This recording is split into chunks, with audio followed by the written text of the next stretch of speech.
The world is shrouded in mystery, and Fu Chen possesses a unique system that allows him to absorb emotions to enhance himself and gain knowledge of the past, continuously venturing into other realms to reap rewards. Chapter 1. The Enigmatic World. As the sun sets, its rays are somewhat reluctant, leaving behind only the final glimmers of twilight. The sky hovers in a profound shade of indigo on the brink of darkness. Faint light filters through the window, casting a glow upon Fu Chen's impassive visage. In his vacant gaze, a raven glides slowly by, its raucous caw echoing for an extended duration. This intrusion disturbs the tranquility, prompting him to withdraw his gaze. Within the classroom, the sounds of classmates chatting and laughing gradually become more distinct. Hey, have you been following the news these past few days?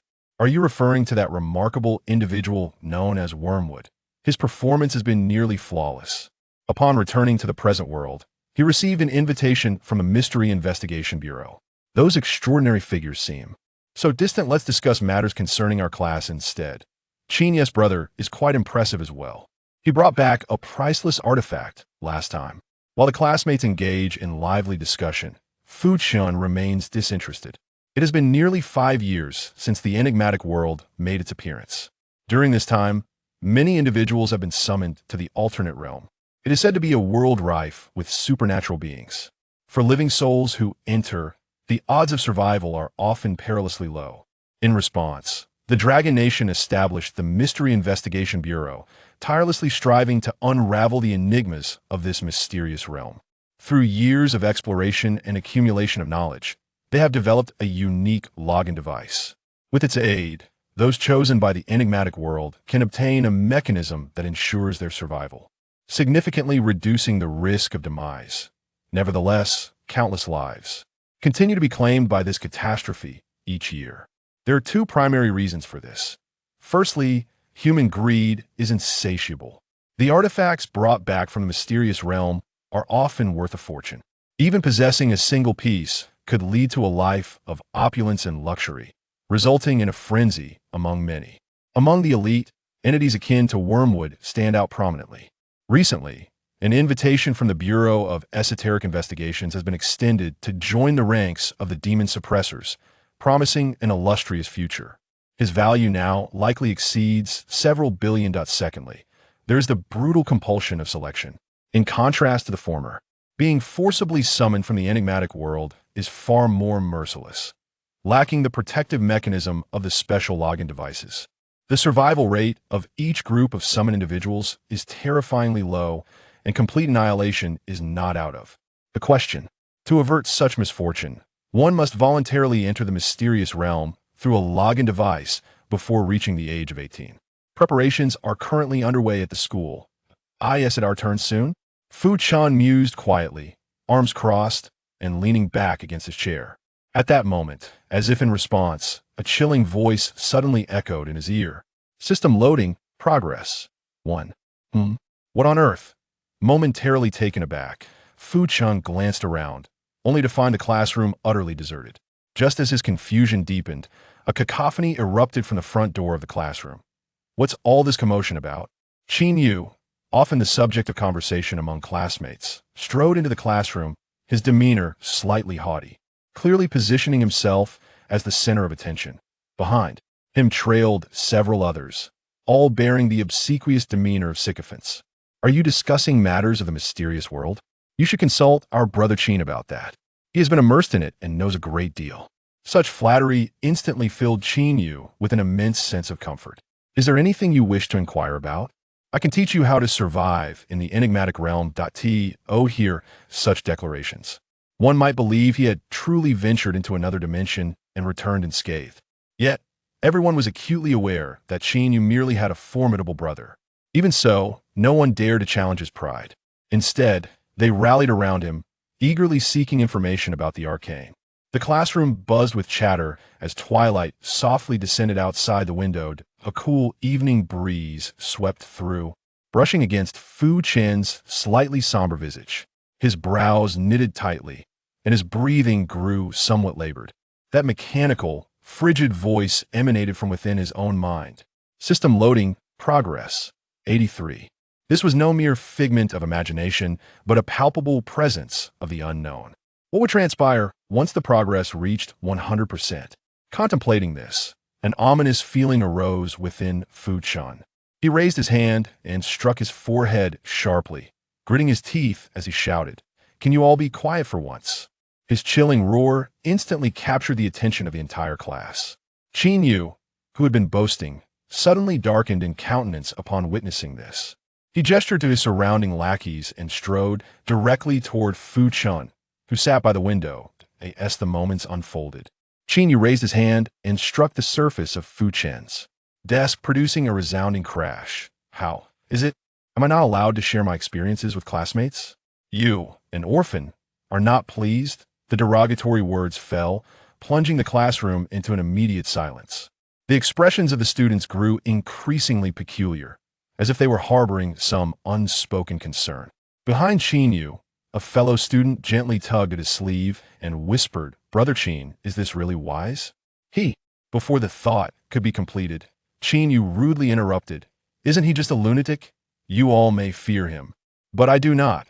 Let's not forget my current status. He is of no consequence that in the face of provocation." Fu Chen remained silent. He stood up, his hand gliding across the desk, collecting a ballpoint pen in his palm. Within his shadowy eyes flickered a coldness that belied his age. A shiver coursed through those around him, including Qin Yu, who was no exception. Fu Chen was known for his reclusive pride and rumored to possess a ruthless and cunning nature. Even though Qin Yu was notorious for his unruly behavior and often bullied classmates, he had never dared to target Fu Chen. Yet, with the atmosphere charged to a breaking point, he could not afford to show any signs of weakness. With a facade of bravado, Qin Yu sneered coldly, "Are you really brave enough to lay a hand on me?" With a soft click, Fu Chen pressed the spring of the pen, producing a sharp sound. The pen tip emerged, glinting with a steely sheen under the fluorescent lights. "What are you doing?" Qin Yu instinctively took a step back, fear creeping into his eyes. "Do you want to take a guess?" Fu Chen raised the corners of his mouth, sketching a chillingly sinister smile. Without awaiting a response, he lifted his arm, and the pen in his hand lunged toward Qin Yu's left eye with relentless intent. Not far off, a voice called out, "Fu Chen, calm down," as Fu Chen's only true friend. Chu Yang hastily overturned the tables and chairs obstructing his path, rushing toward him with palpable urgency. Yet it seemed that time had run out. Just as the pen's tip was about to pierce the eyeball, a mechanical voice echoed in Fu Chen's mind. "System loading, progress, 100. Ding. System loading complete, commencing teleportation immediately." The chandelier overhead flickered suddenly, emitting a faint crackling sound. Zzz.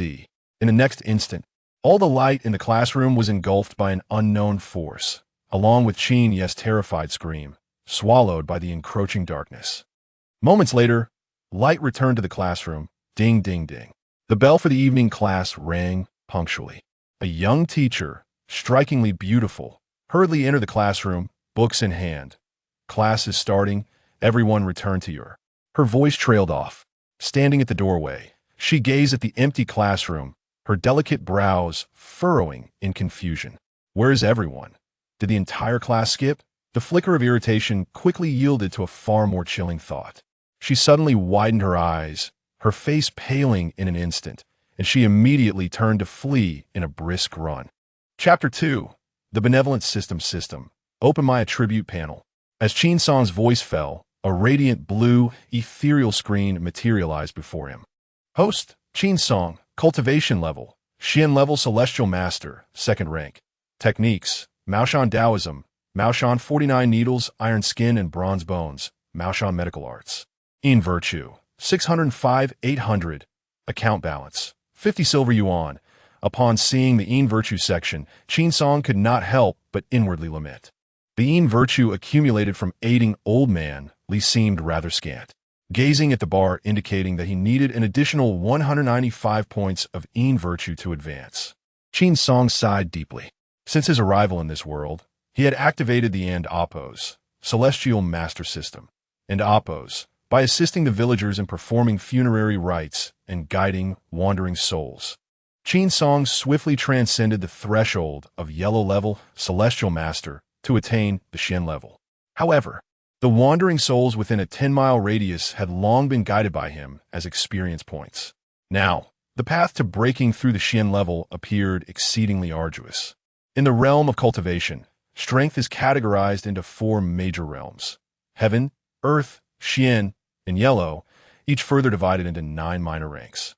As one's cultivation level ascends, the required Yin virtue for future advancements increases, with the conditions growing increasingly stringent. At this rate, whether he could break through the Xian level remained a significant concern, let alone reaching levels beyond. Nevertheless, over the years since descending the mountain, he had become ever more adept in the application of the Maoshan 49 needles and Maoshan talismans. The 49 needles of Maoshan comprised 21 needles for healing and saving lives, and another 21 for exorcising malevolent spirits. As for the remaining 7 needles, they resonate with the celestial order, their purpose known to none. The Great Way encompasses 50, yet the heavens manifest 49, leaving one aspect incomplete. Consequently, aside from the founding master who could thoroughly master this technique, other Maoshan practitioners could only grasp its superficial elements. However, Qin Song possesses a unique prowess in medical arts, displaying remarkable proficiency with the 49 needles of Maoshan. Yet, he falters significantly in the application of Maoshan talismans. Since descending the mountain, he has been under the care of his senior, Lin Fengjiao. Over time, Qin Song chose to settle in Rinjia County, purchasing 2 earthen houses which he named the Materia Medica Clinic, embracing a life dedicated to healing. Unfortunately, the financial circumstances of the county's residents are generally limited. Had it not been for the system's reward of silver dollars, Qin Song might have starved within his clinic. Upon successfully extracting 50 silver dollars, a stack of shimmering currency appeared in his hands. With the funds secured, Qin Song gradually closed his eyes. Shortly thereafter, the room was filled with the sounds of his slumber. The following morning, as usual, Qin Song opened the doors of his clinic punctually. Outside, familiar faces from the county awaited him. Initially, the townsfolk harbored skepticism towards the young doctor. However, as time passed, they discovered that not only was Qin Song's medical skill exceptional, but his prescriptions also yielded the best results at the most affordable prices. Gradually, the residents of the county developed a fondness for the young doctor. Even in their daily interactions, they increasingly expressed their respect for him. When Qin Song stepped out, those queuing for treatment greeted him courteously as Dr. Qin, filling his heart with an overwhelming sense of satisfaction. After a bustling morning, he had finally seen off more than a dozen patients, and it was now midday. Just as Qin Song was preparing to close the door and cook for himself, a middle-aged man with straight brows and a serious demeanor entered the clinic. Young apprentice, why go to such lengths? By establishing a medicine cabinet within your clinic, you could conveniently serve the patients and also increase your income. What is not to gain? Upon hearing the visitor and Appo's voice, Qin Song promptly set aside his tools and greeted him with a beaming smile. Treating patients and prescribing remedies suffices to cover my daily expenses. If I were to add a medicine cabinet, I would be overwhelmed with work. With that, Qin Song hurried to offer tea and water. Brother, what brings you to my humble clinic today? He asked, his face alight with joy as he regarded the middle-aged man. The figure before him was named Lin Fengjiao. Known as the One-Browed Taoist, ranked 9th among his peers, he wielded the arts of Maoshan with remarkable proficiency, adept at locating graves and exorcising spirits, earning him a formidable reputation within a radius of several hundred miles. Consequently, the residents of Rinjia County prefer to refer to him as Uncle Nine. After savoring a sip of tea, Uncle Gio expressed his satisfaction, saying, "You have a clear sense of priorities. Harmony breeds prosperity. Indeed, my master did not err in his judgment of you." In response, Qin Song awkwardly scratched the back of his head and replied, "Brother, you flatter me." The truth was not that Qin Song lacked the desire to assist.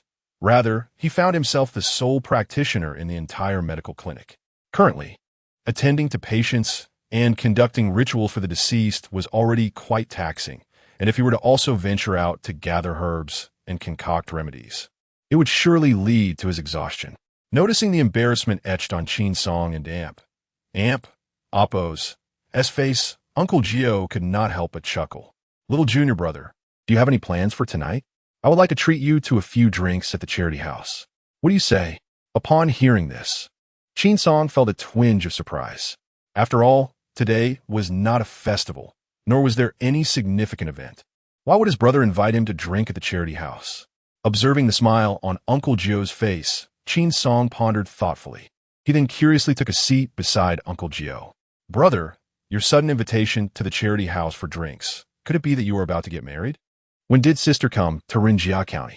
Before Qin Song could finish his sentence, Uncle Gio's teacup shattered on the floor with a loud crash.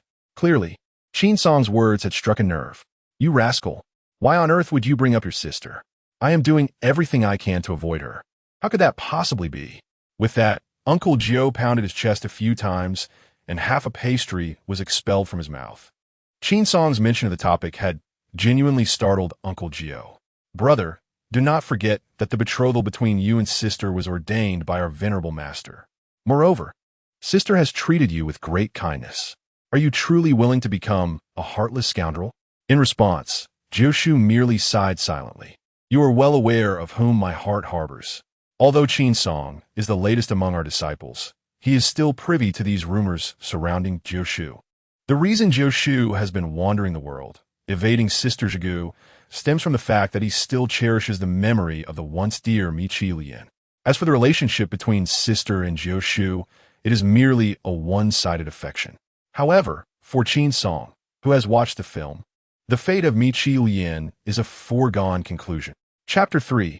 You have fallen victim to the corpse poison. If one were to follow the trajectory of a cinematic narrative, it would seem that Miqi Lian is destined to become the beloved of the Grand General.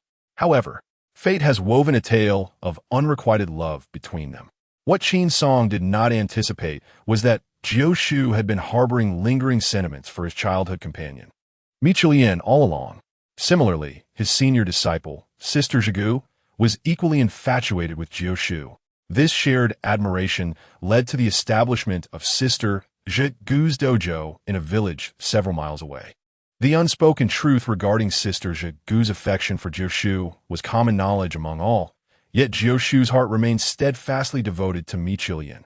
Since descending the mountain, Jioshu had been reluctant to confront Sister Zhigu directly, which inevitably created a rift between them over time. Noticing Jioshu's silence, Qin Song promptly diverted the conversation. Brother, what scheme do you have in mind by inviting me for drinks today? I who passed through Rinjia County today. It has been many years since the three of us gathered together. Do you not wish to meet? At this, Qin Song felt a twinge of surprise.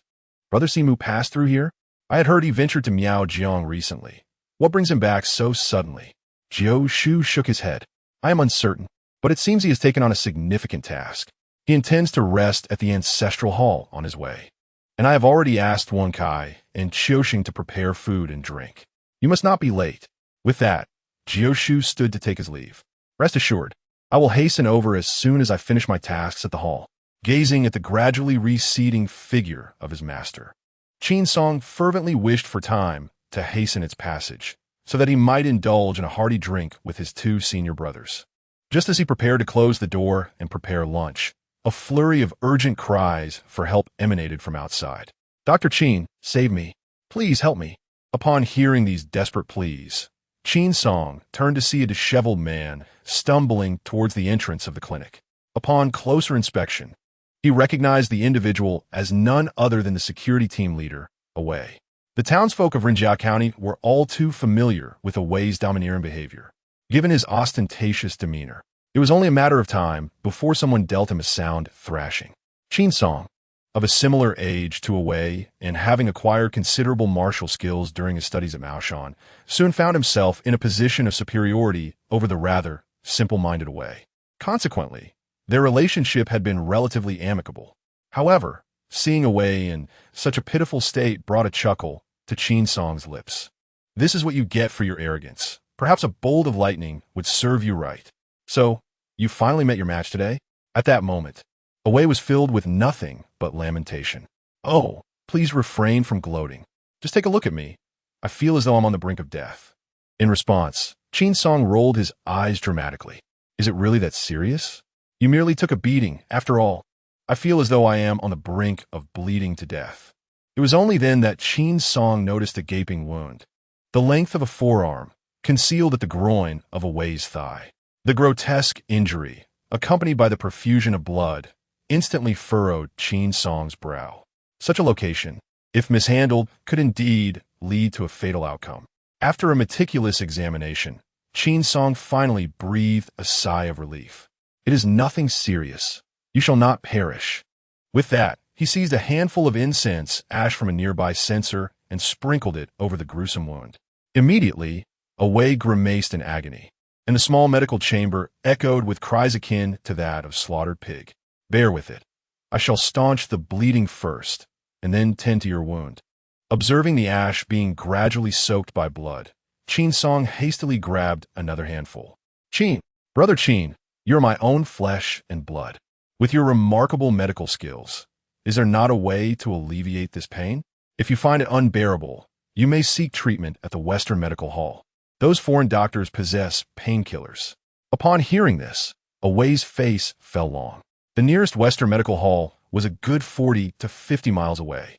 By the time he arrived there, his very life might have slipped away. Left with no other option, Awei simply closed his eyes, biting down on a ragged piece of cloth. Out of sight, out of mind. If he could endure a little longer, it would soon pass. Once the bleeding at the wound subsided, Qin Song carefully cleaned the injury, then deftly picked up 2 silver needles. With both hands deftly at work, the ghastly wound was soon stitched together. All right, open your eyes now. In a moment, I will prescribe you 2 medications. After a period of rest at home, you will be fine, Qin Song instructed. Hearing his words, Awei slowly opened his eyes. What kind of trouble have you gotten yourself into to end up in such a wretched state? Qin Song remarked, observing Awei's tattered clothes with a hint of sympathy. How would I know? I was merely wandering in the outskirts when suddenly a madman appeared in the woods, grabbing and biting at me. If I hadn't opposed, he fled quickly. I would have lost my life. Awei recounted. Attacked by a madman? Qin Song paused, realizing the gravity of the situation. After all, the wounds on Awei and Appo's body had been treated by Qin Song himself. To confirm his suspicions, Qin Song casually pulled down Awei and Appo's trousers. Upon seeing the flimsy underwear beneath, Awei quickly covered himself with his hands. Brother Qin, I am a respectable person. Please don't be reckless. Awei protested while retreating backward. Get lost. You think too highly of yourself. Qin Song retorted, swatting Awei's hands away. While treating the wounds earlier, Qin Song had not given it much thought. However, Awei's recent words made his heart race. As Qin Song's gaze fell upon the wound, he noticed that the once gory injury now appeared to have a slight discoloration.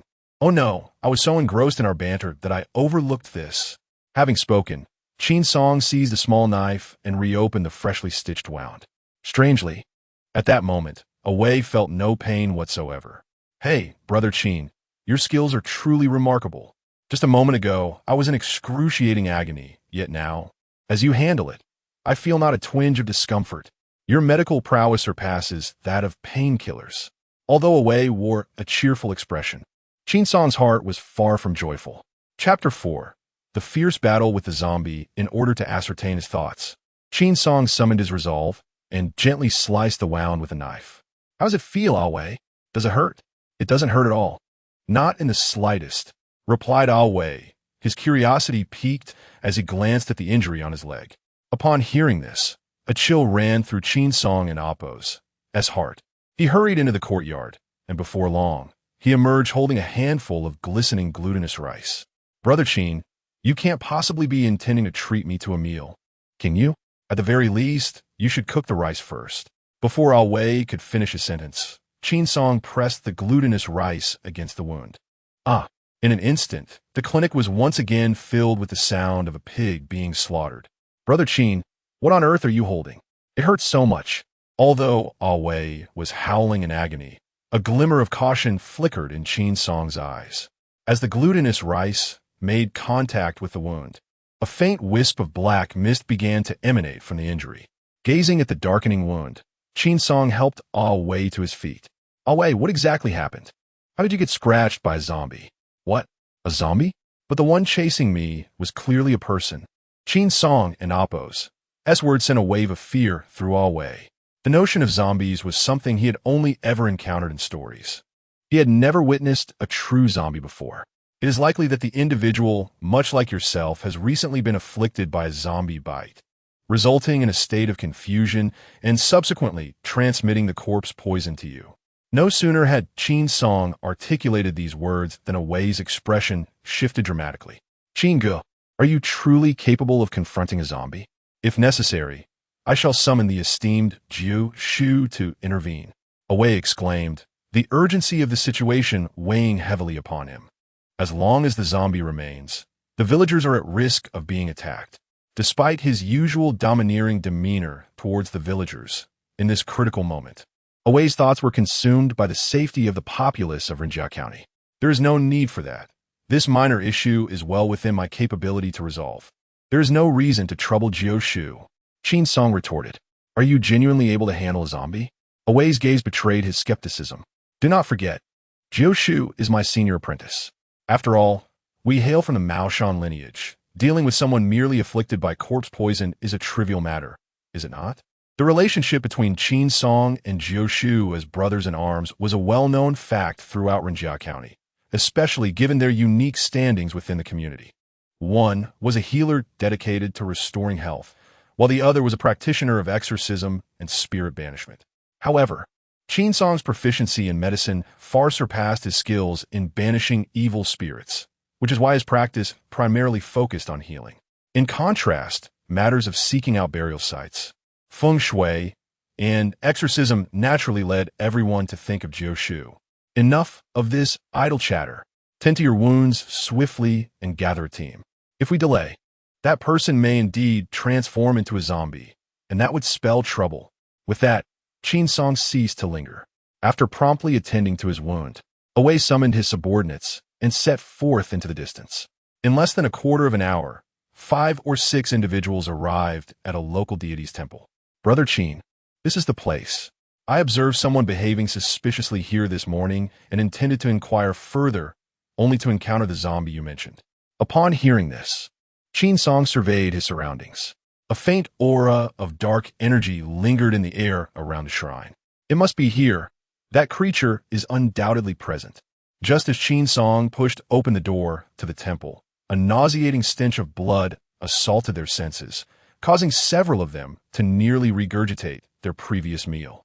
That creature has likely undergone a transformation since it has caught a whiff of blood. If allowed to wreak havoc, it will inevitably become a calamity. With that, Qin Song retrieved a Bagua mirror from his waist, preparing for action. The threat posed by Wei stemmed from a zombie transformed from a living human. This transformation was likely a result of infection by another zombie, commonly understood as being bitten. Should the transformed zombie taste blood, the situation would worsen considerably. Thus, Qin Song resolved to eradicate the root of the problem today, eliminating the threat to the residents of Rinjia County. However, Wei had a different perspective. Brother Qin, this zombie is formidable. We should return and gather more people to avoid losing our lives. What happened to your usual bravado? Stand aside and keep watch. Although Qin Song spoke with nonchalance, a sense of unease lingered in Wei's heart. Observing Qin Song stride confidently into the Earth Deity Temple, he swiftly drew his pistol and followed closely behind. 6 Ding and 6 Jia guard the left. Heavenly soldiers and generals protect the right. Armor of the Zodiac shields the body. Armor of the dog preserves form. Through the bright hall, dwell in the lunar. Exit the heavenly gate. Enter the earthly abode. Hastily as the law commands. After reciting a series of incantations, a faint glow flickered from the Bagua plate in Qin Song's hand. He then gestured to Wei, reminding him, remember, do not stray too far from me. I have temporarily cloaked our life force. If there's zombies inside, they will not perceive our presence.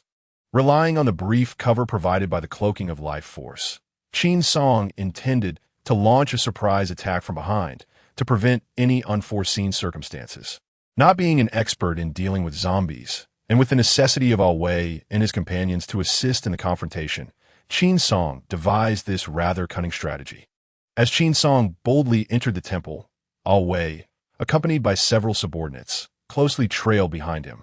As expected, Within the temple stood two towering figures. What caught Qin Song's attention the most was the coffin placed before the statue. Gazing at its design, he immediately understood that the true host likely lay within.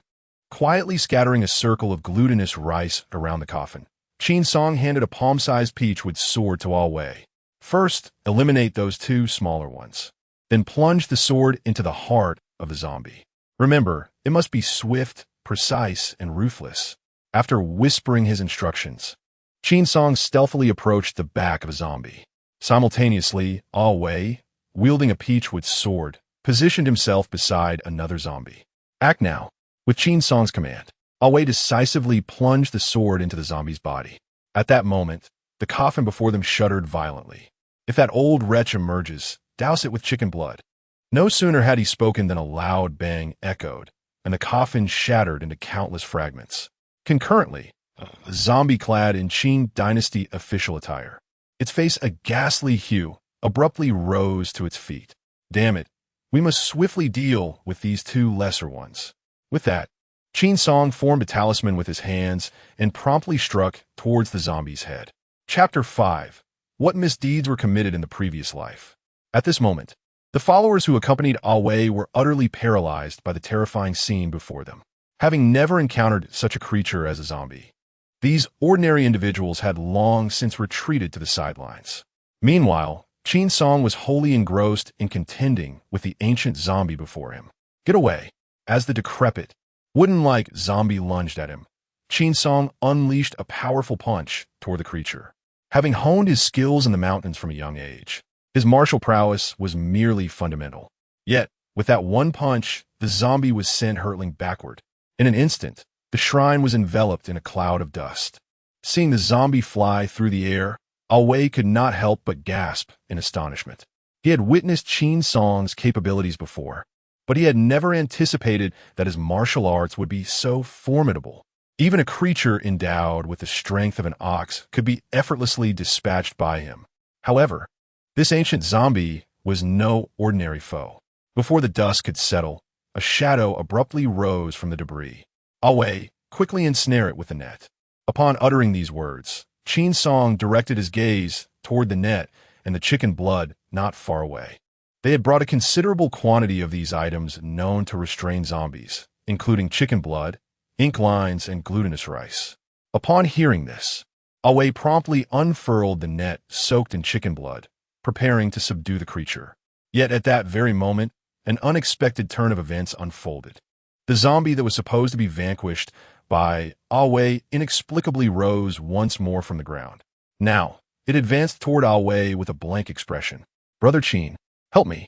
Upon witnessing the zombie lunging towards him, Al Wei was instantly thrown into disarray. He even discarded the chicken blood and net rope he held, casting them aside. "Qin, Brother Qin, hold on. I shall return with reinforcements." With that, Al Wei fled the Earth Deity Temple in a panic. Little did he expect that such a cowardice would betray his camaraderie. Qin Song was nearly driven to the brink of fury, nearly spitting blood in frustration. Just as Al Wei hastily exited the temple to summon help, he unexpectedly collided with someone, stumbling into their embrace. Al Wei, what has transpired? He could hardly believe his fortune upon encountering the venerable Jiu Shu just as he stepped outside. Jiu Shu inside. Before Al Wei could finish, Jiu Sheng, trailing closely behind Jiu Shu, called out loudly, "Master, the zombie is within." Without hesitation, Jiu Shu and his companions surged into the temple, intent on subduing the creature.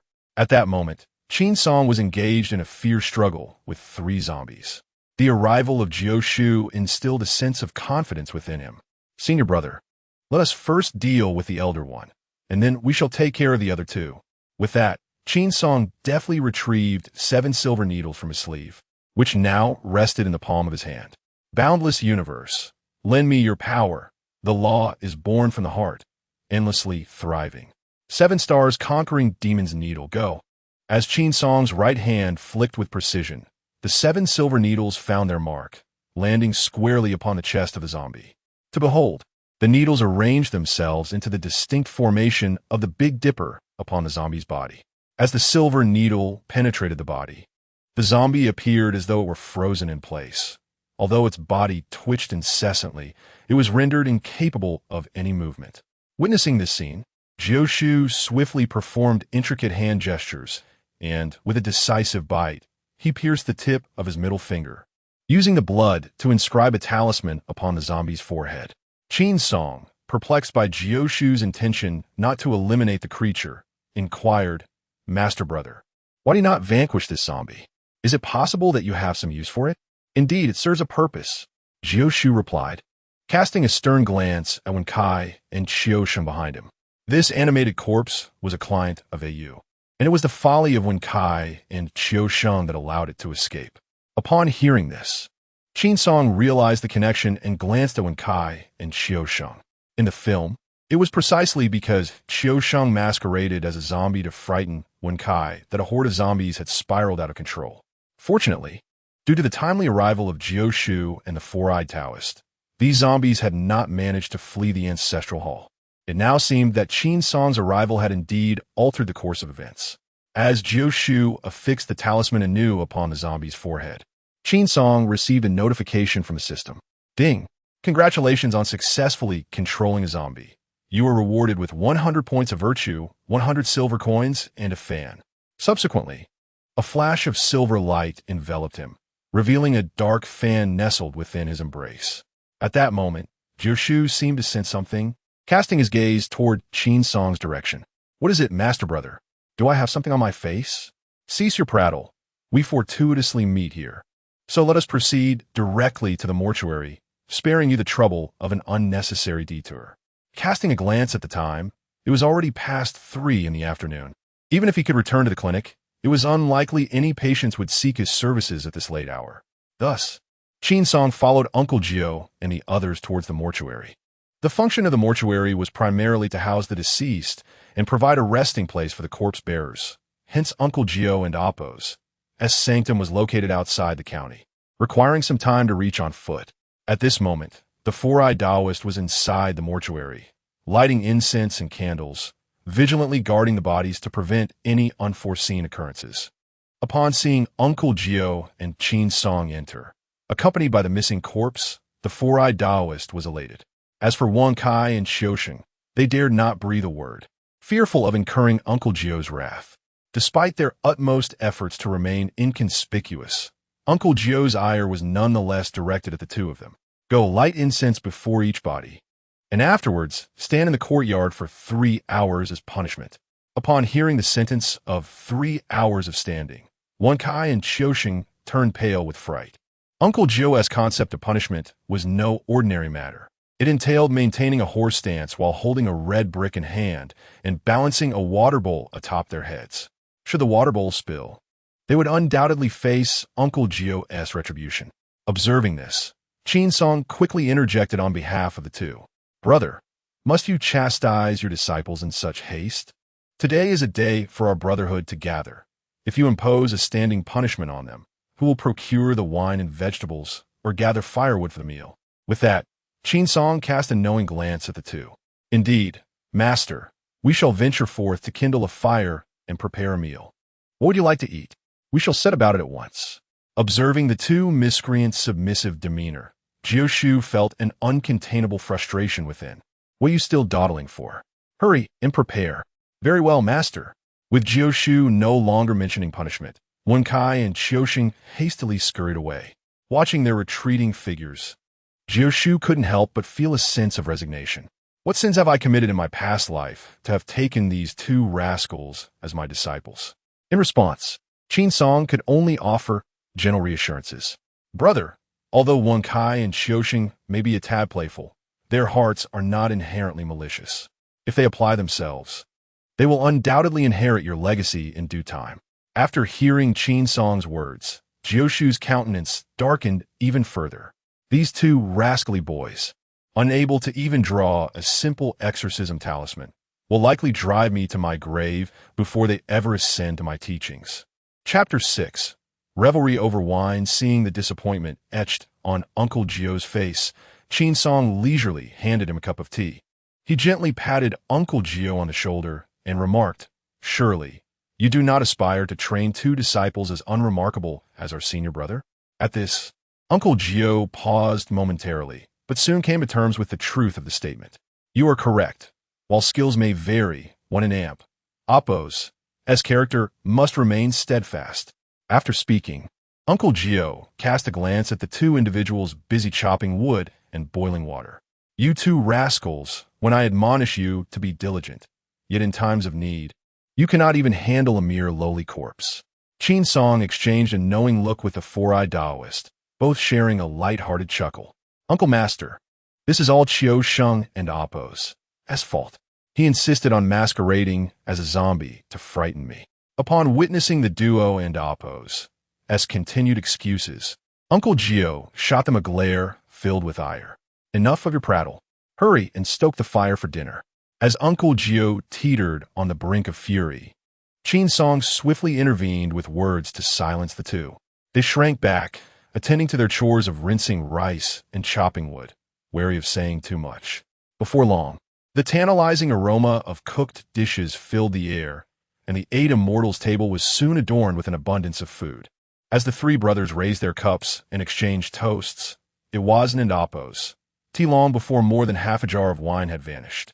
Junior brother, tomorrow Lord Ren wishes to discuss matters with me. Would you care to join me for a taste of foreign tea? After speaking, Uncle Gio glanced at Qin Song beside him. Lord Ren? Foreign tea? In an instant, images from a film flickered through Qin Song's mind. Could it be that Lord Ren and Appo's invitation to Uncle Gio for tea was related to matters of exhumation and relocation? He sought to ascertain whether there existed any discrepancies between reality and the cinematic narrative. Qin Song tentatively inquired, what prompted Lord Ren to invite you for a cup of foreign tea without any apparent reason? Well, he replied, the invitation is related to the matter of old Master Ren and Appo's coffin and grave relocation. You know, my senior brother specializes in such affairs. Will you be joining us? The purpose of the coffin relocation is, of course, to alter the family's fortune. Upon hearing this, Qin Song readily agreed. Is senior brother Simu going tomorrow? Upon hearing this, Simu Daoist shook his head. I must continue my journey tomorrow and cannot join you for the festivities. With that, Simu Daoist downed a cup of wine with fervor. After a few rounds, his gaze fell upon Wen Kai and Xiu Sheng. Gulme, let your uncle see what skills you have acquired from this old fellow. At this, Xiu Sheng, sensing trouble, was the first to make a hasty exit toward the backyard. Just as when Kai was about to follow suit, he was seized by Simu Daoist and Appo's grip on his arm. What are you two afraid of? Gulme, let your uncle take a good look at you. In no time, Simu Daoist had pulled the fleeing Xiu Sheng back.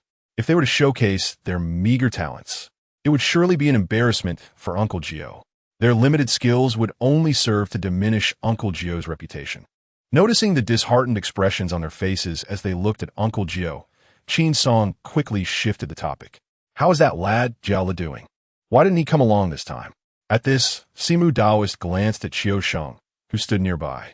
That lad has accompanied me for many years and has acquired some skills, so I allowed him to remain at the temple to oversee matters. With that said, Master Simu grasped Xiu Sheng's face and gave it a vigorous rub. This action left Xiu Sheng feeling quite perplexed. He could not fathom why his esteemed senior had such a peculiar penchant. He also wondered how Jiala managed to endure this over the years. Fortunately, Master Simu's capacity for alcohol was not particularly high. After consuming a bottle, his face quickly flushed a vibrant red. Observing the rosy-nosed and flushed Master Simu, Uncle Gio couldn't into amp. Appo's tea helped but shake his head. What was the point of drinking so much? It was utterly unbecoming to be in such a drunken state. However, Master Simu paid no heed to Uncle Gio's admonishments. What does it matter if we, three brothers, finally gather together and indulge a bit more? Upon finishing his words, Master Simu glanced at Uncle Gio and said, I see. You simply cannot bear to part with your fine wines and do not wish to share them with me. Am I right? With that, Master Simu abruptly poured himself another glass. Drink less. Do not jeopardize our mission. Uncle Gio swiftly snatched the wine cup from his hand and immediately handed him a cup of detoxifying tea. Rest assured, even if I were to indulge, controlling some corpses would still be a piece of cake for me. With that, Master Si Mu pretended to take out a copper bell to perform a zombie dance he had been studying recently. Seeing this, the two hastily seized the bell, fearful of causing further chaos. Should these dozen or so corpses spiral into chaos, even with the extraordinary prowess of Uncle Gio, he would find it insurmountable to subdue them all simultaneously. After much persuasion, they finally managed to convince the four-eyed Taoist to set aside his wine jar. "You two are truly bothersome, even more so than that irksome monk, Ikkyu." Upon hearing the comparison between Ikkyu and Uncle Gio, Qin Song couldn't help but chuckle. "Brother Four Eyes, you spend your days next to Master Ikkyu, and now that you and Appos away from the temple, Arin and Appos, are you concerned that Jia Lu might turn to the Buddhist faith?" He wouldn't dare. In an instant, the eyes of the four-eyed Taoist widened in disbelief. "If Jia Lu dares to follow that wretched monk, I shall set his temple ablaze." In this moment, buoyed by the effects of alcohol, the loquacious nature of the four-eyed Taoist was laid bare. After indulging in drink, he regaled the two with numerous tales of the extraordinary and the supernatural, sharing anecdotes of ghosts and spirits. As he continued, he began to recount stories of his old neighbor, Master Ikkyu, that infernal old monk always opposing me. Listening to the four-eyed Taoist endlessly lament about Master Ikkyu, both Qin Song and Uncle Gio struggled to suppress their amusement. To some extent, Uncle Gio was aware of the grievances between them. Though the four-eyed Taoist and Master Ikkyu frequently quarreled over trivial matters, he had never once suggested relocating the temple, despite their years of bickering. This indicates that they had long since evolved into a pair of dear friends, engaged in a perpetual dance of love and rivalry. As for the harsh words uttered by the four-eyed Taoist, the two of them tacitly regarded them as mere jest. Chapter 7. Drinking foreign tea unbeknownst to them. The three brothers engage in conversation until the stroke of midnight. The practice of nocturnal ventures is a long-standing custom among the practitioners of corpse transportation. This is primarily to avoid the presence of the living, preventing any undue fright to those still among the living. Additionally, it serves the practical purpose of facilitating their journey. After much contemplation, the four-eyed Taoist resolved to set off that very night, determined to return the batch of animated corpses post-haste. Although both Uncle Gio and Qin Song were well aware of the customs surrounding corpse transporters, four-eyed Taoist had indulged in a considerable amount of wine, prompting the two to fervently dissuade him, fearful of any potential mishap. Yet, the four-eyed Taoist remained unfazed, steadfast in his decision to depart. Reluctantly, Uncle Gio prepared ample provisions and fresh water for him, bidding him farewell as he left the funeral parlor. The funeral parlor serves as a dwelling for the deceased. Unable to tolerate the eerie atmosphere, Qin Song mounted Xiao, Sheng, and Appos' bicycle and promptly vanished into the night. The night in Rinjia County quietly shed the lively essence of day, with only a few grand residences and shops still adorned with lanterns. The other households had long since shuttered their doors, retreating into slumber. Upon returning home, Qin Song collapsed onto his bed, feeling utterly drained. With his head spinning, he yearned to lie there like a lifeless fish, even neglecting his usual morning meditation practice. It was not until the following morning that he rubbed his temples and finally rose. Alas, excessive drinking truly takes its toll. Qin Song hastily consumed several cups of tea. As the cool beverage settled in his stomach, he instantly felt rejuvenated. Sitting cross-legged, he engaged in the art of breath regulation, a daily morning ritual essential for his cultivation. Though Qin Song possessed a system that rendered time-consuming meditation unnecessary, he had cultivated the habit of daily practice during his time on the mountain. A single day without meditation left him feeling an unsettling emptiness within. Over time, this practice became an essential part of his daily routine. Thus, after a considerable passage of time, Qin Song finally arose to prepare breakfast, attend to his grooming, and select his attire. After all, he had made arrangements with Uncle Gio to visit Lord Ren today. Should Uncle Gio happen upon him dawdling, he would surely express his discontent. Just as Qin Song had completed breakfast and was about to satisfy his hunger, Uncle Gio arrived with Wen Kai in tow. "Ah, junior brother, you look quite spirited today." Upon entering the courtyard, Uncle Gio greeted Qin Song with a cheerful smile. "Did you not also take the time to spruce yourself up?" Qin Song replied, casting a glance at Uncle Gio and Appo's new attire. Given that this is a significant transaction, one must certainly show some respect to Lord Ren. Noticing Qin Song appraising Uncle Gio's outfit, Wen Kai stepped forward eagerly. Uncle Master, what do you think of my attire? Am I not bringing disgrace to Master? Today, Wen Kai donned a yellow outer robe, complemented by a green lining beneath, which unmistakably revealed his somewhat naive disposition. Well, your outfit is quite distinctive. Very good, very good. Qin Song's praise brought a bright smile to Wen Sai's face. After a brief adjustment, the trio finally departed from the clinic. As a prominent affluent figure in Renjia County, Master Ren's enterprises span across various industries. Among them, the Romanesque restaurant stands as a significant economic pillar under his command. To attract a substantial clientele, the restaurant boasts opulent decor. The prices, however, deter many families from dining there. Consequently, the patrons are predominantly affluent merchants or officials from the vicinity. Even the most modest cup of coffee commands $50, let alone the exquisite steaks and fine wines. Gazing at the lavish restaurant in the distance, Uncle Gio displayed a flicker of hesitation. Have you ever tasted foreign tea, junior brother? At that moment, Qin Song was oblivious to Uncle Gio's concerns and casually replied, I've been here a few times. Qin Song's statement was indeed truthful. Being one of the few high-consumption areas in the county, he had previously visited to indulge in steak and coffee during moments of ennui. However, the flavors were rather underwhelming. Upon hearing that Qin Song had been there, Uncle Gio and Appo's apprehension dissipated. Subsequently, the trio strolled confidently towards the restaurant. Welcome, greeted the doorman as they approached, his demeanor shifting to warmth upon recognizing the trio. Life and death are experiences that everyone must face. One is a Taoist priest skilled in exorcism, while the other is a physician renowned for miraculous healing. The reputations of Uncle Gio and Qin Song are well known throughout the county. Greetings. We have come here to partake in tea. The doorman, momentarily taken aback upon hearing this, quickly inquired, Might I ask if the three of you have a reservation? He refrained from correcting Uncle Gio's terminology regarding tea, for someone of his stature was not to be trifled with. Reservation? Did Ren Fa not secure a table in advance? Qin Song queried coldly, his expression growing somewhat austere. At that moment, the countenance of all three men appeared rather grave. Upon realizing that they had come to see Master Ren, the doorman swiftly adopted a beaming smile. Please, gentlemen, right this way. Master Ren has already prepared a table for you. Hearing this, the expressions of the three men softened considerably. As guests of Master Ren, the doorman was keen to show them proper respect, and he promptly led them into the dining area. Under his guidance, they ascended to the second floor. Where not far away, Master Ren awaited them at the dining table. Upon seeing the doorman ushering them in, he quickly rose to greet them. Uncle Gio, you have finally arrived.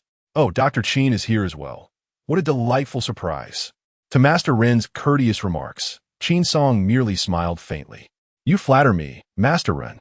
I have come uninvited, and I hope you do not take offense. How could I possibly take offense? I have been eager to invite you. Ren Fa continued. For Qin Song and Appo's medical skills were indeed among the finest in the entire Ren family county. As for the relationship between him and Uncle Gio, Ren Fa was certainly aware. It was no surprise that Uncle Gio brought him along. In fact, he felt a tinge of excitement. Once the three were seated, Uncle Gio glanced at Ren Fa across the table and inquired, I have heard that your esteemed daughter has returned from the provincial capital. Why did you not invite her to join us? Upon hearing this, old Master Ren could not help but let out a sigh. Ah, that girl, he lamented. Having just learned the art of makeup, she has taken to teaching others how to adorn themselves since her return, and now she scarcely even comes home. Thus it was.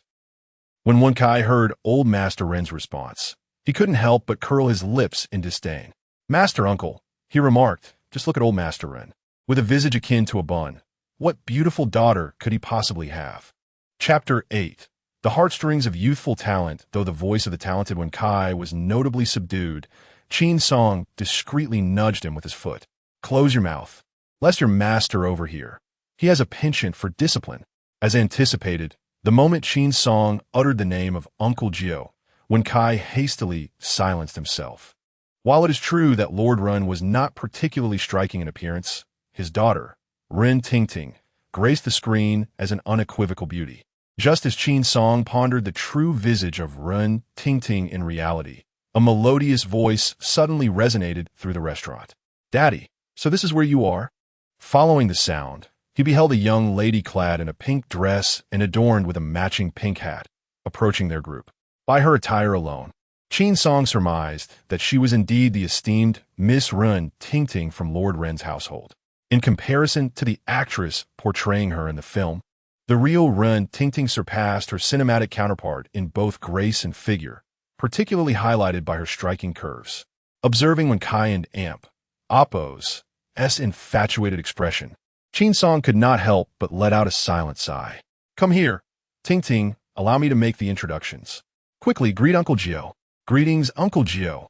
From her attire and demeanor, one could easily categorize Ren Tingting as a refined young lady. "This is Dr. Qin Song. He is a junior disciple of Uncle Gio, and we shall rely on both of you for assistance with the upcoming exhumation and relocation." "Hello, Dr. Qin. I never imagined you were a junior disciple of Uncle Gio." Upon encountering Qin Song, Ren Tingting appeared notably astonished. For reasons unbeknownst to her, she could not shake the feeling that this man was rather extraordinary. "Greetings, Miss Run," Qin Song said, offering her a polite nod without indulging her curiosity further. After the introduction between the two was complete, Wen Kai, unable to contain himself any longer, interjected. "Hello, Miss Run. I am the disciple of the ninth uncle, his cherished pupil. You may simply call me Wen Kai." At last, it was Wen Kai's moment to speak. His words flowed rapidly, and his gaze incessantly wandered toward Ren Tingting. In an instant, Wen Kai's infatuation was laid bare. Observing his lascivious demeanor, Ren Tingting merely scoffed. After all, Ren Fa had matters to discuss with the ninth uncle. Publicly exposing his impropriety would only undermine the ninth uncle and Oppo's reputation. Meanwhile, the ninth uncle had already sensed Wen Kai's unusual behavior. "You disgraceful fool, sit down at once." He was appalled by his disciple's lack of decorum and nearly expelled him from the apprenticeship on the spot. However, with pressing matters still to address, he could only admonish Wen Kai in hushed tones. "Yes, master." Aware of his faux pas, Wen Kai promptly took his seat. Although his body complied, his eyes could not resist the allure of Ren Tingting and Amp, Oppo's presence. Observing Wen Kai and Amp, Oppo's antics, Qin Song could only shake his head in exasperation. Indeed, much like a scene from a film, Wen Kai had succumbed to infatuation upon meeting Tingting. After a brief interlude, the waiter promptly arrived with the menu. "What would you like to drink?" "I'll have a coffee." "Bring me another cup of coffee." Ren's father and daughter almost simultaneously decided on their drinks. Meanwhile, Uncle Gio and Wen Kai were staring blankly at the menu in their hands. Gazing at the menu filled with English, Uncle Gio appeared somewhat dazed. However, recalling that Qin Song had mentioned he had once tasted foreign tea, he immediately shifted his gaze towards Qin Song. Noticing the curious yet anxious look on Uncle Gio's face, a faint smile crept onto Qin Song's lips. "Let us have 3 cups of coffee as well." With that, Qin Song casually handed the menu to the waiter. Observing this, Uncle Gio and Wen Kai mimicked his actions and passed their menus to the waiter. Once Uncle Gio and the others had ordered their beverages, Mr. Ren slowly set down his pipe. "Uncle Gio, regarding the matter of our late father's coffin relocation, have you chosen an auspicious date?" With Mr. Ren initiating the conversation, Uncle Gio responded earnestly, "Mr. Ren, I believe you should contemplate this matter further. Sometimes, it is better to remain still than to act. The relocation of a coffin can significantly impact future generations." Although it was Ren Fa who had reached out to him for assistance with the grave relocation, Uncle Gio still wished to dissuade him from this notion. After all, ancestral graves are not meant to be moved lightly. A moment and Oppo's carelessness could disturb the fate, inviting calamity upon the entire family. At this, Qin Song also offered his counsel. "Mr. Ren, regardless of the reasons, exhuming and relocating a grave is an inauspicious affair. If one persists in such a course, it is likely to invite unforeseen troubles." Although this matter does not fall within Qin Song and Oppo's F.'s jurisdiction. He feels compelled to voice his counsel. Despite Ren F.A. acknowledging their advice, his demeanor remains unchanged, as if he had anticipated this very moment. Uncle Gio, I have given this matter considerable thought. When my late father was interred, the geomancer foretold that after 20 years, the coffin must be moved. Just as Ren F.A. was about to elaborate, a servant suddenly leaned in and whispered in his ear, "Sir, Mr. Huang is here, waiting over there." Although the servant in damp, Oppo's voice was soft, Qin Song heard it distinctly. In response, Mr. Ren smiled at the three of them. "I apologize, my friends. A companion has arrived. I shall greet him shortly." With that, he glanced at the servant and instructed, "Please prepare some egg tarts and snacks to entertain our guests." "Certainly, sir." Not long after Ren F.A. departed, the servant returned with a beautifully arranged tray. Upon seeing the 2 cups placed before him, Uncle Gio was momentarily taken aback. Is this the legendary coffee? But which cup is which? Must one drink from both? At that moment, both Uncle Gio and Wen Sai's expressions did not escape the keen observation of Ren Tingting, who, recalling Wen Sai's previous demeanor, suddenly concocted a mischievous idea. From the reactions of the two as they ordered coffee, it was evident that the master and apprentice had never indulged in such a foreign beverage. Subsequently, she lifted the cup of coffee from the table and took a vigorous sip.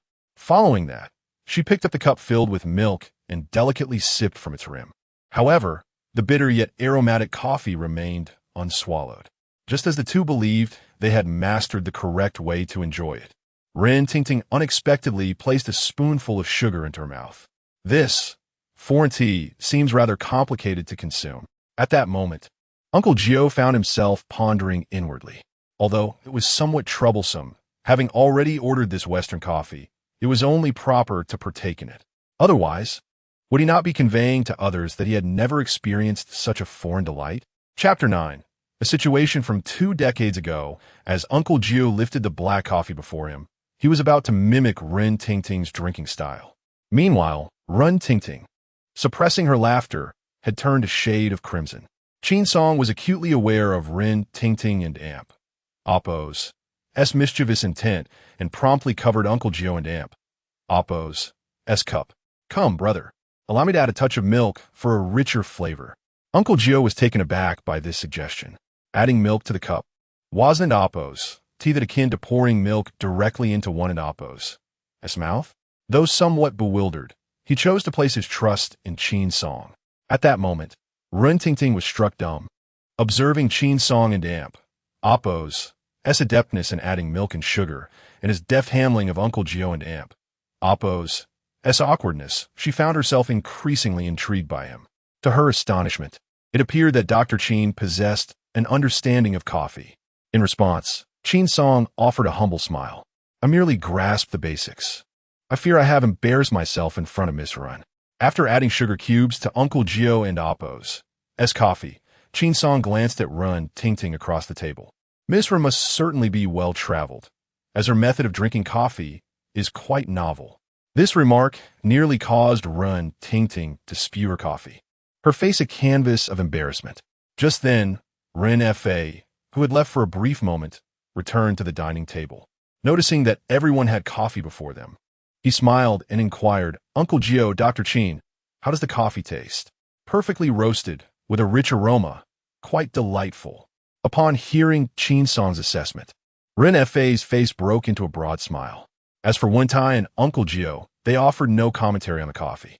In their eyes, this foreign beverage was both bitter and overpowering, far less palatable than the large bowls of herbal tea sold at street stalls. Just moments after being teased by Qin Song, Ren Tingting and Amp Oppo's cheeks flushed crimson, as if set ablaze. Furthermore, the discussion between Ren F.A. and Uncle Gio revolved around the somber topic of coffin relocation and burial, which held no interest for her. "Father, I wish to take a stroll outside. You may continue your conversation." Ren F.A. was well aware of his daughter's thoughts, so he waved her off. "Go ahead. I shall find you shortly." Just as Ren Tingting was about to depart, her gaze unexpectedly fell upon Qin Song. "Dr. Qin, I've heard of your exceptional medical skills. I happen to have a few questions I would like to consult you on. Would you accompany me for a walk?" At her words, both Ren F.A. and Qin Song exhibited expressions of surprise. Ren Fa paused for a moment, instantly grasping the underlying implication of Ren Tingting and Appo's request. With their similar ages and Qin Song's handsome demeanor, combined with his renowned medical expertise in Renjia County, if a bond were to flourish between them, Ren Tingting would indeed have found herself a commendable suitor. Thus, Ren Fa offered no objections, even casting a knowing smile toward Qin Song. Dr. Qin, my daughter has just returned to the country and may not be feeling her best. Perhaps you could accompany her for a stroll? As someone who had traversed this path before, Qin Song was well aware of Ren Tingting's sentiments. However, he held no intentions in that regard. Master Ren, the matters concerning the coffin and the relocation of the grave are pressing. Should Miss Qian experience any discomfort, she may visit my clinic, where I shall personally take her pulse and prescribe a remedy. To my astonishment, Qin Song declined Miss Ren Tingting and Appo's invitation, leaving both father and daughter feeling rather taken aback. Though Miss Ren may not be deemed a paragon of beauty, her countenance, figure, and demeanor, along with her erudition, render her one of the most distinguished individuals within 100 miles. Even the bustling cities, few young ladies can rival her exceptional qualities. While Qin Song harbored no such inclinations, Wen Kai could hardly contain himself. Qin Song may have been reluctant, but he was eager. Miss Ren, I will be delighted to accompany you on a stroll. At that moment, Miss Ren was sulking due to Qin Song's refusal. Upon seeing the eager expression on Wen Kai's face, her irritation intensified. Before Wen Kai could respond, she hastily departed from the dining hall. Uncle Gio, unable to restrain himself, smacked Wen Kai lightly. Sit down, you fool. How embarrassing. Observing Wen Kai and Appo's somewhat disoriented demeanor, Uncle Gio felt a twinge of exasperation. Why had he allowed himself to be so foolish as to bring his apprentice to the banquet? Was it not sufficient for just himself and Qin Song to attend? After Miss Ren left, Uncle Gio turned to Master Ren and said, Master Ren, let us discuss the matter at hand. Hearing this, Master Ren promptly nodded. Very well, let's address the pertinent issues. The reason I wish to enlist the assistance of Master Gio in the relocation of my father's remains is due to the prophecy of the geomancer who, at the time of my father's burial, declared that after 20 years, the coffin must be exhumed and reinterred for the prosperity of our family. As the largest clan within 100 miles of Renjia County, Ren Fa and Appo's enterprises span various industries. However, in recent years, for reasons unknown, the Ren family's businesses have been in a state of continual loss, with some ventures on the brink of collapse. It is precisely this predicament that has prompted Ren Fa to recall the geomancer and Appo's words.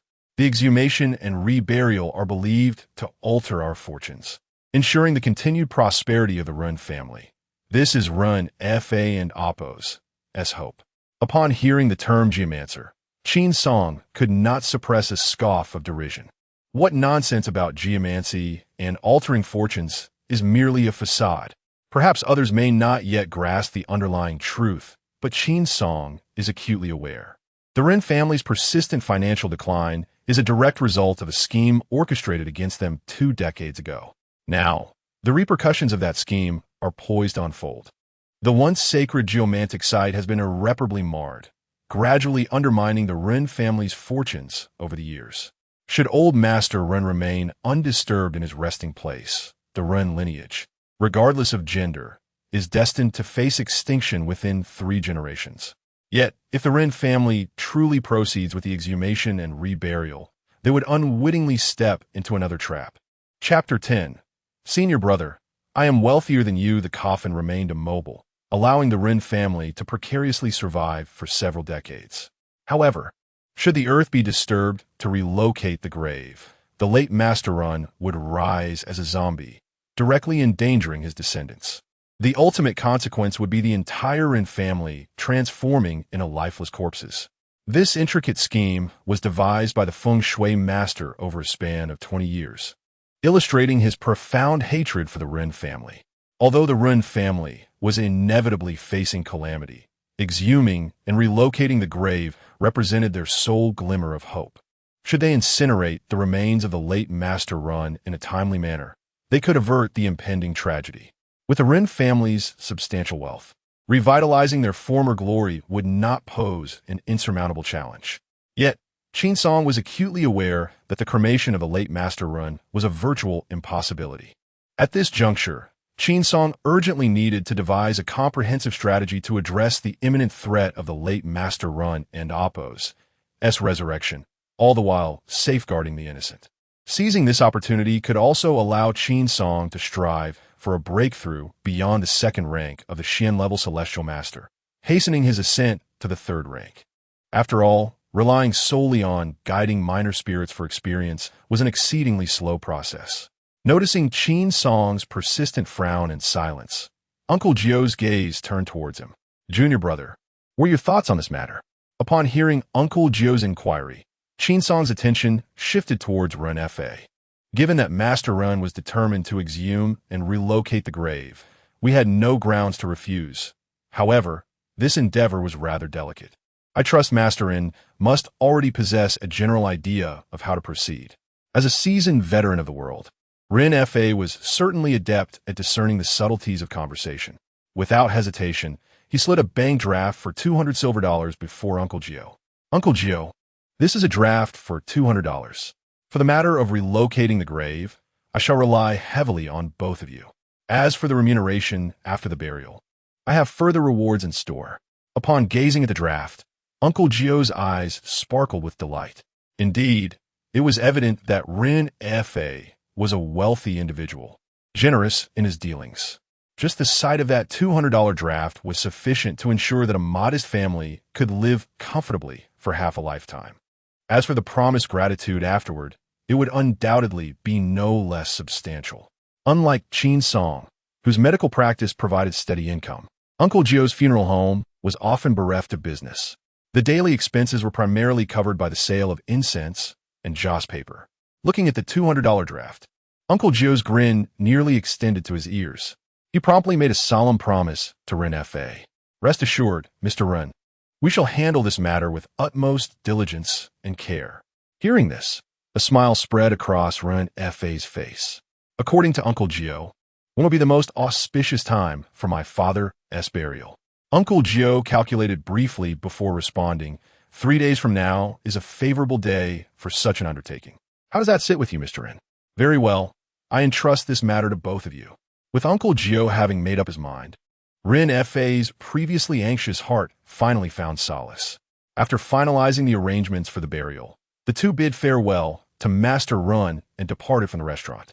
As soon as they stepped outside, Jio Shu excitedly seized Qin Song's hand and headed towards the money shop. "Disciple, today we have struck a significant deal. Kulme, let us first go to the bank to exchange the money, and we shall split it equally." Upon hearing this, Qin Song hurriedly waved his hands. "Senior brother, I shall forego my share. It was Master Run who sought you out. I have little connection to this matter. Moreover, I was merely assisting you. After the deed is accomplished, a drink on your behalf will suffice. Do not feign modesty, my friend. We negotiated this together. Thus you are entitled to your portion." Jio Shu insisted. Seeing Jio Shu's determination to share the proceeds, Qin Song chuckled lightly. "Senior brother, I am wealthier than you. Spare me your pretenses of affluence. I am well aware of the business at your funeral parlor. Hold on to this money for yourself. I earn ample fees from my clinic, and my finances surpass yours by far." With that, Qin Song jingled the coins in his pocket, producing a delightful sound. As Jio Shu persisted in wanting to give him a share, Qin Song promptly stuffed the check into Jio Shu's pocket. "Enough. You do not have much money on hand anyway. Take this for the incense and paper offerings, and once the task is completed, I shall take my share from the remainder. Is that agreeable?" Without waiting for Jio Shu to respond, Qin Song swiftly mingled into the bustling crowd. Watching the throngs of people, Jio Shu found himself momentarily lost in thought. After reaching an agreement regarding Master Run and Appo's affairs, Qin Song intended to return home to continue treating patients. Just as he was cracking sunflower seeds and preparing to leave, he suddenly spotted a middle-aged man by the roadside. It was not the man's appearance that piqued his interest, but rather the delicate young girl lying on the cart behind him. At that moment, the girl was curiously surveying her surroundings. Noticing Qin Song's attention, the middle-aged man promptly greeted him, saying, "Young brother, Do you happen to know if there is a medical clinic nearby? A Western clinic would suffice.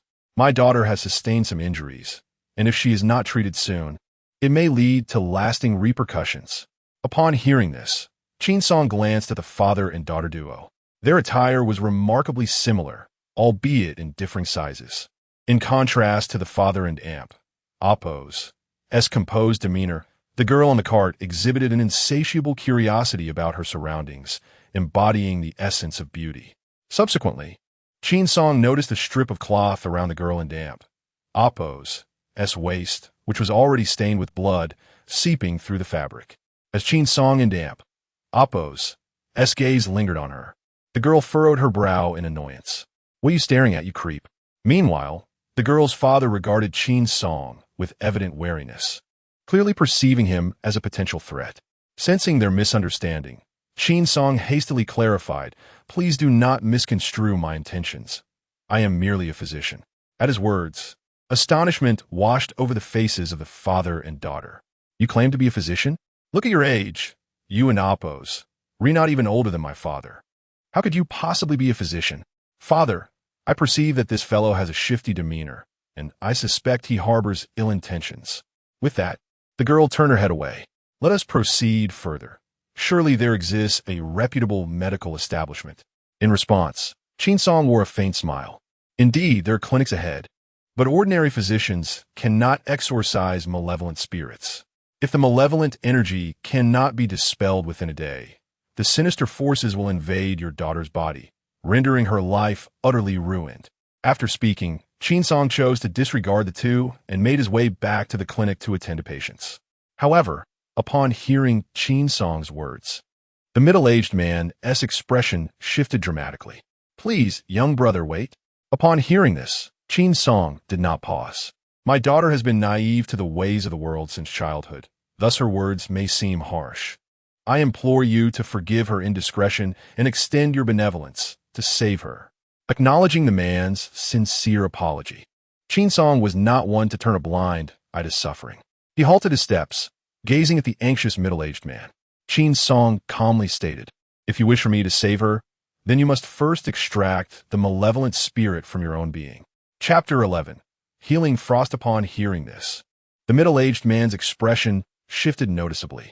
"How do you know I possess a ghostly entity?" he inquired, his curiosity piqued. "If it were an ordinary spirit, I would be oblivious. However, the malevolent aura emanating from you, coupled with the condition of this young lady's wounds, makes it evident that the specter resides within you." At these words, the middle-aged man retrieved a fist-sized copper furnace from his bundle.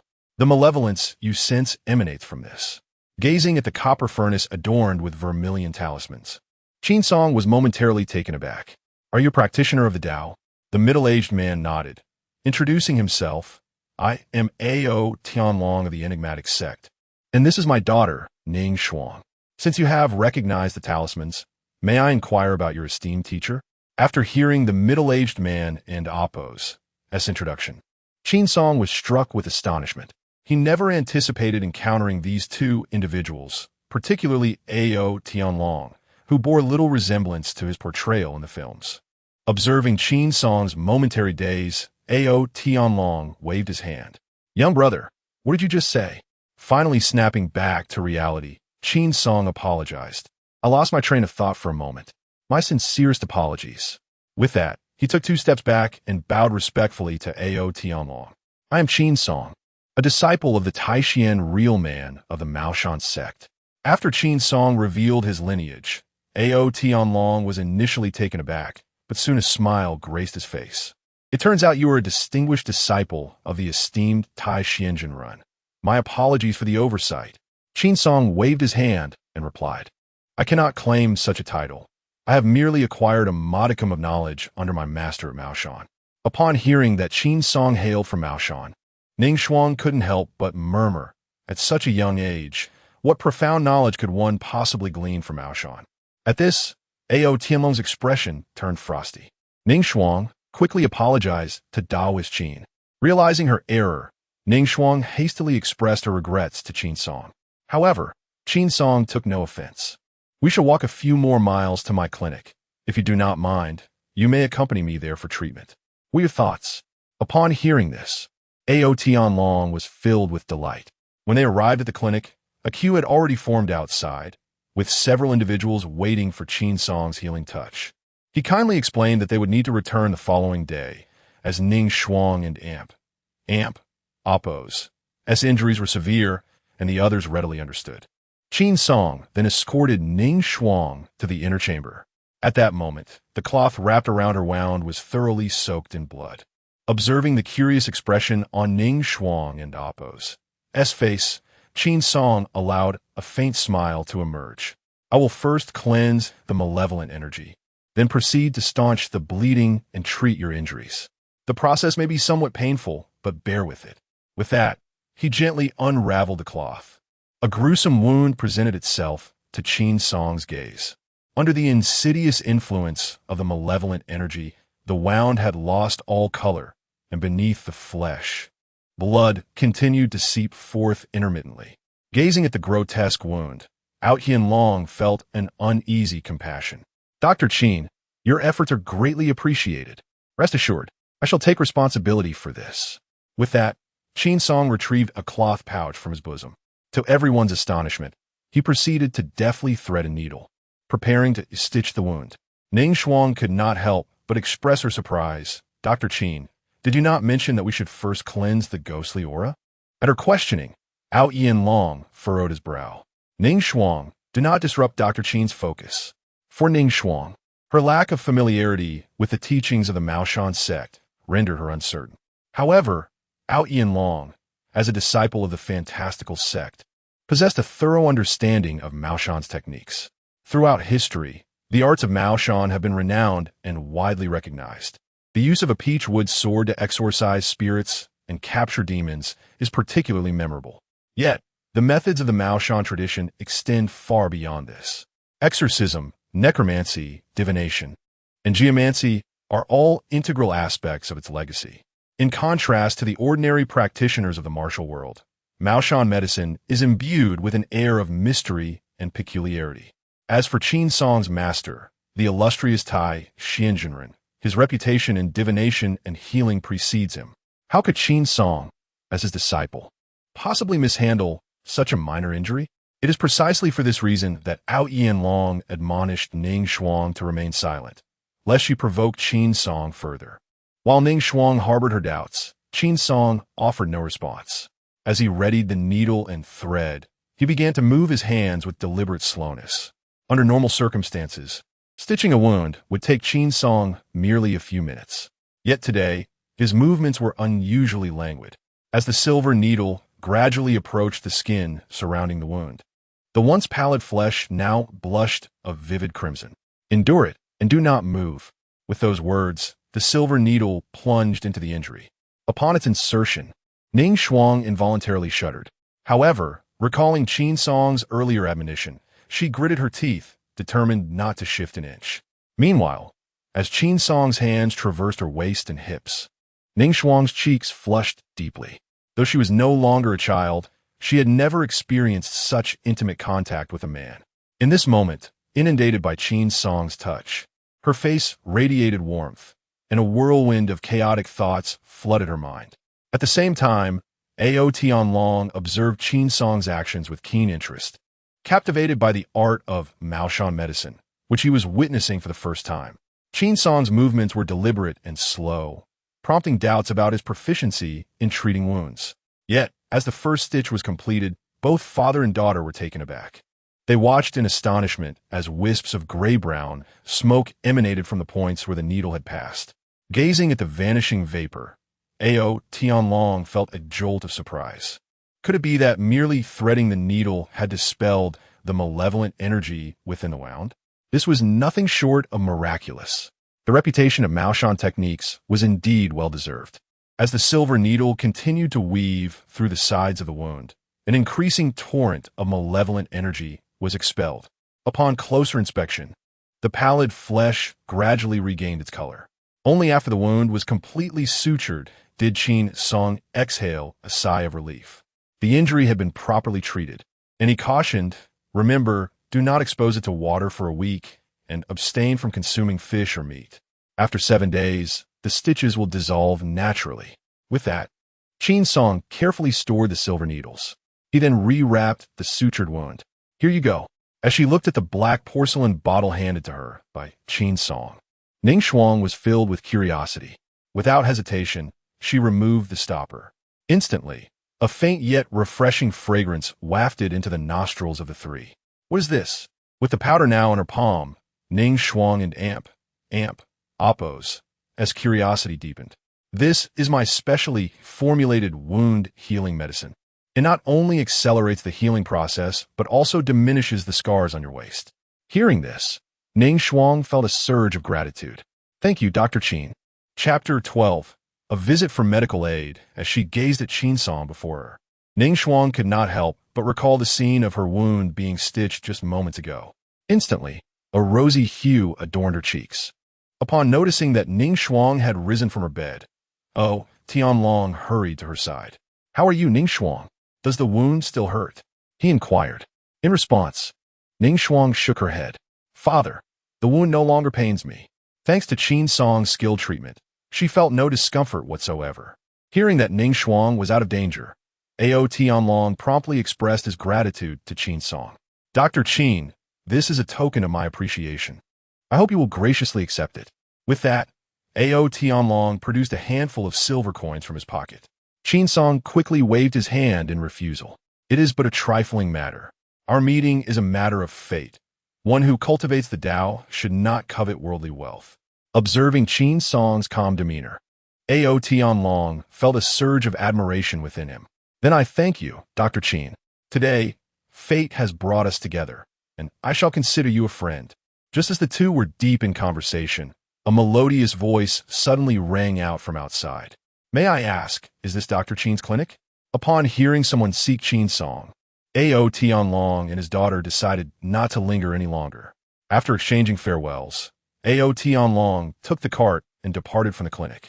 After bidding farewell to Tianlong, Qin Song leisurely made his way to the front hall. From the voice he had just heard, he had already anticipated the visitor's identity. The person arriving was none other than Ren Tingting, who had left in a huff earlier.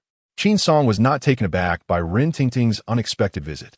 At long last, you have arrived.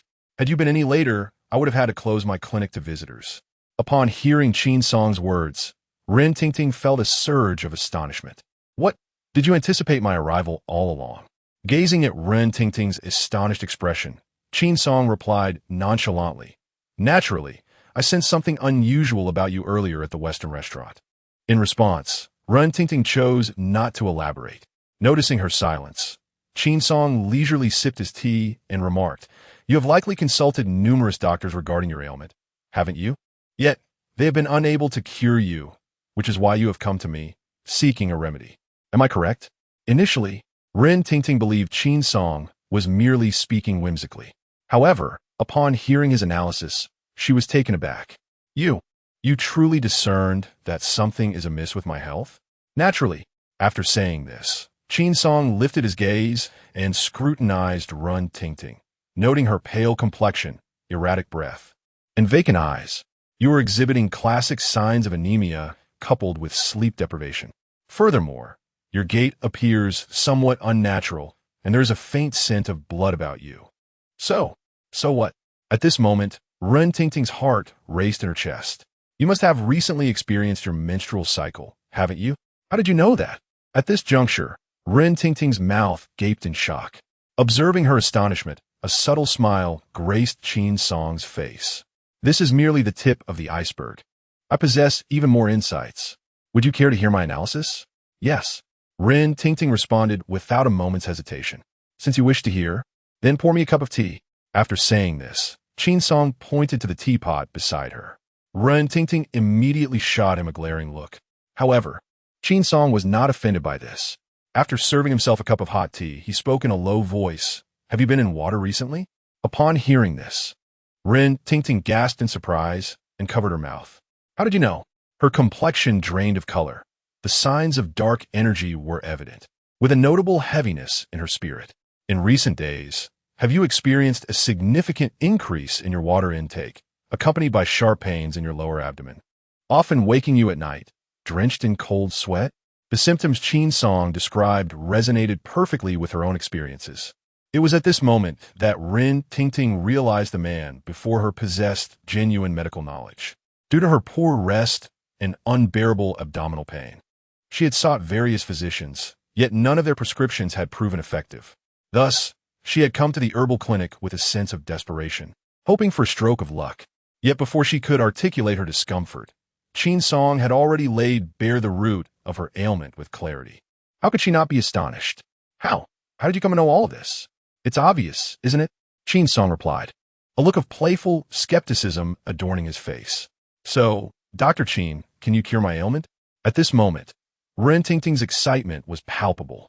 To heal your ailment is not a daunting task. So, could you expedite my recovery? Moreover, what precisely did you mean by the intrusion of negative energy into the body? Am I in jeopardy? The mere thought of enduring excruciating pain in my lower abdomen during the midnight hours sends shivers down my spine, leading me to fear for my very existence. Witnessing Ren Tingting on the verge of tears, Qin Song waved his hand reassuringly. Rest assured, you shall not perish. This condition is not severe. Is that truly the case? You are not deceiving me, are you? Upon hearing Qin Song's response, Ren Tingting grasped his hand fervently in excitement. Feeling the warmth of her palm, Qin Song quickly reassured her. It is nothing to be concerned about. This is not a grave issue. You are not misleading me, are you? Have no worries.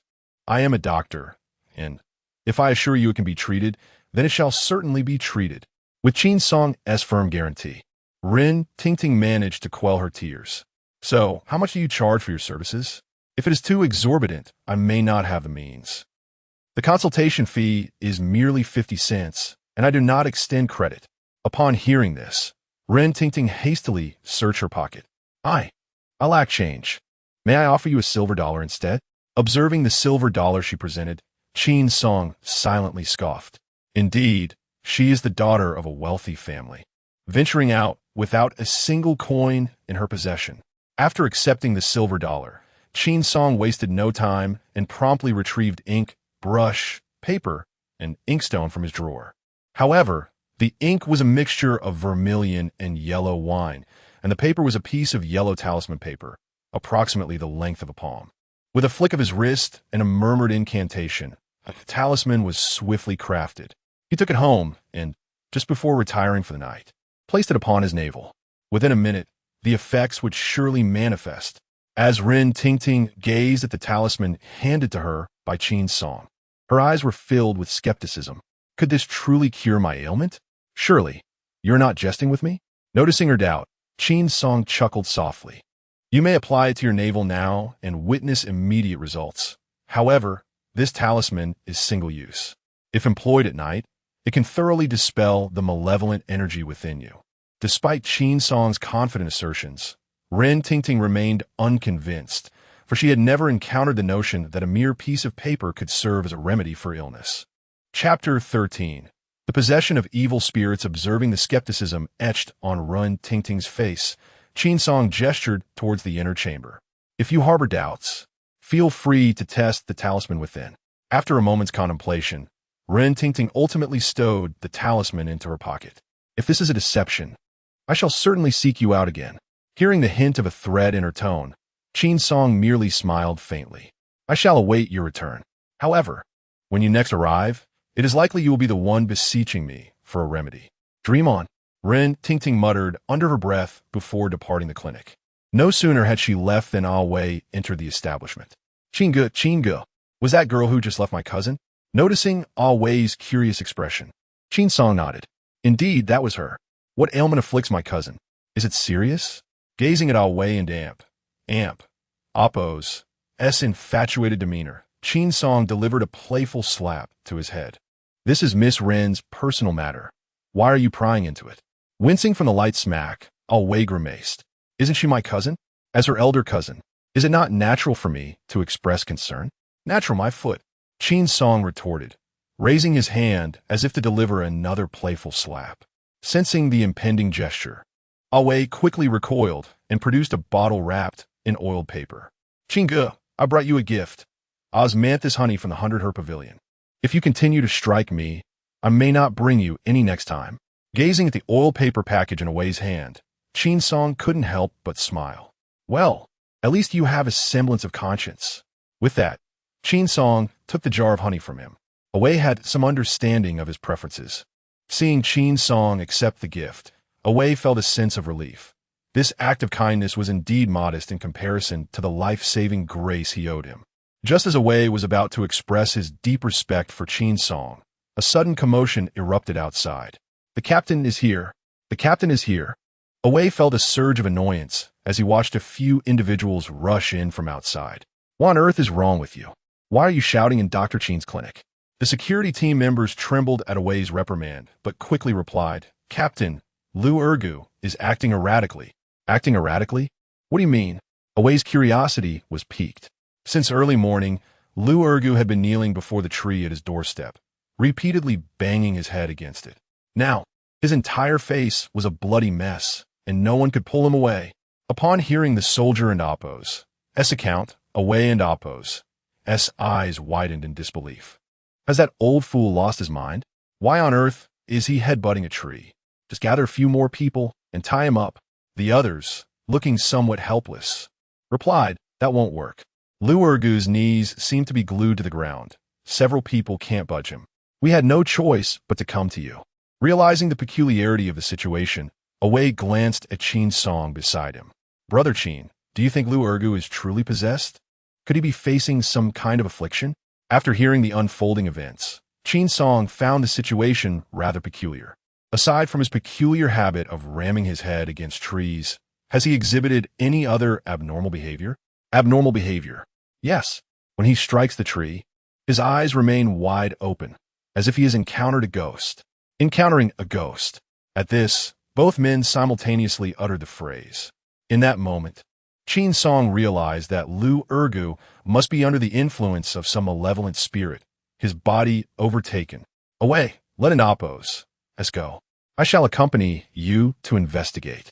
Lu Ergu's residence was not in a secluded area, and by the time the trio arrived, a large crowd of onlookers had already gathered outside. Upon seeing Away's arrival, several militia members promptly approached him to report on the situation. Meanwhile, Qin Song waded through the throng and made his way directly into the courtyard. Inside the yard, Lu Ergu resembled a machine, rhythmically battering his head against a stout tree. Witnessing Qin Song's bold entry into the yard, a few individuals immediately cautioned, Dr. Qin, do be careful and avoid injuring yourself. To this, Qin Song merely waved his hand in acknowledgement. The bark of the tree before Lu Ergu had already been severely damaged, and so too had Lu Ergu's forehead. Blood streamed down his neck, saturating the earth beneath him.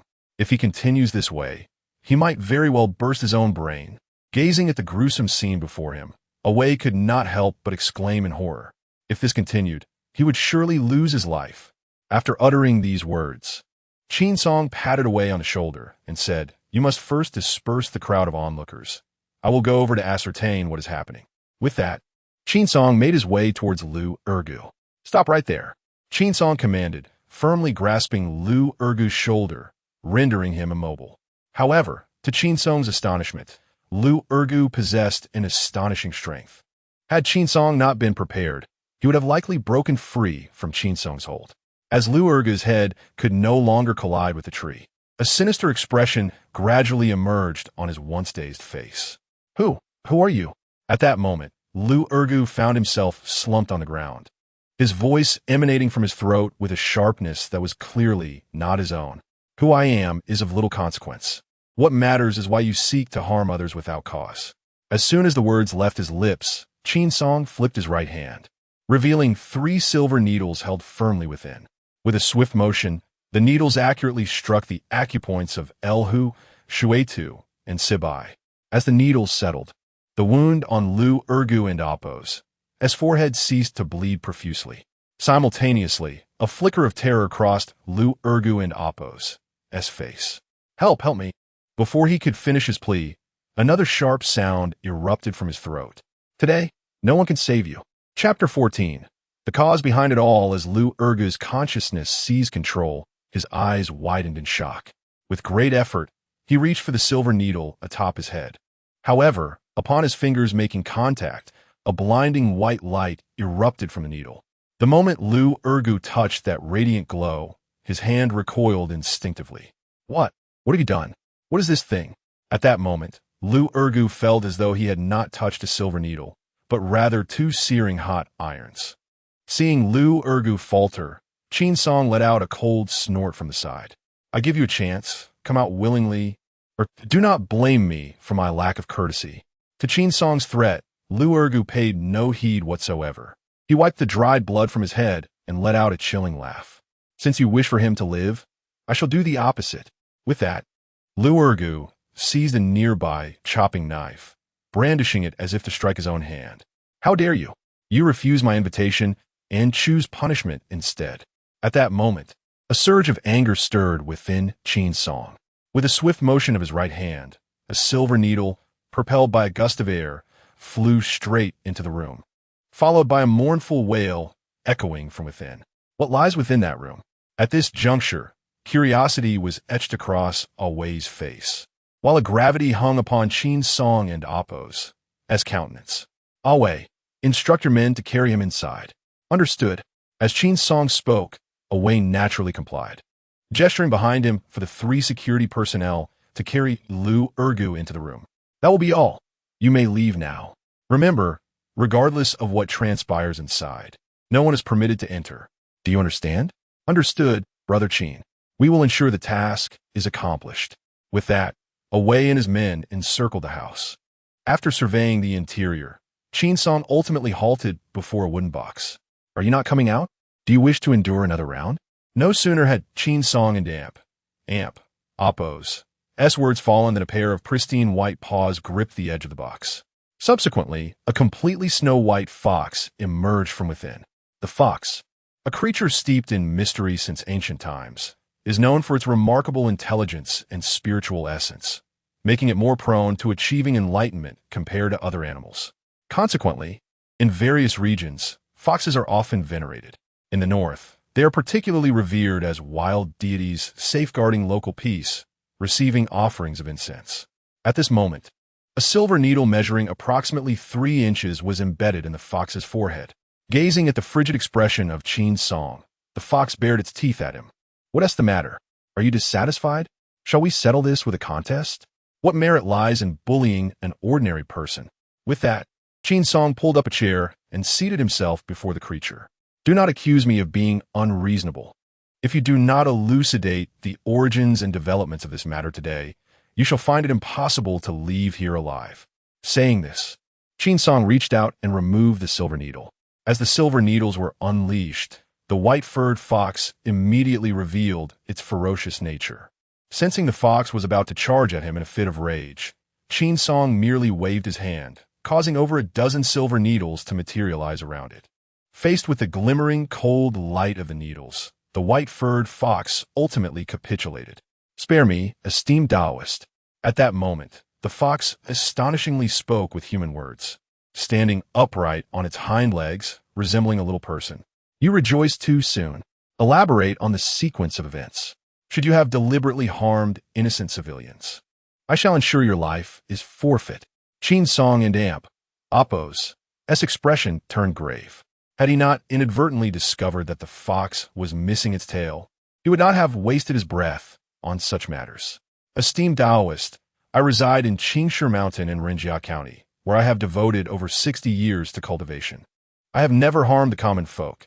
At times, I even guide lost villagers safely down the mountain. Yesterday marked a pivotal moment in my 70 years of cultivation. During this period, I become akin to an ordinary fox. To prevent any unforeseen incidents, I returned to my cave to avoid disturbance. Yet on that very day, an individual trespassed into my cave without cause and severed my tail, causing my cultivation to regress. Had I not fled swiftly, I might have been slain by this person. Upon concluding the tale, Qin Song glanced at Lu Urgu, who lay on the bed. So, because of this incident, you harbored murderous intentions towards him, did you? Indeed.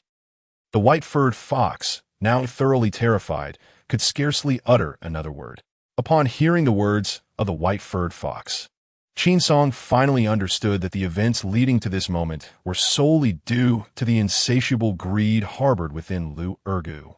Casting a glance at the fox's bare rear and then at the unconscious Lu Ergu on the bed, it became evident that although the fox still bore resentment, it dared not voice its anger. "I comprehend the situation now," Qin Song remarked, briefly surveying the fox's exposed backside. "Indeed, without a tail it is rather unsightly." After uttering this, Qin Song resumed his examination of the room, ultimately fixing his gaze upon the space beneath Lu Ergu's bed. As anticipated, the severed tail of the white-furred fox lay within a wooden box beneath the bed, accompanied by several other animal pelts.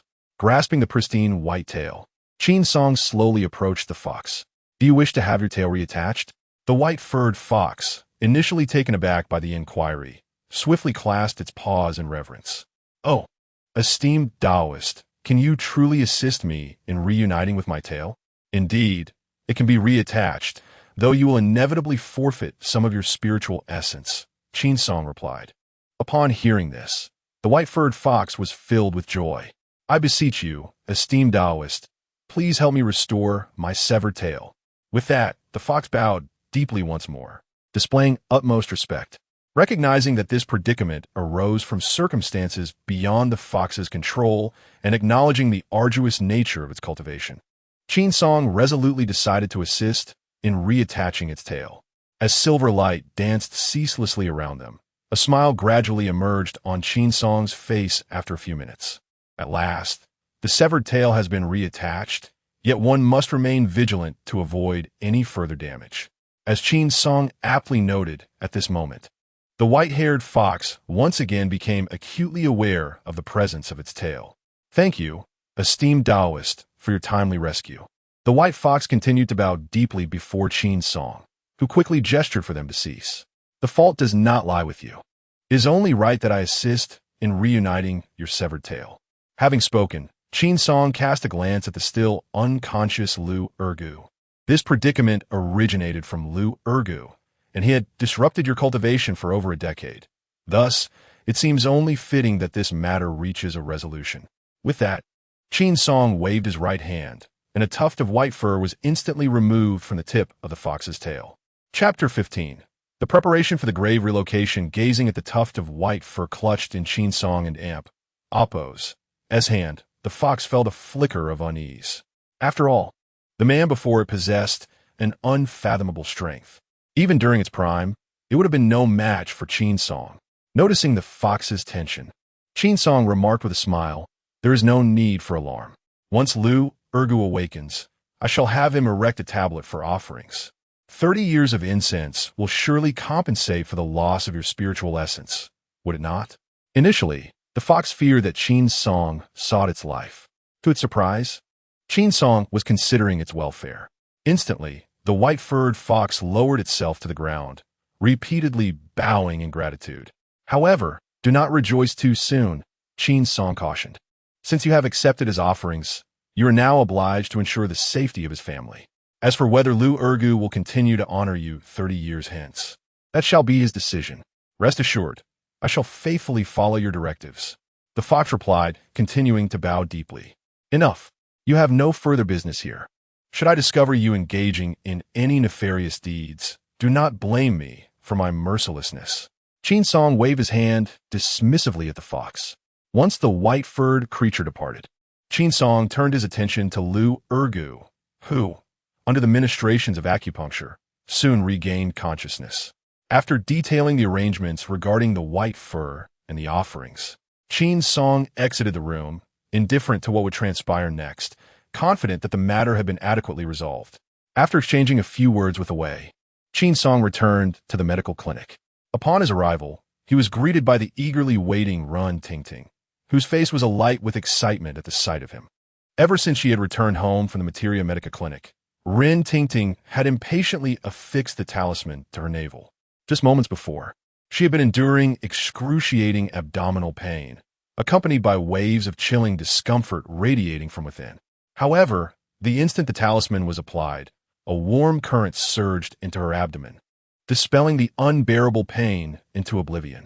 That seemingly small talisman, no larger than a palm, transformed into a veritable furnace, enveloping her in unparalleled comfort. Yet, such relief proved ephemeral. Scarcely 10 minutes had passed when she felt the warmth dissipate and the dull ache return to her lower abdomen. Why does it lose its efficacy so swiftly? She lamented, a flicker of anxiety crossing her features. The memory of Qin's song and Appo's ease while crafting the talisman compelled her to swiftly change and rush back to the Materia Medica clinic. To her surprise, however, she found that Qin's song was not at home. After waiting for what felt like an eternity, just as she was preparing to leave, Qin's song reappeared before her. Noticing Ren Tingting, who had been waiting with bated breath, a smile crept onto Qin's song and Appo's lips. Miss Ren, you return yet again. What is it that you seek? Dr. Qin, could you please provide me with a few more talismans? My stomach has started to ache again. Upon hearing this, Qin Song could not help but furrow his brow. Miss Ren, what is the matter? Is it possible that the talismans I provided you are ineffective? Effective? They are remarkably so. The moment I applied one, my stomach pain ceased immediately. Qin Song nodded in satisfaction, affirming his initial conclusion. The discomfort experienced by Ren Tingting was indeed a result of the influx of negative energy into her body. However, her subsequent words left him utterly perplexed. Yet, the relief was so fleeting. After merely 10 minutes, the effect of the talisman vanished.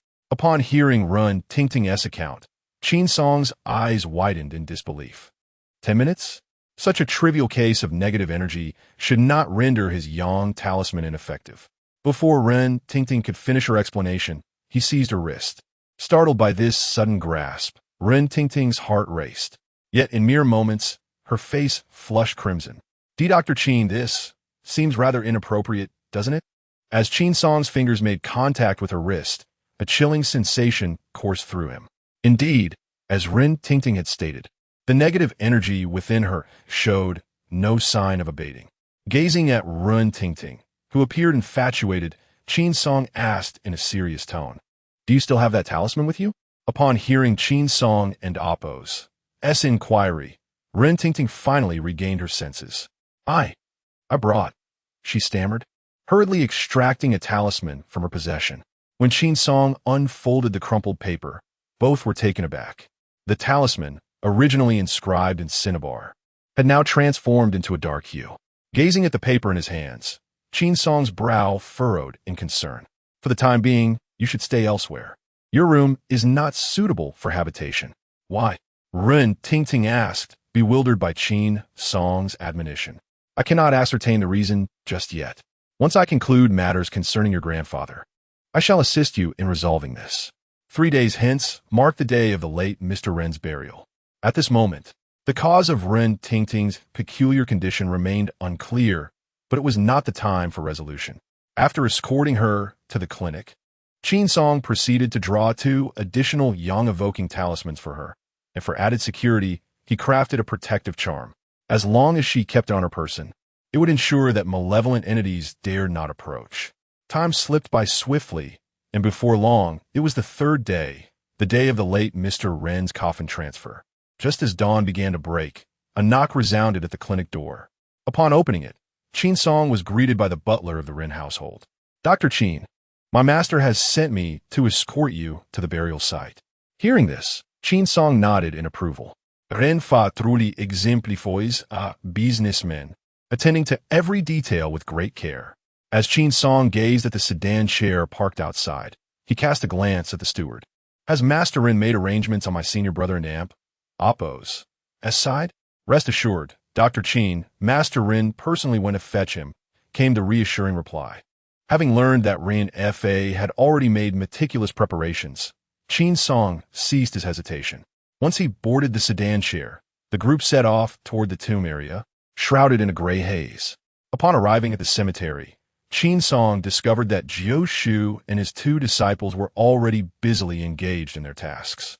Meanwhile, the servants from the Ren residence were diligently setting up the incense, altar, and offering platform, with paper money and sacrificial items already prepared. Noticing Qin Song and Appo's arrival, Jiu Shu promptly set aside his work. Jiu Shu, why have you come so early? The arrangement of the offering platform could have been entrusted to Wen Kai and Xiaoxing. There was no need for you to do it yourself. Qin Song greeted Jiu Shu with a smile, admiring the figure clad in a yellow Taoist robe. Chapter 16. The Dragonfly and Amp. Oppos. As touch upon hearing Qin Song mention Wen Kai and Xiaoxing, Uncle Jiu felt a surge of irritation. These two rascals were truly a source of constant worry, especially considering the gravity of this undertaking. It demanded utmost precision. In acknowledgement, Qin Song nodded affirmatively. With his arrival, all participants were finally gathered. Amidst the throng of servants and security personnel, Ren Fa and Ren Tingting approached the gravesite. Today, we hope for your utmost diligence, Ren Fa said. Uncle Jiu reciprocated with polite remarks, adhering to the customary formalities. As Uncle Jiu conversed with Ren Fa, Qin Song discreetly moved closer to Ren Tingting. How have you been? I trust your abdominal discomfort has subsided? With a smile, Ren Tingting replied, thanks to the talisman you had crafted for me, I am now quite well. She then revealed a small red silk pouch from her bosom, within which lay the talisman. Qin Song was taken aback to discover that she had chosen such a private place for it. He found himself at a loss for words. This charm, once worn, could ward off malevolent spirits and ensure safety. It need only be secured at the waist. There was no need for such meticulous concealment.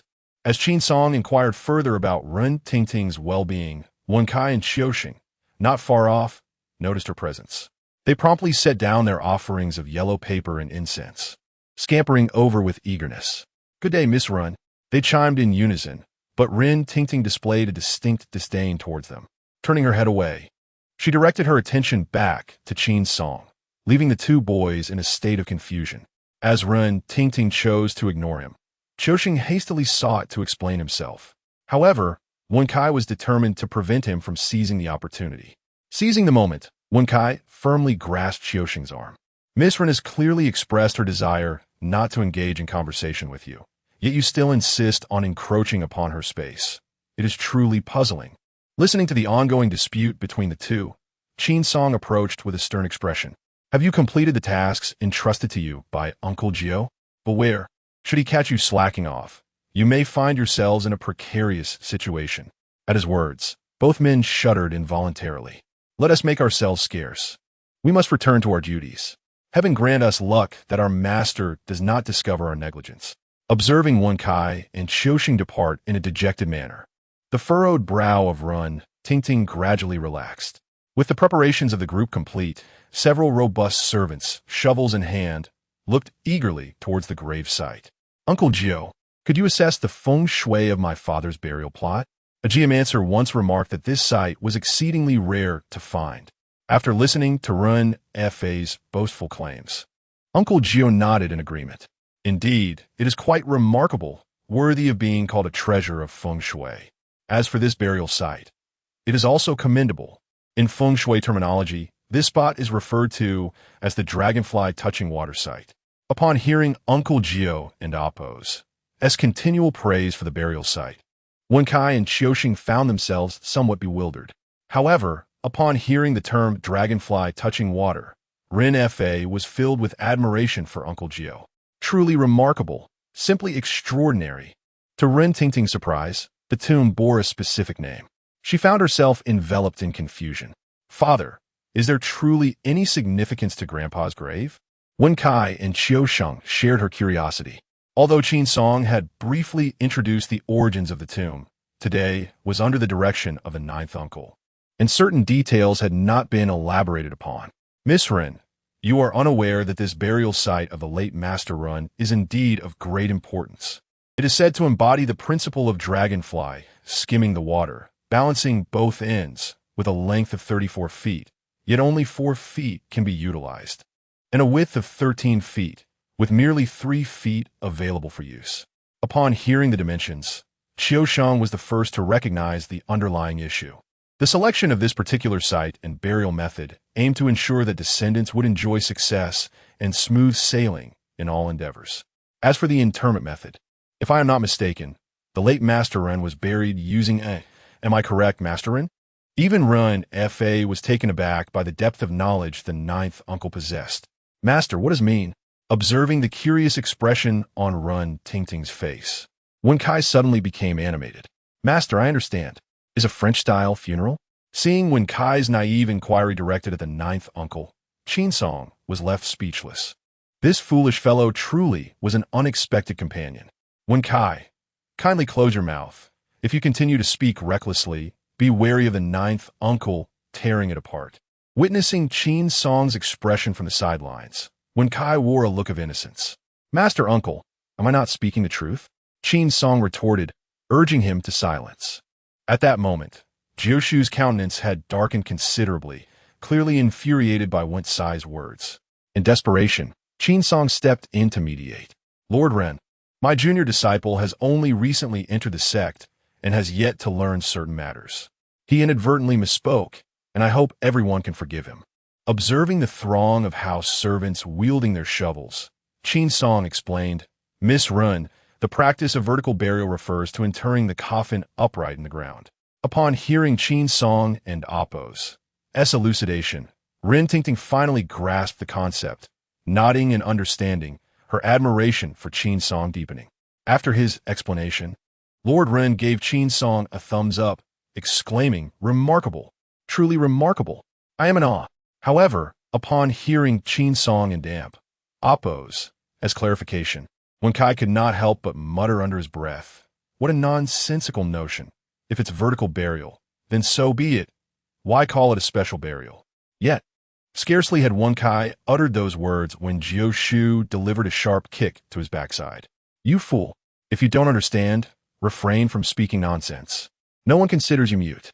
Seeing this, Wen Kai hastily retreated to the side, fearing further ire from Jioshu. Dr. Qin and Appo's words hold merit.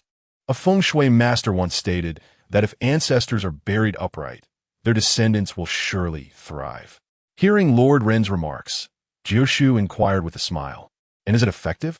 In response, Ren Fa could only shake his head with a rueful smile. Suddenly, a look of deep sorrow settled upon his face. Over the past 2 decades, the Ren family and Appo's business has dwindled. Regardless of the industry, profits have been elusive and losses have even occurred, leaving us in perplexity. "Master Ren, in my humble opinion, it seems that the feng shui master harbors a grudge against your family." "What makes you say that?" Upon hearing Uncle Jio's assertion, Ren Fa felt a sense of confusion. However, Uncle Jio chose not to elaborate further. It was only when he observed the earth excavated from the grave that he inquired, "Was there any animosity between the late master and him during his lifetime?" Chapter 17. Opening the coffin, the corpse stiffens upon hearing the words of Master Jio. Lord Ren fell into a profound silence. After a moment's reflection, he gradually began to speak. "This plot of land was, in fact, selected by the geomancer. My father recognized it as an auspicious site, which is why he invested in acquiring it." Master Jio was not entirely satisfied with this response. "Lord Ren, was this land truly purchased with money? Was there merely enticement, with no coercion involved?" In response to Master Jio and Appo's probing inquiry, Lord Ren chose to remain tight-lipped. At this juncture, the truth was already evident. "I suspect there must have been some form of coercion." As he spoke, Qin Song approached from the side of the tomb. "If it were simply a matter of money, the geomancer would never have wished harm upon your family. Nor would he have advised you to cover the entire dragonfly-touching water site with concrete. This disrupted the feng shui arrangement of the tomb." Noticing that Qin Song had already analyzed the issues surrounding the tomb, Master Jio nodded in appreciation. "My junior brother is correct. The dragonfly-touching water site lacks the necessary water in the grave, rendering it impossible for the coffin to access water. Thus, the feng shui configuration is indeed compromised. Fortunately, the geomancer did not go to extremes, advising you to open the coffin and relocate the burial after 20 years, only causing you half a lifetime of trouble, sparing you from a lifetime of misfortune and safeguarding the next 18 generations." Qin Song, standing to the side, refrained from interjecting. Had Master Jio been aware that Lord Ren, lying within the coffin, had already undergone a transformation, he would likely have been utterly astounded. As for Ren Fa, he was currently engulfed in a sense of dread. If the misfortunes of the Ren family's business are indeed attributable to the feng shui of this grave, then the intentions of that feng shui master from years past were undeniably malevolent.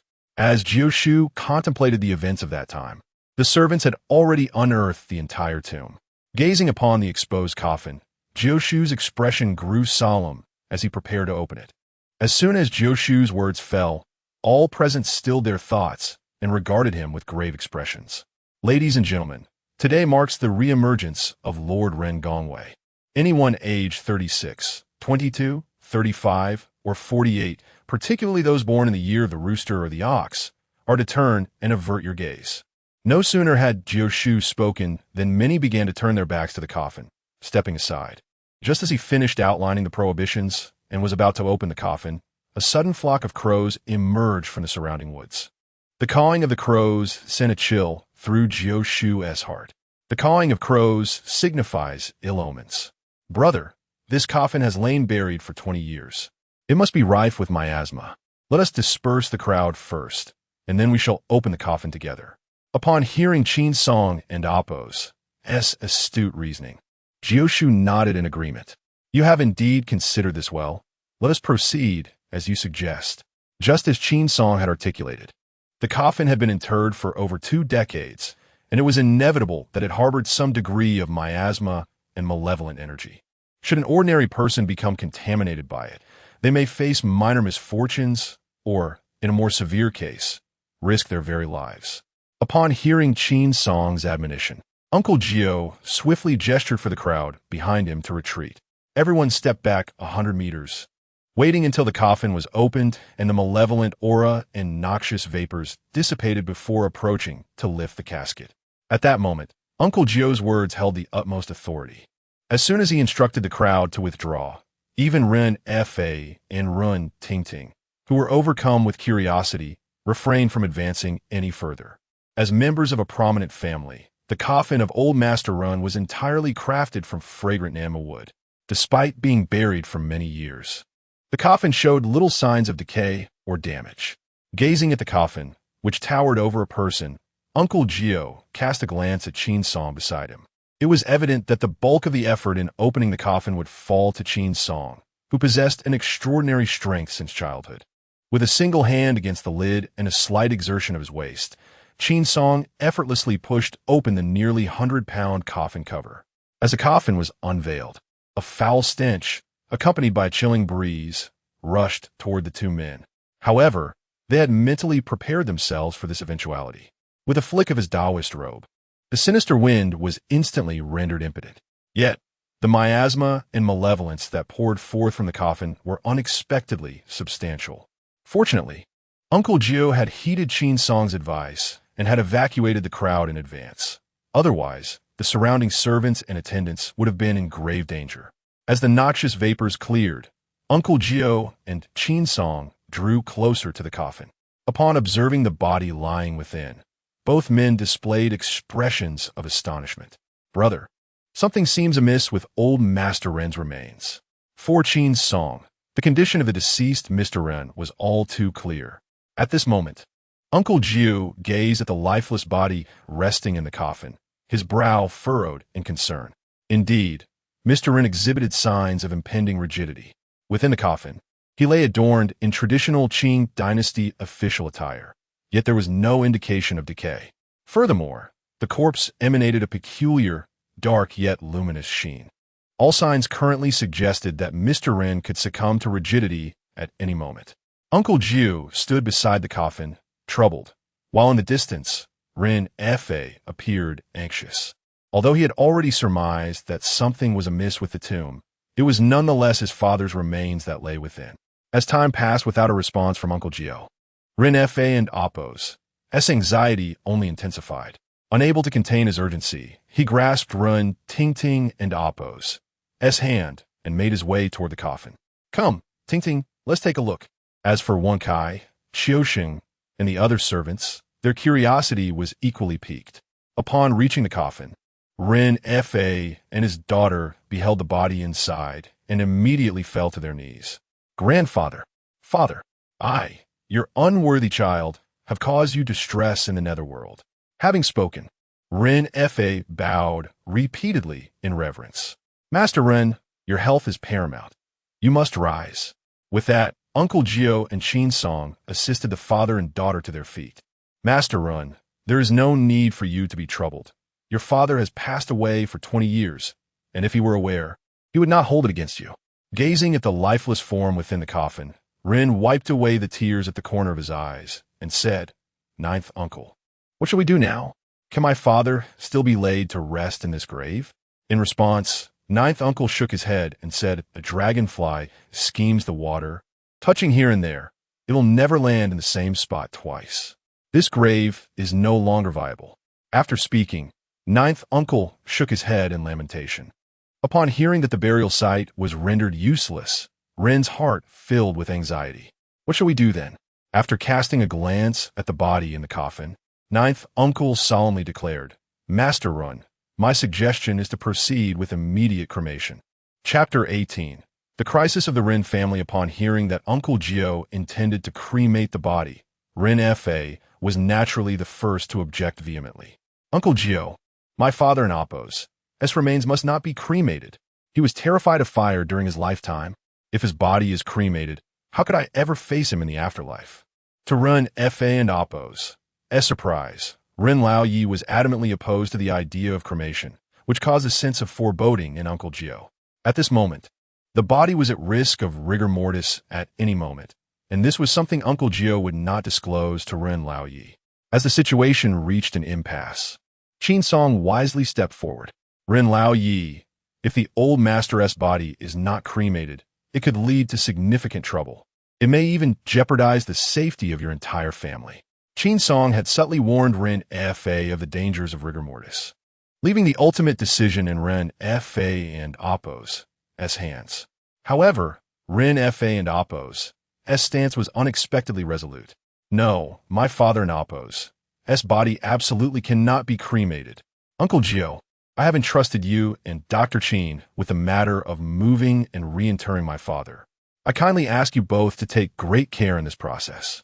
And rest assured, I shall not neglect your rewards once it is accomplished." Seeing Rin Fa's unwavering determination against cremation, Uncle Gio felt a profound sense of helplessness. After all, given Rin Fa's status and influence, he could be likened to a local emperor in the entire Rin family county. If Uncle Gio hoped to continue thriving in Rin family county, it was imperative not to offend this man. Moreover, with Rin Fa promising generous compensation, Uncle Gio reluctantly acquiesced to the matter at hand. "First, let us carry old Master Rin's coffin back to the ancestral hall. I shall swiftly select a suitable burial site for him, and at the appropriate time, we will choose an auspicious day for his interment." Upon witnessing Gio Shu relent on this matter, Rin Fa's previously tense expression gradually eased. "This task will require your diligent efforts, my two friends." After speaking, Rin Fa glanced at his companion. "Away.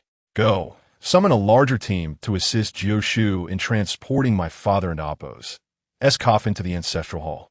We must ensure that not a single misstep occurs." Once Away had arranged for the coffin to be prepared for departure, Rin Fa finally felt at ease. "Gio Shu, I entrust the subsequent matters to your capable hands. Ting Ting and I shall take our leave for now." At this moment, Rin Fa and Appo's demeanor was remarkably grave. It was only after the palanquin carrying father and daughter disappeared from view that Gio Shu let out a slow sigh. Noticing the concern etched on Gio Shu's face, Qin Song hurriedly stepped forward to offer comfort. "Brother, there is no need for you to fret. We have said all that needed to be said. If old Master Rin chooses not to listen, there is little we can do." To this, Gio Shu nodded in agreement. For one who receives payment, one must also bear the burden of misfortune. In the coming days, I shall endeavor to find a burial plot promptly, hoping that nothing untoward occurs. With that, Gio Shu summoned Wen Kai and Qiuxing to his side. "You two will burn a plum blossom incense array at the burial site. Be sure to return and inform me of its condition." "Yes, master." At present, Gio Shu wore a troubled expression, and the two young men were keen to avoid any ill fortune. After providing his instructions, Uncle Gio reiterated, "Remember to burn incense and pay respects at each grave. Today has been quite disruptive, and I hope for your understanding. You two must not forget." After repeated reminders, Uncle Gio and Qin Song returned to the mortuary. Unbeknownst to them, in a nearby grove, a man clad in a blue robe was observing everything transpiring at the cemetery. As he watched the coffin of old Master Ren being loaded onto a cart, a smirk of satisfaction crept across his face. Peyton Vaillon, did you ever anticipate that I still had this card up my sleeve? Since you acted without mercy back then, do not blame me for my lack of righteousness. This is what they call a son repaying his father's debts. Karma will come around. With that, the figure in the blue robe shifted a few times and vanished into the woods. Under the escort of Wei and a group of security personnel, old Master Ren and Appo's coffin was safely delivered to the mortuary. Gazing at the casket before him, Uncle Gio remained silent, seemingly lost in contemplation. Meanwhile, Qin Song stood by, equally reticent. After a lengthy pause, Uncle Gio let out a soft sigh. Junior brother, old Master Ren's body has begun to show signs of rigidity. The best course of action now is to use a chalk line to dispel the corpse's energy. This will not only prevent further stiffness, but also avert any potential harm it might cause. What do you think? What you say is indeed wise, brother. I share your thoughts completely. Qin Song wholeheartedly agreed with Uncle Gio's proposition. In the film, Uncle Gio similarly employed the method of sealing the coffin with a thread to prevent old Master Ren from becoming a zombie.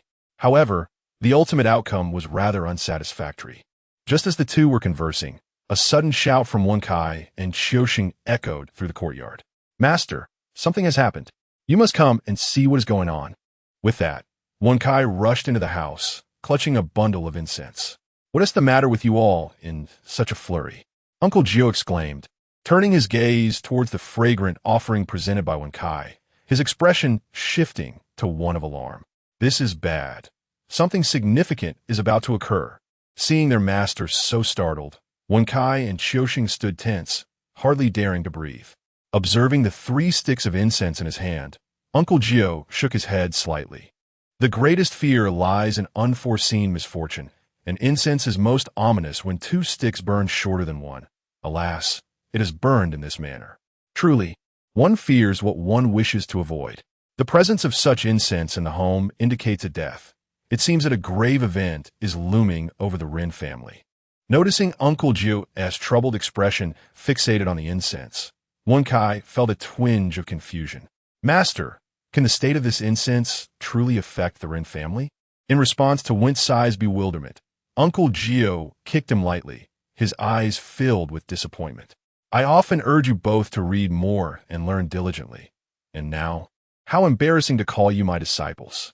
Though Wen Kai winced from the kick, his thoughts were consumed with concern for Ren Tingting's safety. The same was true for Xiaoxing. Although they did not comprehend why the fragrance of the plum blossoms had ignited so fiercely, they gleaned from the words of Master Gio that it was highly likely that the Ren family would suffer casualties. All they could do at present was to take early precautions and endeavor to assist the Ren family in averting this impending crisis. The ability of the Ren family to navigate through this turmoil was equally tied to Master Gio's reputation and livelihood. After all, the Ren family had invested a considerable sum to engage Master Gio, and should any misfortune befall them, it would be difficult for Master Gio to earn his keep in Ren County thereafter. Senior brother, he remarked, it would be prudent to take preventive measures now to avoid any potential chaos. The most pressing threat at the moment was the imminent possibility of the rigid old Master Ren. Chapter 19.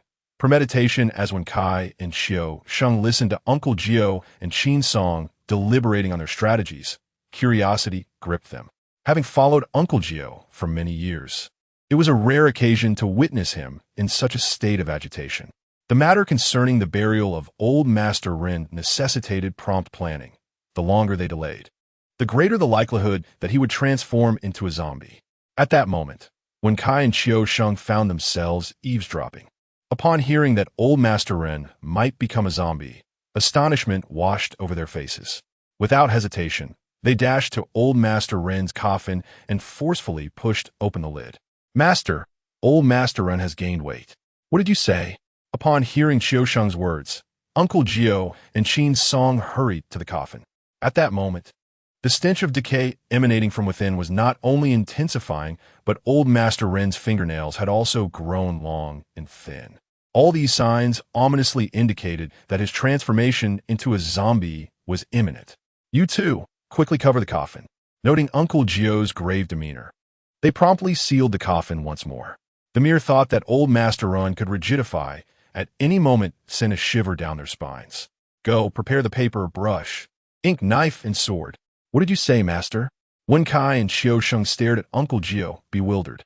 Sensing Uncle Gio's rising frustration, Qin Song swiftly nudged them aside while explaining it's yellow paper, red brush, black ink, kitchen knife, and wooden sword. You too, hurry and prepare. Very well, Master. Soon, Wen Kai and Xiao Sheng had gathered all the necessary items. Seizing the opportunity, Jusu went to the backyard and caught a large rooster. Master, are we using a chicken again? Wen Kai exclaimed, nearly drooling at the sight of the rooster that was about to be bled. After shooting Wen Kai a glare, Jusu commanded Xiao Sheng to sever the chicken's neck, mixing the blood with black ink. Once the mixture was poured into the ink container, Jusu finally exhaled in relief. Now, take the ink container and mark the entire coffin. Every inch of it. Do not be lazy. After receiving the ink container, the two immediately got to work. After a while, Wen Kai spoke up again, Master. Why does the Ren family face calamity? At that moment, Jusu was feeling rather vexed and had no inclination to enlighten Wen Kai. Thus, he passed the question to Qin Song. Unbothered, Qin Song gazed at the busy duo and slowly replied, to live is to hold on to one's breath, while the deceased must release it. If a person dies harboring anger, resentment, or frustration, that energy remains trapped in their throat, and, combined with external influences, it transforms into a zombie. Upon hearing the word zombie, Xiao Sheng quickly inquired, is it the kind of zombie that the four-eyed master chases? Qin Song clarified, the ones your four-eyed master pursues are not zombies, but rather walking corpses. There's a profound difference between the two. As Wen Kai halted his actions, Qin Song gave a gentle pat on the back of his head, signaling him to hasten his work. Once Wen Kai resumed his tasks, it became clear that zombies were distinct from corpses. They possessed immense strength and bodies as unyielding as iron, impervious to blades and bullets. Most critically, they feasted upon human blood, and should a zombie arise, it would be his closest kin who would bear the brunt of the calamity. After listening to Qin Song's elucidation, the two finally nodded in enlightenment. Thus, the concern of the master and uncle was that once old Master Ren became a zombie, he would pose a threat to Master Ren and Miss Ren. Indeed, the youth is teachable. The youth is teachable. Although Qin Song had been diligently explaining the differences between zombies and corpses, his gaze remained fixed upon old Master Ren's coffin. Even beneath the coffin, Qin Song had meticulously verified every detail, and only after the entire coffin had been thoroughly measured did he feel a sense of relief. Now they had done all they could. Should old Master Ren truly transform and become a zombie, it would signify that the Ren family was destined to endure this tribulation. At present, the mortuary had taken all necessary precautions. As for what remained, that burden lay with the Ren household. Once the two disciples had completed their tasks regarding the coffin, Uncle Gio's previously furrowed brow began to relax. With the mortuary's work concluded, they would proceed to the ruined residence to make arrangements the following day. Upon hearing this, Wen Kai and Xiao Sheng instantly brightened with enthusiasm. Master, I have no other commitments tomorrow. I shall accompany you. Unexpectedly, Wen Tai seized the initiative, and Xiao Sheng was not one to be outdone. Master, there are plenty of people in my aunt's shop tomorrow. Let me accompany you instead. The moment it was suggested that these two disciples should work, they appeared lethargic and indifferent. However, upon hearing about a visit to the Ren family, they sprang to life as if invigorated by a surge of energy. This instantly ignited a fire of frustration within Uncle Gio. Without further ado, he delivered a kick to each of their backsides. His face contorted in anger as he declared, "Don't think for a moment that I am oblivious to your thoughts. Neither of you will accompany me." At that moment, a wave of helplessness washed over Uncle Gio. Both of his apprentices were unreliable, and the tasks assigned by the Ren family could only be handled by Qin Song alone. Junior brother, I must venture out tomorrow to explore the cave and attend to the matters of the Ren family. and I need you to make the trip personally. Song was not at all surprised by this outcome. After all, the qualifications of Wen Tai and Sheng were lamentably inadequate. While both possessed commendable character and kind hearts, one showed no interest in the arts of Mao Shan, and the other was timid and evasive, often resorting to cunning tricks. Throughout his years under Uncle Jio's tutelage, he had not even mastered some fundamental Mao Shan spells. Should this be revealed to their fellow disciples, Uncle Jio would surely become the subject of ridicule. The eagerness displayed by these two apprentices stemmed purely from their desire to visit Rin Tingting.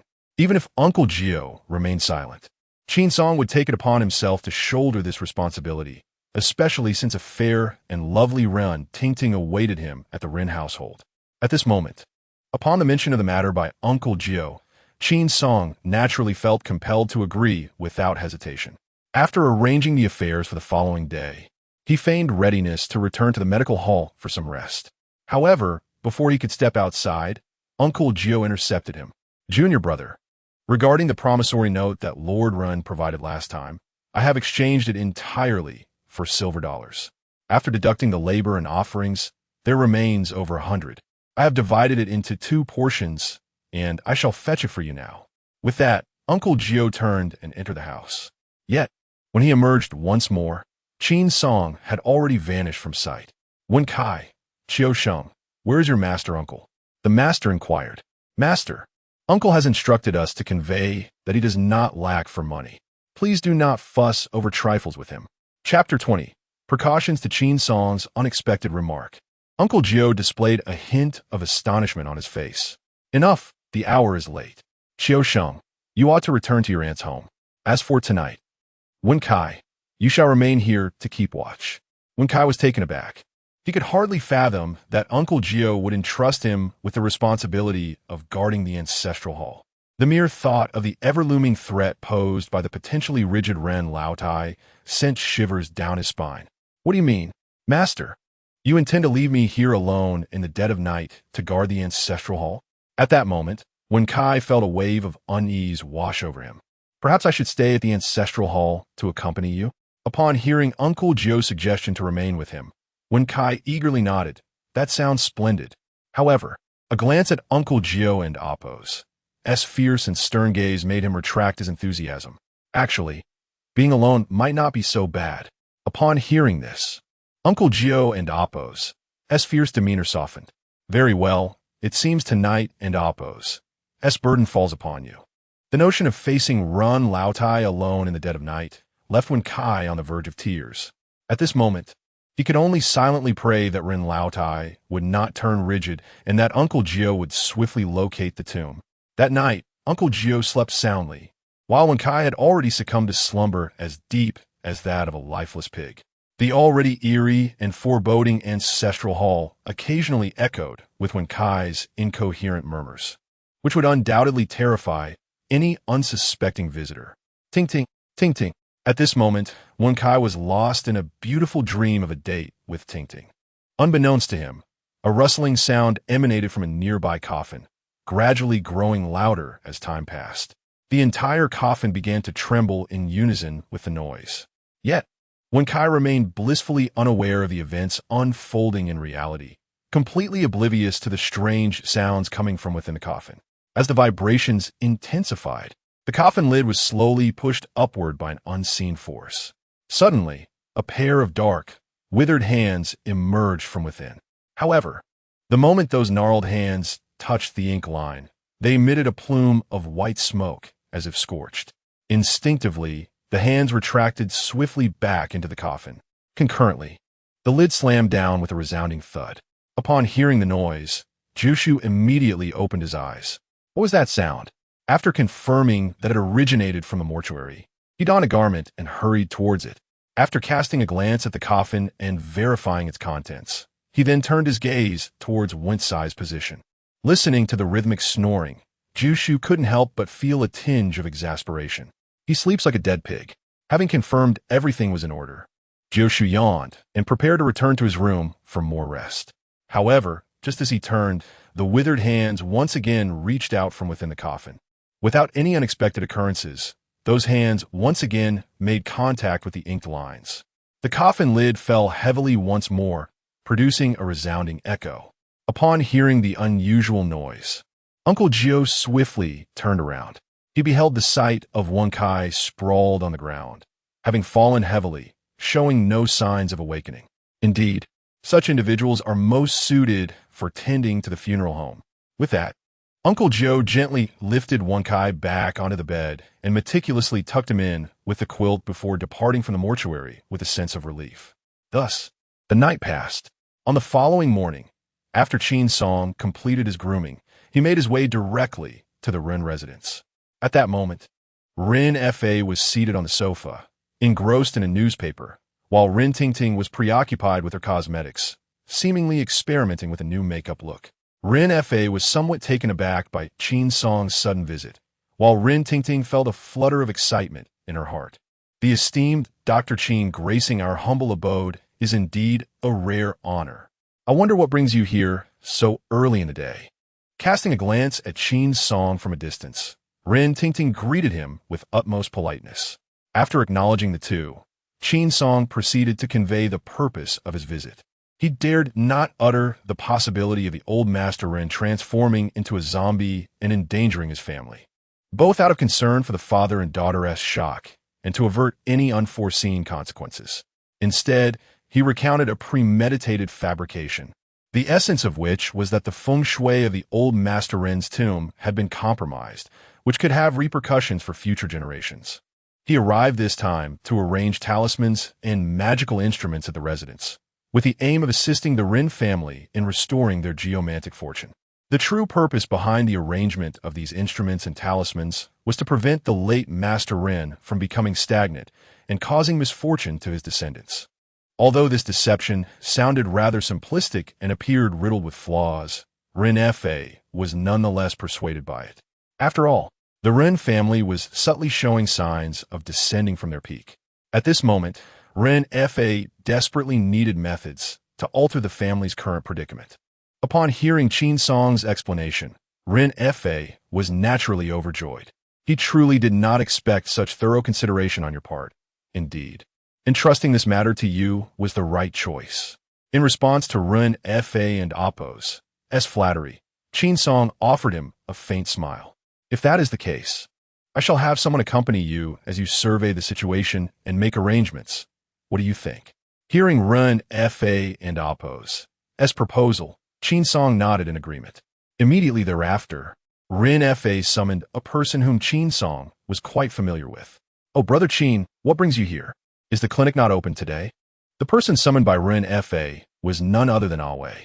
However, unlike his usual attire of military green security uniform, Awei was dressed today in an exceedingly flamboyant suit. Observing Awei's attire, Qin Song could not help but feel a tinge of curiosity. What brings you here today? You seem rather unoccupied. The security team typically encounters no significant matters, with idle time on our hands. I thought I might come by to see if I could be of assistance at my aunt's house. As the conversation unfolded, Awei's gaze fell upon the small trinket in Qin Song's hand. Hey, Brother Qin, could you spare me one of those little charms? He inquired, his face lighting up with a glimmer of hope. After all, Qin Song had often gifted away various odds and ends. Observing the talisman in Qin Song's grasp, Awei couldn't help but desire to possess one for himself. If you seek one, you might inquire with your uncle. Perhaps he will consent, Qin Song replied, gesturing towards the interior of the house. Upon hearing this, Awei quickly comprehended that acquiring those trinkets was out of the question. Consequently, he shifted his focus to the stack of talisman papers. Since those small items are unattainable, surely you can part with a protective charm? Surprisingly persistent today, Awei pressed on. Reluctantly, Qin Song extracted a single sheet and handed it to him. Little did Awei realize, what Qin Song held was not a protective charm at all. Chapter 21. An unexpected discovery upon arriving at the Ren residence. Qin Song's primary objective was to prevent the potential harm posed by the rigid disposition of old Master Ren. Consequently, he was equipped solely with corpse-restraining talismans. Upon receiving the talisman, Awei appeared to be overjoyed as if he had stumbled upon a precious treasure. After carefully stowing away the talisman, Awei patted his chest and addressed Qin Song. Brother Qin, Do you require my assistance when you arrange the magical instruments and talismans? Noticing Ao Wei's keen interest in the magical apparatus, Qin Song hastily tucked it away and replied, "That won't be necessary. The arrangements need to be made in the rooms of Old Master Ren and Miss Ren. Furthermore, you are not well versed in formations, so it would be of no use to you." Having said this, Qin Song affixed several corpse-restraining talismans around the courtyard before returning to the parlor. "Old Master Ren, everything outside has been properly arranged. Now, we only need to attend to your and Miss Ren's chambers." "Very well, let us proceed at once." With that, Ren Fa led Qin Song upstairs, followed closely by Ren Tingting and Ao Wei. However, as soon as they reached the second floor, Ao Wei and Ren Tingting were stopped. "Dr. Qin, the room outside is a storage room, and the two rooms inside are mine and Tingting's. How you choose to arrange them is entirely up to you. We are not particularly knowledgeable about these matters, so we will refrain from interfering." Upon hearing this, Qin Song nodded in acknowledgement. "Rest assured, Old Master Ren, I can manage this on my own." "Very well, Dr. Qin, feel free to proceed." Having said this, Ren Fa gestured invitingly. It is evident that Ren Fa harbors a profound superstitious belief in feng shui, exhibiting no skepticism towards the fabrication spun by Qin Song. The first to enter was indeed Ren Fa and Appo's chamber. Despite being a wealthy individual, Ren Fa and Appo's room exuded no opulence, apart from essential furnishings. It was adorned solely with a few calligraphic works and potted plants for embellishment. As Qin Song scanned the room from the doorway, his gaze ultimately settled upon several windows. The windows and doors were the most likely points of ingress. Consequently, Qin Song promptly sealed the windows with talismanic paper and glutinous rice. After casting a glance at the small balcony outside, he deliberately scattered a handful of glutinous rice, aiming to thwart any attempts by the elderly Master Ren to enter through the window. Subsequently, he affixed corpse-restraining talismans in various locations throughout the room, including the head of the bed, the desk, and the bookshelf. Satisfied with his handiwork, Qin Song nodded in approval. However, his moment of joy was fleeting, as his brow furrowed once more. After a brief moment of contemplation, Qin Song suddenly realized his oversight. No wonder something fell amiss. He had yet to arrange the talismans. With this thought, he hastily retrieved 2 trigrams from his satchel, positioning them strategically facing the door and the window. As for the wooden sword and copper bell, he placed them on the desk and by the head of the bed respectively. With these protective items in place, he believed Master Ren would think twice before attempting to intrude. With Ren Fa's room fully prepared, only the chamber of Ren Tingting remained. As Qin Song pushed open the door to her room, he unexpectedly encountered Ren Tingting. Upon seeing Ren Tingting's beaming smile, a sense of unease crept into Qin Song's heart. Although Ren Fa had previously issued strict instructions that no one was to disturb him during the arrangement, Ren Tingting could no longer endure Ao Wei's lecherous gaze fixated upon her, prompting Ren Fa to permit her return. Moreover, as a young woman, there were undoubtedly some personal items in her room that were not meant for public view. Should Qin Song inadvertently stumble upon them, the situation would certainly be quite awkward. "Miss Ren, what brings you here? Did not Master Ren just say?" "What did he say? This is my own room. Why should I not be here?" With that, Ren Tingting smiled and gestured toward the nearby chair, inviting Qin Song to sit. As he surveyed the room, it became evident that the most prominent feature was the nearly 2-meter-wide vanity, atop which an overwhelming array of cosmetics lay scattered. Ren Tingting's passion for makeup and adornment was clearly reflected in the clutter. After pouring a cup of tea for Qin Song, Ren Tingting cheerfully inquired, "Dr. Qin, how do you plan to arrange my room?" In the midst of their light-hearted banter, Qin Song casually settled into the chair. However, just as he lifted the teacup, his brow furrowed abruptly. Something about this room felt amiss. The instant he sat down, he sensed an unsettling presence, as if a pair of eyes were intently observing him from the shadows. Sensing an ominous presence, Qin Song hastily retrieved the Bagua mirror from his cloth pouch and promptly began to form hand seals while seated. Observing Qin Song's apparent disregard and peculiar behavior, Ren Tingting felt a surge of displeasure. "Hey, I'm talking to you, how could you?" Before she could finish her sentence, a powerful hand swiftly covered her mouth and nose. Do not speak. Hold your breath. With that, Qin Song also sealed his lips. Initially, Rin Tingting wrestled with a desire to resist, yet she soon acquiesced.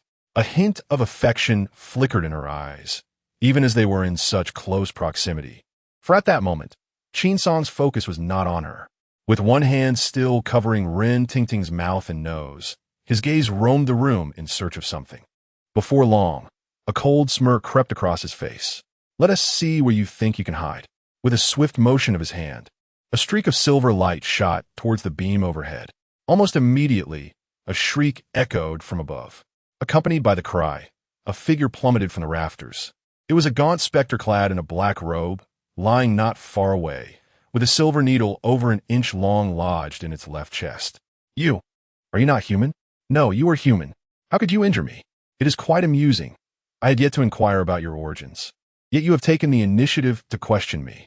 The reason the male ghost uttered such words lies in the fact that spirits lack physical form. Hence, earthly weapons cannot inflict harm upon him. At this moment, having been pierced by Qin Song, he narrowly escaped death, which is why he appeared so astonished. Gazing at the fallen male ghost, Qin Song finally comprehended the situation.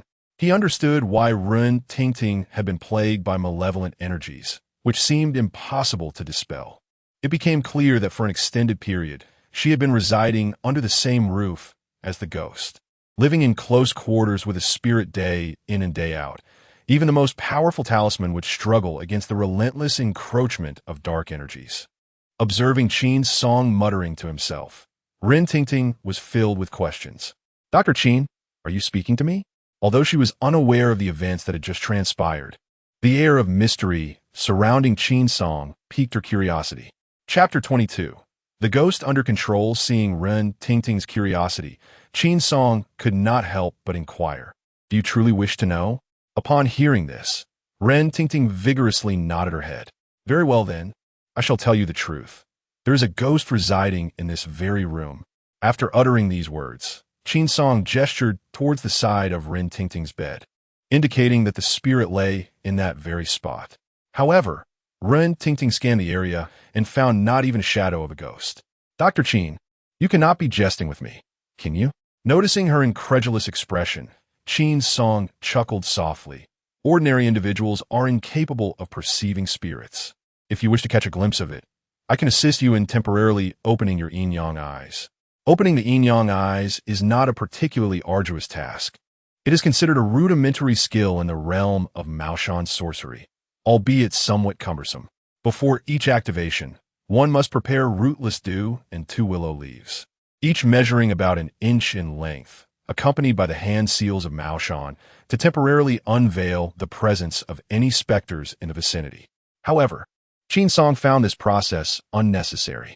Ever since his rebirth in this world, he possessed a pair of yin-yang eyes that allowed him to perceive spirits at any moment, a fact unbeknownst even to his Uncle Jiao. Upon hearing that Qin Song had a method to reveal the ghost to her, Rin Tingting initially felt a surge of excitement. Yet, after a moment's contemplation, she hesitated. Perhaps it's best to forego it. I'm afraid of having nightmares tonight. I think I shall refrain from opening those yin-yang eyes. With that, she instinctively shrank her neck and unconsciously inched closer to Qin Song. Miss Rin, rest assured, with me here, this specter cannot harm you in the slightest. With that, the two approached the apparition. Ah, it is merely a forlorn spirit, having been dead for over 2 decades. What brings you to this place? Upon hearing Qin Song's inquiry, the male ghost initially appeared taken aback, then responded with a wary expression. I seek nothing. This is my home. I simply wish to remain in my abode.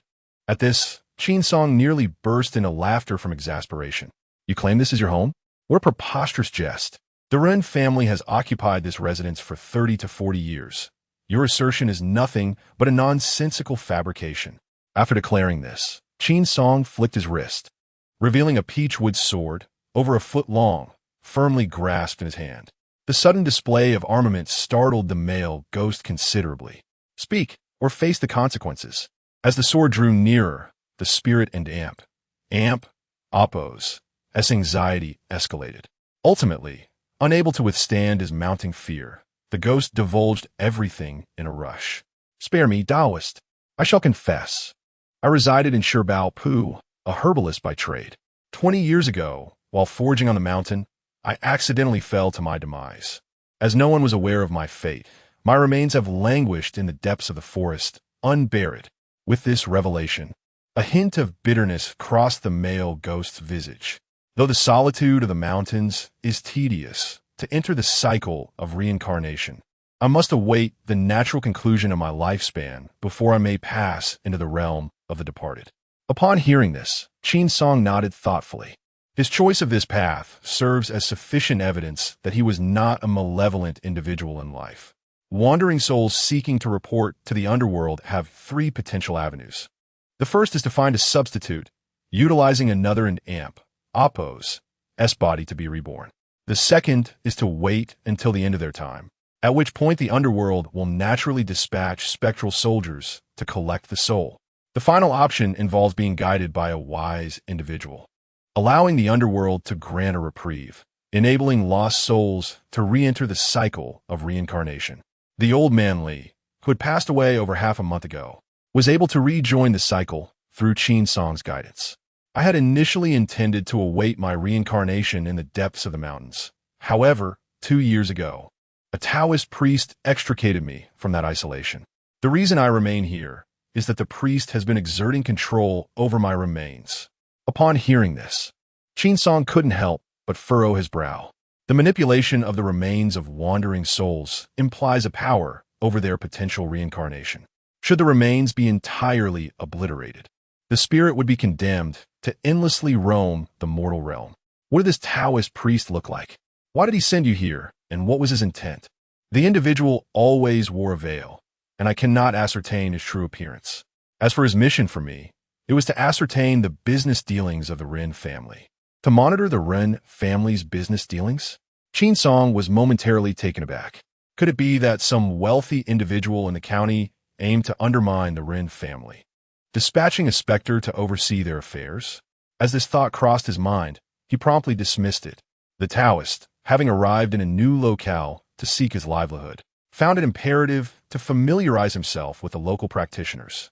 Firstly, this was to establish a semblance of acquaintance, fostering amiable communications in the future. Secondly, it served to showcase his own capabilities, lest he be perceived as inept by his peers, ultimately leading to his marginalization. However, in recent years, no other Taoists had appeared in Renjia County, nor had any external geomancers ventured to conduct business there.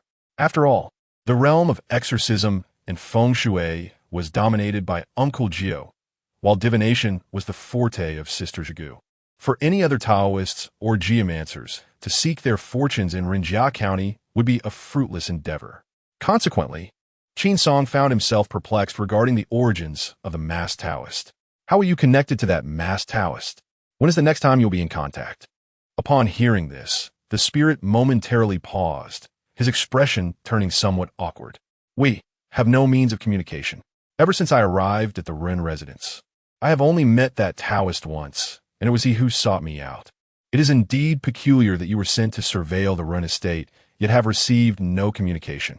After much contemplation, Qin Song remained baffled by the true intentions of this individual. Noticing that Qin Song held the peach with sword in his hand and remained silent, the spirit finally mustered the courage to plead, "Master, I implore you to save my life." To this, Qin Song disdainfully scoffed. "You are already a dead man. How can I possibly save you?" The Taoist priest, you may not be aware, that individual brought me to the Run residence and subsequently buried my remains within its grounds.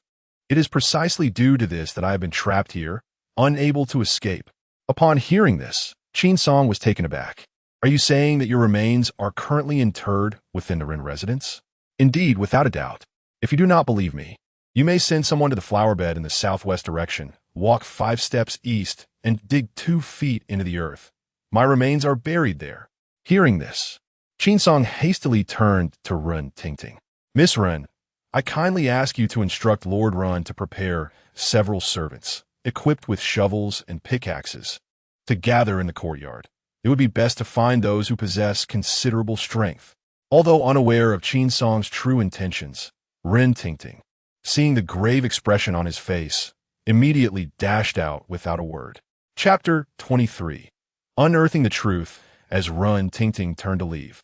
A grave expression enveloped Qin Song and Amp Oppo's face. Master, I realize my mistakes. Please spare me.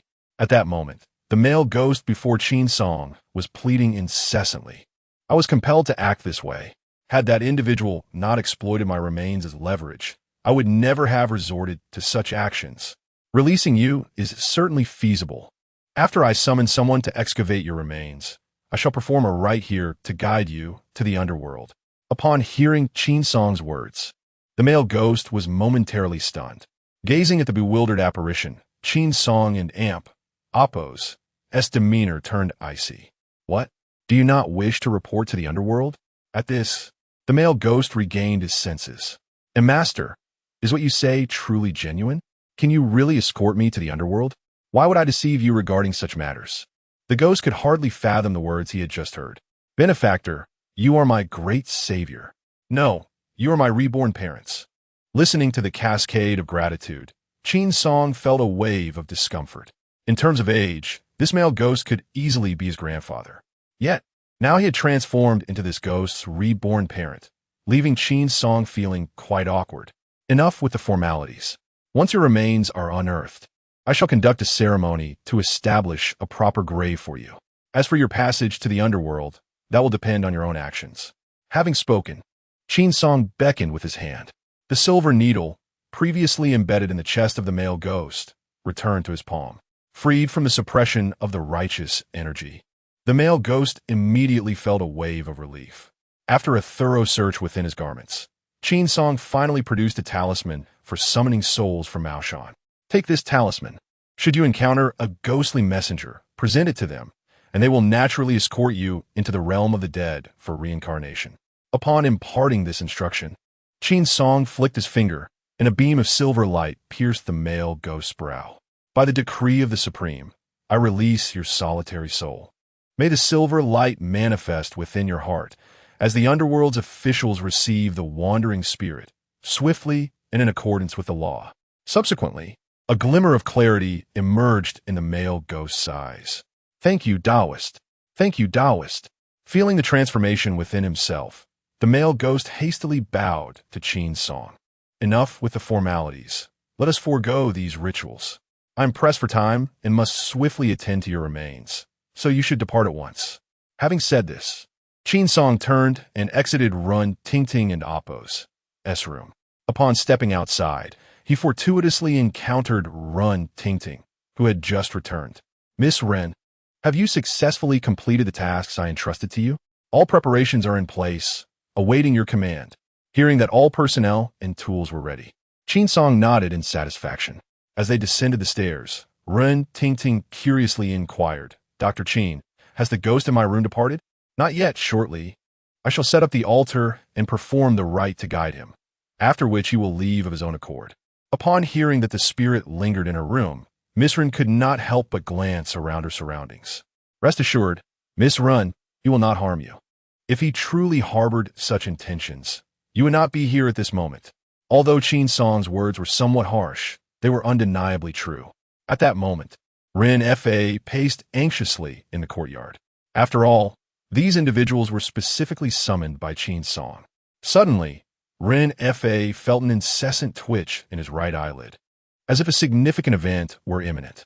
Surveying the few servants in the yard, Qin Song nodded in satisfaction.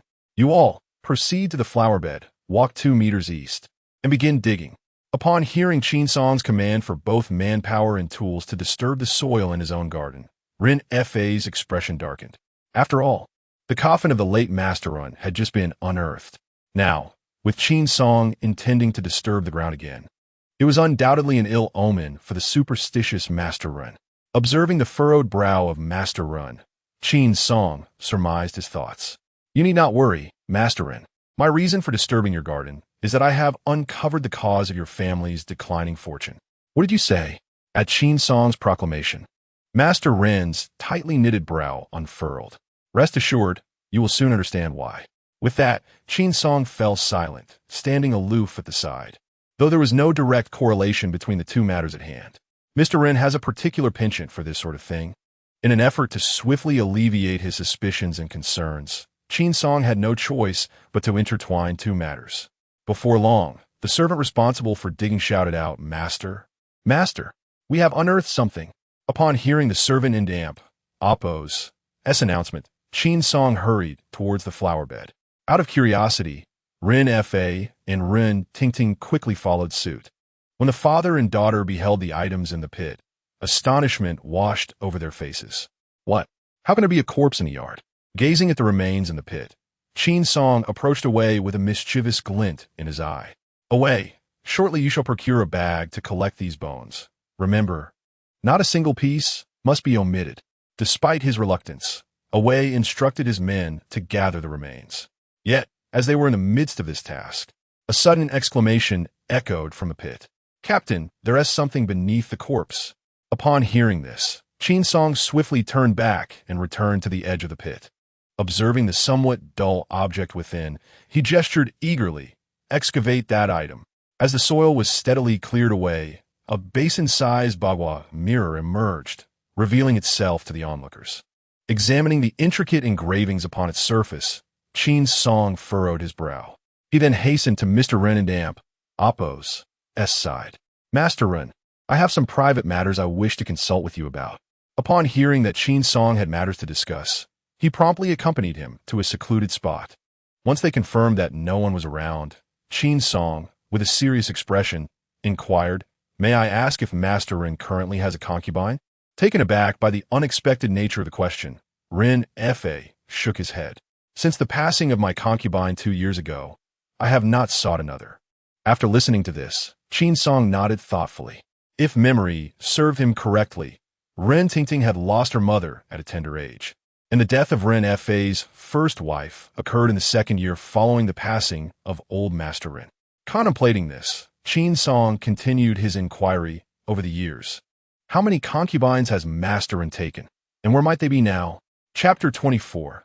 The Array of Annihilation. Upon hearing the words, Ren Fa and Amp, Oppo's expression darkened considerably. He had never anticipated that Qin Song would broach such a personal topic. For a moment, Ren Fa hesitated, uncertain whether he should divulge his thoughts. Observing Ren Fa's indecision, Qin Song spoke earnestly, "Master Ren, I am not interested in the number of concubines you have married. What I seek to know is whether they are still alive, and if any of them have borne you children." After much contemplation, Ren Fa ultimately decided to reveal the doubts that plagued his heart. To be candid, ever since Ting Ting and Oppo's mother passed away, I have taken 7 concubines, yet alas, they have all succumbed to death. All deceased. Upon hearing this, Qin Song furrowed his brow. Indeed, not only that, but none of these 7 concubines bore me any offspring. Despite my fervent prayers and seeking medical assistance, nothing has been effective. Consequently, I have only Ting Ting as my daughter. After listening to Ren Fa's account, Qin Song let out a sigh of relief. "Master Ren, if I'm not mistaken, your household has been ensnared by a malicious array." An array? The mention of this term left Ren Fa momentarily bewildered. Precisely an array. However, this array was not designed for you, but rather for your concubines. At this moment, Ren Fa found himself utterly perplexed, struggling to grasp the meaning behind Qin Song's words. In a moment of desperation, Qin Song could only explain with the simplest of words. The peculiar demise of your 7 concubines, along with their inability to bear children, fundamentally stems from the existence of that formation. Upon hearing this, Ren Fa was taken aback. The skeletal remains and the bagua mirror we discovered near the flower bed have given rise to an gathering formation within a radius of several hundred meters. With the enhancement of energy and the presence of bones, any woman connected to you will meet an untimely end, and as for offspring, they will be rendered incapable of being born. To put it plainly, the purpose of this formation is to ensure your line ceases to exist. Upon receiving this revelation, Ren Fa was utterly flabbergasted. He could not fathom why such a formation would materialize in his own garden. By all logic, The significant disturbance caused by digging in the backyard should have been known to him. Ultimately, with the steward and amp, Oppos, as guidance, everyone finally uncovered the reason behind the appearance of this gathering formation. 2 decades prior, as the elderly Run was on the brink of death, a geomancer had proclaimed that arranging a formation within the home could harness the forces of nature to extend his life. Such words in Qin Song and Oppos, SIs, were nothing more than the deceptive rhetoric of a charlatan. However, for the ailing patriarch, it was undoubtedly a lifeline. As for the formation in the courtyard, it was indeed crafted by that same geomancer from years past. Upon uncovering the truth, Qin Song involuntarily inhaled sharply. Initially, the disruption of the dragonfly waterhole had severely undermined the Rin family's fortune. Subsequently, the arrangement of the gathering formation had rendered the Rin lineage extinct. It was evident that the feng shui master harbored an intense animosity towards the entire Rin family. However, what perplexed Qin Song was that the late Elder Run had merely seized a burial site from him. The misfortune caused by the dragonfly waterhole had already constituted revenge. Yet, why did the master seek to obliterate the Rin family entirely? At that moment, Qin Song realized that the late Elder Rin must have committed some heinous act in the past, which had invited such relentless retribution. Fortunately, the items arranged by Uncle Gio had all been transferred to the Rin residence. After establishing an altar, lighting incense, and offering 3 sacrificial animals, Qin Song set fire to the bones, reducing them to ashes. Though this minor incident had occurred, it did not hinder Qin Song and Oppos as preparations. Once he had properly arranged the corpse-restraining talismans and glutinous rice artifacts, a sense of relief washed over him. All set. Contentedly, Qin Song clapped his hands. With these artifacts and talismans in place, even if the late Elder Rin were to rise as a zombie and come here, it would afford Rin Fa and his daughter ample time to escape. Glancing at the clock on the wall, Ren Tingting let out a startled exclamation. "Oh dear, it's almost noon. I'll have the kitchen prepare lunch right away. Dr. Qin, please stay here for lunch." Upon hearing Ren Tingting mention lunch, Qin Song realized that, unbeknownst to him, he had spent the entire morning at the Run residence. Seeing that Qin Song did not oppose, Ren Tingting hurriedly left the room. However, shortly after her departure, Qin Song, situated on the 2nd floor, heard a piercing scream. Detecting something amiss, he rose and made his way to the door. As he pushed it open, he unexpectedly collided with Rin Tingting, who was rushing back. "What on earth happened? You, get out." With that, Rin Tingting forcefully shoved Qin Song out of the room. As he stood there, bewildered, a casual glance caused Qin Song to freeze in astonishment. At that moment, Awei was standing in a lobby on the 1st floor, clad only in a pair of white underwear. This peculiar scene was fortuitously witnessed by Rin Tingting.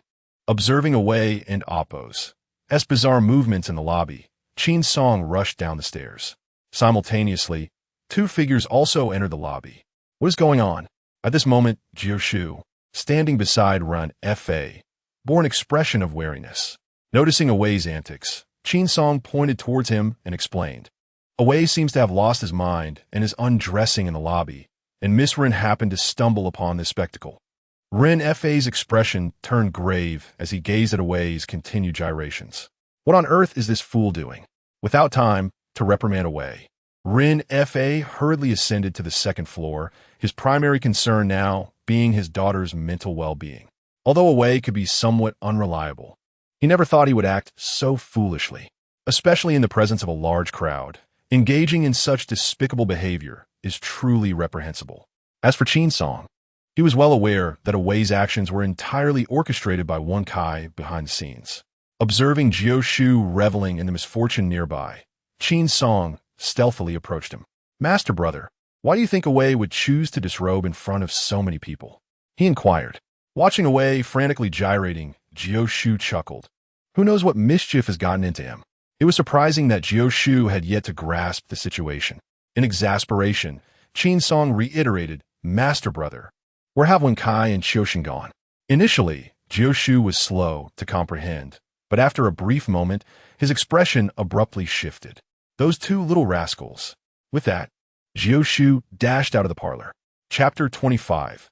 the mischief of two disciples since the moment they entered the sect.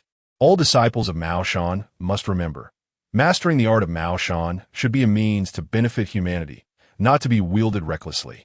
Yet, at this very moment, Wen Kai and Xiaoxing were employing the Mao Shan techniques to play pranks on ordinary people, thus fundamentally violating the established code. It was for this reason that Uncle Gio was now engulfed in fury, unable to contain his wrath. As he departed the hall, the sounds of Wen Kai and Xiaoxing begging for mercy echoed outside. Simultaneously, the previously dazed all regained clarity of mind. What? What has happened to me? Why am I devoid of clothing? As the spell was broken, Ah swiftly returned to his senses. Upon realizing he was clad only in his underwear, he hastily concealed himself behind a chair. Qin, what has transpired? Where have my clothes gone? Observing the bewildered awe, Qin Song could only shake his head in exasperation. Enough of your days. Quickly put on your clothes. With that, Qin Song tossed Ah's garments over to him. He then walked outside, weariness evident on his face. In the courtyard, Wen Kai and Xiaoxing were frantically fleeing, their heads bowed in desperation. Hot on their heels was the enraged Uncle Gio. Each time their pace faltered, they were met with the sting of a stick. Do you two realize your mistake? Upon hearing Qin Song's voice, both replied in unison, Uncle, sure, we acknowledge our wrongdoing. Please, intercede with Master on our behalf. Watching the two scurry about the yard in a frenzy, I felt a sense of confusion welling within him. Brother Qin, what is Master Gio doing? Why is he punishing those two? Qin Song, observing the already well-dressed Away, sighed helplessly. Isen and Amp. Amp? Oppos. This all because of you? Because of me? Away was left bewildered by Qin Song and Oppos' words. As he noticed that Wen Tai and Xiaoxing were nearly exhausted from their attempts to flee, Qin Song finally interjected, Master, a lesson is one thing, but this is still outside. Upon hearing Qin Song's counsel, Master Zhou angrily tossed aside his staff. How have I taught you? Is the art of Mao Shan meant to torment ordinary people? Do you still respect the rules of Mao Shan and your master? Facing the furious Master Gio, the two disciples dared not even breathe audibly. As Master Gio continued to reprimand them, Run Fa, accompanied by the still shaken Run Tingting, entered the courtyard. Master Gio, what is the matter? Why are you chastising them so harshly? Seeing the confused Lord Run, Master Gio, filled with remorse, replied, Lord Run, it is my failure in discipline that has led my disciples to err in your esteemed residence. I humbly ask for your forgiveness. With that, Master Gio prepared to bow in apology. Observing that Master Gio was about to bend down, Ren Fa quickly supported him, saying, Master Gio, what exactly has transpired? It is entirely my two disciples and Oppos' fault for causing a scene in your household. I ask that you overlook their folly. After saying this, Master Gio shot a glare at the two, commanding, what are you still doing? Hurry and apologize to Captain Away. Initially, Away felt somewhat dazed by the unfolding events. However, it did not take long for him to comprehend the underlying reason. Observing the two bowing in apology, Away hastily waved his hand, saying, Let it go, Uncle Gio. Consider this merely a jest. Since Away had already forgiven the two, Ren Fa promptly stepped in as a mediator. Uncle Gio, let's put this matter to rest. It was merely a playful exchange among the youth. Taking it too seriously would be excessive. With his seasoned understanding, Ren Fa was naturally unwilling to let such a trivial matter disrupt the harmony among them. Noticing Uncle Gio and Amp, Oppos, as anger subtly dissipating, Ren Fa swiftly changed the subject, saying here, I wish to express my gratitude to both of you for your efforts in alleviating our family's troubles. Today, Uncle Gio has assisted my father in finding a new burial site, and with Dr. Qin coming to our residence to improve our feng shui. It is indeed a double blessing. Tonight, I shall host a banquet at my home, and I sincerely hope you will not refuse. With Ren Fa acting as the peacemaker and Away having shown forgiveness, Uncle Gio could only nod in acquiescence. However, he held little enthusiasm for the evening's banquet. Thus, he waved his hand and said, Master Run, I appreciate your kind intentions, but I see no need for a feast.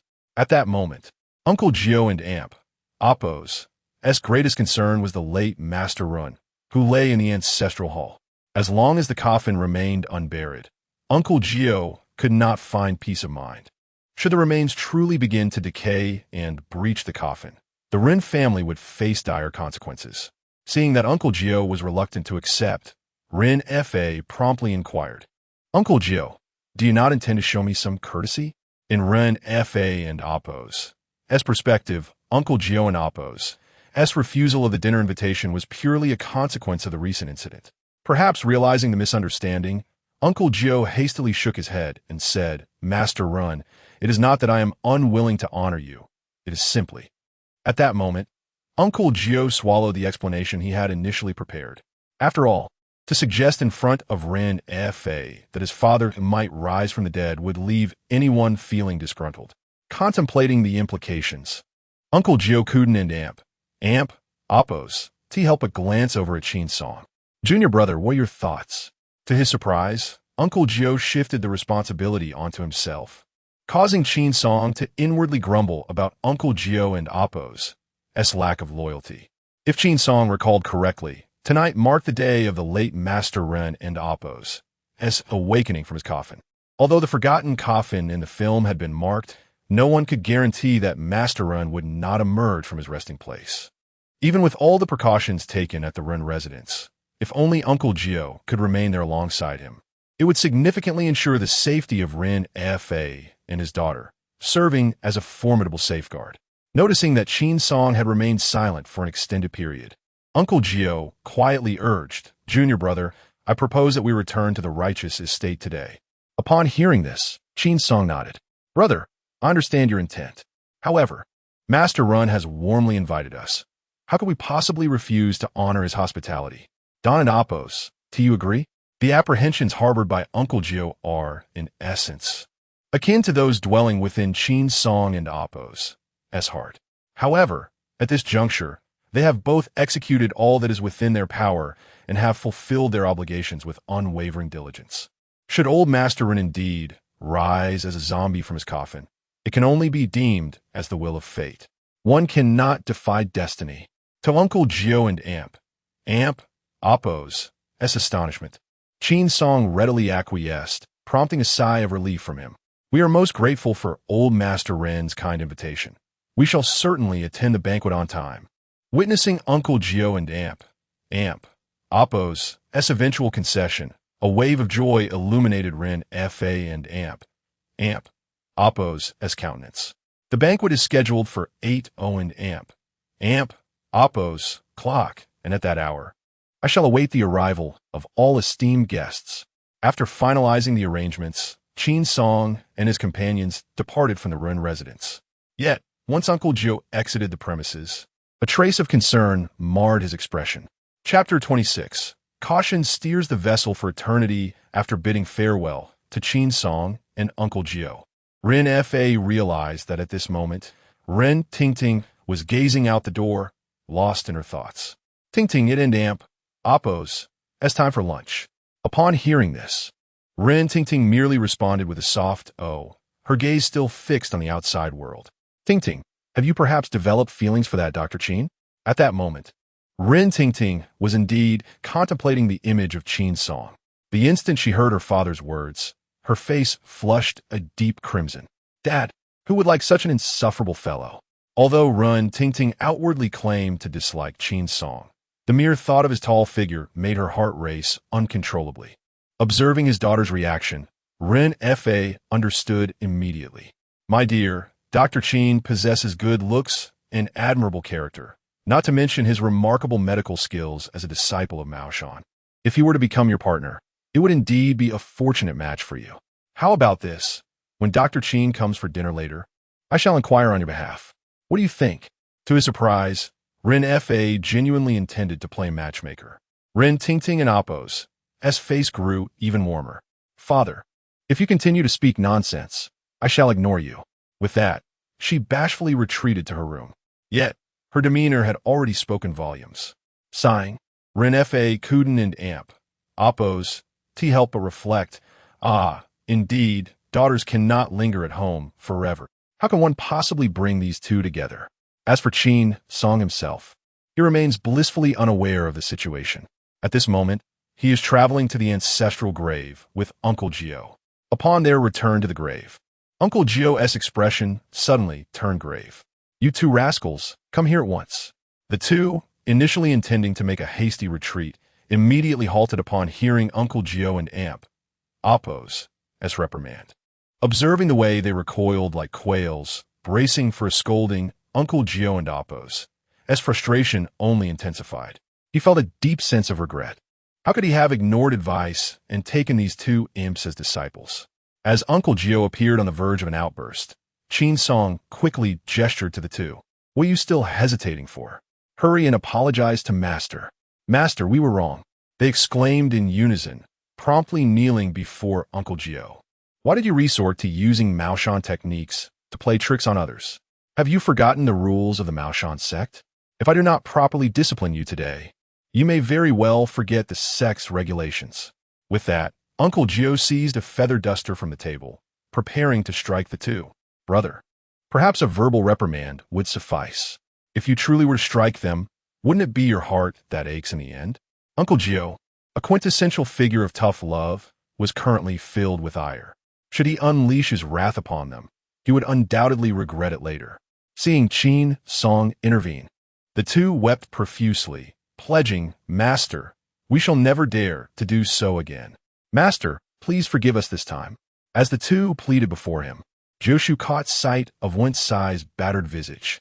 Ultimately, his heart softened, and he set aside the feather duster. "You two rise. I do not wish for such incidents to recur. Do you understand?" We understand. We acknowledge our mistakes, Master." Upon receiving Jioshu and Amp Apos as forgiveness, Wen Cai and Xiaoxing felt an overwhelming surge of joy. However, upon witnessing their cheeky grins, Jioshu felt an irritation gnawing at him. "Enough, you two. Stop grinning foolishly. Look at how you vexed your master. Hurry and fetch a cup of tea." "Of course, Master. Please wait a moment." With that, the two dashed out of the living room. These two disciples truly give me endless worry. Observing Jioshu's furrowed brow, Qin Song quickly offered comfort. "Brother, their natures are simply like this. Though they have erred, their intentions are not malicious. Alas, had I never taken on disciples, I would be free of such troubles." With a resigned shake of his head, Jioshu expressed his discontent. "By the way, junior brother, are we truly attending Lord Ron and Amp Apos as banquet tonight?" At the mention, Qin Song nodded. "We certainly must go. With us stationed at the Ren residence, the safety of Lord Ren's family is significantly ensured. However, we must implement some precautionary measures beforehand." Just as Jioshu and Qin Song were discussing the banquet, Wen Cai entered the living room, carrying tea. Upon hearing the news of an impending feast, a smile immediately graced the face of Wen Cai. "Master Uncle, what delightful delicacies do you think Lord Ren will prepare for us this evening?" Observing Wen Cai lost in his daydreams, Jusu's expression was one of exasperation. Eating, always consumed by thoughts of food. If only you devoted this energy to your studies, you would have mastered your craft by now. After delivering a mild reprimand, Jusu sipped his tea and instructed, "Go summon Xiaoxing and procure 10 pounds of glutinous rice from the town, and also secure a large rooster." "Master, didn't Lord Ren mention a banquet? Do you really need to stew a chicken yourself?" Wen Cai, wearing a bewildered expression, was unable to contain his disbelief. Qin Song, unable to hold back any longer, delivered a swift kick to Wen Cai and Apos' rear and declared, "When I tell you to go, you go. Spare us the needless chatter." In less than half an hour, the two returned, hauling the rooster and a sack of rice. "Master, we have gathered the supplies."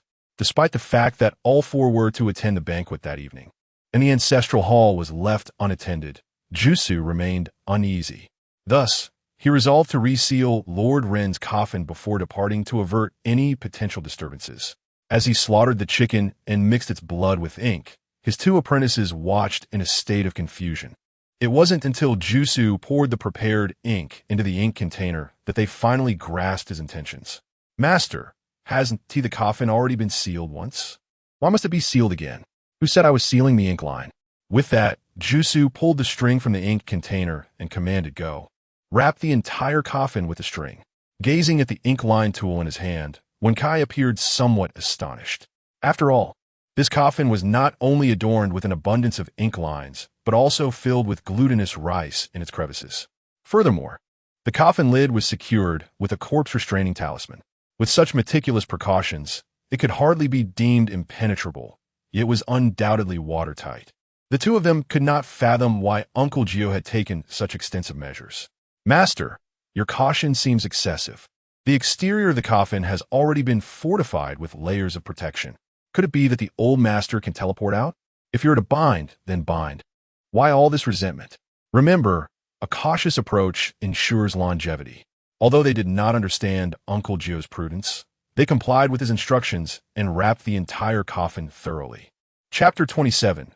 Ren Fa and Oppos. As subtle thoughts, once the entire coffin was encircled with the ink line, Uncle Gio carried the rice bag to the front of the coffin. Observing the glistening glutinous rice scattered on the ground, even Qin Song began to ponder whether Uncle Gio was being overly cautious. "Brother, is this truly necessary?" he inquired.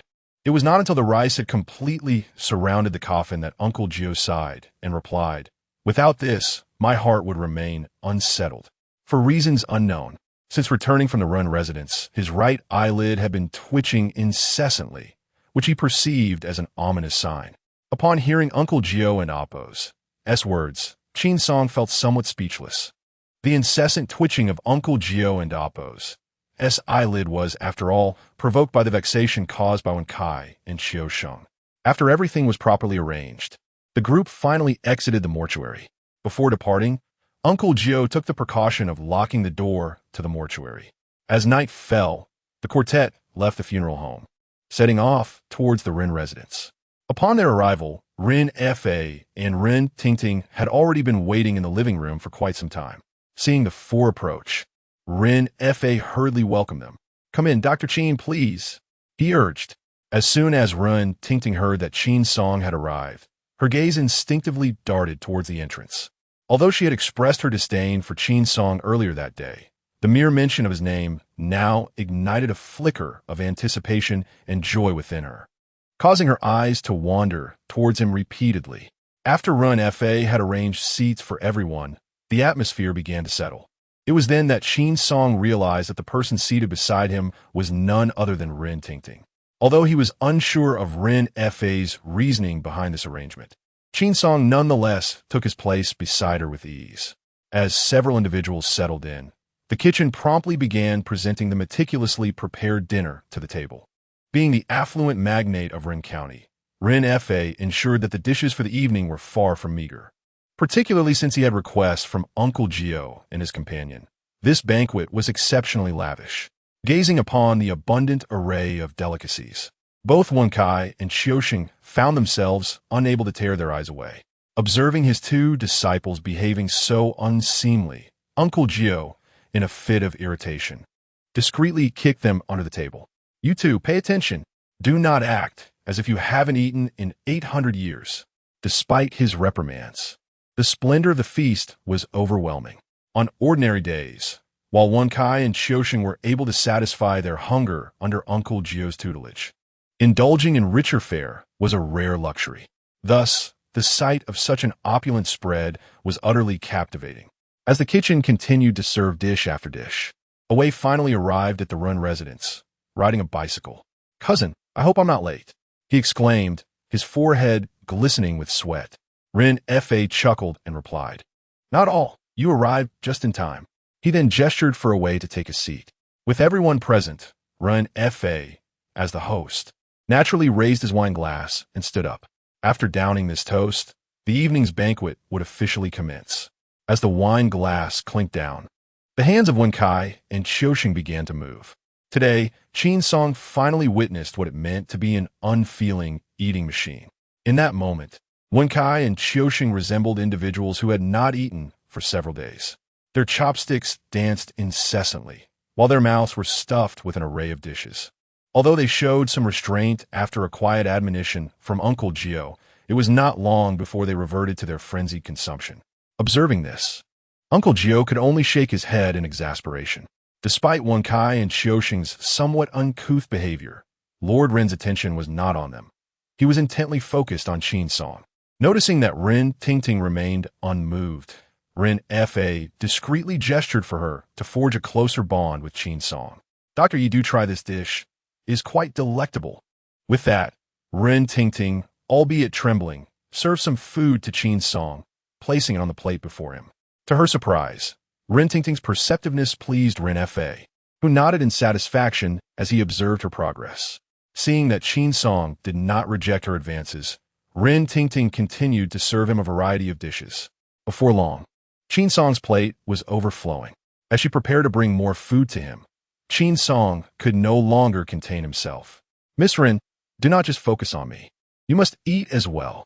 Upon noticing the heaping plate in front of him, Rin Tingting's cheeks flushed crimson. All right, she stammered, feeling a bit shy as she began to help herself to the food. At this moment, the atmosphere around the dining table is exceedingly harmonious.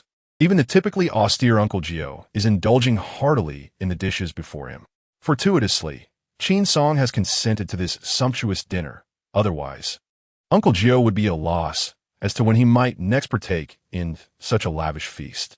Around the table, a group of individuals is engaged in a merry exchange of toasts. Soon, a subtle intoxication begins to grace their countenances.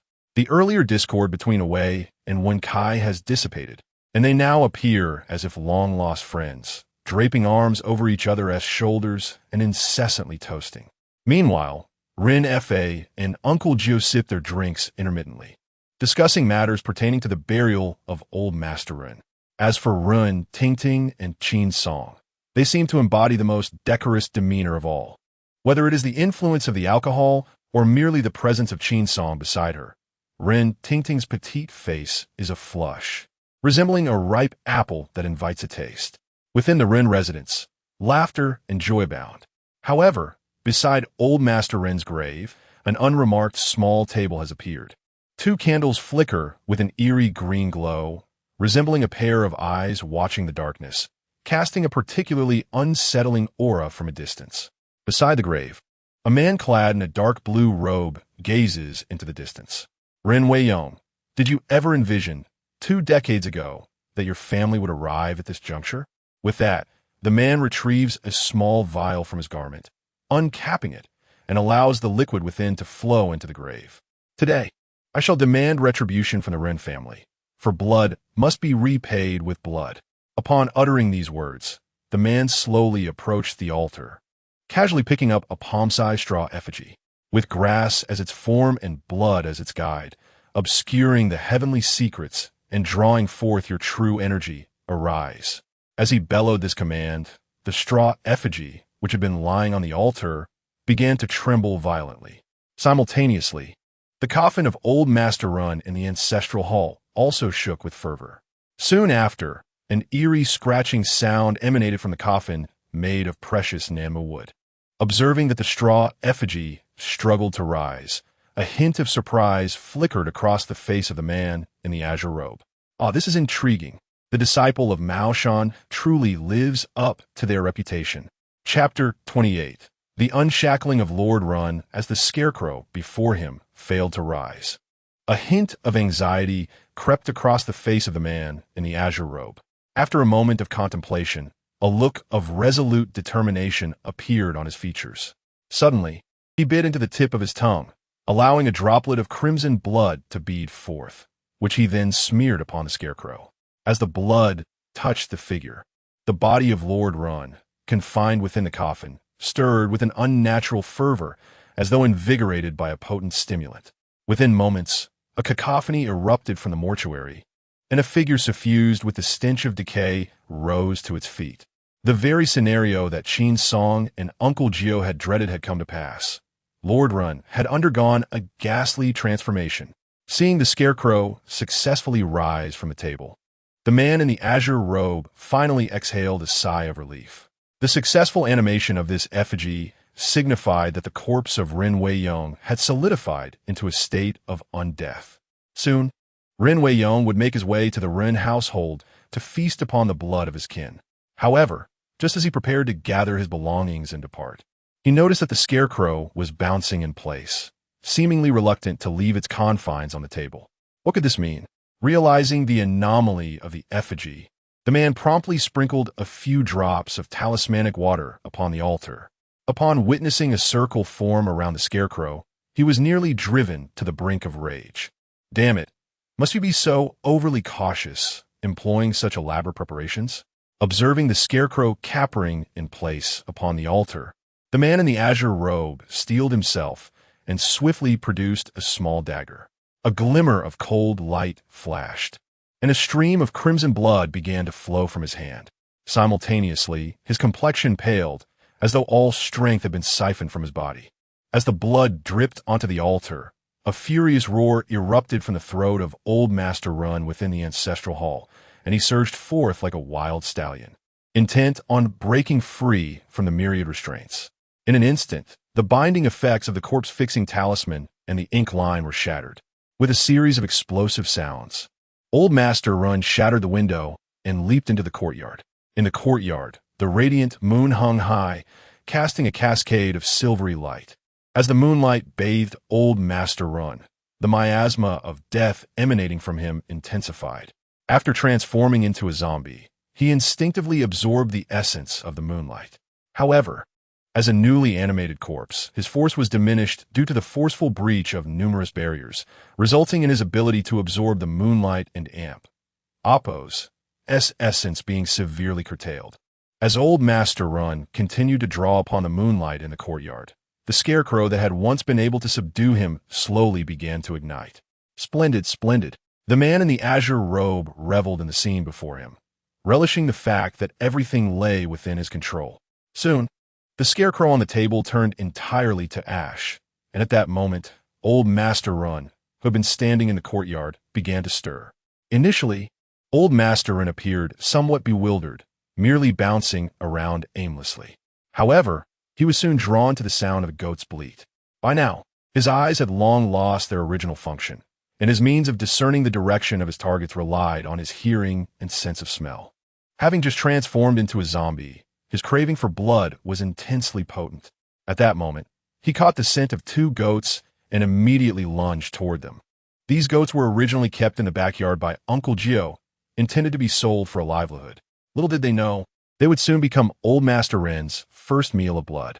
Sensing the overwhelming aura of death approaching, the two tethered goats instinctively recoiled, yet bound by their ropes. No matter how they struggled, they could not escape the confines of their restraints. With a chorus of anguished bleats, the goats soon fell silent. Moreover, the blood coursing through their veins was entirely consumed by Old Master Ren's insatiable hunger. As the zombies savored the taste of fresh blood, an extraordinary power surged within him. With every drop of blood absorbed, his form gradually began to emanate a faint dark radiance. This dark glow signified that Old Master Run and Appo's body was undergoing further stiffening, rendering him impervious to blades and weapons. Such was the remarkable ability of a zombie. As the blood of the two goats was entirely drained, fragmented memories unexpectedly flooded his mind. Suddenly, a compelling force stemming from the bloodline beckoned Old Master Ren towards the Run residence. With a low growl resonating, Old Master Ren's figure leapt away from the mortuary. The destination of his journey was none other than Run Family County, where the Run estate was situated. At this moment, Old Master Run had emerged from the coffin, unbeknownst to Jioshu and Qin Song and others. As the night deepened and after a hearty meal, the group engaged in jovial banter. Noticing that their attention had strayed far from the banquet, Wen Kai and Xiao Sheng exchanged knowing smiles, each retrieving a leather pouch from their pockets. It was unexpected that his two disciples were so lacking in ambition, preoccupied not only with indulging in food, but also with the desire to take some home. At last, Jioshu's expression became somewhat strained. "You two, pay attention. My old face is nearly being disgraced by your antics," he exclaimed, casting a fierce glare at the duo. However, at that moment, Ren Fa was far too consumed with thoughts of Qin Song to care about Wen Kai and Xiao Sheng and Appo's actions. His attention was wholly focused on Qin Song, as the matter of his father's coffin relocation had been settled, and his daughter had found a commendable suitor. In this moment, Ren Fa was in high spirits, humming a cheerful tune. Under the influence of alcohol, Ren Tingting's gaze grew increasingly entranced, fixated solely on the man beside her. After downing a cup of wine, Ren Fa, reeking of liquor, approached Qin Song. Dr. Qin, if I am not mistaken, you are 21 years old this year, correct? Although he was unsure of the purpose behind Ren Fa's inquiries, Qin Song nodded in agreement. Ren Laoi was indeed correct. I had just celebrated my 21st birthday last month. Observing that the information he had gathered was accurate, Ren Fa nodded with satisfaction. Dr. Qin, may I inquire if there have been any arrangements made regarding your matrimonial prospects by your esteemed master? To his surprise, Ren Fa broached such a personal subject. For a moment, Jiu Shu, seated opposite, widened his eyes in astonishment. Was Ren Laoi intending to propose a match for his junior disciple? At that moment, even Wen Kai and Qiu Sheng, who were preparing to pack up, perked up their ears. Instantly, the gazes of the three disciples converged upon Ren Fa, patiently awaiting his next words. Chapter 29. A night at the Ren residence. Ren Tingting had not anticipated that Ren Fa would be so forthright. He immediately inquired whether Qin Song was already betrothed. Although she felt a twinge of embarrassment, Ren Tingting gazed at Qin Song with an expression filled with hope. Deep within, she harbored a fear that Qin Song might already be bound by a prior engagement.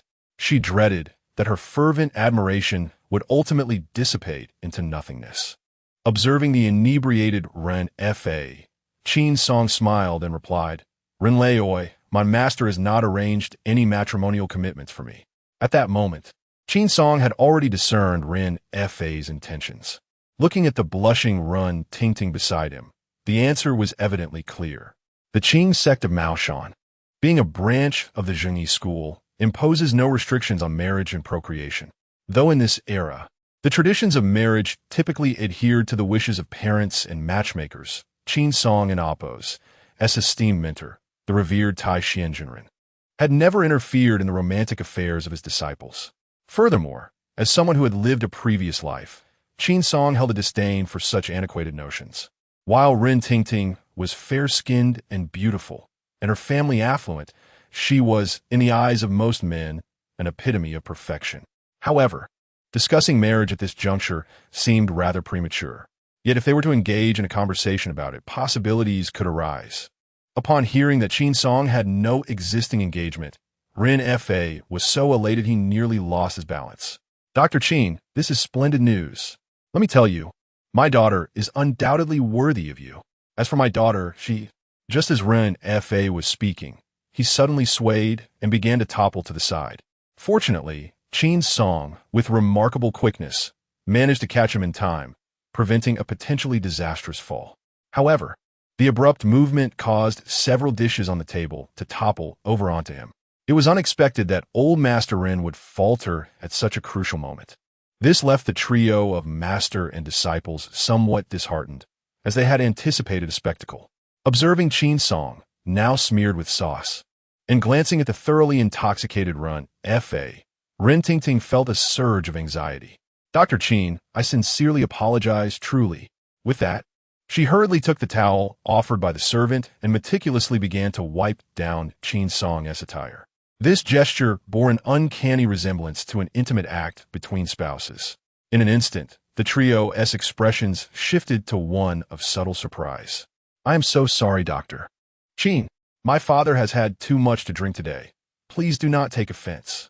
Initially, Ren Tingting had hoped her father would assist her in smoothing things over with Qin Song, but she never anticipated that Ren Fa would be the one overwhelmed by alcohol. At this moment, even Qin Song was taken aback by old Master Ren's unexpectedly poor tolerance. Although Ren Fa was unscathed, Qin Song felt rather uncomfortable. Despite having wiped his clothes with a warm towel, the lingering aromas of the meal and various grease stains proved stubbornly resistant to removal.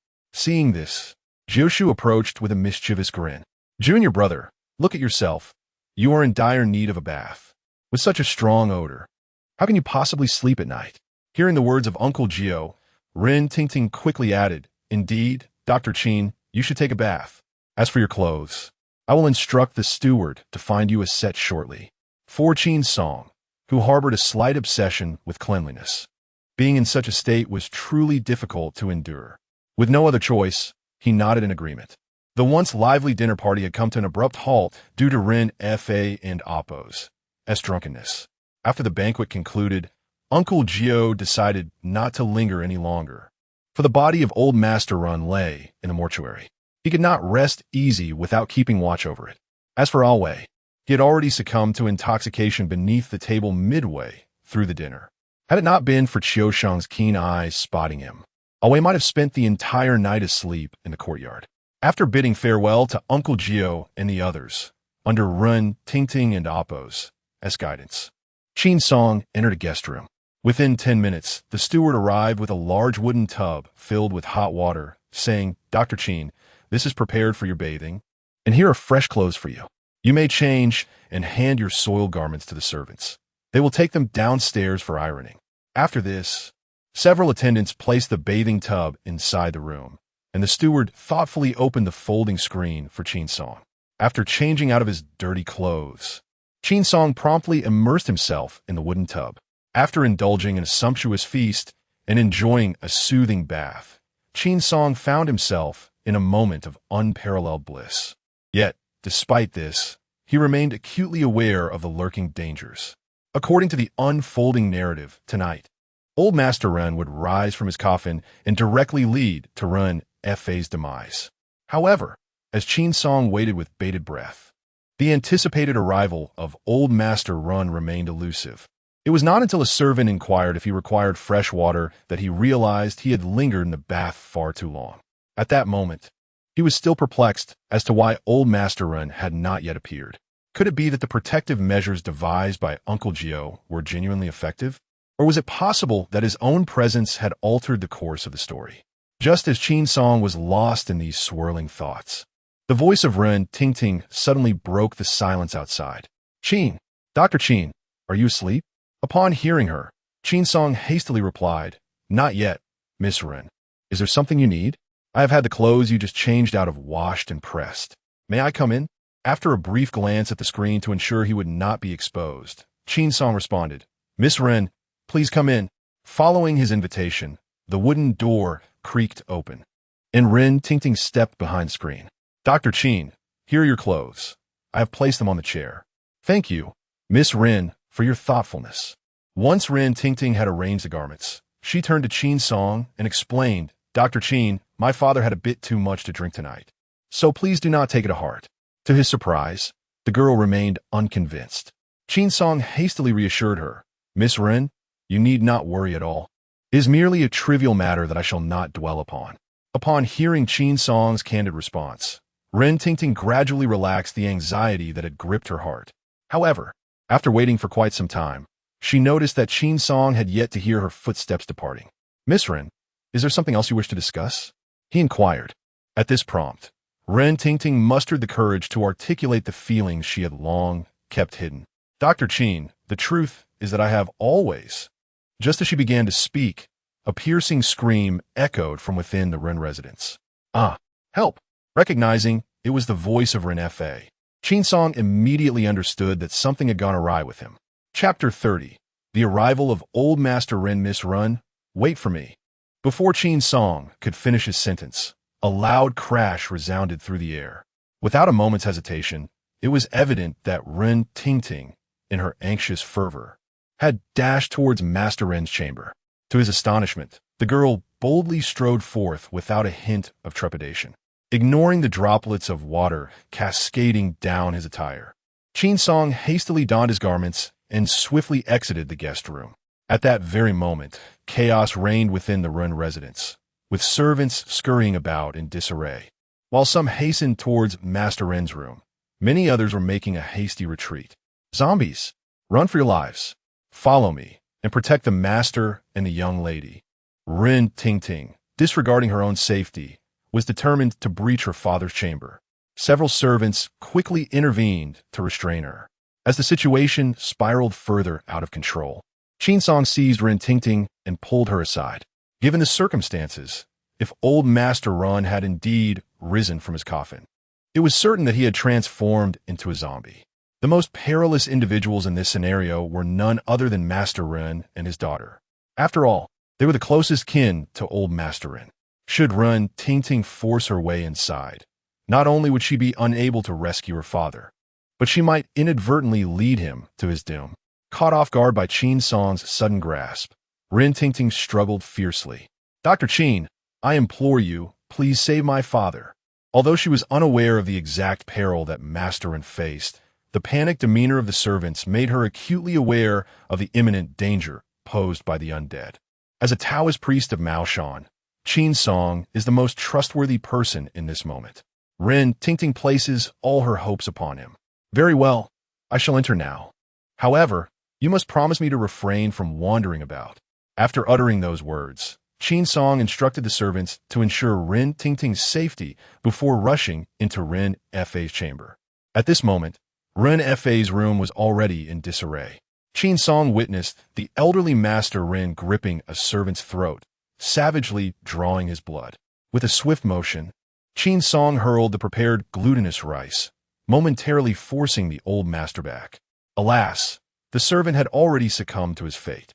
As Qin Song searched for Rin Fa, he heard a voice emanating from beneath the bed. "Is that you, Dr. Qin? Save me." To Qin Song's astonishment, Rin Fa had taken refuge beneath the bed at such a critical juncture. Fortunately, Qin Song had previously arranged talismans and magical instruments around the bed. Otherwise, Rin Fa would have met his demise. Earlier, at the banquet, Rin Fa had succumbed to inebriation and collapsed in the courtyard, only returning to his room with the assistance of servants. In his hazy state, he intended to summon someone for a hangover remedy, but inadvertently caught sight of a dark figure on the balcony. Realizing the peril, and with the glutinous rice talismans providing a brief reprieve, Rin Fa managed to buy himself a fleeting moment to escape. Regrettably, the servant tasked with delivering the hangover soup was not as fortunate. Gazing at the shimmering bagua mirror, which sparkled with golden light, and observing the unharmed Rin Fa, the colossal stone that had weighed heavily upon Qin Song's heart finally fell. Just as old Master Rin drained the blood from the servant, his gaze turned towards Rin Fa, who had just crawled out from beneath the bed. In the blink of an eye, old Master Rin leapt to the bedside. "Father, please don't kill me. Don't kill me." Rin Fa pleaded desperately, wielding the bagua mirror in a fervent defense. Each time old Master Rin extended his hand, a burst of golden light emanated from the mirror, thwarting his advance. At that moment, Qin Song was astonished by the swiftness of old Master Rin. He had scarcely registered the situation before the old man was already at the bedside.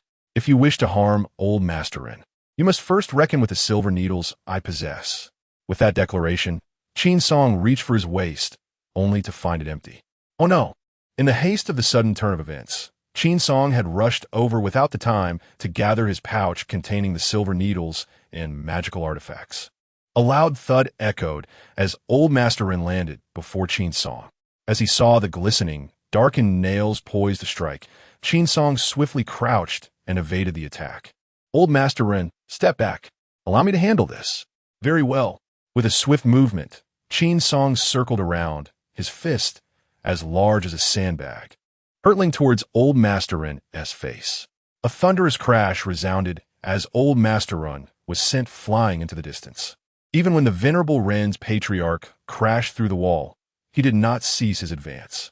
For Qin Song, endowed with extraordinary strength, it was not a formidable task to send Ren's patriarch flying. However, relying solely on brute force to contend with a zombie proved to be quite a challenge. As a descendant of the Maoshan lineage, how could Qin Song be limited to mere martial arts and medicine? Observing that Ren's patriarch had yet to regain his footing, Qin Song swiftly retrieved the talismans and magical artifacts he had meticulously prepared in advance. These items had been strategically placed in Ren's residence with the express purpose of subduing the undead. With both hands grasping a talisman, Qin Song swiftly formed a hand seal. "Boundless heavens, the cosmos grants its power. Divine weapons ignite with celestial fire. Heed my command. Eradicate the demons with heavenly flames. I command thee." With a flick of his fingers, a flickering tongue of fire materialized from his hands. As Qin Song cast his right hand outward, the blazing flame surged forth into the night. Witnessing Qin Song and Appo's flamboyant display of power, Rin Fa felt an overwhelming sense of relief. Dr. Chen, I'm immensely grateful for your presence. Otherwise, my life would surely be forfeit today. Yet, as he watched the patriarch being expelled from the room, a wave of trepidation washed over Rin Fa. He could scarcely fathom that his father, who had passed away many years ago, had transformed into such a grotesque entity. I urged you to incinerate the body, but you refused. Now, look at the consequences. Before Qin Song could voice his complaints, he abruptly noticed crimson stains adorning Rin Fa's garments. Patriarch Rin, you are injured? Qin Song's face was etched with concern. Master Rin shook his head repeatedly, saying, It's nothing, just minor injuries. I was merely caught by my father by accident. I will bandage it shortly, and in a few days it will be fine. To his surprise, Rin Fa seemed rather naive, completely oblivious to the gravity of the situation. Glancing at the slightly torn garment, Qin Song swiftly tore it apart, revealing the wounds on Rin Fa's body. At that moment, 3 claw marks were oozing blood on Rin Fa's shoulder blade. The area around the wound was a ghastly white. Furthermore, Qin Song sensed a faint aura of death surrounding the injury. These are just minor wounds, nothing serious. But Dr. Qin, why has my father ended up in this state? Did he not already pass away? Chapter 31. The divine might of heavenly thunder and fire at present. Rin Fa's foremost concern is the transformation of the venerable old master Rin into a monstrous entity, one that even resorts to murder and blood-sucking, displaying an extreme madness. This matter will be elucidated in due course. For now, it is imperative to address the immediate threat he poses. Although the old master Rin has been repelled by Qin Song, vigilance must not be relaxed. Driven by an insatiable thirst for the blood of his kin, the old master is unlikely to relent easily. Supporting the injured Rin Fa, the two slowly exited his chamber. Father, what has happened? Rin Tingting was the first to rush over upon seeing them emerge.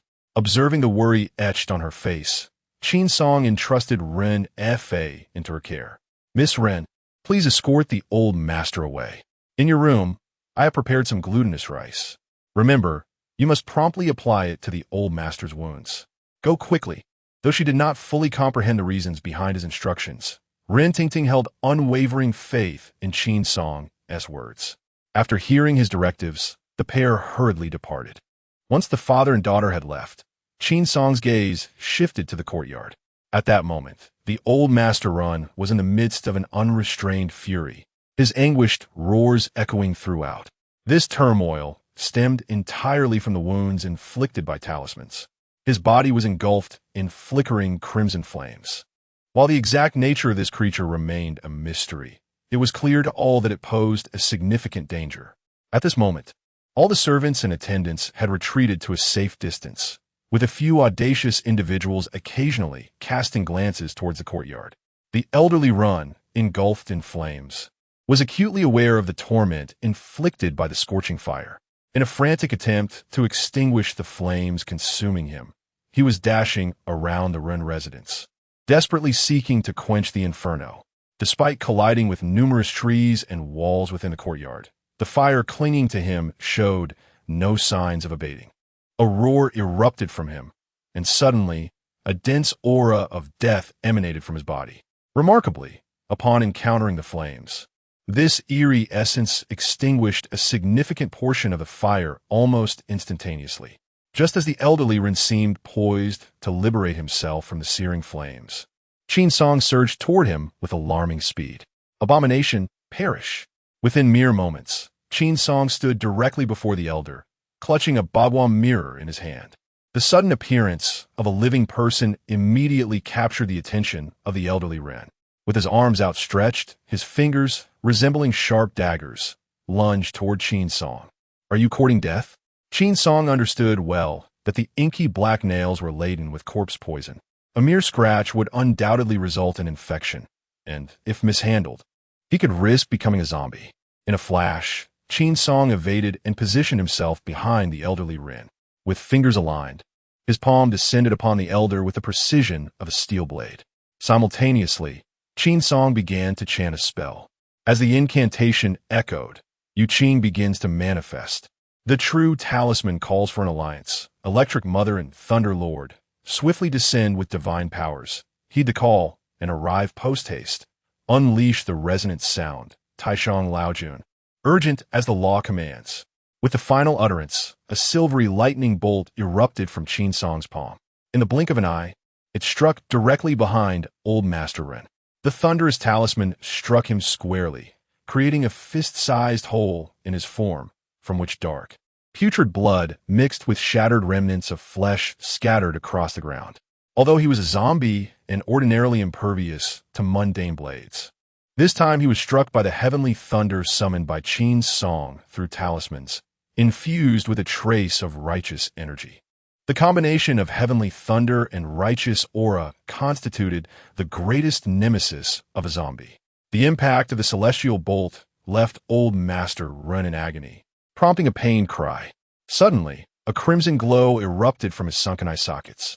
Enraged, Old Master Ren ceased to concern himself with seeking out Ren Fa and Ren Tingting.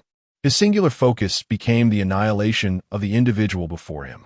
In an instant, he surged forward, enveloped in a gust of ominous wind, closing the distance to just a few meters from Qin Song. Alongside the chilling breeze came a nauseating stench of decaying flesh, overwhelming Qin Song to the point of near unconsciousness. Fortunately, his reflexes proved swift enough to evade the brunt of the sinister wind. Otherwise, the cadaverous poison intertwined with the chilling wind would undoubtedly place Qin Song at a disadvantage in this fierce confrontation. Just as Qin Song evaded the sinister gust and prepared to retaliate, he was suddenly taken aback to witness the body of Old Master Ren unexpectedly lunging towards a distant side chamber. Upon closer inspection, Qin Song discerned that all the servants and attendants of the Ren household were huddled within that very room. Should Old Master Ren penetrate their ranks to siphon their lifeblood, it would not be long before his wounds healed completely. Meanwhile, the attendants were thrown into disarray. Upon spotting the monstrous figure charging towards them, they scattered like frightened birds, their startled cries echoing through the air. Qin Song, resolute not to grant Old Master Ren this opportunity for resurgence, hastened towards the scene. However, the sheer number of servants within the Ren estate was overwhelming. Even amidst the chaos of their frantic flight, one unfortunate soul was seized by Old Master Ren's grasp. Though the servant struggled desperately to free himself from the clutches of the undead, the strength of an ordinary person was no match for the rigidity of a zombie. In an instant, the attendant was lifted effortlessly like a chick by Old Master Ren. Simultaneously, the ghastly fangs of Old Master Ren sank into the servant's neck. The sound of blood gushing forth resonated ominously. At that moment, the servant seemed to hear the very echoes of his life force dwindling. As the crimson tide ebbed away, his struggles weakened, until at last he succumbed to an utter lack of resistance. All of this transpired within mere seconds. Even Qin Song did not anticipate the astonishing speed at which Old Master Ren was draining the life from his servant. Seeing that the unfortunate servant was on the brink of succumbing, Qin Song hastily bit into his own index finger. Instantly, several crimson droplets of blood welled up from the tip. Gazing at his bleeding finger, Qin Song promptly began to inscribe a talisman in mid-air. Jade purity emerges. True talisman covenants. Today, the disciple of Mao Shan, Qin Song, respectfully summons the divine, general thunder of the nine heavens. Swiftly descend with your thunderous wrath, Taishang Laojun. I implore you with urgency. Upon uttering these words, Qin Song felt a shroud of darkness enveloping his vision, only to be followed by a sudden flash of white light piercing through the originally pitch-black night sky. With the emergence of this white light, a dark cloud materialized in the once clear sky adorned with a crescent moon and scattered stars. In the blink of an eye, a bolt of heavenly thunder, as thick as a human arm, descended from the cloud, targeting none other than Old Master Ren in the courtyard. Chapter 32. The remarkably resilient Old Master Ren. As the thunderbolt descended, the night sky transformed into a luminous tableau, the dazzling white light blindingly intense. Once the thunder's might dissipated, Qin Song rubbed his eyes and turned his gaze toward Old Master Ren. Observing the seemingly motionless figure, Qin Song finally exhaled in relief. Phew, it seems to be resolved. Yet, before Qin Song could complete his thought, a series of faint cracking sounds reached his ears. Although subtle, the noise was unmistakable. As soon as Qin Song caught wind of it, a sense of foreboding washed over him. Just as he began to heighten his vigilance, he suddenly realized that the body struck by the thunderbolt had already been reduced to charred remains. I had thought the thunder would not possess such formidable power. While confusion enveloped his mind, a furious roar erupted from the nearby thicket. In an instant, a shadowy figure surged forth from the underbrush. Damn! At that moment, Qin Song was utterly taken aback. Old Master Ren had not turned to ash. Could it be that the charred corpse belonged to that servant? In an instant, he could not help but ponder the overwhelming strength of this zombie. Although the thunderbolt had not annihilated Old Master Ren, the tempest had effectively diminished the malevolent energy that once enveloped him, reducing it by a significant degree. Now, Old Master Ren stood as a mere shadow of his former self. As Qin Song gazed at the approaching figure of Old Master Ren, he suddenly realized that his own strength was woefully inadequate. After all, the potency of the Mao Shan talismans largely correlates with the power of the practitioner. Had his cultivation reached a higher level, vanquishing Old Master Ren with a mere thunder talisman would have been an effortless endeavor. Observing Old Master Ren charging towards him, Qin Song clenched his fist and launched a powerful strike. A resounding thud echoed as Old Master Ren's corpse was propelled away like a cannonball. At that moment, after enduring the purifying flames and celestial thunder, Old Master Ren and Appo's body had become a mere wreck. Even as Qin Song approached, he could detect the acrid stench of charred flesh. Originally, with his formidable physique, Old Master Ren could have withstood Qin Song and Appo's dual punches without fear. Yet now, Qin Song's fists had left two distinct impressions upon his form. Sensing the imminent threat posed by Qin Song, Old Master Ren surprisingly remained stationary, opting not to charge once more. Looking at the immobile figure of Old Master Ren, Qin Song cracked his knuckles and taunted, "Come on, this is the perfect opportunity to hone my boxing skills." At this moment, he also recognized Old Master Ren and Appo's vulnerability and was poised to exploit it. However, just as Qin Song prepared to strike, a cacophony erupted from the distant hall. "Run! Run for your lives!" Amid the frantic escape of the household servants, a zombie clad in servant attire suddenly sprang forth from the living room. It was at this juncture that Qin Song comprehended the grim reality. The servant initially bitten by Old Master Ren had now been transformed into a zombie. If another individual were to fall victim to its vampiric bite, the spread of this corpse poison would be catastrophic. How wretched! Before him lay the formidable figure of Old Master Ren, already sufficient to trouble Qin Song. Yet now, with the emergence of a new zombie, Qin Song sensed that the situation had taken a dire turn. It seemed that the birth of this new undead had emboldened Old Master Ren, or perhaps he had perceived the unease within Qin Song's heart. At this moment, Old Master Ren unexpectedly launched an attack towards Qin Song. The Bagua mirror, suppress. Just as Qin Song prepared to address the immediate threat, a booming voice echoed, followed by a copper Bagua mirror soaring towards Old Master Ren. Gazing at the somewhat antiquated mirror, Qin Song immediately recognized that Uncle Gio had arrived.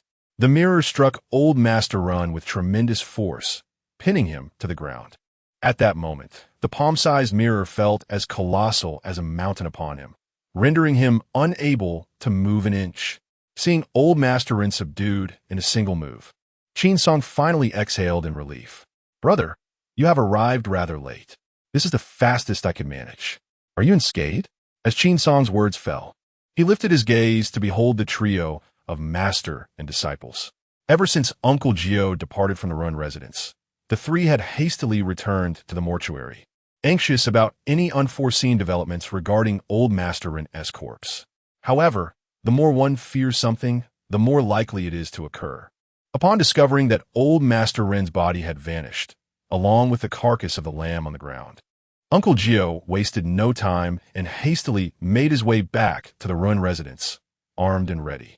Fortunately, Qin Song remained in the Run residence.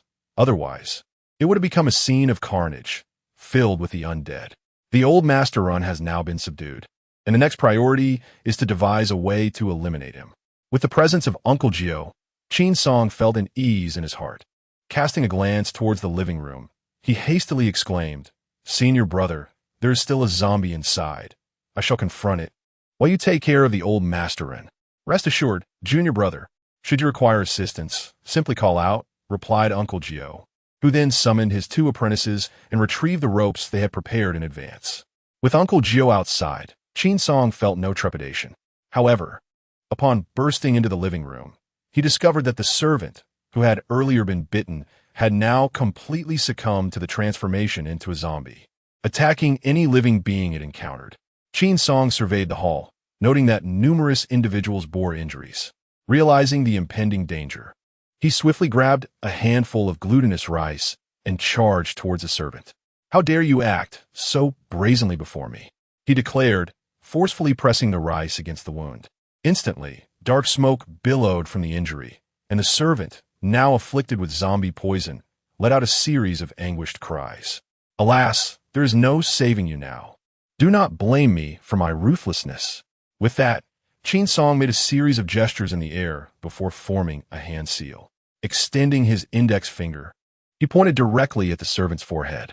As his finger descended, the servant, caught firmly in Qin Song's grasp, erupted into a cacophony of tormented wails. What on earth is happening? Gazing down at the chaotic hall below, filled with frantic servants, Ren Fa was overwhelmed with astonishment and curiosity.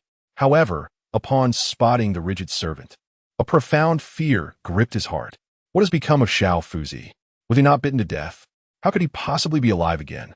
"Master, Xiao Fuzi has transformed into a monster. Just moments ago, he was chasing us, biting and clawing."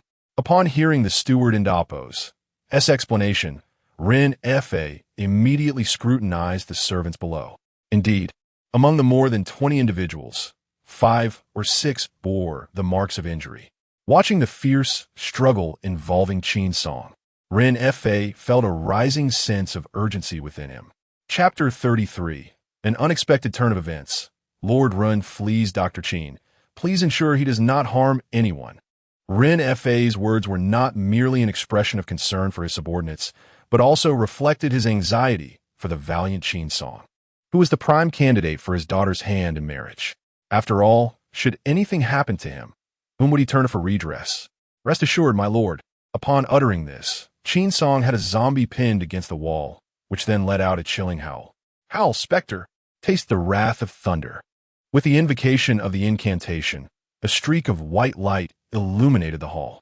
In an instant, a bolt of lightning pierced the very being of the zombie. Although the power of this thunder was insufficient to contend with the zombie of Lord Run and Appo's Excalibur, it was more than capable of vanquishing one that had only recently risen.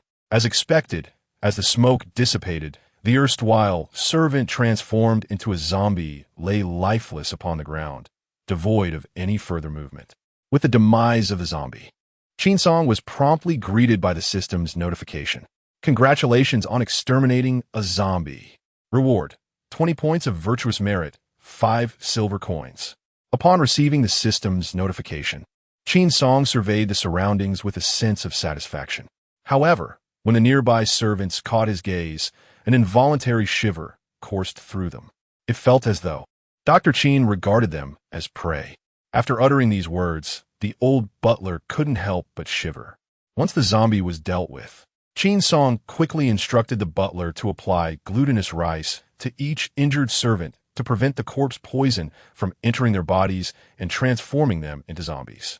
Having conveyed all necessary instructions, Qin Song hurried over to Ren Fa's side. Observing the wounds that were gradually tinged with crimson, Qin Song nodded in satisfaction. This indicated that Ren Fa and his daughter had not disregarded his words. Otherwise, Ren Fa would have succumbed to the corpse poison by now, lost to delirium. "Master Ren is still not entirely safe outside. You and Miss Ren should remain in the room for the time being." "Very well, I shall heed your advice." Glancing at Qin Song, Ren Tingting, filled with concern, inquired, "Dr. Qin, since you were here while my grandfather, how is he faring?" "Your grandfather is in the capable hands of Uncle Gio. I trust it won't be long before he subdues the situation." Just then, Qin Song heard Uncle Gio's voice. "Qiu Sheng, Prepare the heavenly net at once. The so-called heavenly net was merely a simple web woven from ordinary hemp rope. However, what made it unique was that it underwent a daily ritual of the statue of the three Mao ancestor, coupled with monthly immersion in chicken blood and vermilion, rendering it a nemesis to numerous malevolent entities. Although Old Master Run was securely bound by the corpse-binding rope, Uncle Gio, in his haste, had neglected to sprinkle dog blood on the rope beforehand, leading him to worry that it could only restrain for a limited time. To ensure safety, Master Gio specially set up a net outside. Upon receiving Master Gio's command, Qiusheng swiftly retrieved the heavenly net from the cloth bag and cast it out as if he were fishing. As the net, coated with vermilion and chicken blood, descended, a series of explosive sounds erupted from Old Master Ren's body. Each time the heavenly net made contact with Old Master Run, it inflicted a wound, from which black blood began to seep forth. Seeing the zombie rendered immobile, flailing helplessly in place, Master Zhou's expression darkened, and he ordered his two disciples to stand back. Rubbing his hands together, a 5-emperor money sword materialized in Master Zhou's grasp. With a flick of the sword's tip, he extracted a talisman from the cloth bag. 6 Ding and 6 Jia he my command. May the flames of gold flourish, capturing the demonic spirits, by the decree of the 9 heavens, ignite with urgency. As Master Gio thrust the 5-emperor money sword forward, a fiery serpent suddenly leaped from the sword's tip. Perhaps sensing the power contained within the serpent, Old Master Run, ensnared in the heavenly net, began to struggle with reckless abandon. In the blink of an eye, the net that held him captive showed signs of impending collapse. However, all of this struggle proved futile. The heavenly net was specifically designed to subdue malevolent beings. Even if Old Master Ren could break free, it would not be an easy feat just when everyone believed that the fire serpent unleashed by Master Gio would be enough to obliterate Old Master Ren. An unexpected turn of events occurred.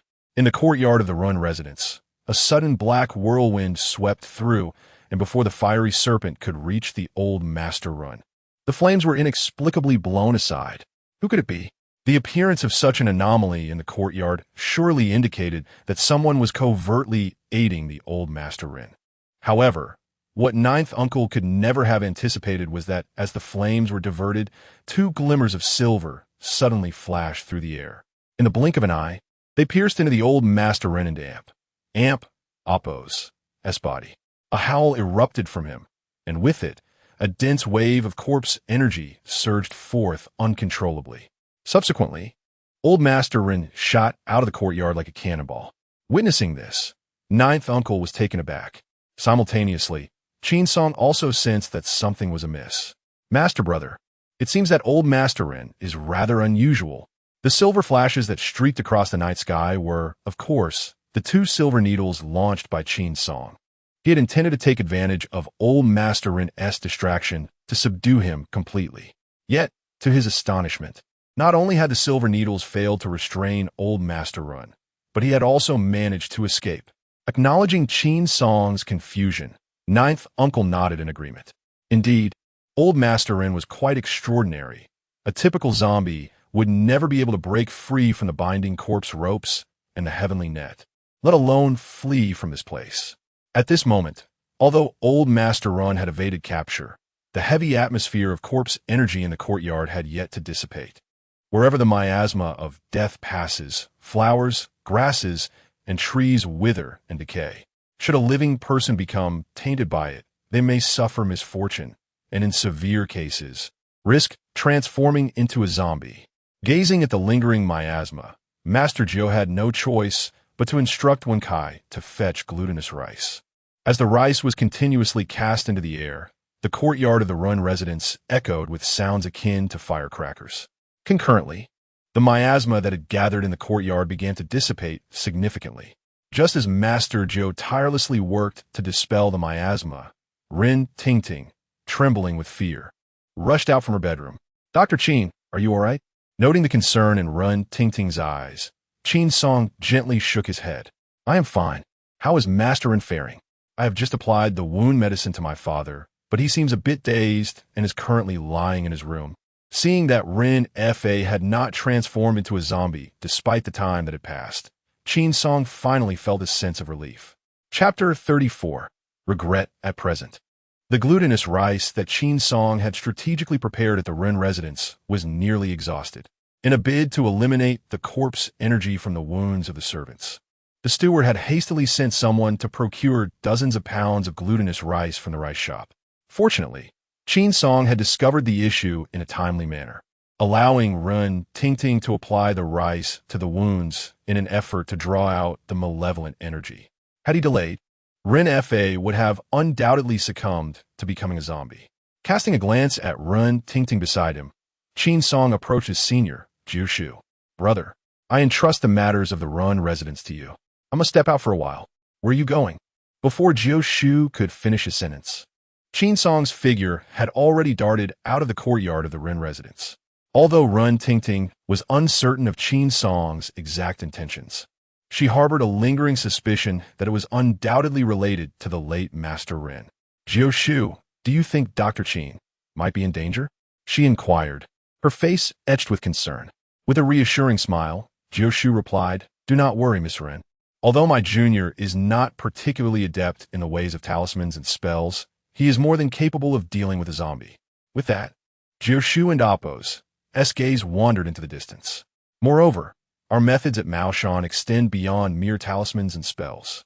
Jiu Shu, what has happened to my grandfather? Ren Tingting pressed, her anxiety palpable. Observing her distress, Jiu Shu sighed and said, As it stands, your grandfather has transformed into a zombie. Upon hearing the word zombie, Ren Tingting and Appo's eyelids involuntarily twitched. Such mysterious entities were merely tales she had heard in the past, yet she had never encountered one firsthand. To her astonishment, today her grandfather, who had passed away many years ago, had transformed into a legendary zombie. It had been 2 decades since my grandfather's demise, and not only had his body not decayed, but he had also morphed into such a monstrous being, it was utterly bewildering. In Ren Tingting and Appo's perspective, her grandfather had been deceased for countless years. Even if he had not decomposed into mere remnants, he should have been reduced to nothing but a few bones by now. At that moment, witnessing Run Laote springing forth from the coffin in pristine condition was nothing short of a violation of all logic. Although she felt a tinge of fear, her curiosity about this extraordinary phenomenon overwhelmed her. Uncle Jiu, can you enlighten me about what is truly happening here? Noticing Ren Tingting's inquisitive expression, Uncle Jiu had no intention of withholding the truth. Miss Ren, to be candid, from the moment the coffin was opened, my apprentice and I sensed something amiss. After saying this, Uncle Jiu rubbed his brow and continued, The dragonfly waterhole, once a site of good feng shui, was utterly destroyed by a handful of lime, transforming it into an exceptional resting place for the dead. Your grandfather and Appo's body has been nurtured there for over 20 years. It is indeed unsurprising that he has turned into a zombie. Upon hearing that Uncle Jiu had recognized the anomaly from the very beginning, Ren Tingting hastily inquired, If you noticed something was amiss back then, why did you not rectify it sooner? At this question, Uncle Jiu cast a glance at Ren Fa, who was not far away. When the coffin was unearthed, I once advised Master Ren that it would be best to cremate it on the spot. However, your father repeatedly dismissed this suggestion. Now that old Master Ren has transformed into a zombie, this is the outcome I dreaded the most. Upon hearing this, Ren Fa, who was not far away, was about to speak, but after his lips trembled a few times, he could not utter a single word. The feng shui site, the burial ground for the dead. At this moment, Ren Fa was overwhelmed with regret, pondering why he had not heeded the advice of Master Jiu to incinerate the coffin and its occupant on the spot. If only he had set fire to it that day, perhaps none of this turmoil would have transpired. In an instant, a profound sense of remorse welled up within Ren Fa. Master Jiu, this is all my fault. The current predicament is entirely of my own making, and now I beseech you to help our family eradicate this calamity to prevent further casualties. Once this is resolved, I shall offer a substantial reward. Regarding Ren Fa and Appo's present attitude, Master Jiu felt quite satisfied. You are too kind, Master Ren. Exorcising evil and safeguarding the righteous is the duty of us practitioners. I shall see this matter through to the end. You can rest assured. With that, Master Jiu, accompanied by Wen Kai and Qiu Sheng, proceeded to the hall to assist the injured servants in dispelling the corpse poison. Although the steward had procured dozens of pounds of glutinous rice from the rice shop, it was still far from sufficient for the wounded. As it was now the dead of night, and all the glutinous rice from the Ren family shop had been utilized, finding more rice had become a pressing dilemma. In a moment of desperation, Master Jiu had no choice but to utilize the remaining glutinous rice to treat the severely afflicted. Meanwhile, he dispatched Xiuxing to the neighboring town with the intent of procuring additional glutinous rice from afar. After securing a pouch of coins, Xiuxing departed from the Ren residence on his bicycle. Although the injuries sustained by Ren Fa had been contained for the time being, the assailant was none other than Old Master Ren himself, whose body harbored a lethal miasma and the essence of the dead, far exceeding that of an ordinary zombie. To ensure safety, Master Jiu summoned Ren Fa into the chamber, believing it best for him to personally oversee the treatment. As for Qin Song, he was currently traversing the night sky, endeavoring to locate the whereabouts of Old Master Ren, following the trail of the miasma and the scent of silver needles. Qin Song pressed onward. With each step, the dogs in every household erupted into a cacophony of barks, adding to the night's eerie atmosphere. In the stillness of a late night, a young couple lay in bed, preparing to indulge in their intimate desires. However, the woman suddenly noticed a dark silhouette standing outside their window. Ah! Her shrill scream shattered the tranquility of the night, startling her partner, who was already on the brink of excitement. "What the hell are you screaming about? You nearly scared the life out of me," he exclaimed. "There is someone outside, spying on us." Without hesitation, the woman wrapped herself tightly in the blanket. Following her pointing finger, the man indeed spotted a shadowy figure lurking outside. "What the hell? It's the middle of the night, and you're peeping through windows? Are you trying to get yourself killed?" Upon finishing his words, the man seized an axe and strode towards the door. Just as he was about to push it open, intending to deliver a lesson to the voyeur lurking outside, a deep, guttural roar suddenly echoed from beyond the threshold. In an instant, a charred visage appeared before him. Before he could utter a sound, his throat was pierced by razor-sharp claws. In a heartbeat, blood gushed forth, staining the ground beneath him crimson. After a prolonged silence, with no hint of a commotion outside, the woman, curled up in her blankets, began to feel restless. "Hey, is it done yet? Just teach him a lesson. Don't let it escalate to murder." No sooner had her words escaped her lips than a deep, menacing roar resonated in her ears. Chapter 35. Another 2 lives lost at this moment. Qin Song was immersed in the essence of the silver needles while tracking the whereabouts of Old Master Ren. Suddenly, a piercing scream in the night captured his attention, coincidentally emanating from the direction where Old Master Ren had vanished. Upon Qin Song's arrival, he was met only with the sight of 2 mangled corpses. Strikingly, it appeared that these individuals had been gripped by an intense terror before their demise, their eyes now wide and unblinking. This scream not only drew Qin Song, but also alerted the nearby residents. The news of a brutal death in the dead of night sparked considerable unrest.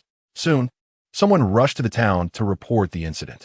Although the deaths were somewhat unexpected to Qin Song, what truly astonished him was the discovery of 2 silver needles embedded in one of the bodies, needles that he had previously inserted into Old Master Ren. In that moment, Qin Song realized that after Old Master Ren had consumed the blood of these 2 individuals, he had not only regained his strength, but had also experienced an enhancement beyond that. The silver needles must have been forcefully expelled from his body. With the needles now outside, Qin Song found himself unable to discern the current whereabouts of Old Master Ren. Reluctantly, he decided to abandon his pursuit for the time being. Silently stowing away the silver needles, Qin Song took one last glance at the lifeless bodies.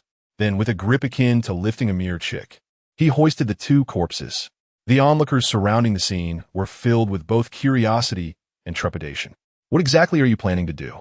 Yet, before the crowd could finish their inquiries, Qin Song and his companions swiftly maneuvered through the throng and vanished in the blink of an eye. Shortly after Qin Song departed with the 2 corpses, a sudden chorus of birdsong erupted from a nearby hillock. A chilling breeze swept through, carrying an air of foreboding. At that moment, a shadow flitted past, swiftly alighting upon a massive boulder. This figure was none other than the elusive Old Master Rin. At this juncture, Old Master Rin seemed to sense the power emanating from the moonlight.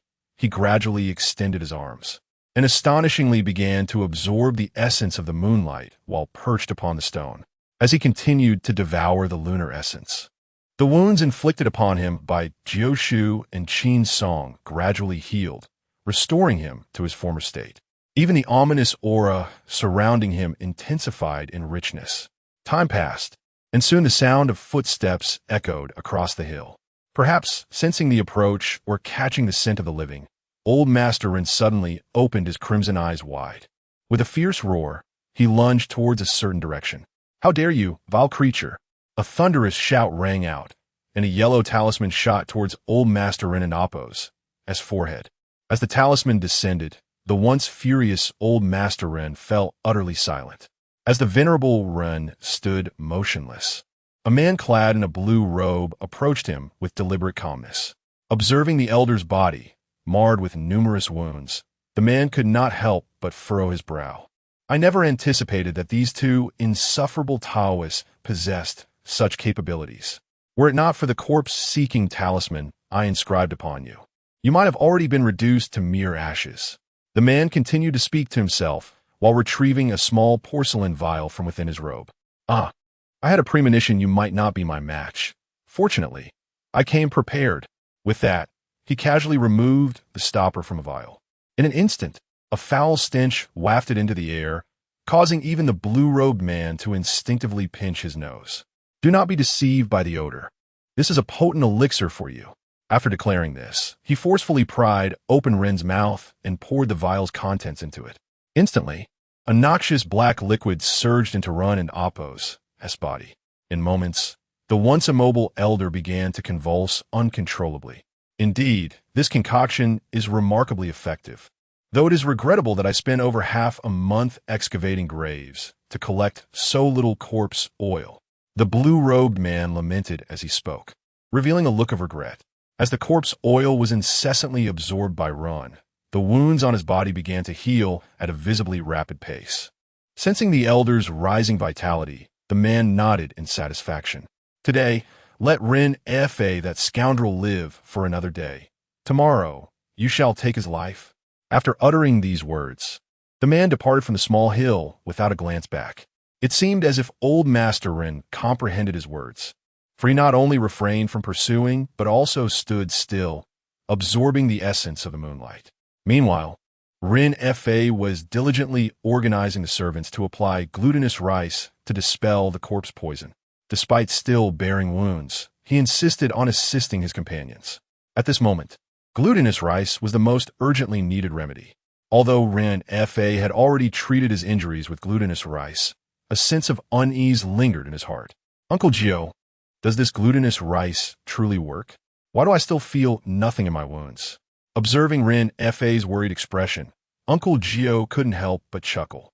"Rest assured, Master Rin, the corpse poison cannot be eradicated instantaneously. You have already removed the majority of it with the glutinous rice. If you continue to apply it to your wounds over the next few days, you will soon recover." Just as Rin Fa was about to ask Uncle Gio for some talismans for protection, when Kai suddenly rushed in from outside. "Master, my uncle has returned." Upon hearing that Qin Song had come back, the heavy stone that had weighed on Uncle Gio and Appo's heart finally fell to the ground. "Quick, summon your uncle in." As Qin Song entered through the door, concern was etched across Uncle Gio's face. "Junior brother, have you encountered any troubles?" Seeing his senior brother surveying him from side to side, Qin Song chuckled and waved his hand, saying, "Brother, there is no need for you to worry. I'm perfectly fine." Upon hearing this, Jiu finally breathed a sigh of relief. "Oh, you, such a restless spirit. You leave without a word, not even pausing to wait for me. If you had departed, what would become of those in the Rin residence? Moreover, it's hardly a significant matter. I can manage it entirely on my own." After Jiu finished speaking, he suddenly realized that in the courtyard lay two lifeless bodies. Gazing at the corpses, Jiu felt a sudden jolt in his heart. "Disciple, have you taken a life?" Chapter 36. the mysterious silence of Qiuxing after speaking. Uncle Jiu gazed anxiously at Qin Song and the two lifeless bodies. Upon hearing this, Qin Song was momentarily taken aback. "Master brother, what are you saying?" "These two were slain by old Master Ren. By the time I arrived, it was already too late to save them." Although their voices were not raised, Ren Fa overheard their conversation. "Oh, Isin and Appos. This Lu Dadong and his wife? How could they both be dead? Could it be?" While Ren Fa did not catch Qin Song's response, he could infer the circumstances from the wounds. An overwhelming sense of regret surged within him. Had we only cremated them on the spot, we would not be facing such casualties today. Noticing Ren Fa's expression of remorse, Qin Song quickly gestured for Uncle Jiu to refrain from further discussion. Despite Ren Fa and Appos' own heart being heavy with regret, it was essential for both of them to continue their lives in Ren Family County. To offend Ren Fa over such a trivial matter would be an unwise endeavor. Rest assured, both of you, the Ren family will provide compensation for the unwarranted casualties we have suffered. Our immediate priority is to locate my father.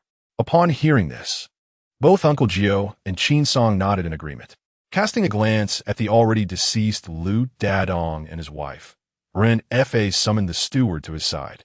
"Please call away over. Given the gravity of the situation, he must be informed. Furthermore, we need to alert the surrounding villages and towns to remain vigilant. He will need to take charge of these matters." "Understood, master." Regarding this matter, the steward could not afford to be the slightest bit negligent.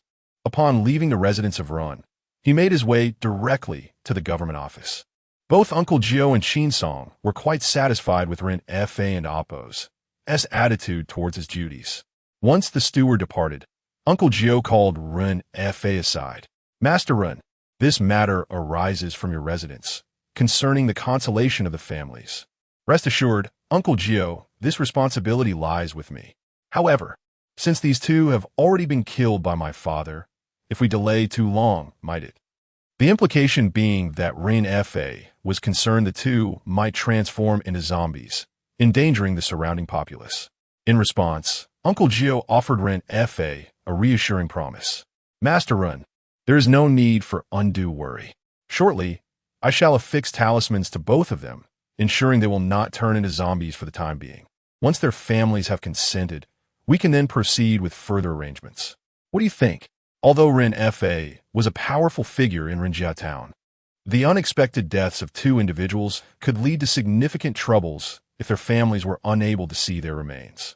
Moreover, the fact that they had been killed by a zombie could, if known to outsiders, heighten awareness among the community, thereby minimizing potential casualties. "Master Ren, once you have dealt with the families, it would be best to incinerate the two corpses." Upon hearing Uncle Jiu's intention to cremate the bodies, Ren Fa naturally had no objections. After all, he had just recently experienced the terror of being pursued by zombies. Not long after, the butler hurriedly brought Away to the Ren residence. Upon entering, Away was met with a scene of utter chaos in the courtyard. Spotting Ren Fa standing amidst the disarray, bandages wrapped around his body, Away immediately perked up. "Cousin, what on earth has happened? Has your home been attacked by bandits? Do you need me to summon the security team? How is my cousin's sister faring?" To Away and Appos' barrage of questions, Ren Fa merely shook his head slowly. "Your cousin's sister is fine. Away, come here. I need your assistance with something." At his words, Away eagerly rushed to Ren Fa's side. They stepped aside, while Jiu Shu took Qin Song to another corner. "Junior brother, have you noticed that there seems to be something amiss with the corpse of the old Master Ren?" With Jiu Shu and Appos' keen observation, Qin Song nodded in agreement. "Indeed, I also sense something is off. The old Master Ren has only just turned into a zombie. How could he possess such formidable strength? Moreover, the chilling wind that swept through the courtyard just now was clearly orchestrated by someone." Upon hearing Qin Song and Appos' analysis, Jiu Shu and Appos' expression darkened. "So, you imply that there is someone covertly aiding this zombie?" Qin Song nodded affirmatively. "Precisely. I suspect it could very well be that Feng Shui master from years ago." With that, Qin Song recounted the haunting occurrences in Ren Tingting and Appos' room. After listening to Qin Song's account, Uncle Gio was left utterly astonished, setting aside the matter of sending ghosts to torment Rin Tingting.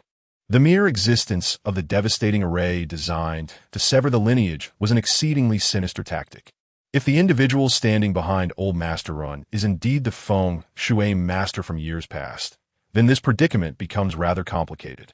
After much contemplation, Uncle Gio resolved to inquire further from Rin. 2 decades prior, what animosity had arisen between the Rin family and that feng shui master, to the extent that the latter sought the ruin of the Rin family, leading to their extinction? Old Master Run, may I be so bold as to ask, what kind of grievance existed between your esteemed father and that feng shui master? Upon hearing this, Rin's expression momentarily faltered. Uncle Gio, I am not entirely certain about the nature of their discord. All I know is that after my father acquired that auspicious piece of land, he expelled that feng shui master, and shortly thereafter, my father passed away.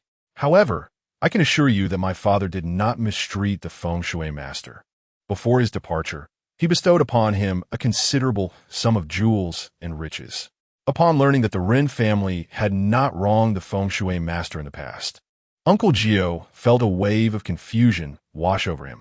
Although the master may have been disgruntled about losing the auspicious site, having received wealth from the Rin household, one would expect any grievances to be resolved amicably. It seemed unfathomable that it would escalate to the point of the Rin family facing extinction and ruin. Master Rin, I implore you to reflect upon this matter with utmost seriousness, for it concerns not only your well-being, but also the life of your esteemed daughter. In a moment of contemplation, Rin Fa found himself diligently recalling the events of yesteryears. However, after much deliberation, he could only shake his head in dismay. The passage of time had rendered many memories elusive. In light of this, neither Uncle Gio nor Qin Song felt it appropriate to comment further.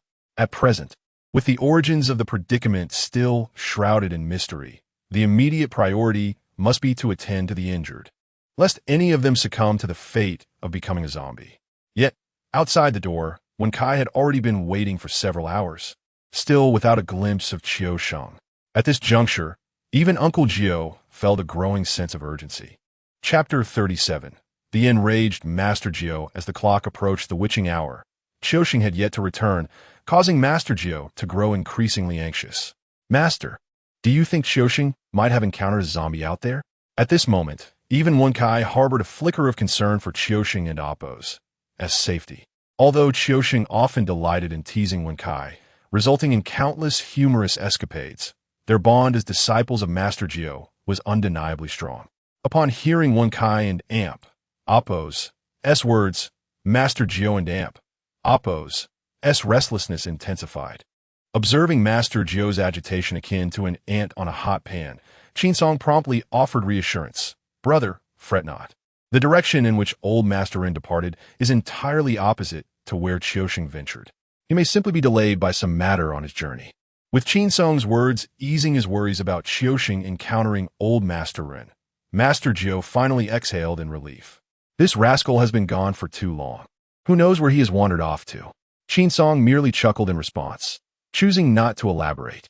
If his memory served him correctly, Qiu Sheng was likely reveling in the company of that female ghost, unwilling to return without indulging in a few more escapades.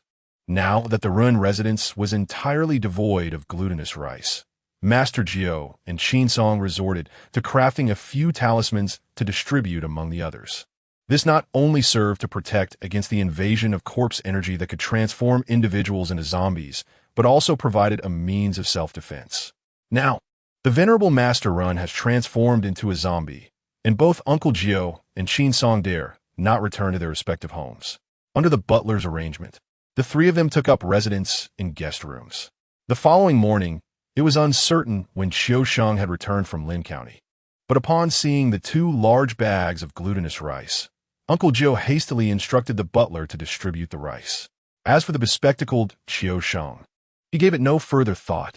With the intervention of various local gentry, including Ah Wei and Rin Fa, news of the zombie's presence quickly spread throughout the vicinity. In no time, the entire Rin County was engulfed in panic, with many residents too fearful to step outside their front doors. Perhaps out of guilt or perhaps for the sake of righteousness, Ren Fa specifically ordered the purchase of a substantial quantity of glutinous rice from other regions, distributing it from house to house. Moreover, each household received $2 as compensation, rice to consume and money to spend. Seizing this opportunity, Ren Fa could be said to have garnered both fame and fortune.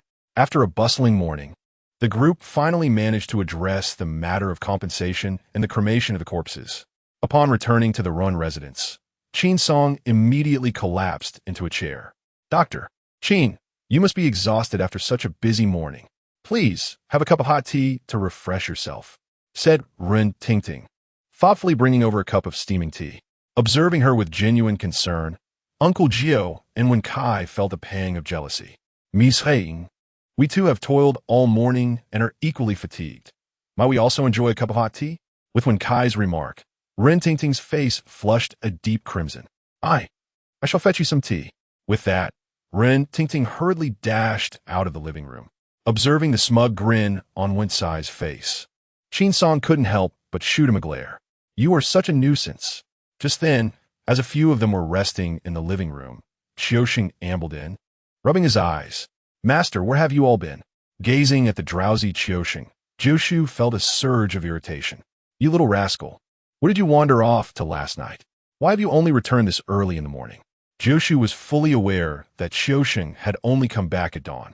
The journey to Lin County would take, at most, a little over an hour by bicycle. The fact that he had been absent all night suggested that Qiusheng had been out gallivanting. "Qiusheng, do you have any idea how worried your master has been about you, given your absence last night?" Noticing Jiushu's furious gaze directed at Qiusheng, Wen Kai occasionally stoked the fire. "Master, it's not my fault. When I was returning after buying rice, a sudden downpour hit, and with the darkness and slippery roads, I had no choice but to find a dilapidated temple to spend the night." After speaking, Qiusheng couldn't help but yawn again. However, this careless gesture drew Jiushu's attention to the two bruises on Qiusheng's neck. Examining the bruises, Jiushu's brow furrowed. "Aside from taking shelter from the rain in the temple, did you engage in any other activities last night?" Jiushu inquired, scrutinizing Qiusheng from head to toe. "No, master. When I returned yesterday, a sudden tempest arose, accompanied by thunder and lightning. Fearful of my glutinous rice getting wet, I sought refuge in a dilapidated temple for the night. However, upon hearing Qiusheng's explanation, a Wei interjected. I was patrolling with my brothers yesterday, and it didn't rain at all." Hearing this, Qiusheng shot a Wei a disdainful glance. "You were inebriated to the point of oblivion yesterday. What could you possibly remember?" It was only when Jiushu noticed other bruises on Qiusheng and Appo's body that he stormed over to confront him. "You scoundrel! What on earth were you up to yesterday?" With that, Jiushu struck Qiusheng across the face. The sudden slap jolted the previously dazed Qiusheng back to alertness. "Master, I assure you, I did seek shelter from the rain in a decrepit temple last night." "Then tell me, who else was with you in that rain-soaked wilderness?" "Just myself alone." At that moment, Qiusheng's gaze was unfocused, and his limbs felt weak. What was most alarming was the faint aura of ghostly energy emanating from him. If merely seeking refuge from the rain could transform one in such a manner, it would indeed be a case of encountering the supernatural. Unbelievably, Qiusheng continued to protest, igniting a surge of anger within Jiushu.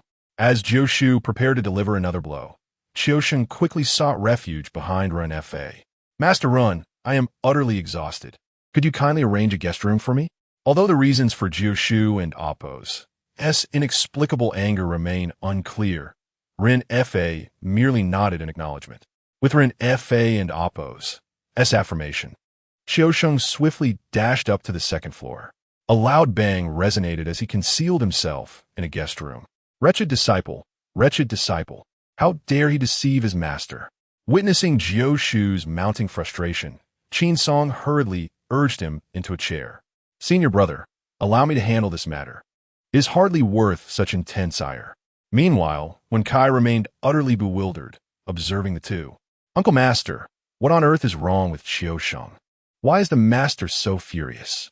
Noticing Wen Kai and Appo's curiosity, Qin Song gestured toward Jiushu and remarked, "If you are curious, perhaps you should inquire with your master."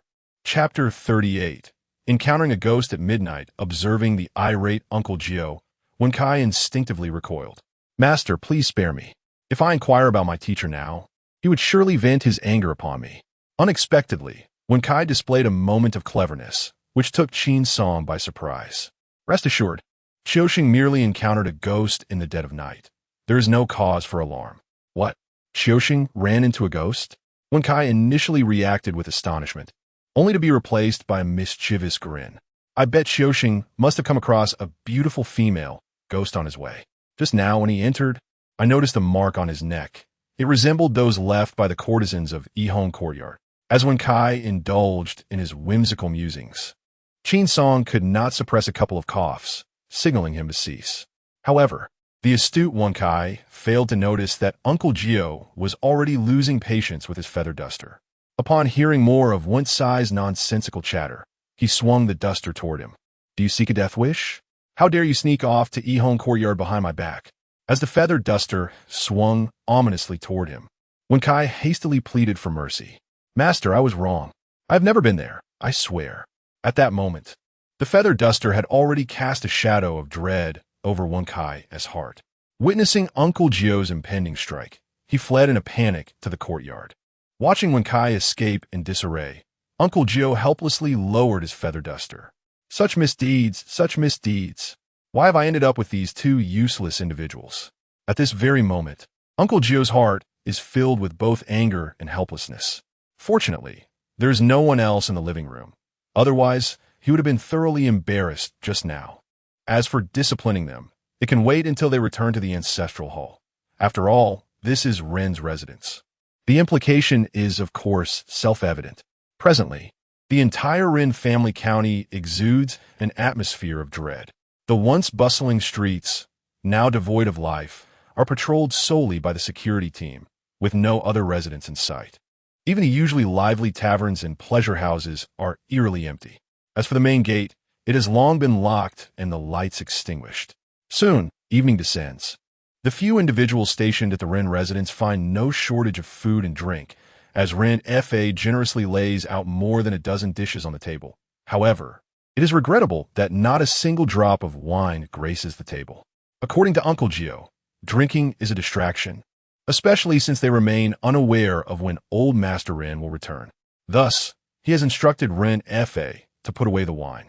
After hastily consuming a bit of dinner, Xiaoxing dons his coat and prepares to depart. Where are you off to, you little rascal? Uncle Gio calls out to stop him. Xiaoxing scratches the back of his head and replies, Master, my aunt has something to attend to today, and I need to help her at the shop. With that, Xiaoxing leaves the Ren residence without looking back. Following the emergence of zombies in the area, all the local shops have long since closed their doors. Autumn's arrival was not merely to assist his aunt in managing the shop. It was evidently a rendezvous with the female specter.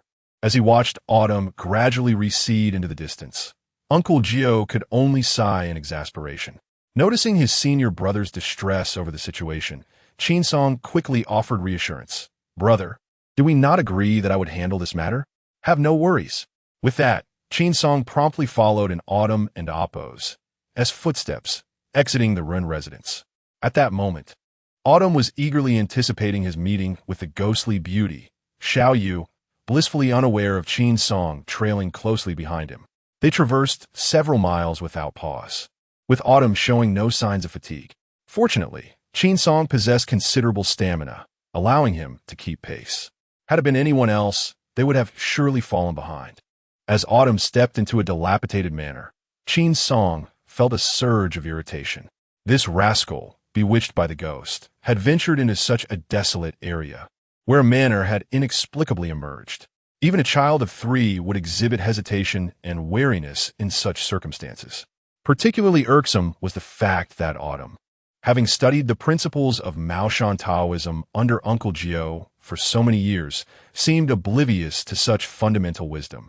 Only after Autumn and Appo's figure vanished from sight did Qin Song find a concealed spot to scale the wall and enter the courtyard. The moment he leaped into the yard, he heard a melodious voice. At last, you have arrived. I was almost dying from longing for you after such a long absence. As the voice echoed, a stunning figure materialized before Autumn.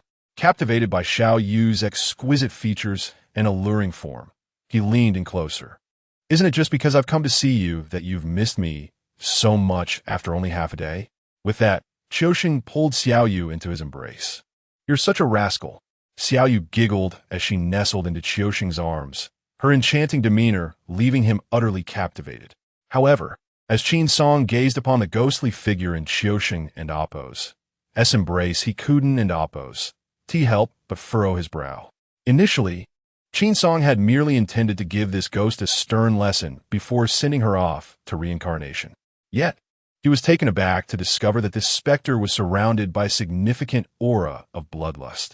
Judging by the sheer volume, the number of souls claimed by this ghost was undoubtedly considerable.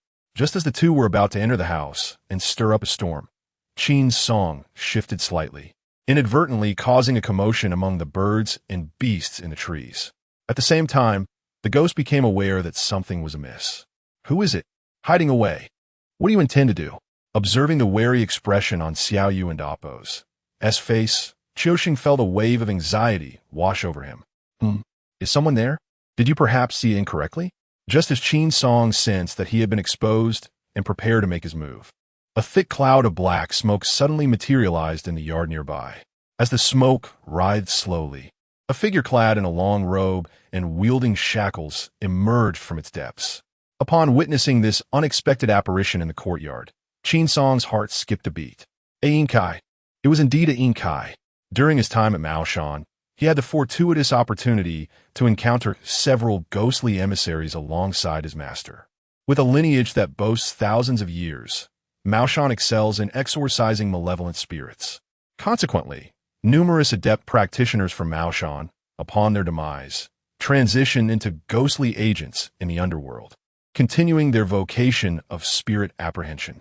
After nearly a millennium of accumulation and refinement, the Maoshan lineage has become a formidable entity within the realm of the dead, characterized by intricate relationships and complexities. Although Qin Song did not specialize in the Maoshan talismanic arts, his mentor, Jiu Shu, possesses a significant role in the underworld, overseeing communications between the living and the deceased, as well as the intricacies of paper offerings. The figure emerging from the inky mist is a bona fide emissary of the underworld. Upon stepping forth, his gaze fixates upon the ghostly figure of Xiao Yu. Dong Xiao Yu, you truly possess audacity. After death, not only do you evade the cycle of reincarnation in the underworld, but you also dare to linger in the realm of the living, wreaking havoc upon more than 20 lives. Today, this emissary shall take you back to restore the integrity of the underworld. Chapter 39. A fierce battle with the Yinkai. Gazing at the suddenly appearing Yinkai, Dong Xiaoyu felt a surge of shock within her. Clearly, she had not anticipated that she would attract the attention of such a being. Just as she prepared to flee, she suddenly realized that a faint black mist had begun to rise around her residence. Humph, do not even think of escaping. Today I shall take you back. With that, the Yinkai brandished its shackles and lunged toward Dong Xiaoyu.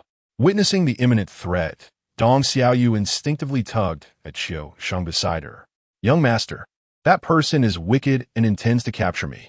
Observing Dong Xiaoyu's face filled with grievance, Qiu Sheng felt a surge of fury within him.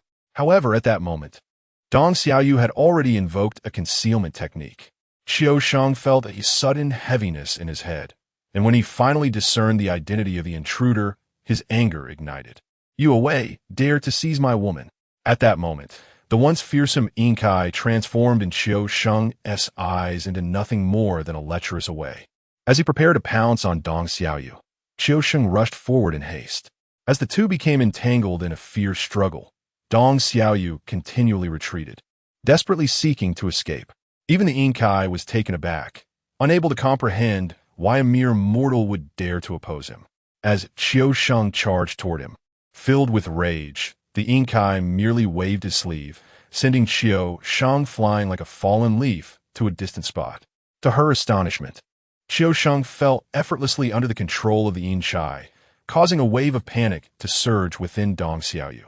After subduing Qiu Sheng, the Yinkai swiftly turned his gaze toward the fleeing Dong Xiaoyu.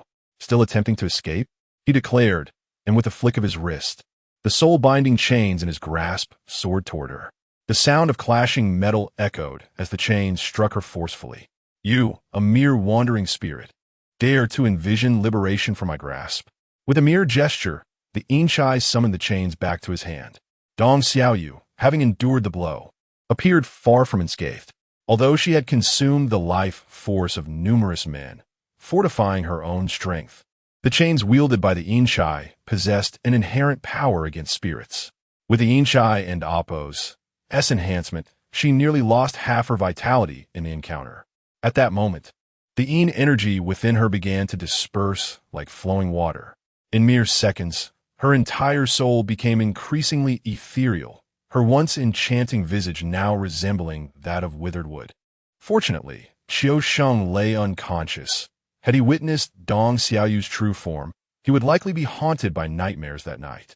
At this moment, Qin Song felt an unexpected surge of sympathy for Qiu Sheng's plight. As the Yin Chai prepared to capture her with the chains, Dong Xiaoyu hastily knelt and pleaded. Esteemed Yin Chai, I acknowledge my transgressions. Please, I beseech you, show mercy and spare me. I vow that I shall never again commit any heinous acts. At this moment, Dong Xiaoyu's heart was utterly in turmoil. After all, she bore the weight of numerous lives upon her shoulders. Should she truly be captured by the messenger of death? A fate worse than death awaited her. Yet, her desperate pleas seemed to fall on deaf ears. Please, esteemed sir, grant me a chance for survival. I shall repay you with servitude. With that, Dong Xiaoyu prostrated before him, pleading for mercy, hoping he would spare her life. Had I known this day would come, I would have acted differently. Have you ever considered the lives you have taken? Today, I shall take you back to face your punishment. It was evident that Dong Xiaoyu's entreaties had failed to sway the messenger. As the ominous chains of soul-hunting loomed closer, she suddenly sprang from the ground, and an overwhelming tide of dark energy surged forth from her being. Simultaneously, her body shriveled like a desiccated orange, becoming withered and frail. Since you refuse to grant me a path to life, let us both perish together, our souls scattered. With that declaration, Dong Xiaoyu let out a piercing scream. In an instant, her form inflated like a balloon, and a ghostly apparition identical to her emerged. In the blink of an eye, a multitude of Dong Xiaoyus encircled the messenger. If we must die, let us die together, they cried in unison, and with that, they erupted around the messenger in a series of explosive bursts. Although the spectral envoy had sensed something amiss in advance, he was nonetheless unable to escape the encirclement of numerous manifestations of Dong Xiaoyu. In an instant, the small courtyard was enveloped in a chaotic swirl of malevolent energy. As countless streams of blood, congealed from this dark essence, surged towards the envoy. This unforeseen turn of events dealt a significant blow to the envoy. As the blood splattered upon him, wisps of white smoke began to emanate from his form. Accompanied by waves of pain, the envoy's once solid figure began to waver precariously. What an audacious little spirit, daring to oppose the realm of the dead. Such folly is tantamount to courting death. With that thought, the envoy raised his hand, and a mournful staff materialized from thin air. Each swing of the staff was met with a cacophony of explosive sounds. Empowered by the staff, the envoy swiftly obliterated several of Dong Xiaoyu's avatars.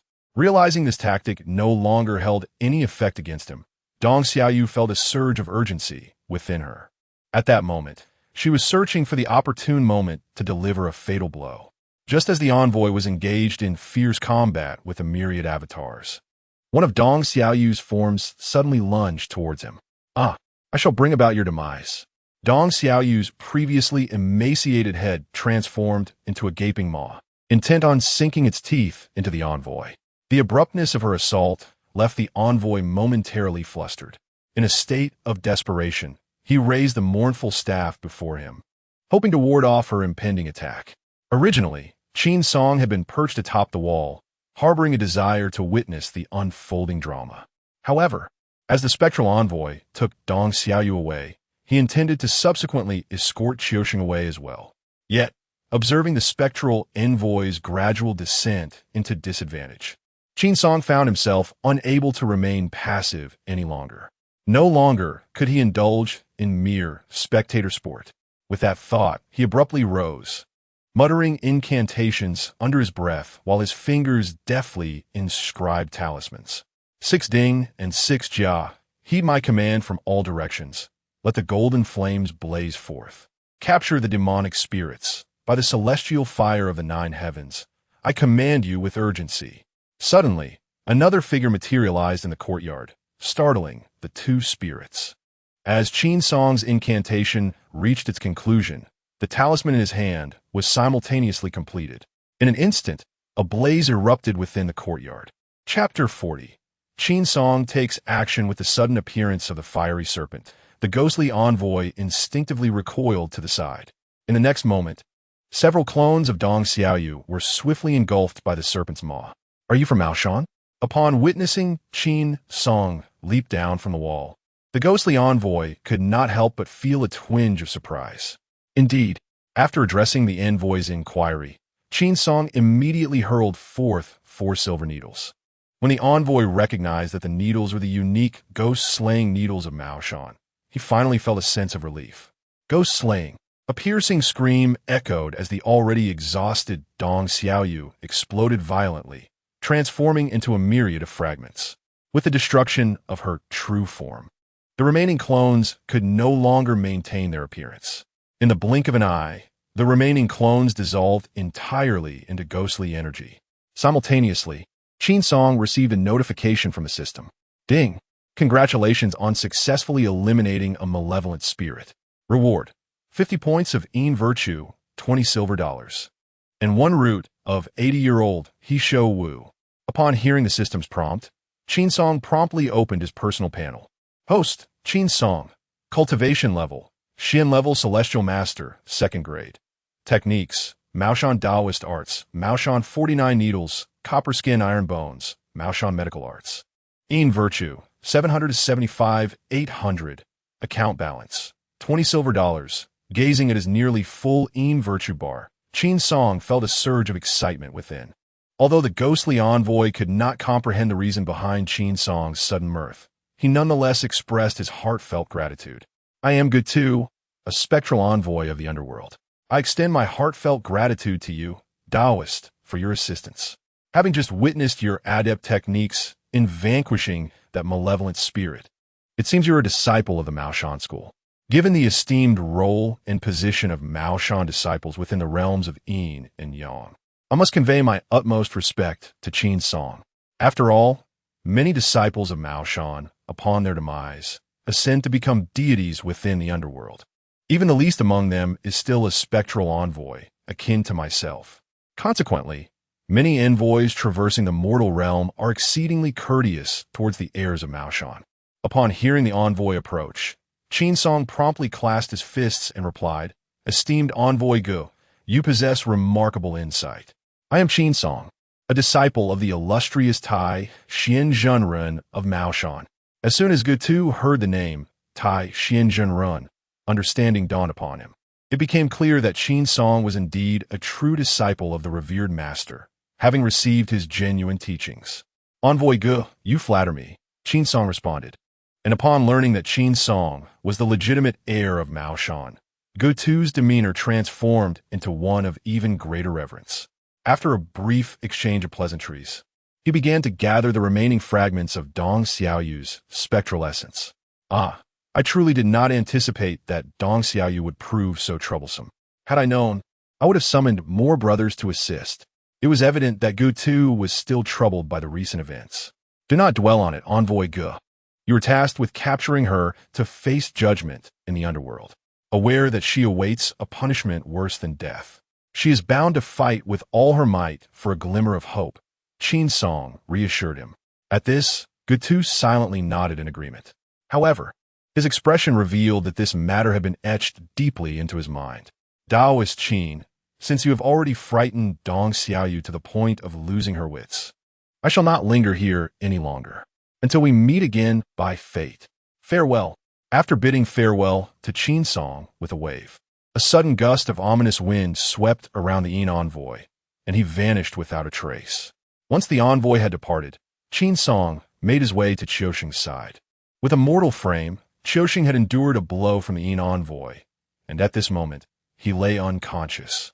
However, Gatu, being a Yin envoy, would not inflict harm upon the living. That strike had merely plunged Qiuxing into a deep slumber. Qiuxing, who had already been lacking in vitality, now rested soundly among a tangle of wild grass. After calling his name several times without response, Qin Song even resorted to slapping him a few times. Yet Qiuxing remained oblivious to the world around him.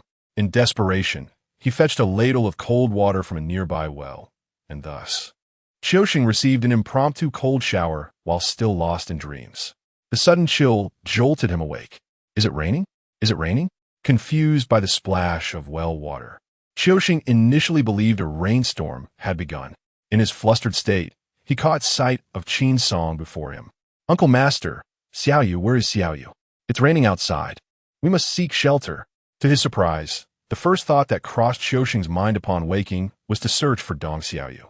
Observing Qiuxing's panicked demeanor, Qin Song could not help but deliver a swift kick to his backside. Still thinking of your Xiaoyu? You've been bewitched by a ghost. Yet you continue to indulge in sweet dreams. As he surveyed his surroundings, Qiuxing found himself unable to locate Dong Xiaoyu, and a sense of urgency began to envelop him. Master Uncle, has that scoundrel away captured Xiaoyu? I shall confront that rascal immediately. Despite the gravity of the situation, Qiuxing remained oblivious to reality, prompting Qin Song to let out an exasperated sigh.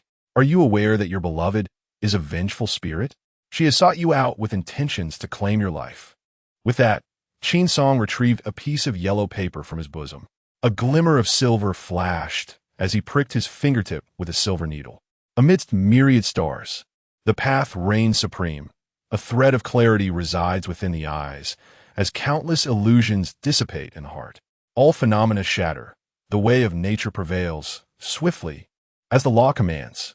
Upon completing the talisman, Qin Song cast it into the air. As it fluttered and fell, Qiuxing's once opulent residence began to transform under the talisman's influence, morphing into a desolate mound overrun with weeds and strewn with debris. Nearby, several nameless graves stood ominously, creating an unsettling atmosphere. Confronted with this stark reality, Qiuxing shivered in fear.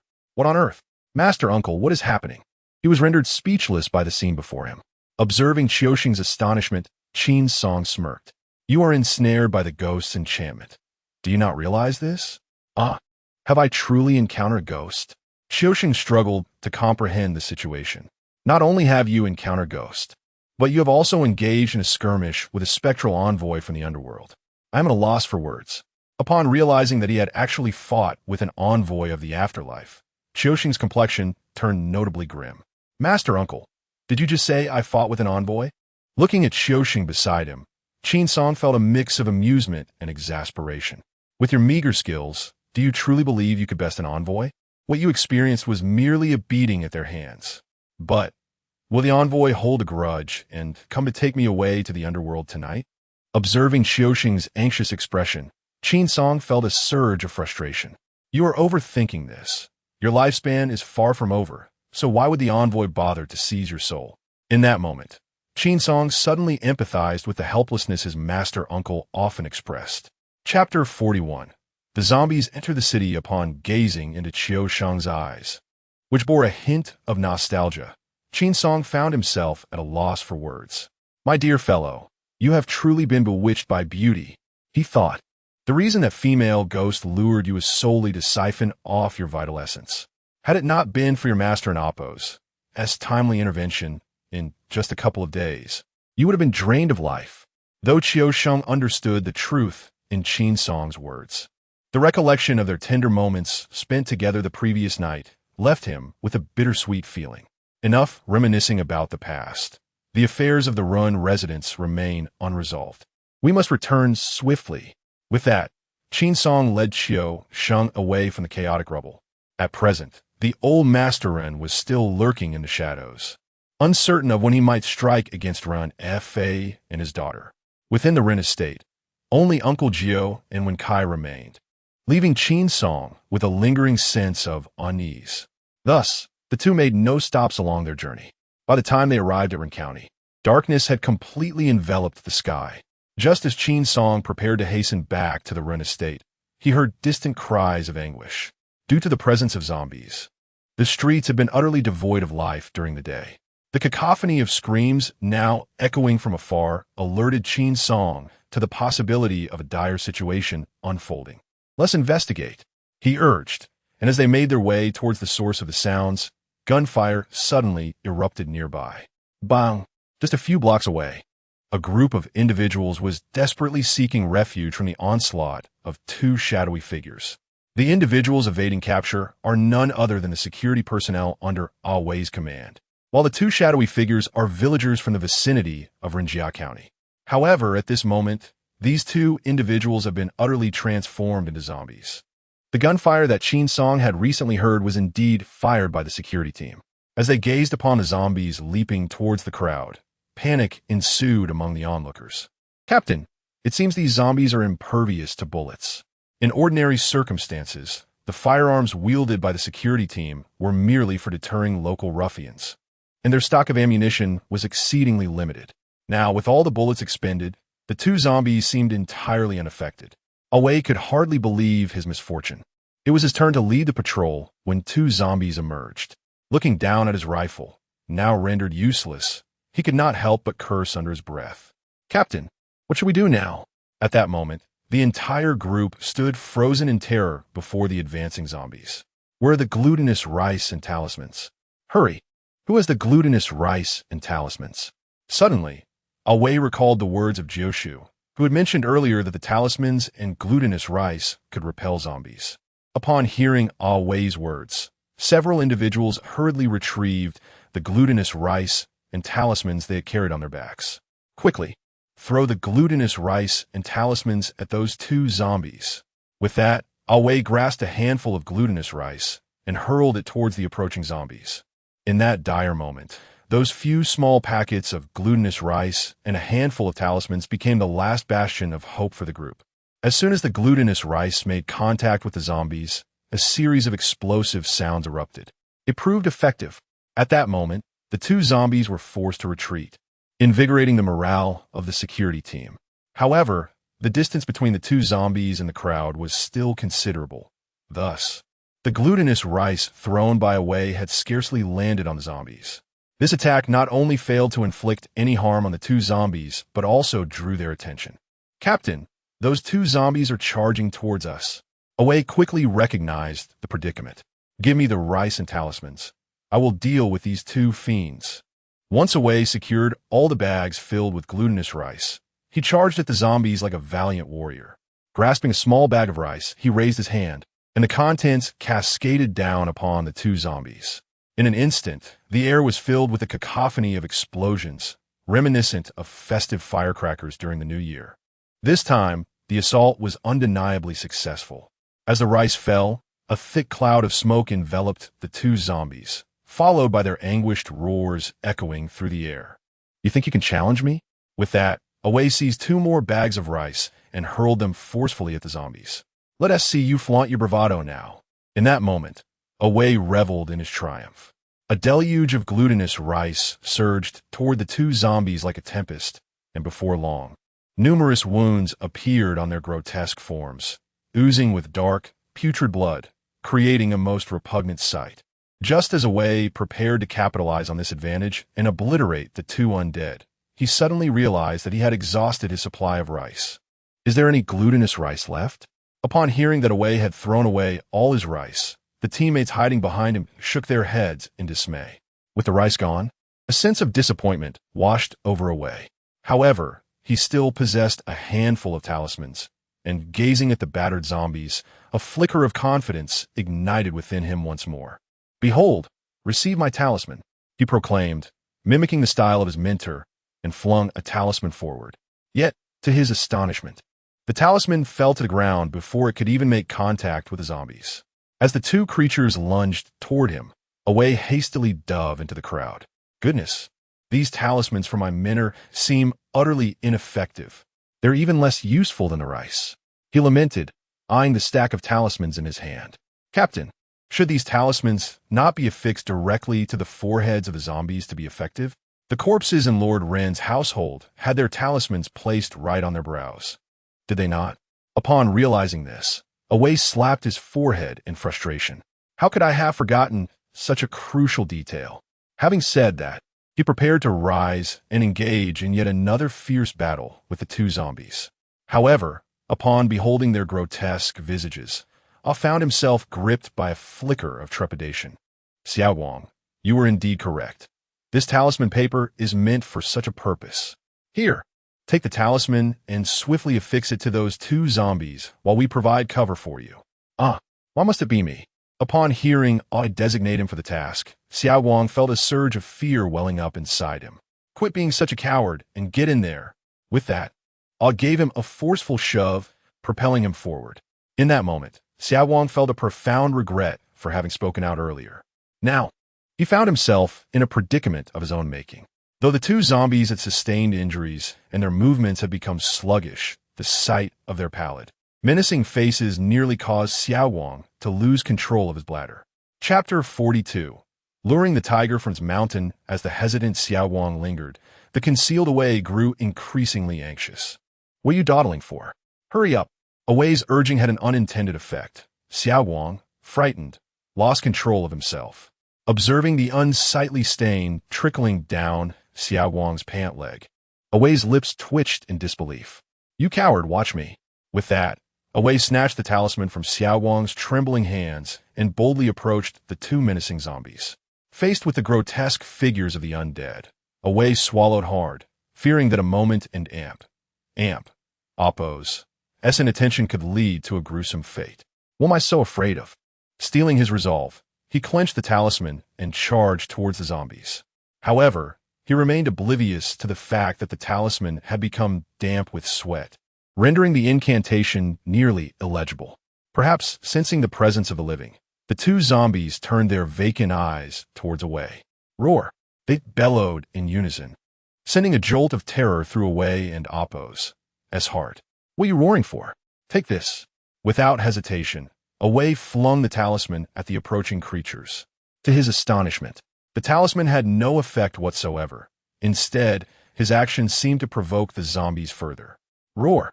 They howled again, charging towards Away with a relentless ferocity. Don't chase me, he shouted, panic rising within him. I have yet to marry, and I dread the thought of perishing. With that, Away scurried frantically towards the crowd. As he sprinted with fervor, his head suddenly collided with an unseen object, plunging him into darkness. Alas, he feared he was destined to become a zombie. In that moment, despair enveloped Away's heart, for he believed a wretched zombie had obstructed his path. Surrounded and dazed from the blow, he felt himself teetering on the brink of collapse. Wake up, for heaven and Oppo's sake. Huh? Can this zombie actually speak? Just as confusion clouded Away and Oppo's mind, a sharp slap resounded, striking his face. For goodness and Oppo's sake, don't faint. Away looked up to find Qiusheng standing before him, while behind him, Qin Song regarded the two zombies with vigilant apprehension. My goodness, Brother Qin, you are truly my savior. Please, rescue your little brother. In Away's eyes, Qin Song appeared as a beacon of hope. Stay back, and whatever you do, avoid being bitten by the zombies. With that, Qin Song sprang into action, charging towards the two undead creatures. The sudden emergence of an unfamiliar presence caused the zombies to fixate on him as their new target. As the two zombies lunged forward, a glimmer of disdain flickered in Qin Song's eyes. Just two pathetic pests daring to cause a ruckus here? With a swift motion, he cast two talismans, which soared like arrows towards the foreheads of the zombies. Meanwhile, Qin Song began to chant incantations. Yu Qing begins with azure. The true talisman proclaims the pact. Mother of lightning and Lord of thunder, hasten the divine power to descend. Heed the call and arrive swiftly. Unleash the yang voice, Taishang Lao Jun, urgent as the law commands. With his right hand, he brought his fingers together to form a sword-like gesture, gently slicing forward. A beam of white light surged forth like a silver dragon emerging from the sea, striking fiercely at the two zombies. Accompanied by the sound of shattering, the two zombies were instantly reduced to piles of charred remains. At that moment, Qin Song received a notification from the system. Ding! Congratulations, you have successfully eliminated one zombie. Rewarded with 20 points of virtue and one corpse-fixing talisman. Ding! Congratulations, you have successfully eliminated one zombie. Rewarded with 20 points of virtue and one corpse-fixing talisman. Observing the two piles of charred remains not far away, Away burst forth from a distance, his face alight with excitement. Brother Chen, your might is truly awe-inspiring. With a mere gesture, you have vanquished these two monsters. Away felt a profound envy towards Chen Song's prowess in dispatching the zombies. Although he had successfully eliminated the two zombies, Chen Song was filled with confusion. How had two zombies suddenly appeared in Rinjia County? I'm unsure either. I was just patrolling the streets when I happened upon these two zombies. However, they do not appear to be from this locality. The people of Rinjia County were already living in fear, too terrified to venture outside, regardless of the time of day, let alone risk being bitten by the old Master Ren. At this moment, Chen Song realized the urgency of eliminating the old Master Ren. Otherwise, the consequences would be dire. Just as Chen Song was preparing to return to the Ren residence, a figure suddenly appeared in the distance, rushing towards him. Upon closer inspection, it was the hurriedly arriving Jiu Shu. Junior brother, where are the zombies? He inquired urgently, drawing a copper coin sword from his sleeve, his gaze scanning the surroundings with heightened vigilance. It is all fine now, senior brother. I have already vanquished the zombies, Chen Song replied, gesturing towards two charred remnants on the ground. Upon seeing the scorched remains, Jiu Shu let out a long sigh of relief, though his brow soon furrowed in concern. He had initially feared that the old Master Ren had emerged to wreak havoc upon the populace, but to his surprise, it was merely two small zombies. Senior brother, were you not guarding old Master Ren and Miss Ren at the residence? What prompted your sudden departure? It was Wei who sent word, claiming he encountered zombies on the street. I initially thought it was old Master Ren who had resurfaced, which is why I rushed over in haste. However, as soon as Jiu Shu finished speaking, both men and Appo's expressions shifted dramatically. This is bad.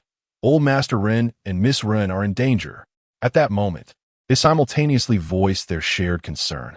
Currently, only Wen Kai remained at the Ren residence, and should old Master Ren take advantage of this opportunity to invade, Wen Kai would be utterly incapable of defending against him. Let us go. Junior brother, we must return immediately. With that, the two men sprinted towards the direction of the Ren residence. Although they did not fully comprehend the reason behind Jiu Shu's urgency, Qiuxing and Wei sensed an unsettling change in the atmosphere. Quickly, let us head to my cousin's house. With that command, a large group surged forth, heading directly towards the Ren residence. Before Jiu Shu and Chen Song could enter the Ren residence, they were met with a cacophony of piercing screams echoing through the streets. Simultaneously, a sense of dread gripped their hearts. Alas, something had indeed gone awry at the Ren estate. It was evident that, taking advantage of Jiu Shu's absence, a zombie had breached the sanctity of the Ren household. We must rush to their aid. Without hesitation, Jiu Shu charged ahead into the Ren residence. As the two of them swiftly entered the courtyard, they beheld Wen Kai entangled with the venerable old Master Ren. Fortunately, prior to his departure, Jiu Shu had bestowed upon Wen Kai 2 protective talismans. Otherwise, he would have been torn to shreds at this very moment. Upon seeing Jiu Shu's unexpected return, Wen Kai's heart soared with joy. Master, please save me. Chapter 43, A Fierce Battle. At this moment, Wen Kai tightly gripped a peach with short sword in his hand, while an ancient-style Bagua mirror adorned his chest. Coupled with the wrapped around him, his appearance was rather comical. However, at this moment, Chen Song had no time to mock him, as old Master Ren had cornered him into a dead end. Meanwhile, Ren Fa and his daughter were hiding behind Wen Kai, clutching a small bag of glutinous rice in their hands.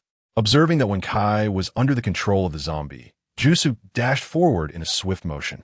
Simultaneously, the golden sword in his hand plunged fiercely into old Master Ren's body. As the sword pierced through, a surge of corpse energy erupted violently from within old Master Ren. Perhaps startled by the sword thrust, the once vice-like grip he had on Wen Kai suddenly loosened. Damn, that hurts. This ghoul possesses immense strength. Jusu furrowed his brow, gazing at the wounds on Wen Kai and Appo's arm. Tend to your wounds first. I shall deal with this zombie. Just as Jusu finished speaking, Old Master Ren suddenly let out a furious roar. Illo! A massive surge of corpse energy erupted from within him. As the energy expanded relentlessly, a wave of putrid stench swept across the entire courtyard. With a resounding thud, the golden sword was forcefully expelled from his body. Even Qin Song was taken aback. In merely a day's absence, Old Master Ren's power had evidently ascended to another level.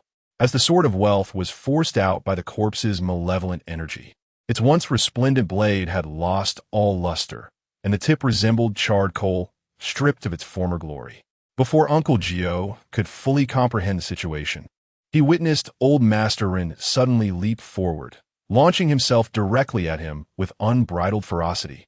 This wretched creature, with no time to ponder further, Uncle Gio swiftly crouched down and executed a lazy donkey roll to evade Old Master Ren's unexpected onslaught. Although Uncle Gio's reflexes were commendably swift, he still bore 3 deep scratches on his back from the attack. "You vile beast! How dare you!" Even Qin Song was taken aback, never anticipating that the zombie would direct its aggression towards Uncle Gio. Observing Uncle Gio in peril, Qin Song clenched his fists and hurled himself towards Old Master Ren. With a powerful punch, Old Master Ren was instantly propelled back several meters. "Brother, are you all right?" Qin Song inquired with concern, glancing at Uncle Gio. "It's merely a torn garment. I am unscathed," Uncle Gio reassured him, swiftly closing the distance to Qin Song's side. "Junior brother, let us join forces and ensure he does not return." With a determined gaze fixed on Old Master Ren in the distance, Qin Song subtly flicked his wrist. "Brother, this fiend has grown significantly stronger since our last encounter. We must proceed with caution." Agreed. Realizing that the 2 humans before him were formidable adversaries, Old Master Ren understood that they were not to be underestimated. However, his true objective lay not with Qin Song and Uncle Gio, but elsewhere. As he sprang up from the ground, he suddenly leaped forward, charging directly at Ren Fa and his daughter. "Master Ren, be cautious." With that, Jiu Shu darted towards the zombie. Observing that Old Master Ren intended to strike at Ren Fa, Qin Song hastily seized the celestial net nearby. "Senior brother, catch!" he exclaimed, tossing one end towards Jiu Shu. Previously, Old Master Ren had suffered a setback against this celestial net, and upon witnessing Qin Song brandishing it once more, the zombie retreated a few steps. This retreat provided Ren Fa and his daughter with a fleeting chance to escape. However, the astonished expressions on Qin Song and Jiu Shu's faces were unmistakable. "Senior brother, be careful, this zombie can see." No sooner had Qin Song uttered these words than Old Master Ren abruptly leaped aside, causing their net to miss its target. The revelation that the zombie possessed sight left both men feeling quite overwhelmed. "Junior brother, this zombie may prove more formidable than we anticipated." After speaking, Jiu Shu flipped his hand, sending 2 corpse-binding talismans flying towards Old Master Ren. Now that Old Master Ren could perceive their every move, he certainly would not remain stationary as the talismans approached. At that moment, Jiu Shu exchanged a knowing glance with his companion. "Now in Appos, that's our chance." With that, both men advanced, draping the blood-soaked net over Old Master Ren. As a zombie, Old Master Ren's agility was, of course, far inferior to that of a human. As the net ensnared the venerable Ren, an explosive sound reverberated, and wisps of black smoke began to emanate from his form. With a remarkable synchronization between the 2, it took mere moments for the zombie to become thoroughly entangled in the net.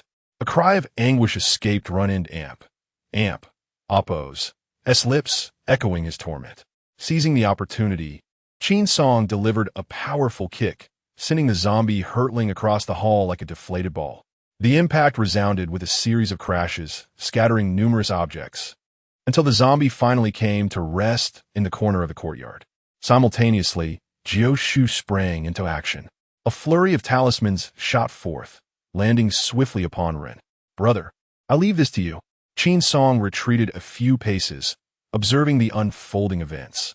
Yu Qing Shi Qing, the true talisman, calls the Alliance, Electric Mother, and Thunder Lord. Descend with divine prowess. heed the call and arrive swiftly. Unleash the yang sound, Taishang Lao Jun, urgent as the law commands.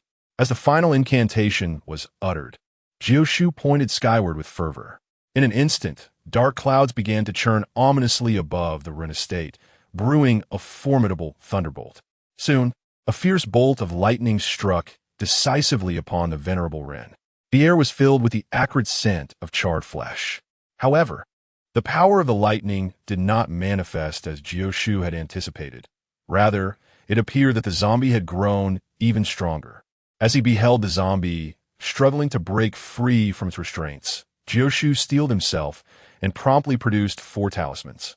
The tip of his blade glinted with a chilling light, and soon after, a trickle of blood flowed from his fingertip.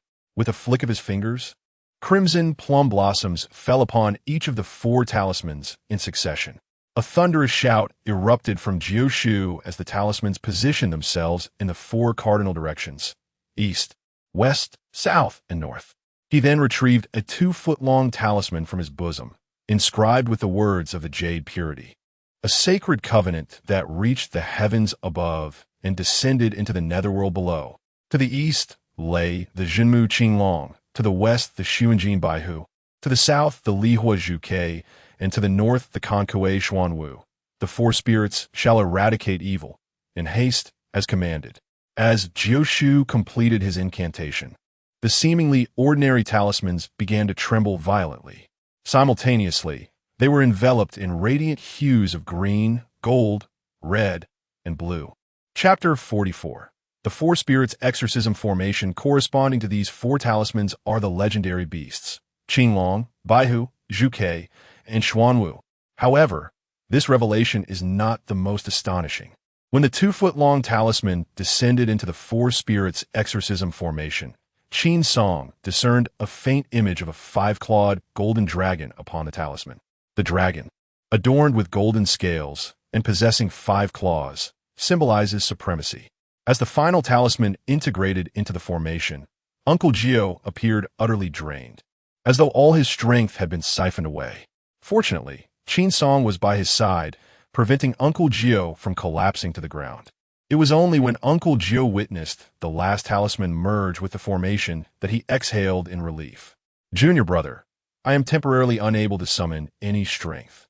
I require your assistance in maintaining the formation."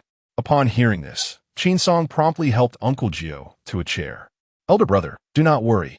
At that moment, the zombie, sensing the imminent danger, gazed at the forming 4 spirits' exorcism formation and let out an enraged howl. Simultaneously, a surge of corpse energy erupted from within the zombie's body once more. Observing that Old Master Ren intended to escape using the same tactic, Qin Song could not help but scoff. "Do you really think the same tactic will still work?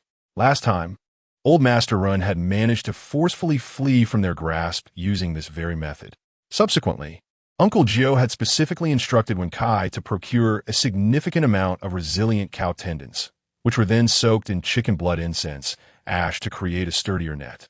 This time, even if he were to exhaust all his corpse energy, there was no way he could break free from this net.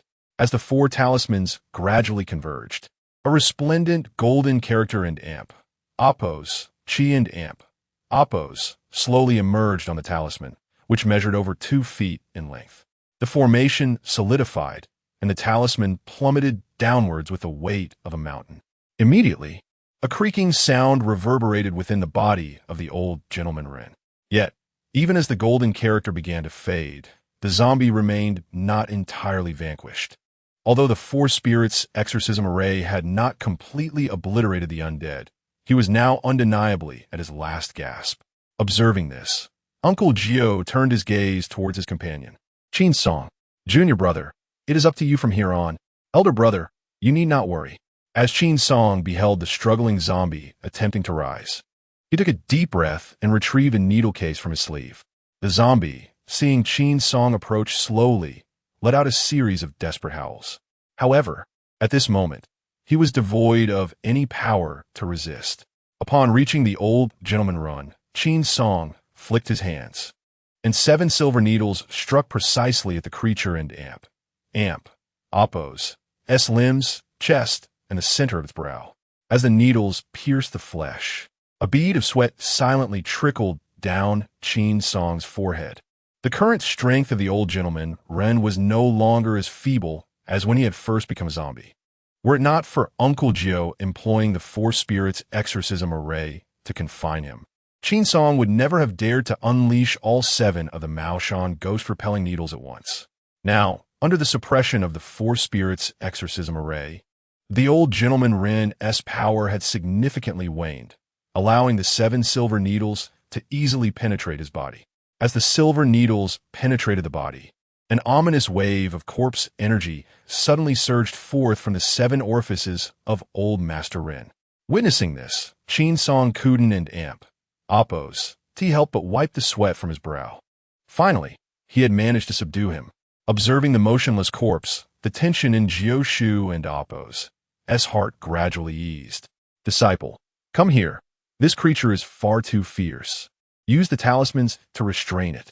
With that, Jioshu trembled as he retrieved 2 corpse-confining talismans from his bosom. These talismans, crafted with the blood of a living rooster he had nurtured for 10 years, were painted with his own blood as ink. Their efficacy far surpassed that of ordinary vermilion talismans. In a bid to prevent old Master Ren from escaping once more, Jioshu decided to employ both talismans. Once affixed, the previously quaking old Master Ren fell completely still. After a brief moment of rest, Jioshu instructed the steward to fetch several red-crowned roosters from a kitchen.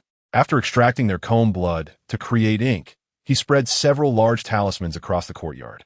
Xiaoxing, go find some fresh bamboo. Remember, it must be fresh. After relaying his instructions to Xiaoxing, Jioshu then procured 2 corpse-binding ropes.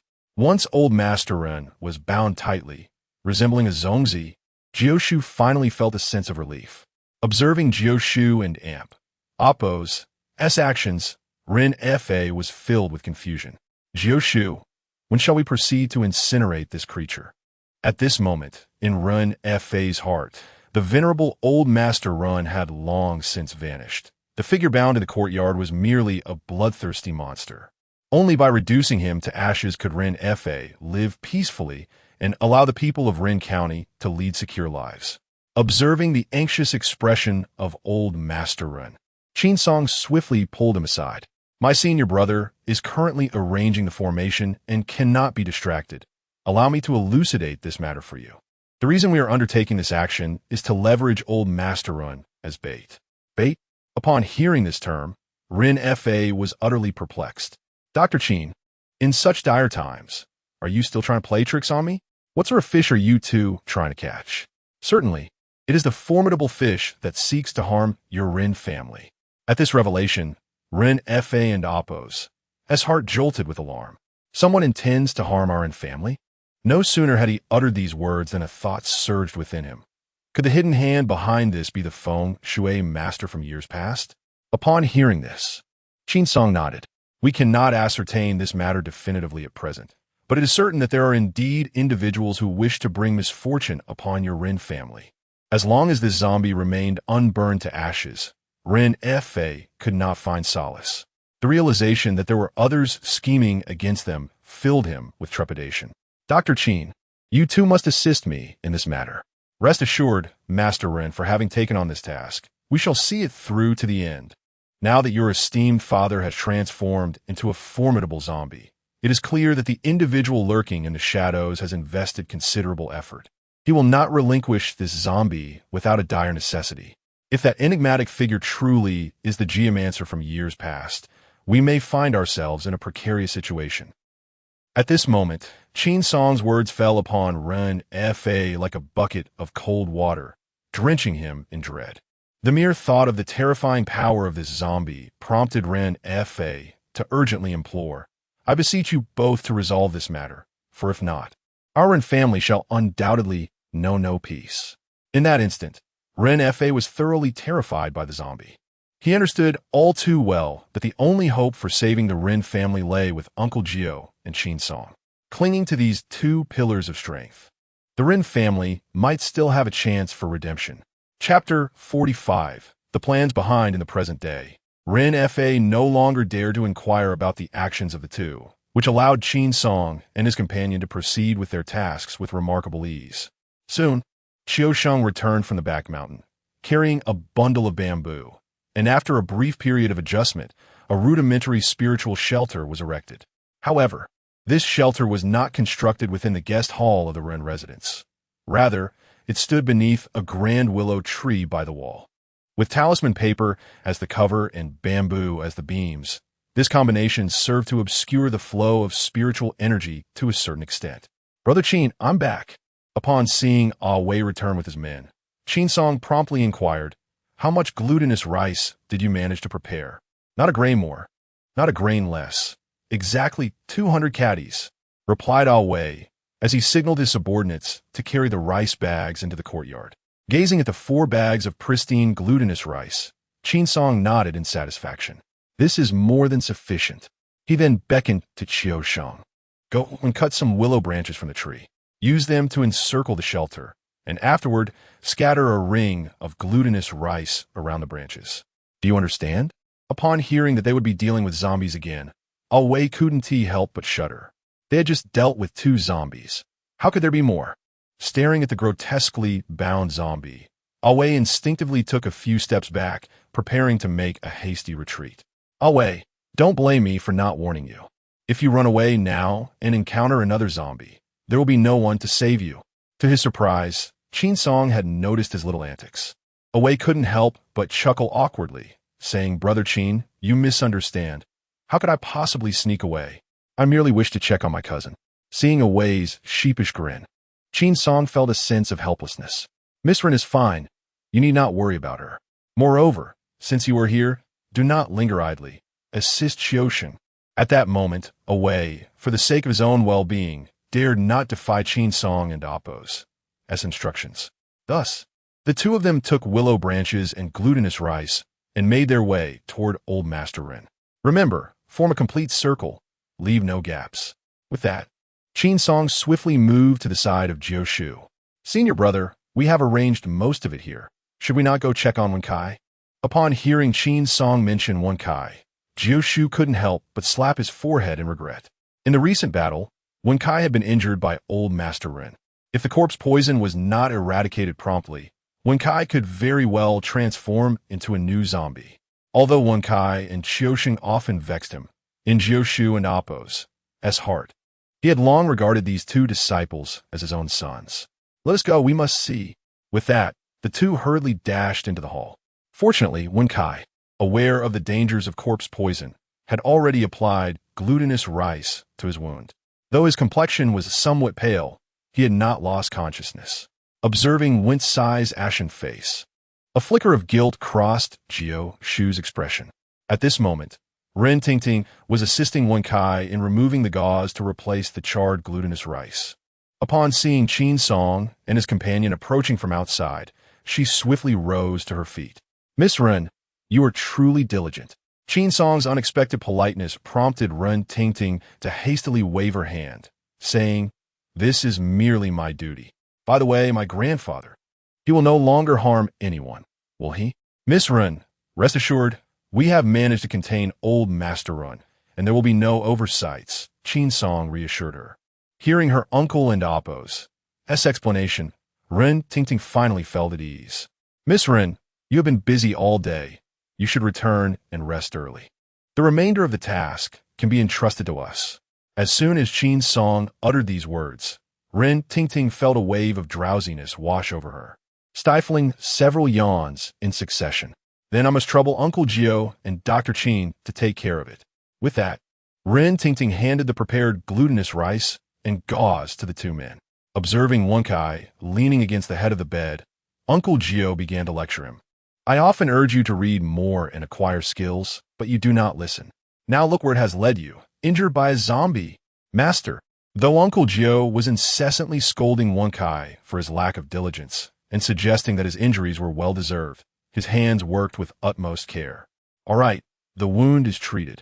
Tonight, you must sleep soundly, and once we return to the mortuary, let in Appo's, see if you dare to indulge and play again." After attending to Wen Kai and Appo's wound, the 2 men escorted him to a guest room to rest. As the 2 emerged from the guest room and stepped outside, They were struck by the sight of over a dozen injured servants within the Ren residence. Observing the pallid and listless expressions of these attendants, Qin Song felt a twinge of compassion in his heart. Suddenly, as if a thought had crossed his mind, he reached into his bosom and swiftly retrieved an object.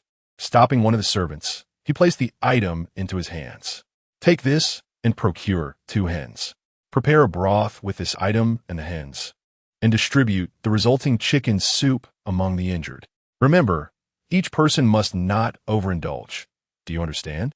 During the past few days, both Uncle Gio and Qin Song had become quite familiar figures to the servants of the Ren residence.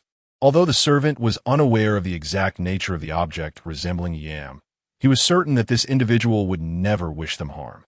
Receiving the item, the servant cautiously replied, "Rest assured, Dr. Qin, I will see to it that this matter is handled splendidly."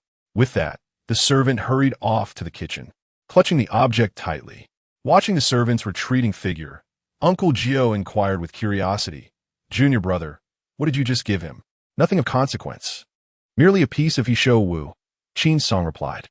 "I noticed that the servants here seem to be somewhat depleted in vitality, so I thought to use this method to help restore their energy."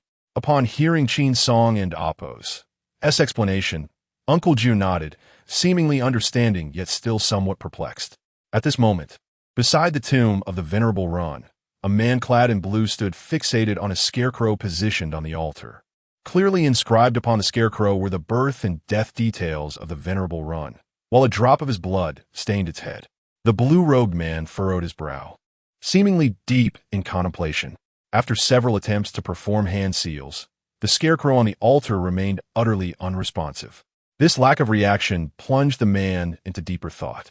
He could hardly believe that these 2 foul Taoist priests from Maoshan possessed such a wealth of knowledge, managing to unravel his bloodthirsty seal. With a tinge of skepticism in his heart, he bit into his middle finger, allowing his blood to drip onto the altar. Once more he assumed the hand seals.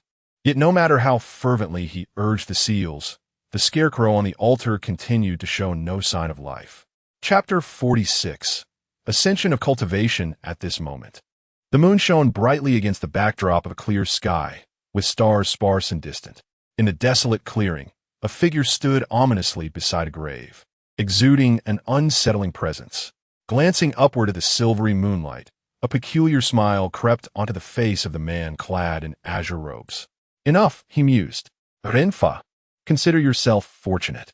You may survive this night, but come tomorrow, as the full moon rises on this ominous day, I shall see who possesses the power to save you." Meanwhile, Qin Song and his master, Jiu Shu, remained vigilant within the courtyard of the Ren family estate. The 2 were on high alert, ready to spring into action at the slightest rustle.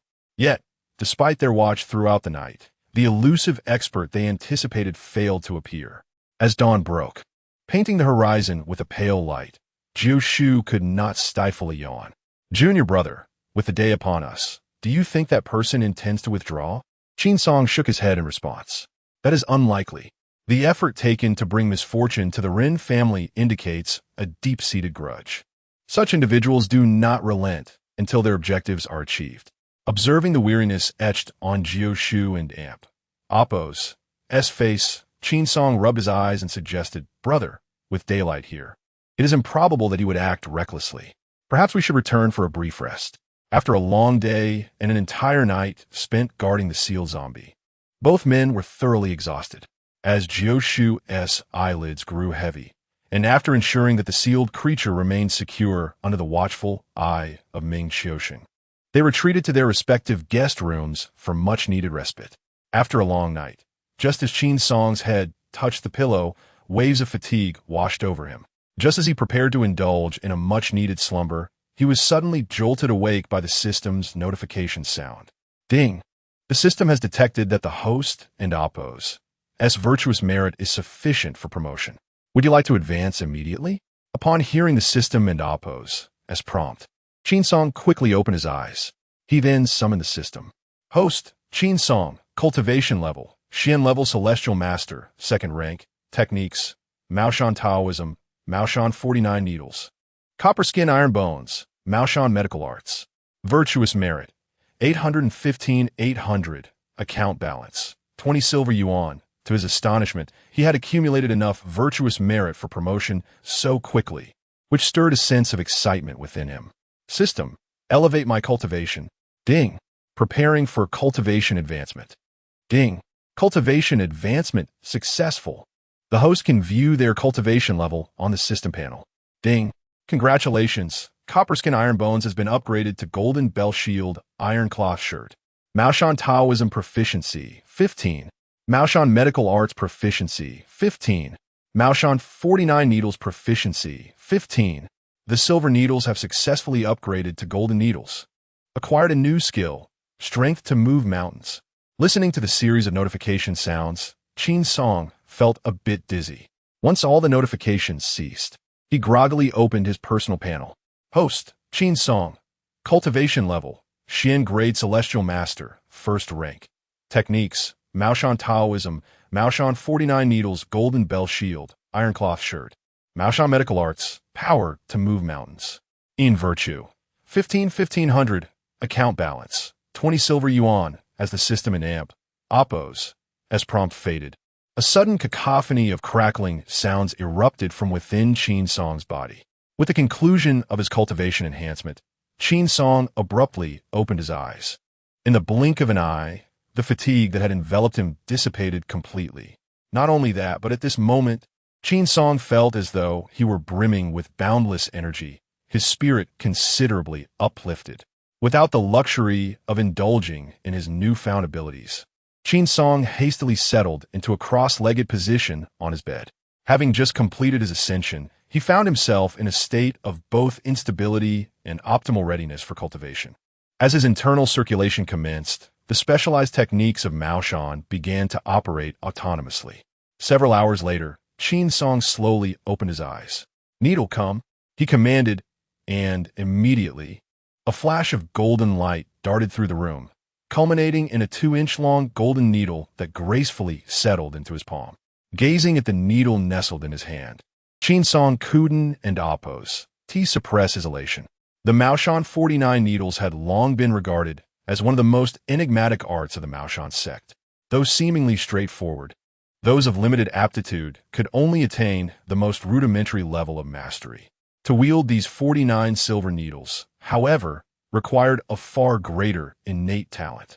If one wishes to master this particular technique to a profound level, its most conspicuous characteristic is the alignment of the needle with the mind's intent, accompanied by an outward radiance of spirit. This external illumination merely indicates a mastery of the practice, capable of simultaneously manipulating more than 14 needles. However, to Qin Song and Oppos' astonishment, this recent enhancement in his cultivation has led the system to elevate not only his skills, but also the quality of the silver needles. As he feels the subtle energy contained within the golden needle, Qin Song finds himself utterly captivated. Just yesterday, he had subdued a zombie by skillfully controlling 7 silver needles at once. Should he face old Master Ren today, the mere presence of 14 talismans for exorcism and evil dispelling would suffice to subdue him, ensuring that he would not encounter the same perilous situations as he did the day before. While Qin Song was engrossed in playing with the golden needle, a series of knocks echoed from outside the door. "Junior brother, are you still not awake?" Upon realizing it was his senior brother, Jiu Shu, Qin Song hastily rose to open the door. "What brings you here, senior brother?" "It and Oppos. It's already noon. Are you not hungry?" After speaking, Jiu Shu gestured towards Qin Song and Oppos' stomach. "Come, let us first appease our appetites, and then we can return to our slumber." With that, Jiu Shu prepared to pull Qin Song along to dine. However, as they had taken only a few steps, they encountered Run Ting approaching them. "Oh dear, Dr. Qin, you are awake." Observing the tray that Run Ting was carrying, both men felt a twinge of confusion. "Miss Ren, what is it that you intend to do?" Noticing their gaze fixed on the tray, Ren Ting promptly lifted the lid to reveal its contents. "I just called out to you several times, but Dr. Qin, you remained asleep. Therefore, I instructed the kitchen to prepare a few small dishes to bring to you." As she spoke, Ren Ting's face inadvertently flushed. In that moment, Jiu Shu felt as if he had bitten into a lemon. "Well then, Miss Run, I shall not keep you from your conversation any longer. I must hasten to dine, lest the delicious food be devoured by Wen-tai and Xiaoxing. With that, Jiushu tactfully departed from the scene. Thank you, Miss Ren. Please do come in. With that, Qin Song graciously invited Run Tingting into the guest room. Having not eaten for quite some time, Qin Song and Appo's stomach audibly protested. Upon hearing the grumbling of Qin Song and Appo's belly, Ren Tingting could not help but stifle a laugh. Miss Ren, may I inquire if you have dined yet? If you do not mind, shall we share a meal together? This might not be appropriate, would it? Chapter 47. A cautious voyage lasts 1,000 years, seeing Ren Tingting's bashful demeanor. Qin Song promptly invited her into the room. What would be wrong with that? Moreover, you have brought so much food that I cannot possibly consume it all by myself. Well, very well. Listening to the sounds of Qin Song devouring his meal, Ren Tingting could not help but steal another glance at him. However, just that fleeting look made her cheeks flush and her heart race. Yet, Qin Song remained blissfully unaware of her unusual behavior. At that moment, he was simply too famished. In the blink of an eye, 2 bowls of white rice and several dishes had vanished in Qin Song's stomach. Noticing that Ren Tingting had yet to pick up her chopsticks, he finally turned his gaze toward her. Miss Ren, the food is so delectable. Why aren't Appo's you eating? Huh? Dr. Qin, I'm not very hungry. Please eat more. After saying this, Ren Tingting absent-mindedly picked up a piece of green vegetable. Dr. Qin, does the food suit your palate? If you enjoy it, I can prepare it for you every day. To Qin Song and Appo's surprise, the dishes on the table had been personally cooked by Ren Tingting. Delicious. Truly delicious. The realization that her cooking was so well received by Qin Song brought a smile to Ren Tingting and Appo's face. Yet, in the next moment, she became acutely aware that she had inadvertently revealed her innermost thoughts. Instantly, embarrassment washed over her, leaving her at a loss for words. Despite her long wait for a response, Qin Song offered none, leaving Ren Tingting in silent anticipation. Could it be that he did not clearly hear my words? Or is it possible that Dr. Qin harbors some affections for me as well? In a moment, Ren Tingting's mind began to wander uncontrollably. Until Qin Song had finished his meal, he did not bring up the topic they had just discussed. Ah, I am thoroughly sated, he exclaimed, patting his round belly. Dr. Qin, since you are already full, I shall take my leave now. After tidying up the dishes, Ren Tingting gracefully departed from the guest room. As Qin Song watched her receding figure, a myriad of thoughts swirled in his mind. Never mind, it is best not to dwell on such matters. Resolving the issues at hand is of utmost importance.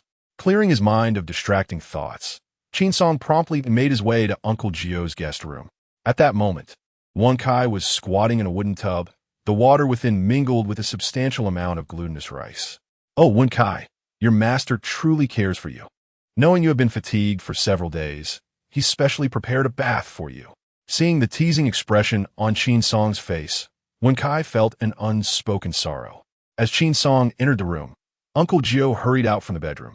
Youth certainly has its advantages. A mere nap rejuvenates one so completely. After expressing this, Uncle Gio could not help but stifle a yawn. Brother, if you did not rest well, you should sleep a bit longer. I will keep watch during the day, and nothing will go awry. Upon hearing this, however, Uncle Gio shook his head. Last night, this fellow Wen-kai was scratched by Master Run, and I still need to help him eliminate the corpse chi. It is certainly not the time for slumber.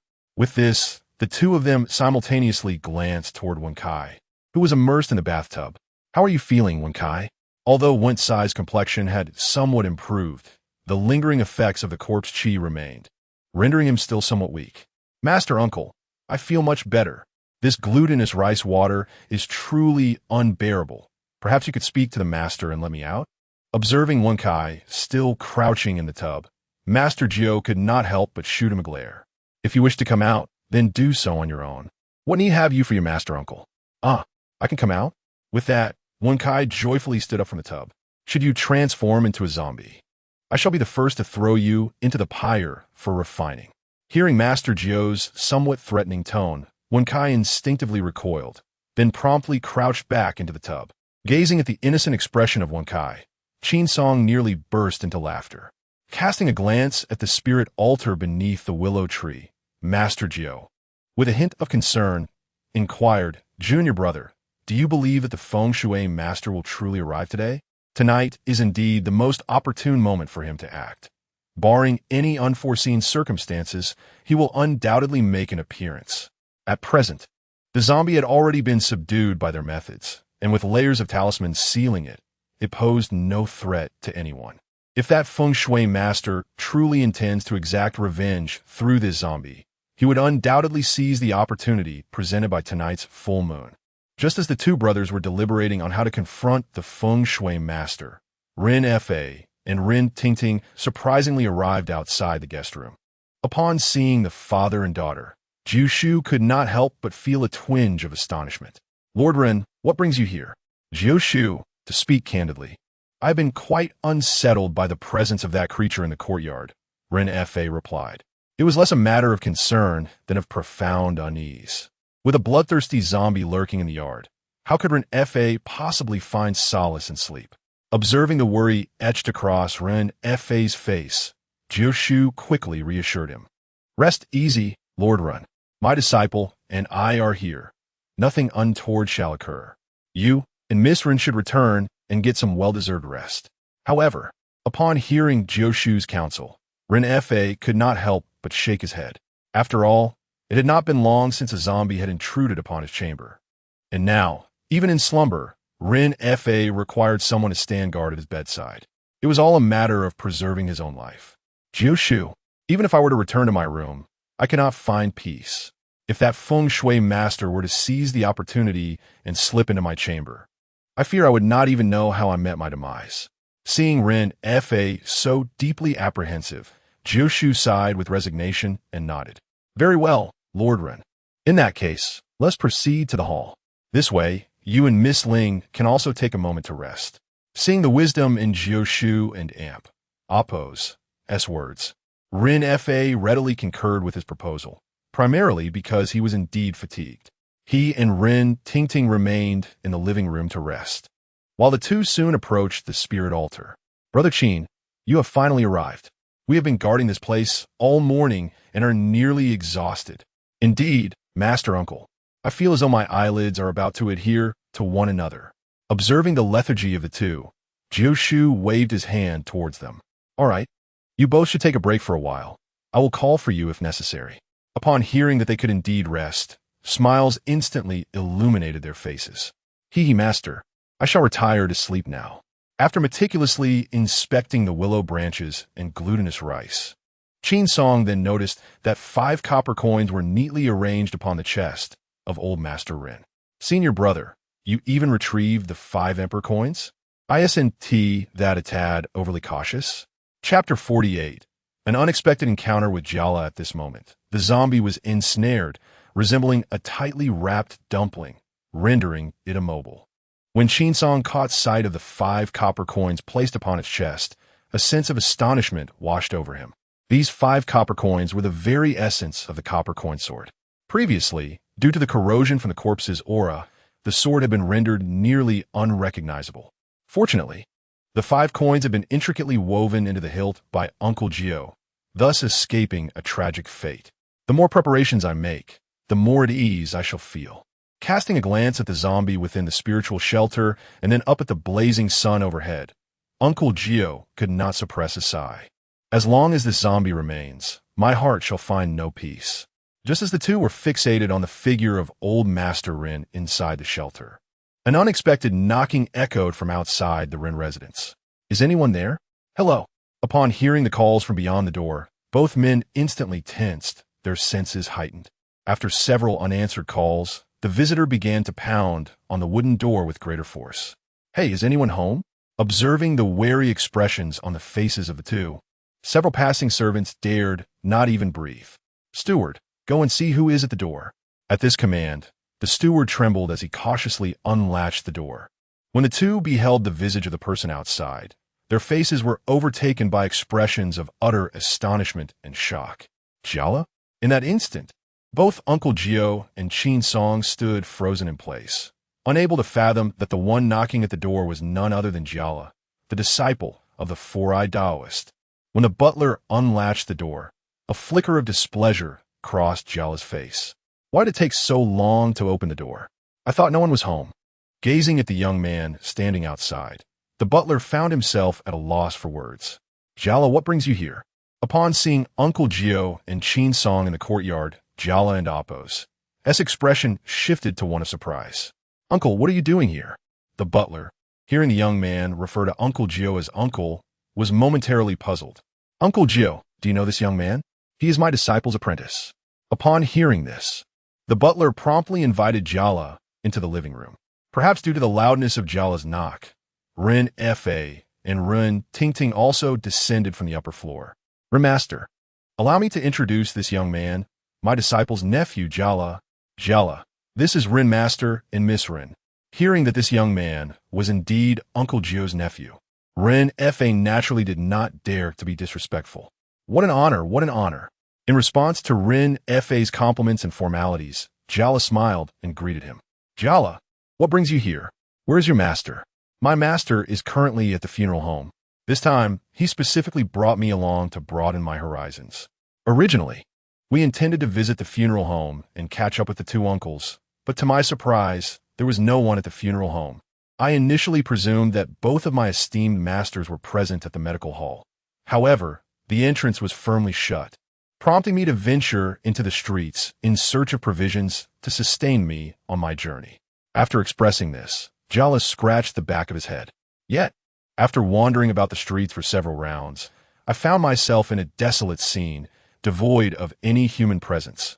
Even the taverns and eateries remained closed, which was quite peculiar. The recent disturbances in Renjia County due to the emergence of zombies had already instilled a sense of trepidation among the local populace, rendering them reluctant to roam freely. Moreover, the revelation that zombies had been sighted in the streets yesterday rendered the absence of life on the thoroughfare entirely understandable. How did you end up at the Ren residence? In response, Chin Song gazed at Jala with a look of perplexity. Well, while I was meandering about the streets, I suddenly sensed an overwhelming aura of death emanating from this abode. It felt as though something was amiss, which compelled me to investigate. I truly did not expect to encounter both of you here. As Jala endeavored to elucidate the circumstances to his two masters, his stomach emitted a conspicuous growl. Noticing their bewildered expressions, a flush of embarrassment crept across Jala's face. Esteemed masters, the eateries on the street are closed, and I have not had a morsel to eat for over a day now. Upon hearing that Jala had gone without sustenance for such a duration, Renfa promptly instructed the kitchen staff to prepare a simple bowl of vegetarian noodles. Though it was merely a modest serving, Jala relished every bite. At last, having devoured the entire bowl, a look of profound satisfaction illuminated his face. After a brief moment, Jala suddenly slapped his forehead. Oh no, I forgot to bring a bowl back for my master. To his surprise, Jala displayed such filial piety, prompting Uncle Gio to cast a glance at Wenkai, who was squatting in the wooden tub. All right, you need not bring any plain noodles for your master. Have him secure the guest and bring him to the Ren residence. I have matters that require his assistance. Upon hearing that Uncle Gio intended to seek help from his master, Jala's expression turned to one of bewilderment. He then suddenly recalled the peculiar spirit hall in the courtyard. All right, Master Uncle, I shall return shortly. With that, Jala departed from the Ren residence. Within the span of an hour, the four-eyed Taoist and Jala rushed to the entrance of the Ren residence in a flurry. Senior brother, junior brother, open the door. Upon hearing the familiar voice of the four-eyed Taoist, Chin Song hastily unlatched the door. Junior brother, I heard Jala mention there is free food and drink here. Is it true? Is it really true? To his astonishment, the four-eyed Taoist was preoccupied with thoughts of food, leaving Chin Song momentarily speechless. It was evident that the four-eyed Taoist was ravenous at that moment. Fortunately, Ren Fa had been considerate, and before long, the kitchen delivered the prepared plain noodles to the table. Senior brother, whoa, I heard Jala say you were looking for me regarding something. At this moment, the four-eyed Taoist devoured the noodles as if he were a famished ghost reborn. Listening to his mumbled words, Uncle Gio could only helplessly slap his forehead. Please, indulge yourself first. We shall discuss serious matters once you have finished. After the four-eyed Taoist contentedly set aside his bowl and chopsticks, Uncle Joe proceeded to speak of old Master Ren. Subsequently, Uncle Joe led him to the spirit altar. Upon scrutinizing the zombie with meticulous attention, a hint of intrigue flickered across the four-eyed Taoist and Appo's face. With the corpse-binding rope, the heavenly net, complemented by talismanic formations, and my junior disciple and Appo's silver needle seal. You have even employed willow branches and the 5 emperor coins. Is this truly a single zombie you have contained? Are you certain it is not a nest of them? In response to the four-eyed Taoist's jest, Uncle Joe found himself somewhat at a loss. Ultimately, it was Qin Song who divulged the hidden truth. Senior Brother Four Eyes, the reason we employed such an array of methods to seal this zombie is that there are others behind it. Our caution is to draw that individual out of hiding. Chapter 49. The Siege of Corpses. When the four-eyed Taoist learned that there was someone controlling the zombies behind the scenes, a flicker of curiosity glimmered in his eyes. You have certainly orchestrated quite the spectacle. Not a hint of energy leaks out, yet you are so sure that the individual will come to us? Noticing the skepticism in the four-eyed Taoist's gaze, Qin Song leaned closer and whispered, Master Four-eyed, have you forgotten what day it is today? What day is it? As the words left the four-eyed Taoist and Appo's lips, disbelief washed over his features. Are you saying that individual will make use of this evening and Appo's? Before the four-eyed Taoist could finish his thought, Qin Song eagerly nodded. Precisely. He refrained from allowing the four-eyed Taoist to complete his sentence. Firstly, to prevent the matter from being leaked and causing unrest among the Ren family. And secondly, to avert any potential sabotage that could compromise the formation and seals. To his surprise, Uncle Gio and the others had considered this with remarkable foresight. The four-eyed Taoist then nodded in agreement. I shall certainly lend my assistance. I am eager to witness what extraordinary skills this geomancer possesses. Ren Fa had never anticipated that in just a few exchanged words, Qin Song would procure such a capable ally for him. Uncle Gio, Dr. Qin, Dao is four-eyed. I entrust this matter to you. The lives of my entire family, numbering dozens, rest upon your capable hands. Gazing at the earnest expression of Ren Fa, Jioshu quickly reassured him. Rest assured, Master Ren, with us here, there will be no unforeseen incidents. As the sun dipped below the horizon, a hazy full moon began to ascend, gradually taking the sun and Appo's place in the sky. Observing the encroaching twilight, Jioshu promptly ushered Ren Fa and his daughter into the living room. Jialo, Qiusheng, you must guard the hall diligently. Ensure the safety of Master Ren and Miss Ren. Understood? Rest assured, Master, they replied, though the two disciples were not fully aware of the intricacies of the plan at hand. Nonetheless, with Jioshu having assigned them a task, they dared not entertain any thoughts of negligence. As the 3 brothers-in-arms sat in the courtyard, vigilantly watching over the remains of old Master Ren, Simu Dao Ren suddenly straightened up. There is a presence of corpse energy nearby. Be alert. In contrast to Jioshu and Qin Song, Simu Dao, Ren and Appo's primary vocation was to escort the deceased back to their homeland, rendering him exceptionally sensitive to the emergence of corpse energy. The fact that he could sense its presence indicated the likely emergence of a new zombie in their vicinity. Just as the trio remained on high alert, the resounding thuds of the Ren mansion and Appo's door reverberated through the air. With the door and Appo's echo, a thick wave of corpse energy surged inward from outside. We have a situation. Everyone, stay cautious. Jioshu called out with concern towards the living room. Qiusheng, Jialo, ensure the safety of those inside. Though an ample supply of glutinous rice and numerous talismans lay ready at hand, an inexplicable aura of trepidation lingered in the hearts of all present. As the knocking at the door grew increasingly fervent, the wooden entrance began to tremble. Observing the dust that fell softly at the threshold, Uncle Gio exchanged a glance with the 2 companions, who promptly retrieved their talismans with silent understanding. Just as the 3 prepared to investigate further, the already frail door exploded into a myriad of splinters. It was then that they discerned a multitude of shadowy figures amassed outside the gates of the Ren residence. At the forefront of this ominous assembly stood a grotesque zombie clad in the official garb of the Qing dynasty. As they beheld the dense throng, a flicker of fear crossed the eyes of Qin Song and Uncle Gio, while the gaze of the four-eyed Taoist was filled with utter astonishment. "What in the world is happening?" he exclaimed, his shock deepening upon noticing the yellow cloth tied around the zombie's wrist. For that leading zombie was none other than one of his own clients. On this particular journey, the four-eyed Taoist had been tasked with escorting over 10 guests. In this tumultuous era, rife with warlords and strewn with corpses, his business thrived remarkably. Thanks to his swift travel and a flawless record, he had garnered considerable renown across several provinces. Consequently, the fees for escorting his clients had risen steeply. As a corpse courier, having accepted the payment from the employer, it is only natural to ensure that the guests return to their homeland unscathed. Yet now, before him, one of the guests has transformed into a zombie. Without further contemplation, it is evident that the remaining ones have likewise succumbed to this ghastly fate.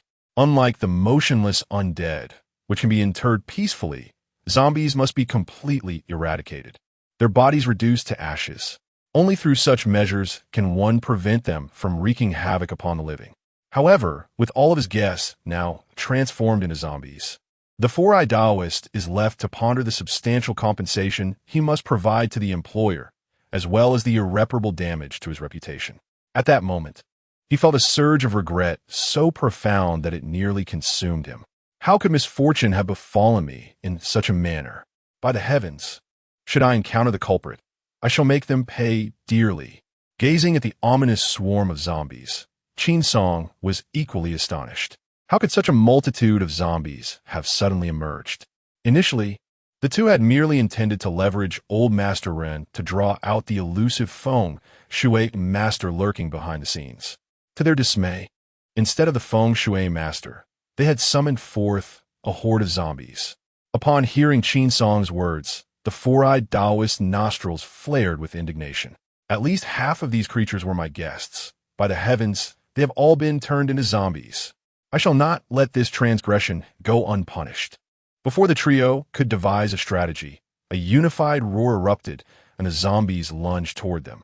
Damn it, we must first deal with these zombies. Gazing at the dense throng of zombies, Qin Song felt a shiver run down his spine. His fingers clenched, and with a deep breath, he unleashed a powerful punch that shattered half of a zombie's skull. The creature swayed unsteadily for a moment before collapsing to the ground, lifeless and still. As they beheld the decimated zombie, the four-eyed Taoist and Jiu couldn't help but gasp in astonishment. How had their junior disciple become so formidable? Although the zombies before them were merely newly transformed and possessed little strength, delivering a single blow that could obliterate their skulls was no trivial feat. What had this junior disciple consumed to develop such immense power? Meanwhile, Jiu and the four-eyed Taoist had also dispatched several zombies. Just as the trio worked together to combat the invading horde, a piercing scream suddenly echoed through the Ren family's living room. Chapter 50. Mastery of Martial Arts. As a piercing scream echoed from the living room, the trio was instantly struck with alarm. Oh no, a zombie has invaded. Accompanied by the chilling cry, a gunshot rang out in the hall. The only one armed was Wei. A resounding bang shattered one of the living room windows. Gazing upon the zombie clad in a Qing dynasty official robe, the four-eyed Taoist's heart bled with fury. That dastardly fiend! I shall not let you escape my grasp. With that thought, he thrust his peachwood sword into the chest of one of the zombies. Realizing the peril that loomed over the people in the living room, Jiu brandished his peachwood sword and charged into the fray. In the blink of an eye, the heads of 3 zombies were severed from their bodies. Turning to the terrified Qiu Sheng and Jialu, Jiu cautioned, "Be exceedingly careful. Do not let these zombies harm any innocent lives." With that, he swiftly retreated to the courtyard. Upon witnessing the 3 round heads, the four-eyed Taoist's face morphed into a visage of despair. "Ah, my money, my guests. You insufferable Feng Shui master, come forth. I shall flay your skin today." Yet, his cries did not summon the Feng Shui master, but instead attracted 7 or 8 more zombies. At that moment, these zombies, having just undergone their transformation, found the scent of fresh life and blood irresistibly alluring. Fixated on the trio in the courtyard, several zombies lunged towards them once more. However, as the zombies charged forward, a glimmer of amusement crept onto Qin Song's face. To think there were still opportunities to gain experience. I shall graciously accept them all. With that, Qin Song unleashed a flurry of rapid punches, and in no time, the few zombies were completely vanquished. Concurrently, Qin Song began receiving notifications from the system. Ding! Congratulations on successfully eliminating a zombie. Rewarded with 10 points of Een virtue and $5 silver. Ding! Congratulations on successfully eliminating a zombie. Rewarded with 10 points of Een virtue and $5 silver. Ding! Congratulations on successfully eliminating a zombie. Rewarded with 10 points of Een virtue and $5 silver. As one zombie after another met their demise at Qin Song and Damp. Oppo's hands, the expressions of Jiu Shu and Simu Dao Run gradually transformed into astonishment. Brother, when did our junior disciple become so formidable? After dispatching over a dozen zombies, Qin Song exhibited no signs of fatigue. Rather, he appeared invigorated, as though the zombies were mere prey in his eyes. With another powerful punch, the zombie was obliterated, and he suddenly noticed Simu Dao Run and Jiu Shu staring at him intently. Hey, you too! Is it not a bit ungracious to just gawk? With that, Qin Song executed a swift kick, sending another zombie flying. As the number of zombies in the courtyard dwindled, the expressions of the two men shifted from shock to a state of numbness. Yet, every time Simu Dao Ren cast his gaze upon the fallen zombies, his heart ached profoundly. What sins have I committed? That accursed Feng Shui master shall not escape my wrath. Listening to the lamentations of the four-eyed Taoist, Jiu felt a pang of discomfort in his heart. After all, these walking corpses were a consequence of events transpiring within Jiu and Oppo's own righteous establishment. Although he bore no direct responsibility, the fact that the four-eyed Taoist had come to assist meant that the corpses had been left unguarded, allowing for an opportunistic incursion. Thus, Jiu could not help but feel a twinge of guilt. Four-eyed brother, this predicament is entirely my fault. Once we resolve the matters concerning the Ren residents, we shall devise a plan to address the compensation issue. Jiu intentions were clear to the four-eyed Taoist, despite his notorious avarice. This was not the appropriate moment for such discussions. Let's first capture that detestable Feng Shui master. With that, the four-eyed Taoist resumed his scathing curses directed at the Feng Shui master. With Qin Song's presence, the zombies in the courtyard were swiftly eradicated. Concurrently, Qin Song's virtuous deeds saw a substantial increase.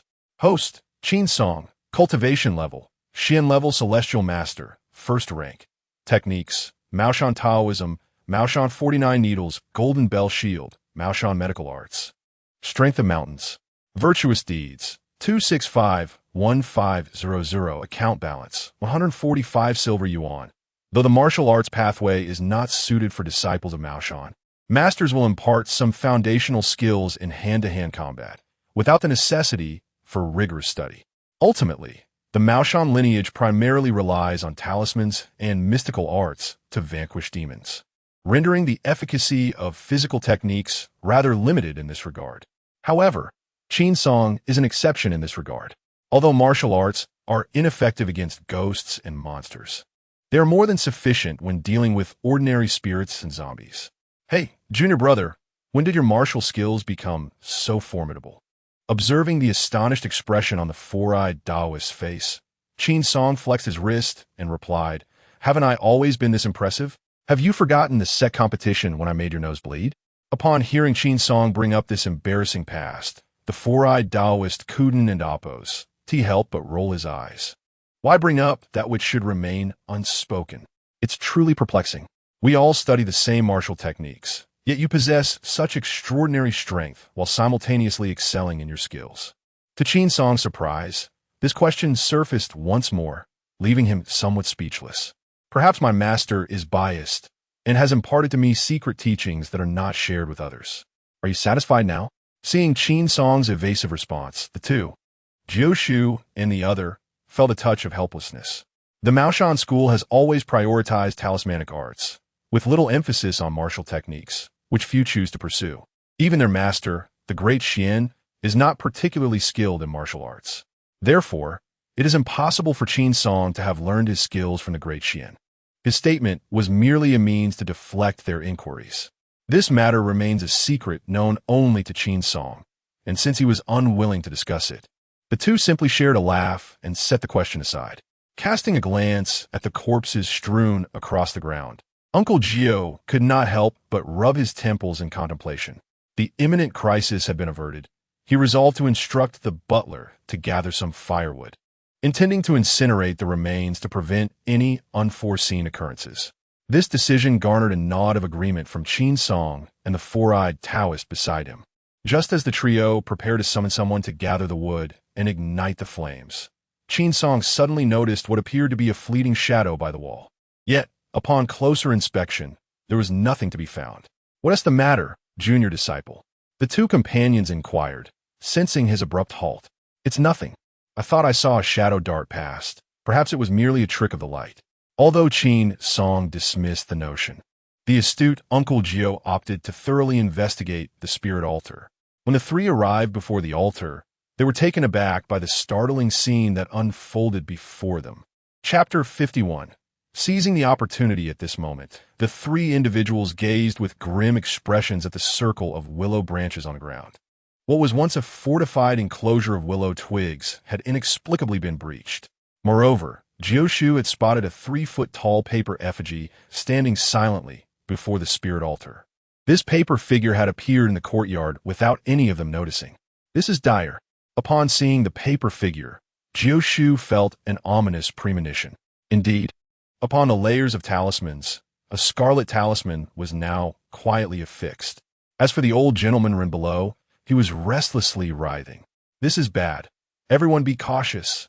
With that, Jioshu grasped his peachwood sword and stealthily approached the corpse of old Master Rin. As he drew nearer, he could increasingly sense a chilling, bone-piercing aura emanating from the altar. Just as Jioshu prepared to scrutinize the talisman, a flash of dark light darted by, followed by a sudden gust of malevolent wind. Then, a more formidable gust swept in, nearly causing Jioshu to stumble. At the moment this sinister wind arose, Qin Song felt a surge of foreboding. "Brother, be careful," he exclaimed, as a fierce wind suddenly whipped through the altar. Instantly, the arranged talismans, the 5 emperor coins, and the surrounding willow branches were all thrown into disarray. At that very moment, the noxious miasma of corpses, mingled with the wind, surged violently into old Master Rin's body. Alas, one must hasten to prepare the blood-stirred, glutinous rice. Although Jioshu has already sensed that something is amiss, his exclamation comes a tad too late. As the malevolent energy infiltrates, the talismans and binding ropes, originally intended to seal away the undead, are now tainted by a layer of sinister corpse aura. Under the relentless corrosion of this ghastly essence, the talismans and ropes begin to exhibit signs of disintegration. In a moment of desperation, Jioshu swiftly bites his middle finger, using the blood to inscribe a talisman, managing just barely to pacify the restless zombie. Yet, such a meager tactic is insufficient to truly subdue this undead creature. Just as Qin Song prepares to use a golden needle to reseal the venerable Mr. Run, he suddenly perceives an unfamiliar presence. With a swift motion of his right hand, a golden needle is propelled towards the eaves of the living room. Following a resounding explosion, a shadow descends into the courtyard. The golden needle he cast now firmly lodged in the strangeress arm. How fortunate I am to witness the famed Maoshan golden needle in my lifetime. Casting a cold sneer at the distant shadow, Qin Song muses, "You must be the geomancer from those bygone days, are you not? Since you have arrived, why conceal yourself upon the rooftop?" With that, Qin Song discreetly readies another golden needle, clearly preparing for confrontation. Given your awareness of the past grievances, why persist in this? If you choose to depart now, I assure you, I shall not impose any difficulties upon you. Oomph. You turned so many of my guests into zombies and now wish to erase it all? Upon realizing that this individual was indeed the feng shui master, a flicker of wrath ignited in the eyes of the four-eyed Taoist. Although he yearned to confront him with great force, the current predicament demanded his undivided attention. I sincerely apologize for this situation. The reason the three of you came to assist the Rin family was solely from monetary gain. How about this? If you are willing to depart, I shall offer you double the price.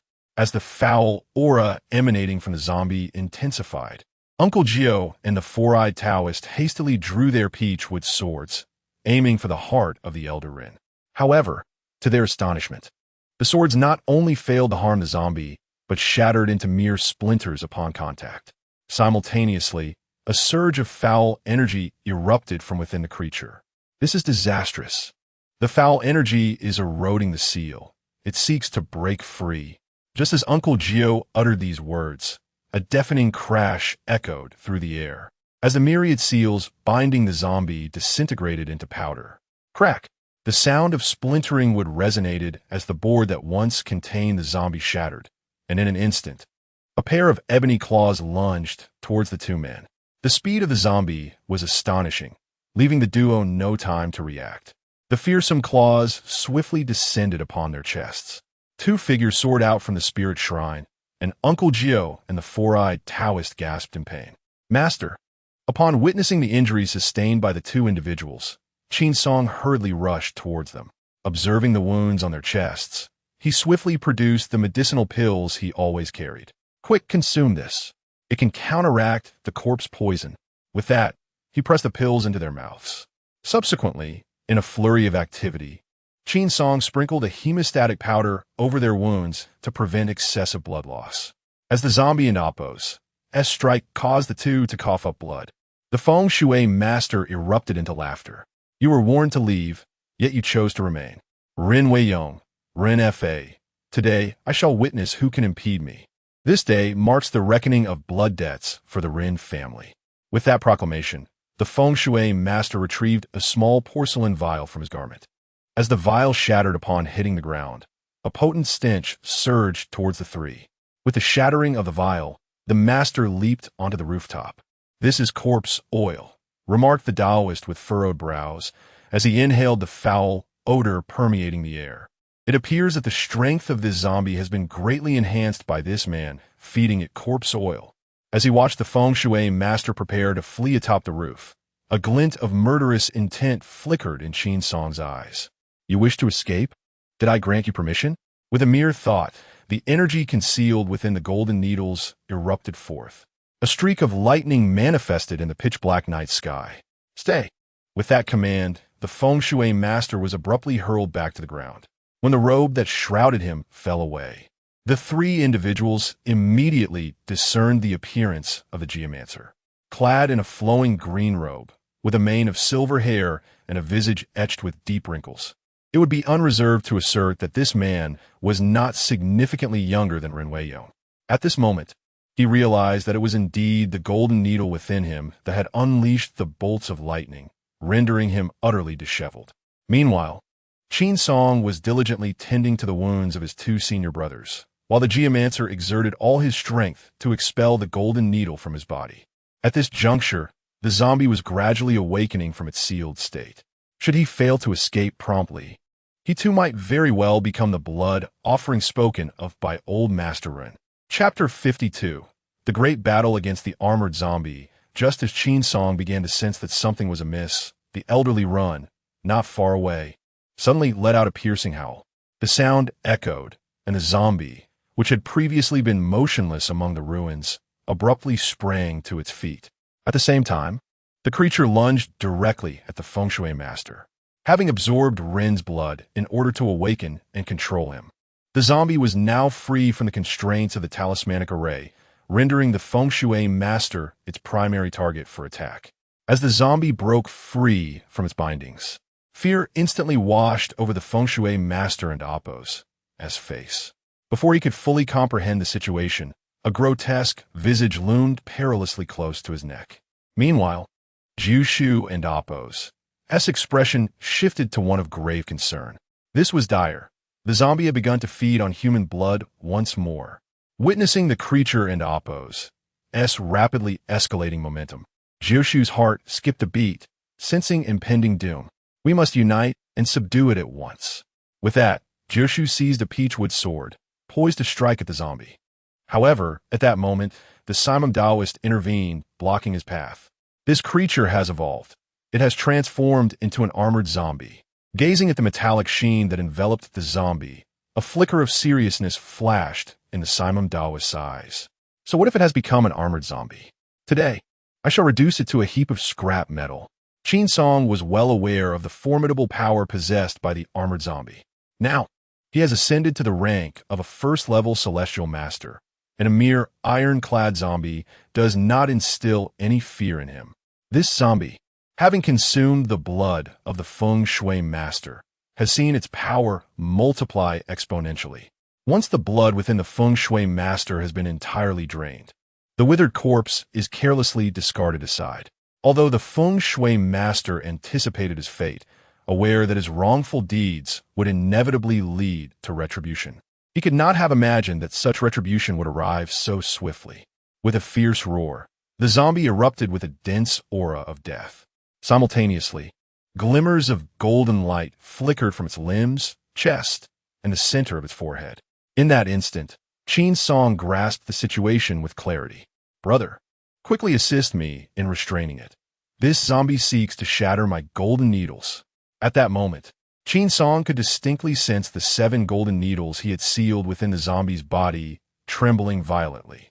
Upon hearing Qin Song's cry for help, Uncle Gio promptly retrieved several talismans from his robe. Yuqing, Shiqing, true talismans unite, Electric Mother and Thunder Lord descend with divine might. Heed my call and arrive swiftly. Unleash the sound of Yang, Taishang Lao Jun, act promptly as the law commands. As he spoke, a bolt of lightning erupted from his palm. Bang! A resounding explosion echoed as the lightning struck the ironclad zombie. However, this formidable palm, lightning, merely left a faint mark upon its body. Observing the flung, ironclad zombie, Uncle Gio and Appo's brow furrowed deeply. Boom!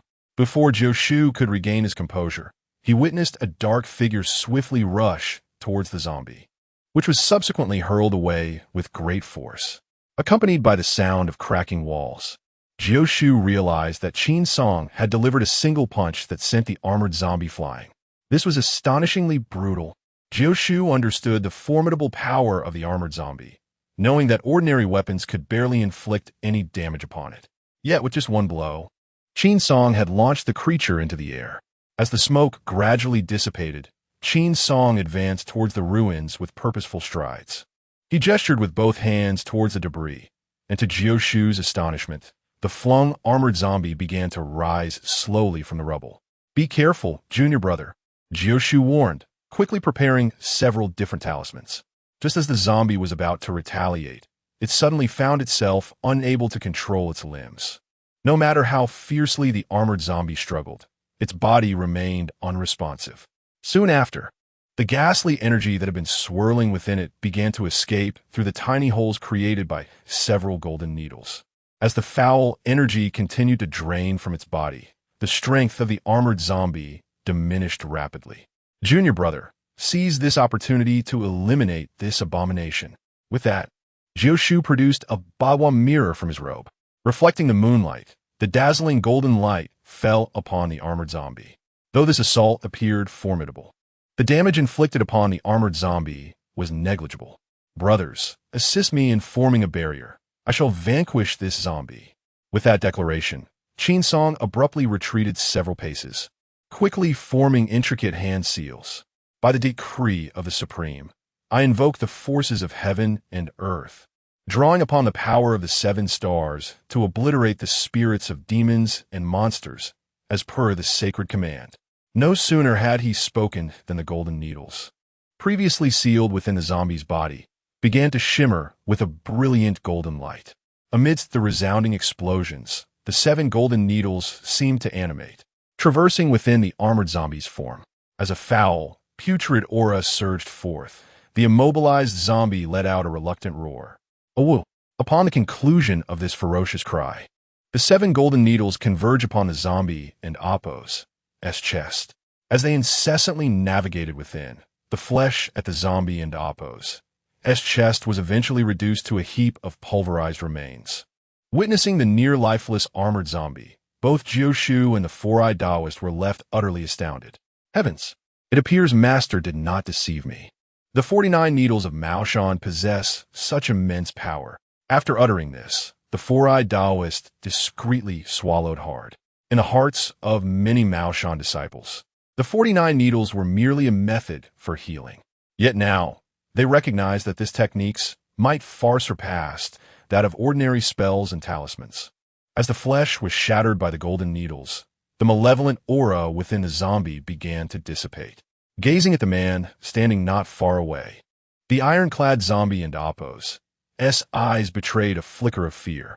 This individual possessed unparalleled strength.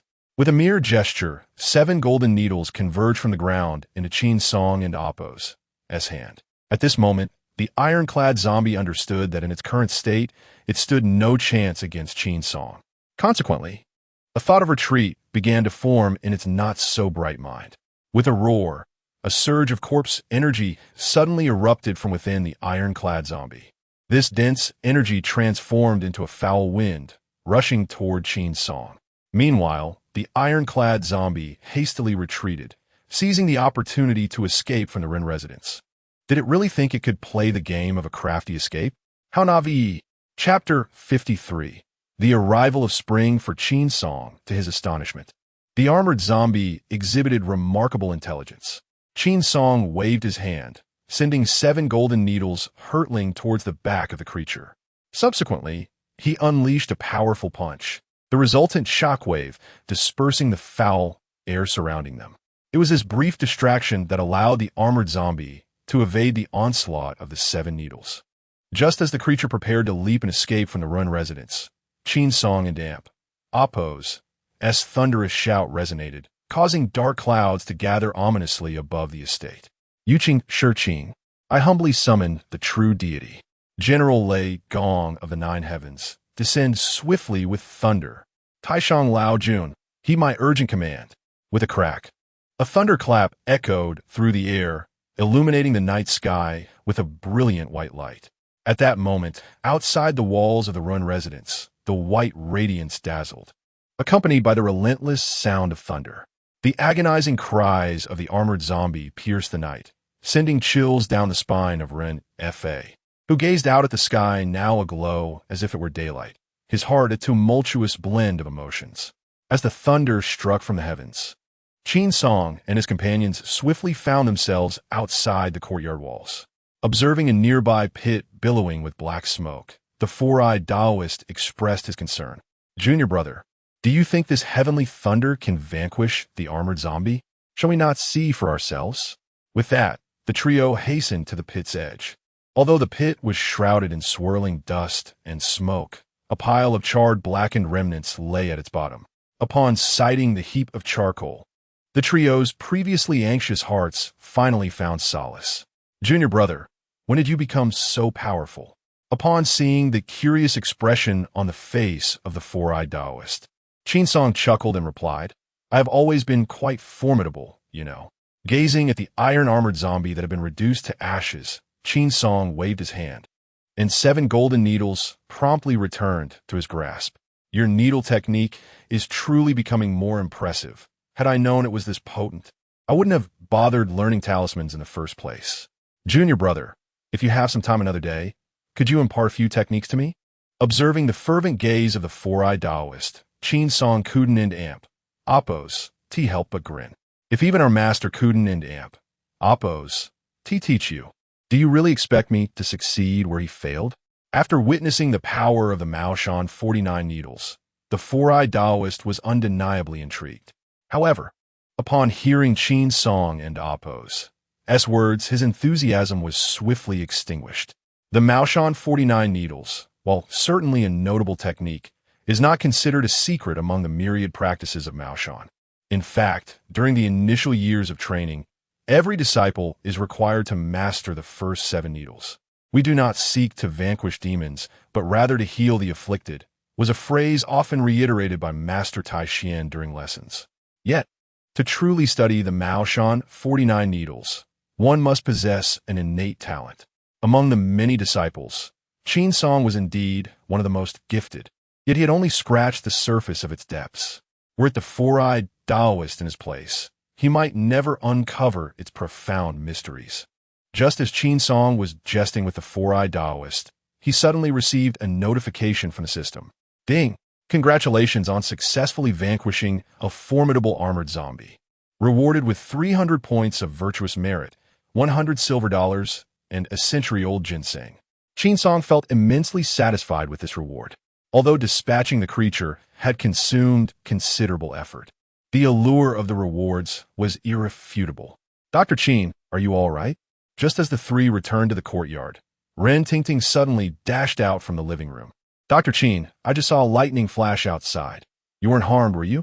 Upon witnessing Ren Tingting's concerned expression, Jiu could not help but exchange a knowing glance with Qin Song. Tingting, come back. It's dangerous outside. Seeing Ren Tingting recklessly emerge despite the peril, Ren Fa swiftly followed suit. Approaching the trio, Ren Fa stood beside Jiu and cautiously inquired, Jiu, is that monster dead? Rest assured, Master Ren, that zombie has been reduced to ashes by the heavenly thunder summoned by my apprentice. You can be completely at ease. With that, Jiu gestured towards the deep pit outside the courtyard. Observing the thick smoke still emanating from the pit, Ren Fa hurriedly rushed over. Upon catching sight of the charred remains at the bottom, he knelt down with a thud. Father, I've been an unfilial son.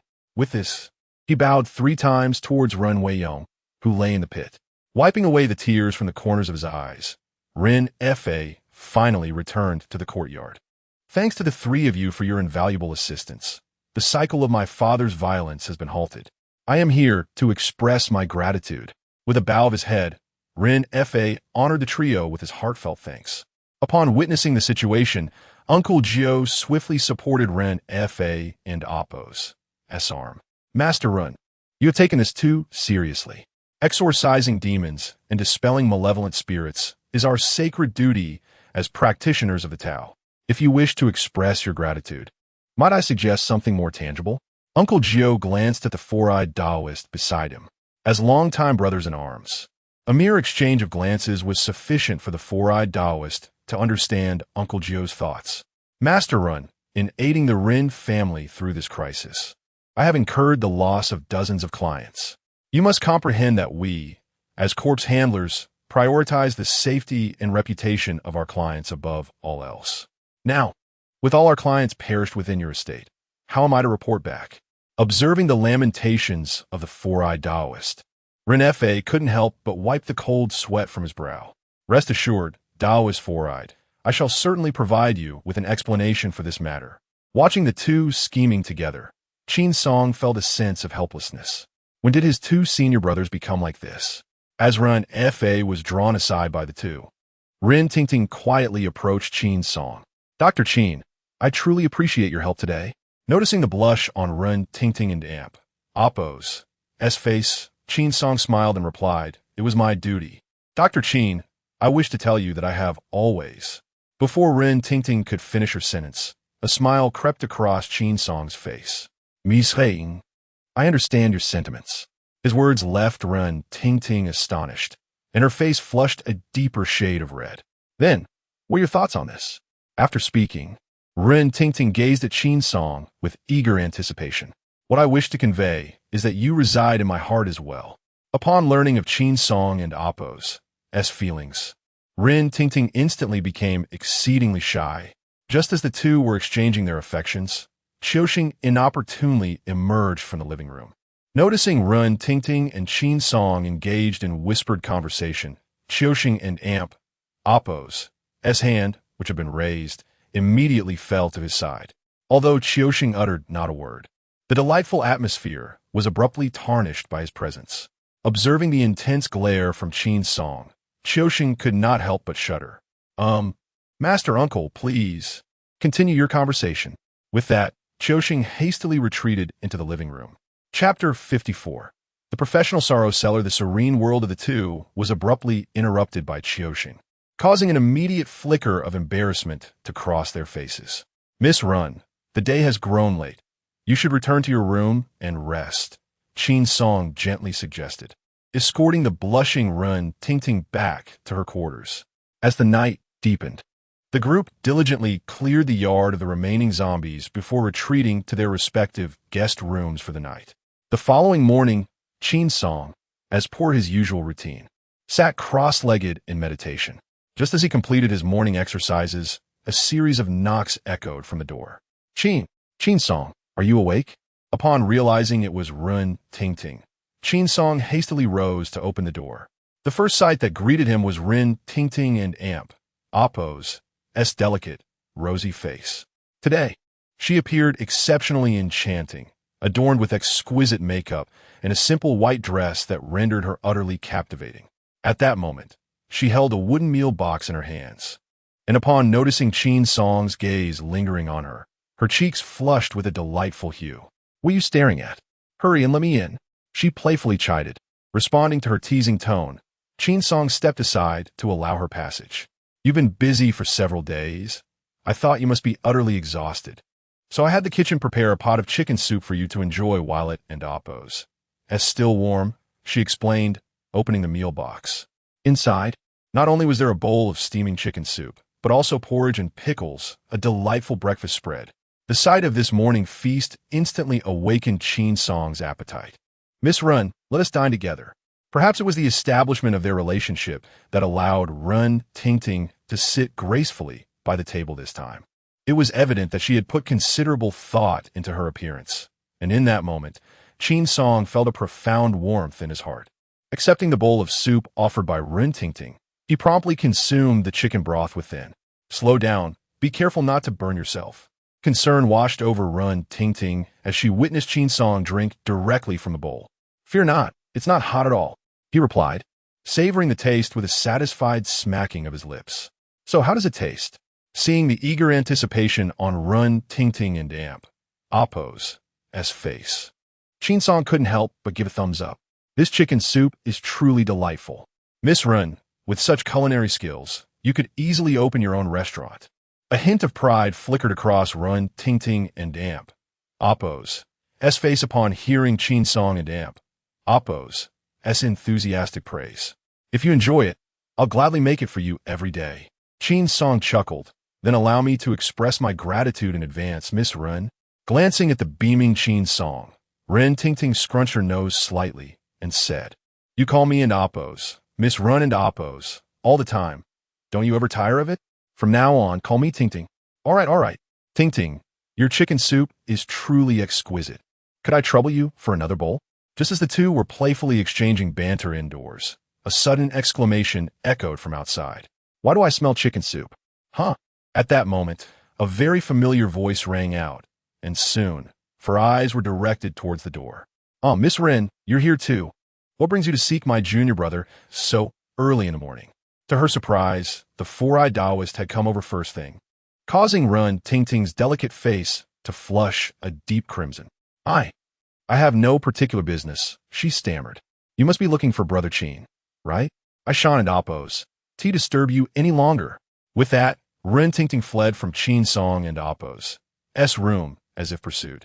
Watching her retreating figure, the four-eyed Taoist turned to Qin Song, his expression a mix of confusion and curiosity. Junior brother, what on earth is going on here? As soon as he finished speaking, the Taoist and Oppo's eyes widened in astonishment. Could it be that you too? He continued with a playful twinkle in his eye. Noticing Qin Song's silence, the four-eyed Taoist nonchalantly seated himself at the table. Observing the remaining chicken soup, he ladled himself a bowl. Goodness, junior brother, you truly possess remarkable talents. I never would have guessed you were such a master of romance.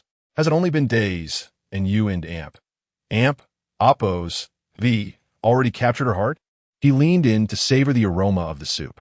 Ah, the chicken soup made by your beloved smells delightful. Seeing the Taoist and Oppo's triumphant demeanor, Qin Song wiped the grease from the corner of his mouth and remarked, Brother, isn't it high time we practiced our martial arts? Would you join me for spar? With a wry smile, Qin Song flexed his wrist in anticipation. Upon reflecting on this fellow's extraordinary strength, capable of sending even an armored zombie flying with a single punch. The four-eyed Taoist waved his hand dismissively. Junior brother, you truly have a knack for jesting. With these aging limbs of mine, how could I withstand your rigorous training? He continued, I was merely joking, yet you took it to heart.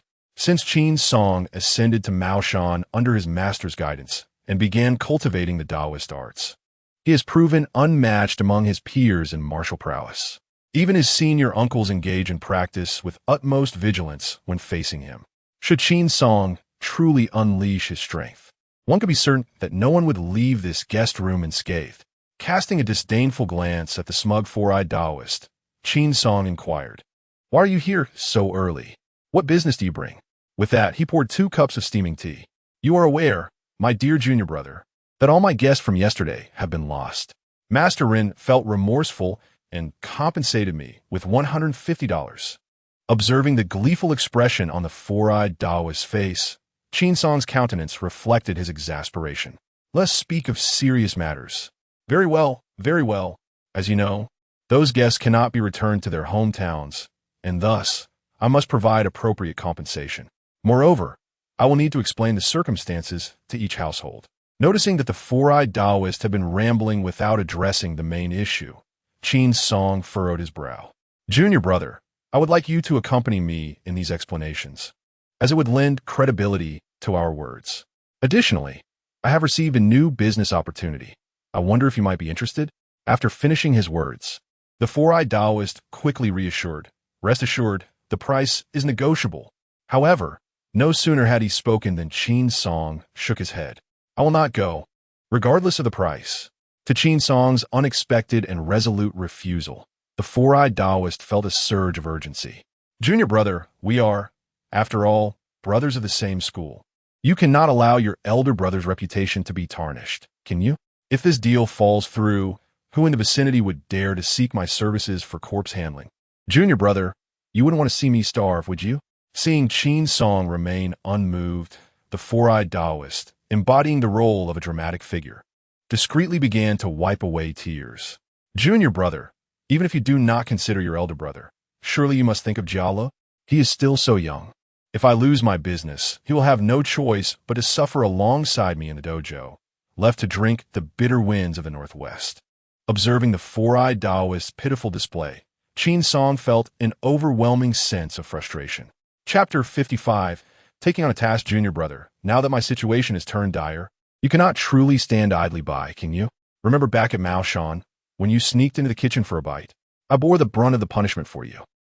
Upon hearing the four-eyed Taoist reminisce about those bygone days, a look of helplessness crossed Qin Song and Appo's face. "Have you forgotten? When you were 9, had it not been for my cover, Master would have nearly..." As the four-eyed Taoist continued his incessant rambling, Qin Song swiftly grabbed a bun and stuffed it into his mouth. "All right, I will accompany you.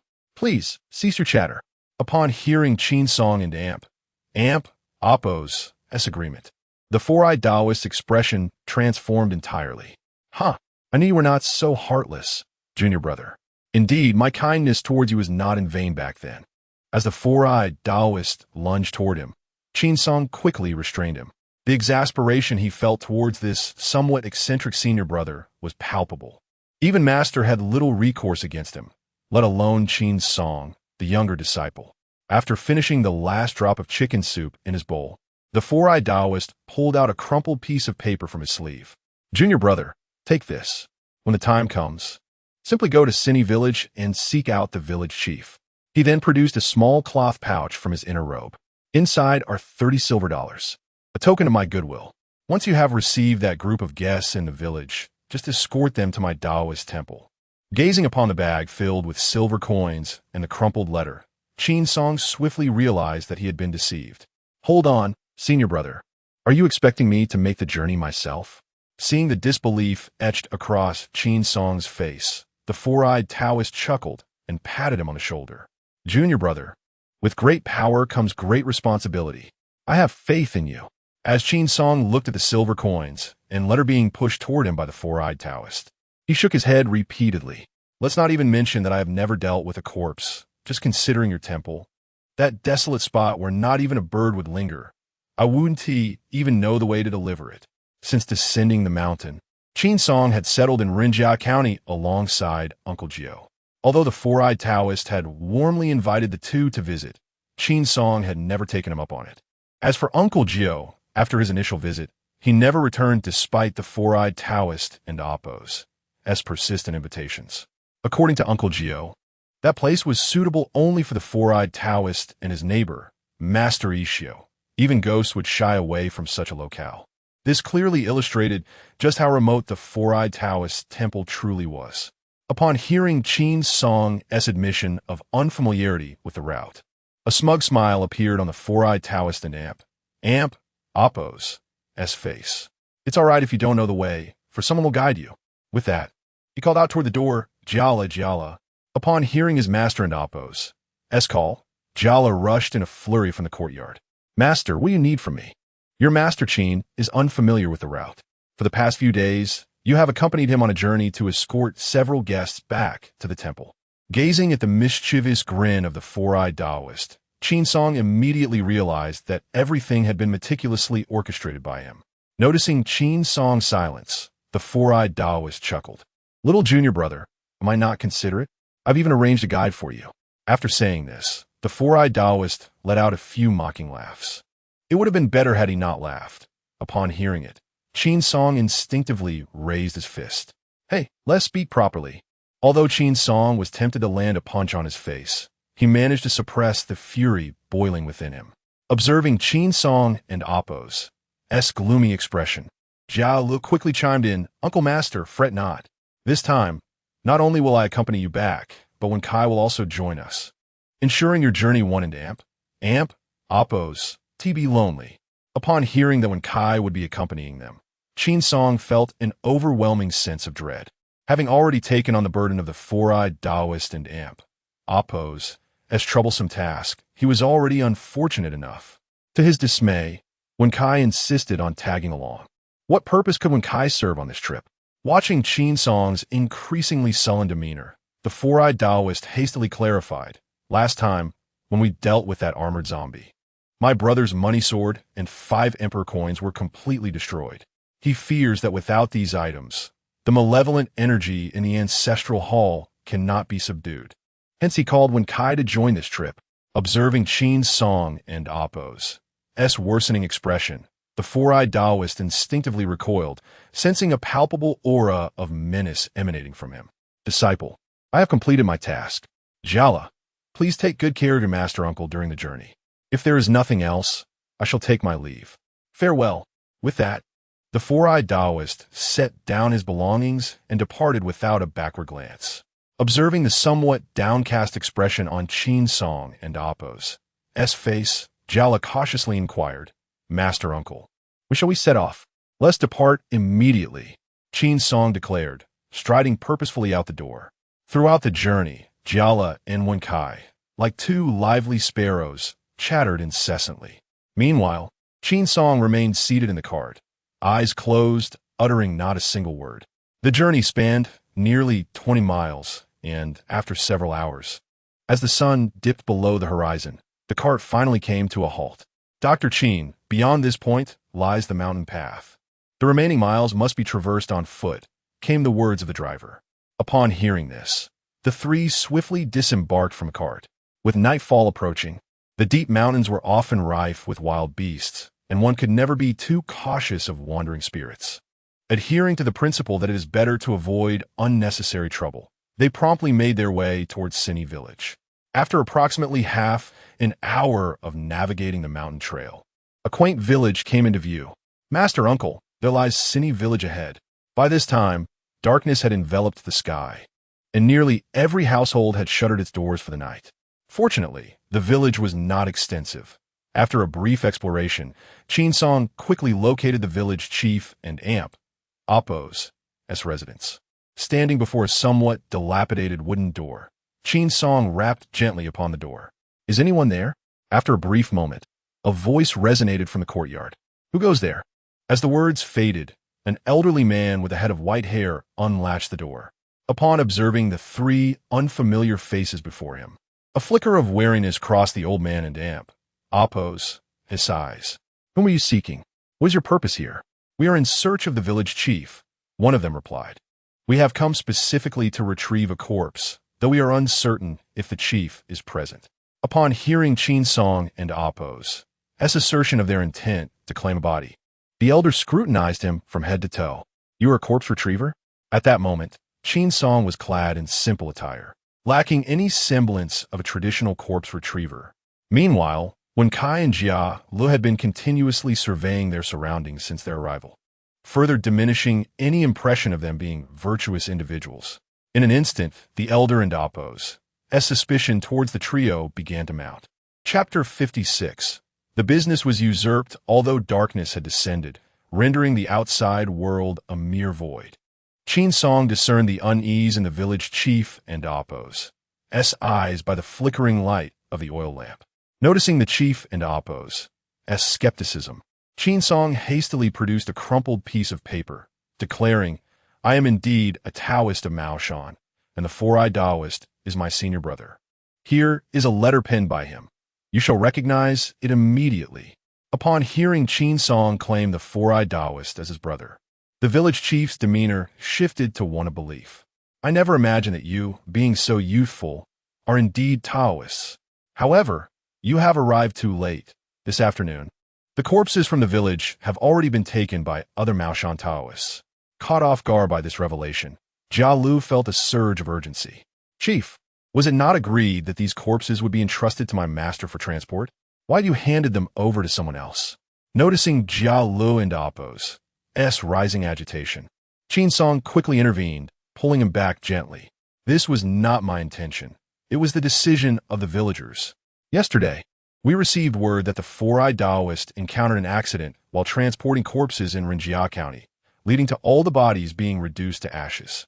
The villagers, fearing further mishaps, sought out another Taoist to take charge of these remains." After speaking, the chief scratched the back of his head in contemplation. That Taoist is also a disciple of Mao Shan. Upon learning that the individual who had taken the corpses was also affiliated with Mao Shan, Qin Song and Appo's brow furrowed in concern. "May I inquire as to the name of that Taoist?" Seeing that Qin Song harbored doubts, the village chief hurriedly remarked, "The name of that Taoist is rather difficult to pronounce, as if it were something like Ma. What was it again? In any case, he has a scruffy beard, looking as though he has fled from some calamity. May I inquire if his name is Mama D?" Upon hearing this name from Qin Song, the village chief clapped his hands together and exclaimed, "Yes, that's the one. Do you actually know him?" When Qin Song learned that it was Ma Di who had taken away the corpse, he immediately felt a sense of relief.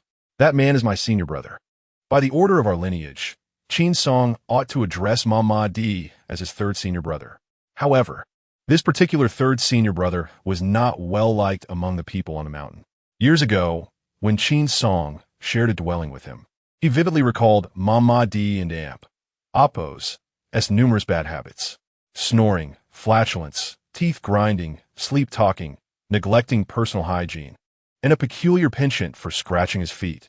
These were all traits he could easily associate with Ma Di. To any rational individual, Ma Di was undoubtedly a peculiar flower amidst a garden of blooms. It was precisely due to these myriad flaws that no one among the peers of Mao Mountain wished to spend even a moment in his company, rendering his social standing utterly abysmal. At this moment, even Qin Song could hardly fathom that he would hear news of Ma Di in this place. Upon realizing that Qin Song was indeed a brother-in-arms with that eccentric Taoist, the village chief felt reassured. "Since you are fellow disciples, I have nothing further to say. The night is drawing near. You should find a place to rest." With that, the village chief casually shut the wooden door. The three individuals could hardly have anticipated that after their arduous journey spanning several miles, their business would ultimately be usurped by others. For a moment, Wen Kai and Jiala found themselves in a state of bewilderment. "Master Uncle, what shall we do next? Shall we return to the county or proceed to Master Simu's dojo?" Observing Wen Sai's dazed expression, Qin Song could not help but deliver a playful slap to his head. "It is already quite late and without a carriage. How can we return to the county?" After speaking, he cast a glance toward the outskirts of the village. "When we arrived, I noticed a land temple outside the village. Let us take refuge there for the night. Master uncle, what should I say to my master? Jiala, somewhat discontented, voiced his concern. Song patted his shoulder reassuringly and replied, Your master and Appo's reputation is indeed somewhat tarnished at present. It is understandable that he would resort to an alternative for the ghostly transport. I will explain the situation to him upon our return. Despite feeling a twinge of dissatisfaction at having their business poached, Song reasoned that the culprits were, after all, fellow disciples. Thus the spoils remained within the family. The recent incident involving old Master Ren transforming into an ironclad zombie had indeed tarnished Master Simu's reputation. Restoring his clientele would depend on his future endeavors. After offering words of consolation to Jiala, the trio finally made their way toward the village and Appo's edge. As darkness enveloped the night, the deep mountains were known to harbor ferocious beasts, and the three dared not linger along the path. As the three were about to exit the village, a woman hurriedly approached from a distance, carrying a teenage child on her back. The group brushed past each other without much thought. However, when the woman ran by Song, he instinctively halted his steps. What is the matter, Master Uncle? Xiao Lu inquired, noticing Song and Appo's sudden pause. It and Appo's nothing, just a feeling. Song and Appo's words trailed off as he shook his head, dismissing the thought. Never mind. It's better to avoid unnecessary complications. Let us hasten our journey. Just as the trio prepared to continue on their way, a sudden commotion erupted in the previously tranquil village. Dr. Lu, please open the door. I beg you, save my son. The very woman they had just passed was now anxiously calling out from outside a house, but after a lengthy pause, there was no response. Observing the woman's desperation, Song let out a sigh. To save a life is to build a pagoda of merit. With that, he made his way toward her. Upon witnessing Song and Appo's approach, Wenkai and Jia Lu quickly grasped the situation. Sister, are you searching for a doctor? What has happened to your son? Hearing Song's persistent inquiries, the woman scrutinized the three before her. However, their faces were unfamiliar. She had never seen them in the village before. In an instant, her demeanor shifted to one of suspicion. Who are you? I don't believe I've encountered you in the village. Seeing the woman gazing at the three with a wary expression, Song hastily began to explain, Dear lady, please do not be alarmed. I am a physician from the Materia Medica Clinic in Rinjia County, and my name is Song. These two are my apprentices. We happened to be passing through your village this evening and heard that you were in search of a doctor. So we came to see if we might be of assistance. Upon hearing Song claim to be a doctor, a flicker of surprise crossed the woman's face. Though she had never heard of the Materia Medica Clinic, she was well aware of the considerable reputation of Rinjia County. Moreover, judging by their appearances, the three did not seem ill-intentioned. Gradually, her defenses began to lower. Dr. Qin, she said, my name is Zhou Sufan. This is my son. He has been in a state of unconsciousness since sunset. I implore you to save him. Chapter 57. The spell to exorcise evil. Casting a glance at the small boy on the woman's back, Jiala quietly approached Song's side. Master Uncle, he whispered. It seems that this child is enveloped in a sinister aura. Could it be that he has attracted something malevolent? Implicit in Jiala and Appo's words was the suggestion that the child might have encountered an evil spirit. Surveying the child on the woman and Appo's back, Song promptly addressed her, Madam. This is not a place for medical treatment. Is your home far from here? If not, we should hasten to take the child back so I may attend to him. Not far at all. Just a turn ahead and you and Appo's find my home. Upon hearing that the distance was manageable, Song quickly signaled to Wenkai, who understood the cue and took the child into his arms. In just a few minutes, the woman led the trio to a humble thatched cottage. Dr. Qin, this is my home. Please come in. After gently placing the child on the bed, Song swiftly loosened the boy's collar. What affliction does my son suffer from? Are you confident in your ability to cure him? Rest assured, Sister Zhou, your son is still salvageable. With that, Song raised his hand, and two golden needles promptly appeared in his grasp. With a deft movement, he accurately inserted the needles into the child's Intang and Hogu positions. Suddenly, The boy lying on the bed coughed violently, expelling a mouthful of blood, and then his head tilted as he fell unconscious once more. Observing the crimson stains on the bed, Zhou Sufan became frantic. "Are you truly a doctor? If my son suffers any harm at your hands, I will not let this go unpunished." Seeing Zhou Sufan's deep concern for her son, Qin Song pointed to the bloodstains on the bedside and said, "Sister Zhou, take a closer look. What color is the blood your son has coughed up?" Upon hearing this, Zhou Sufan lowered her gaze to the blood on the bed. Under the dim light resembling grains of millet, she discerned that the blood recently expelled by her son was as dark as thick ink. This revelation left Zhou Sufan momentarily speechless. "Rest assured, sister, my master's medical skills are among the finest in Rinjia County. If he says there is hope, then there is certainly hope." The words of Wenkai alleviated much of the gloom in Zhou Sufan's heart. After Qin Song meticulously cleaned the dark blood, he flicked his fingers, causing 2 golden needles to vibrate with a low hum. After an unsuccessful attempt, Qin Song once again harnessed the energy within himself, making the needles resonate. The eyelids twitched. As the needles continued to tremble, a faint trace of malevolent energy was gradually expelled from the child's body. However, after a prolonged period, the unconscious child showed no signs of awakening. "Wenkai, draw a talisman to dispel evil." "Huh?" Wenkai paused in surprise at Qin Song and Appo's command, his face betraying a look of difficulty. "Master, I cannot draw that talisman." Wenkai and Appo's admission rendered Qin Song momentarily speechless. "Jala, all the supplies are in the bundle. You come and draw it." Upon hearing this, Jala promptly unfurled the package. After extracting the vermilion brush and yellow paper, it wasn't long before a talisman to dispel evil was freshly completed. "Master Uncle, the talisman is ready." Taking the talisman handed over by Jala, Qin Song suddenly tossed it into the air and began to recite the incantation. "Exterminate evil, dispel demons, command." At the moment the incantation concluded, a flame unexpectedly erupted from the talisman that had been thrown aloft. This sudden turn of events startled Zhou Sufan. Is this truly a method for healing? As the talisman burned to ashes, a wisp of green smoke emerged from the remnants, gradually descending upon the child's forehead under Qin Song's guidance. With the arrival of the smoke, a look of profound agony suddenly crossed the little boy's face. Xia Wang, witnessing her son writhing in pain upon the bed, filled Zhou Sufan with heartache. As she attempted to rush forward to embrace her son, Jala quickly intervened. "Sister, if you go now, you will only harm your son." After a moment of inner turmoil, Zhou Sufan reluctantly remained in place. It was only when no more dark energy surged from the child's body that Qin Song finally exhaled a sigh of relief. After retracting the golden needle, he sat beside the child, attentively observing the boy's condition. A few minutes later, the previously unconscious little boy slowly opened his eyes. "So, my son, mother."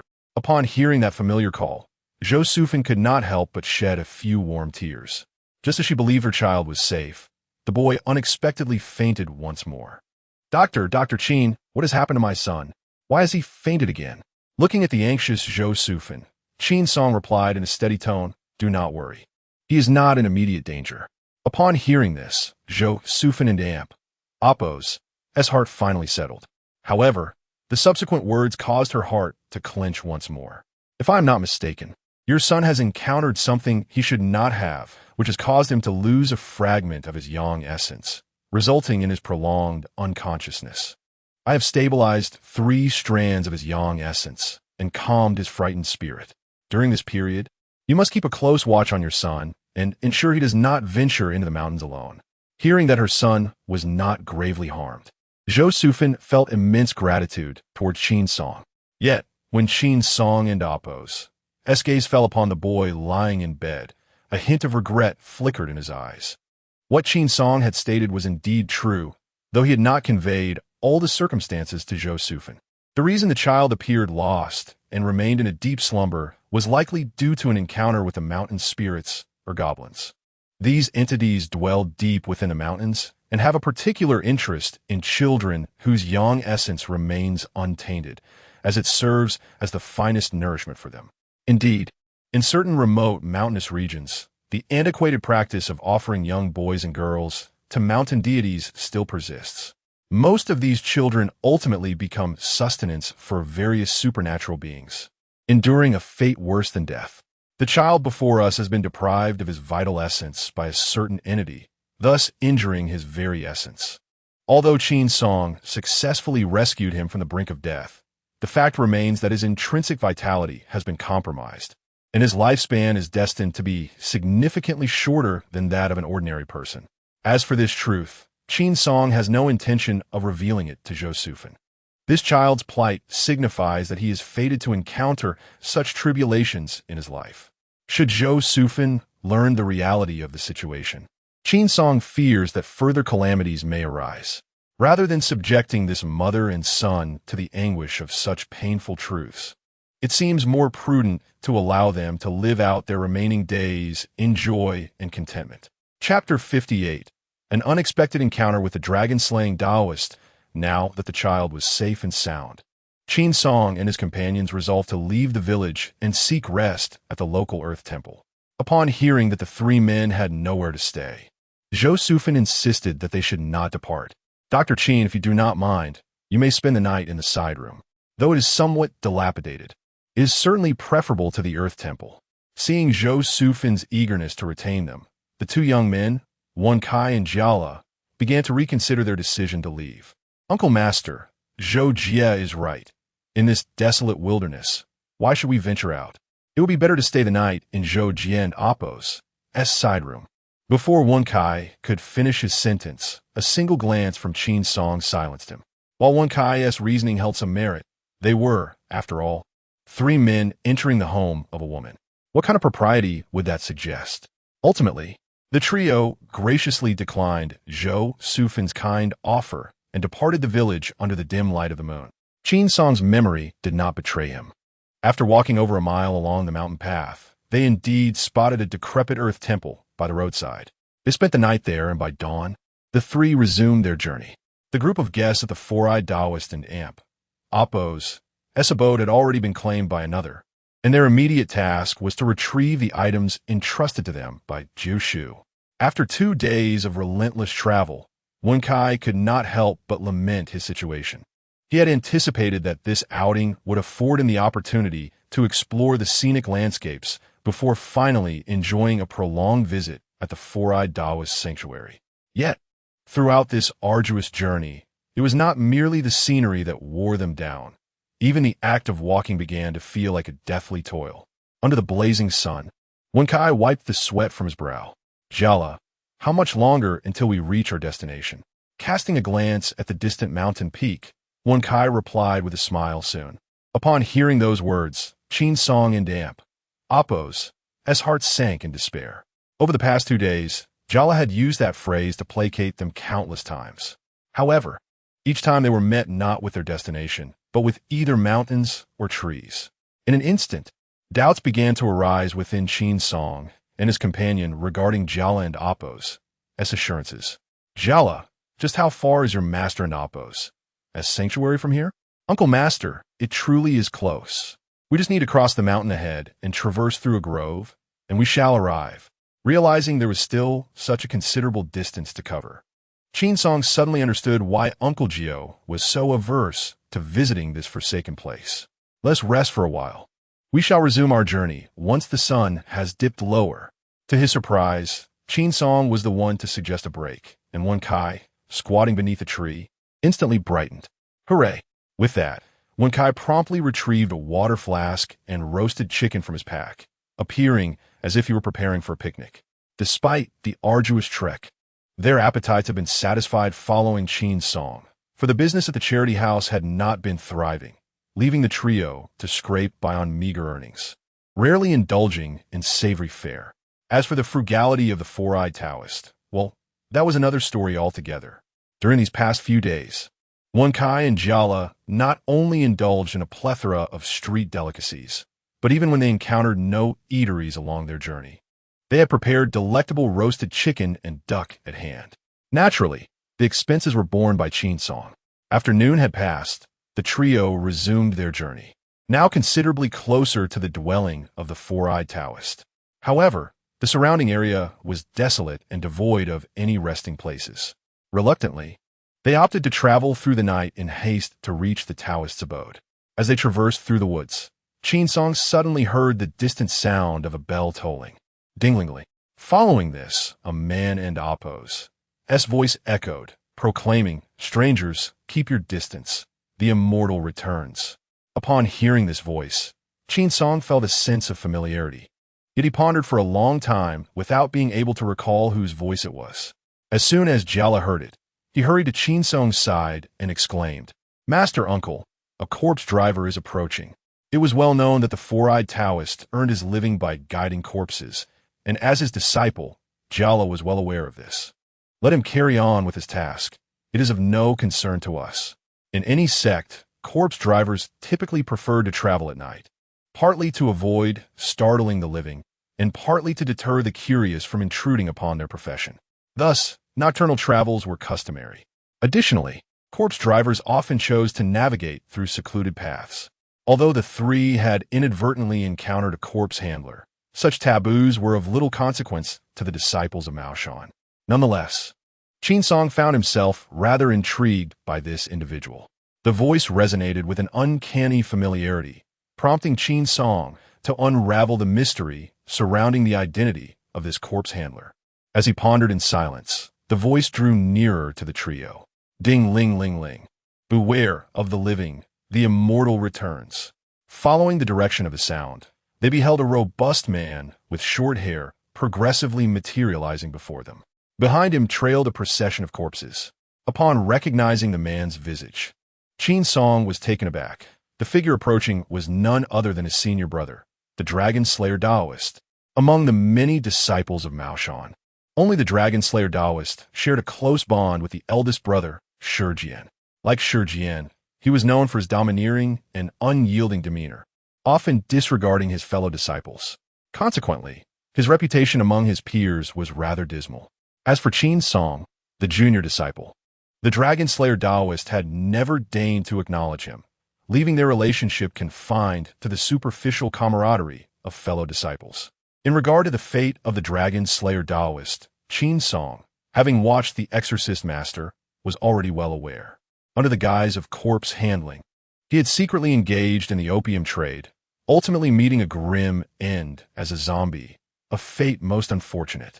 In the present world, many outcomes have already undergone transformation. Thus Qinsong could not assert what fate awaited the Dragon Slayer. However, upon noticing that the corpses behind the Dragon Slayer bore not a trace of necromancy, he was instantly reminded of a scene from a film. The act of transporting corpses was a ruse. The opium trade was, however, genuine. Just as Qinsong became aware of the Dragon Slayer's presence, the Dragon Slayer simultaneously sensed the existence of Qinsong and his companions.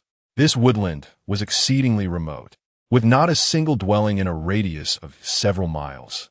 Ordinarily, no one would venture here. Moreover, it was the dead of night. How could three figures suddenly materialize in this forest? In that moment, the Dragon Slayer adopted a more cautious demeanor.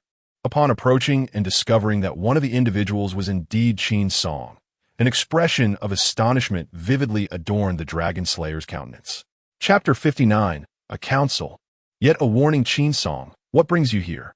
Upon recognizing his identity, Qinsong rose to greet the Dragon Slayer. Brother Dragon Slayer, it has indeed been an age. We are, after all, brothers in the same sect. Must you address me so formally upon our reunion? Are you not inclined to acknowledge me as your junior brother? Hearing Qinsong's pointed remarks, the Dragon Slayer could not suppress a cold snort. Junior brother Qin, what brings you to this place? He glanced at the wary expression on the Dragon Slayer and Appo's face, and then at the zombies lurking behind him. Qinsong replied nonchalantly, I am merely accompanying my two disciples for a leisurely excursion and happened upon this location by chance. As soon as Wen Kai and Jiala realized that the man before them was their uncle, they hastily approached the Dragon Slayer. Uncle, your disciple Wen Kai pays his respects to you. Uncle, your disciple Jiala pays his respects to you. The Dragon Slayer regarded the two young men with a frigid gaze and inquired, Who is their master? One is the disciple of Brother Lin, and the other is the disciple of Brother Simu. Upon hearing that Wen Kai and Jiala were indeed disciples of his acquaintances, a derisive snort escaped the dragon slayer's nostrils. Do not presume to be familiar with me. My relationship with your masters is not so close. Though the reasons behind their animosity remained opaque, the two young men quietly retreated to the side. Wen Kai felt a profound dissatisfaction with the cold shoulder he had received, as he realized the futility of his overtures. As fellow disciples, why put on airs? Hearing Wen Kai muttering to himself, the dragon-slaying Taoist was immediately consumed by rage. You insolent brat, disrespectful to your elders and poorly disciplined. Today, I shall teach you a lesson on behalf of your master. With that, the dragon-slaying Taoist lunged forward, his right hand swiftly reaching out, fingers curling as he prepared to seize Wen Kai. The suddenness of the event left Wen Kai with no time to react. Just as he braced himself for an inevitable beating, a hand unexpectedly grasped the wrist of the dragon-slaying Taoist. Senior brother, he is merely a child. Why let your temper flare at him? As he spoke, Qin Song gradually pressed down on the dragon-slaying Taoist's hand. Throughout this exchange, a faint smile lingered on Qin Song's face. Meanwhile, the dragon-slaying Taoist was engulfed in profound astonishment. To him, the grip on his wrist felt less like Qin Song and Appo's hand and more like a colossal iron clamp. No matter how forcefully he struggled, he could not free himself from Qin Song and Appo's grasp. Unwilling to concede, the dragon-slaying Taoist began a silent contest of strength against Qin Song. However, as time passed, beads of perspiration began to bead on his forehead. In stark contrast, Qin Song maintained his serene smile, as if nothing were amiss. Though Wen Kai and Jiala could not comprehend the nature of the struggle taking place, witnessing the dragon-slaying Taoist predicament brought a sense of secret amusement to their hearts. Seeing Qin Song's relaxed demeanor, the dragon slayer Taoist could not help but sneer. Junior brother Qin, after all these years, your strength has certainly increased. You flatter me.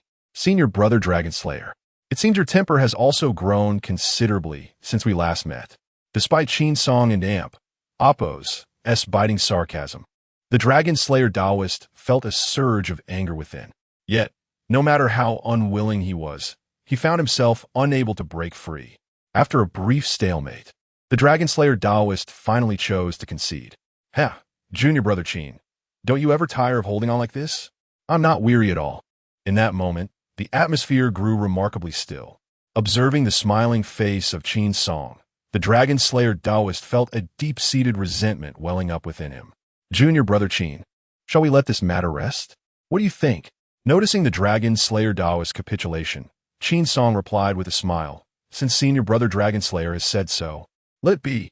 With that, Qin Song slowly released his grip. A look of relief finally crossed the dragon slayer Taoist and Appo's face. However, as he glanced at the bruise on his hand, a flicker of malice appeared in his expression. Qin Song had already anticipated the dragon slayer Taoist's dissatisfaction. What is the matter, senior brother? Do you have something else to discuss? Delaying our journey may incur a penalty. Saying this, Qin Song reached out and patted the motionless corpse before him. As his palm struck, the lifeless body let out a sudden wail. Ouch! Almost immediately, the corpse slumped to the ground. Unexpectedly, such an event transpired. Gazing at the innocent-faced Qin Song, a flicker of murderous intent unconsciously surfaced in the eyes of the dragon-slaying priest. This sudden turn of events startled Wen Kai, who exclaimed, Jiala, run. These corpses have turned into zombies. Having recently encountered the armored zombies in Renjia County, Wen Kai had become particularly sensitive to the notion of animated corpses. His shout prompted those masquerading as corpses to swiftly retreat to the sidelines. This scene nearly shattered Wen Kai's fragile courage. What nonsense are you shouting? Where did these zombies come from? Qin Song retorted, yanking Wen Kai by the ear and pulling him forth. Not zombies? Only upon hearing Qin Song and Appo's words did Wen Kai muster the courage to glance at the impostors, where he finally discerned their expressions, particularly the fear etched upon their faces. His curiosity surged. Master Uncle, these individuals, they're not dead? Wen Kai inquired. At this, Qin Song could not help but let out a cold laugh. Whether they're dead or alive, you ought to pose that question to your dragon-slaying master uncle. With that, Qin Song cast a nonchalant glance at the dragon-slaying priest and added, "You should inquire why your dragon-slaying master uncle has assembled a group of living individuals to impersonate corpses." Qin Song, what exactly do you intend to do? The dragon-slaying priest, taken aback by the revelation of his secret, immediately contemplated silencing him. However, upon considering Qin Song's unfathomable strength, he forcibly suppressed that thought. He is no longer a match for Qin Song. When faced with him, he has no chance of victory whatsoever. Although Qin Song inadvertently uncovered his secret, he fortunately remained oblivious to the opium carried by the living beings before him. In that moment, the Dragon Slayer felt an overwhelming frustration as he gazed at Qin Song. "What do you intend to do, Brother Dragon Slayer? That question should rightfully be posed by me." After speaking, Qin Song cast a glance at the dozen or so individuals masquerading as zombies. "Brother Dragon Slayer, the cycle of heaven is just. Who can escape the judgment of the heavens? Those who commit wrongful acts will ultimately reap the consequences of their deeds." While it was unclear whether Qin Song's words were a warning or a counsel, the Dragon Slayer chose to disregard them entirely. "Qin Song, let us part ways on this broad road. Mind your own business." Chapter 60. Hitching a ride in this present day. Qin Song has undeniably transformed from the once bullied junior disciple of yore. Aware that he cannot match Qin Song's prowess, the dragon-slaying Taoist glared furiously at the shambling figure lurking nearby. "Get out here, you lot. I didn't pay you to stand around idly." Upon witnessing the dragon-slaying Taoist and Appo's outburst, a dozen individuals hastily gathered behind him. Although they formed a line reminiscent of mindless zombies, the ruse had been discerned by Qin Song, allowing the group to move with newfound ease. "Qin Song, do not celebrate prematurely. Our paths shall cross again." With that, he departed the scene, accompanied by his entourage. As they gazed at the receding figure of the dragon-slaying Taoist, Wen Kai and Jia Lu were left in a state of confusion. "Master Uncle, are you not fellow disciples? Why did it nearly lead to a confrontation upon your first meeting?" To Wen Kai, the bond among fellow disciples should be profound, akin to that of brothers. However, he remained oblivious to the reality within the confines of Maoshan, where numerous peers existed, and the elders often turned a blind eye to the factions that emerged among the disciples. "If you are truly interested, inquire with your master when you return." Qin Song retorted with a piercing glance at Wen Kai. "Eat quickly. We must be on our way." Regarding the dragon-slaying Taoist, who had strayed down a misguided path, Qin Song felt little desire to elaborate. Ultimately, the choices made were his own, and he would inevitably face the consequences of his actions. After satisfying their hunger, the trio resumed their journey beneath the starlit sky. Little did Qin Song know, on the other side of the forest, a group of animated corpses was advancing in an orderly fashion. At the helm was the enigmatic four-eyed Taoist. Unlike the dragon-slaying Taoist and Appo's method of controlling the dead, the four-eyed Taoist employed a rather peculiar technique. Leading the procession, all the corpses mimicked his movements in perfect unison, accompanied by the melodious ringing of copper bells. As the procession surged forward with vigor, the dead traversed the path, while the living graciously made way. Although the profession of guiding the dead was often monotonous and fraught with the company of many corpses, the four-eyed Taoist infused this seemingly dull task with an element of novelty. "We leap and bound, we continue to jump, we spread our legs as we leap. We jump forward and then backward, twisting and turning as we go. We spread our legs anew." Just as the four-eyed Taoist was reveling in his playful antics with a throng of corpses, he suddenly slipped, causing him to lurch backward. Fortunately, a multitude of corpses stood behind him, providing a cushion that prevented him from tumbling. At that moment, all the corpses formed a line, their arms resting on the shoulders of the one in front. As the leader, the four-eyed Taoist orchestrated the movements of the entire ensemble. Regaining his grip on the copper bell that controlled the corpses, he shook his drowsy head. Alas, age is indeed a burden. It was still before the witching hour, and already he felt the weight of slumber. With that, the four-eyed Taoist could not help but stifle a yawn. The paths in the mountains are arduous and treacherous. Just as the four-eyed Taoist was leading a procession of corpses, a tree, abruptly severed at its midpoint, appeared before him. Casting a glance at the corpses trailing behind, he could not help but murmur, "Behave yourselves and do not cause any trouble." With that, he shook the copper bell in his hand and commanded, "Spread your legs and bend backward." Following his instructions, the Taoist bent at the waist, deftly evading the obstructive trunk. The other corpses, mimicking his movements with surprising accuracy, managed to navigate around the hindrance as well. Although this peculiar method of guiding the corpses was indeed amusing. After several consecutive days of travel, the four-eyed Taoist found himself overwhelmed by fatigue. "I am utterly exhausted," he lamented. Unbeknownst to him, directly ahead lay a dead tree that obstructed his path. In a moment of distraction, he collided forcefully with the barren trunk. "Ouch, that hurts terribly," he exclaimed, clutching his abdomen. At that moment, still holding the copper bell, his gesture prompted the corpses behind him to mimic his action, each one clutching their midsection in unison. Observing this synchronized display among the corpses, the Taoist felt a twinge of exasperation. "It is I who is in pain. Why do you mimic my suffering?" With a resigned sigh, he straightened his posture and commanded, "Rise. Turn around." Under his direction, the procession of corpses once again fell into formation. "Let's continue our leap forward." Yet, after a few bounds, the Taoist halted once more. "I am truly fatigued." At that moment, a frog abruptly leaped from the grass by the roadside. Observing the palm-sized creature, the four-eyed Taoist suddenly conceived an idea. "Ha!" Eyeing the frog resting on the ground, he reached out and hung a copper bell on the arm of the zombie. Subsequently, he seized the frog with great care. The four-eyed Taoist then cautiously tore off the talisman controlling the zombie. "Brother, lend me a hand," he murmured as he rolled the talisman into a ball and stuffed it into the frog and Appo's mouth. Once the task was completed, he gently placed the frog back on the ground. "Jump, come on, jump." Watching the frog remain still, a sense of urgency welled up within him. Perhaps it understood his command, for the frog suddenly leaped forward, causing the motionless zombies to spring forth as well. Oh my goodness, under the talisman and Appo's influence, the zombie horde took a sudden leap, immediately resulting in a solid kick to the four-eyed Taoist's backside, though his rear ached. A triumphant smile spread across his face as he witnessed the synchronized leap of the zombies.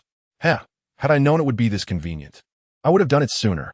With that, the four-eyed Taoist sprang into action, leaping onto the shoulder of one of the zombies.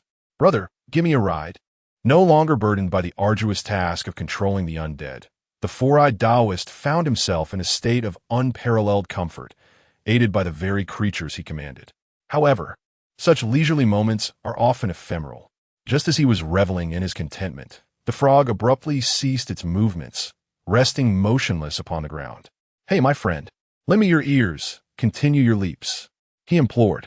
As if endowed with a spark of sentience, the frog responded promptly, resuming its activity, yet to the Taoist's dismay.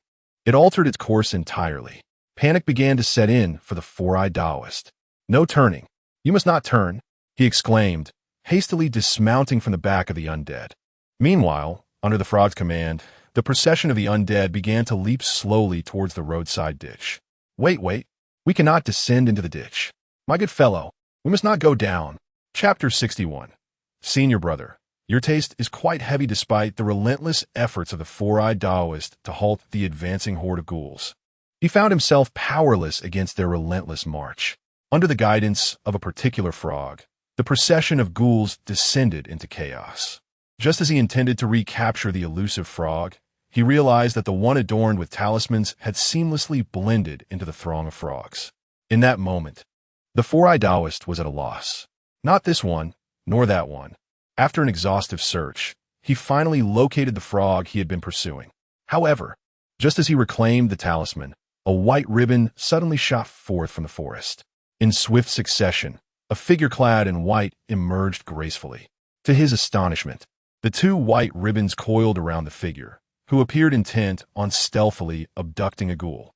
Sensing the gravity of the situation, the four-eyed Taoist and Appo's temper flared. With a quickened pace, he lunged forward, grasping the ghoul by its feet. "Dare you steal my corpse?" I shall render you a fool. Realizing the deception had been unveiled, the figures shifted their focus onto the four-eyed Taoist. The living are associated with yang, while the ghouls embody yin. For those mountain spirits and wild creatures, the yin energy within the ghouls is considered a substantial boon. As the white figure charged towards him, the four-eyed Taoist understood he had become the target of a malevolent being. Just days prior, a mishap involving guests had transpired in Rinjia County, tarnishing his reputation. Should this new batch of guests encounter further misfortune, it would likely spell the end of his livelihood in the realm of corpse transportation. With a malevolent creature now at play, the four-eyed Taoist was understandably furious. Bold and captivating fiend, receive my blade. With that, the four-eyed Taoist twirled his sword and lunged towards the enchanting demoness. Being a creature of ethereal origin, the demoness was acutely aware of the Taoist's formidable prowess. As the bronze sword neared her, she swiftly ascended into the air. In a graceful motion, she shed her flowing white silk robe. Gazing upon the vibrant beauty before him, the four-eyed Taoist felt a sudden thirst arise within him. Goodness, how exquisite! Staring at the demure, yet alluring demoness, his heart raced uncontrollably. Especially when their eyes met. Her enchanting gaze nearly ensnared his very soul.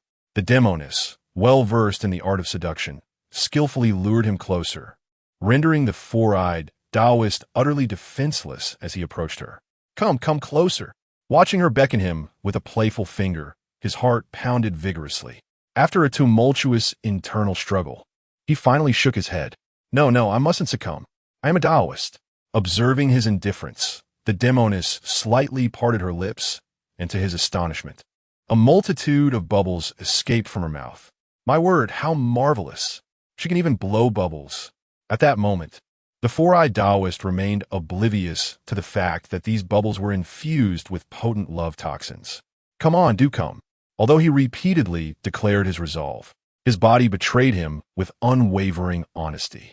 It is unbearable. I cannot endure it any longer. My dear, I am coming. With these words, the four-eyed Taoist cast aside his bronze sword and lunged towards the seductive enchantress. Enraptured by her allure, he embraced her, oblivious to the impending peril that quietly approached. As the four-eyed Taoist succumbed to her enchantment, the enchantress gradually revealed her true nature. It hurts and itches. What a delightful sensation. In that moment, she had shed her guise as a youthful maiden and transformed into a vixen. Gazing at the blissful expression of the four-eyed Taoist, a glimmer of malice flickered in the eyes of the vixen. Just as she prepared to strike him, he suddenly lifted his head. Ha! To his astonishment, the glasses of the four-eyed Taoist morphed into a magical artifact. Little imp, did you truly believe you could deceive my glasses? With that, he moved his hand slightly, sending a flare of flames hurtling towards the enchantress. Celestial fire spell command. To her surprise, the four-eyed Taoist had not been enchanted at all, causing the enchantress to panic. Observing the fiery orb, she quickly ascended into the air. Trying to flee? Seeing his initial strike miss, the four-eyed Taoist casually hurled his bronze sword. A piercing scream echoed as the enchantress fell to the ground. Humph, you do possess some charm. I merely wished to toy with you. Yet you took it seriously.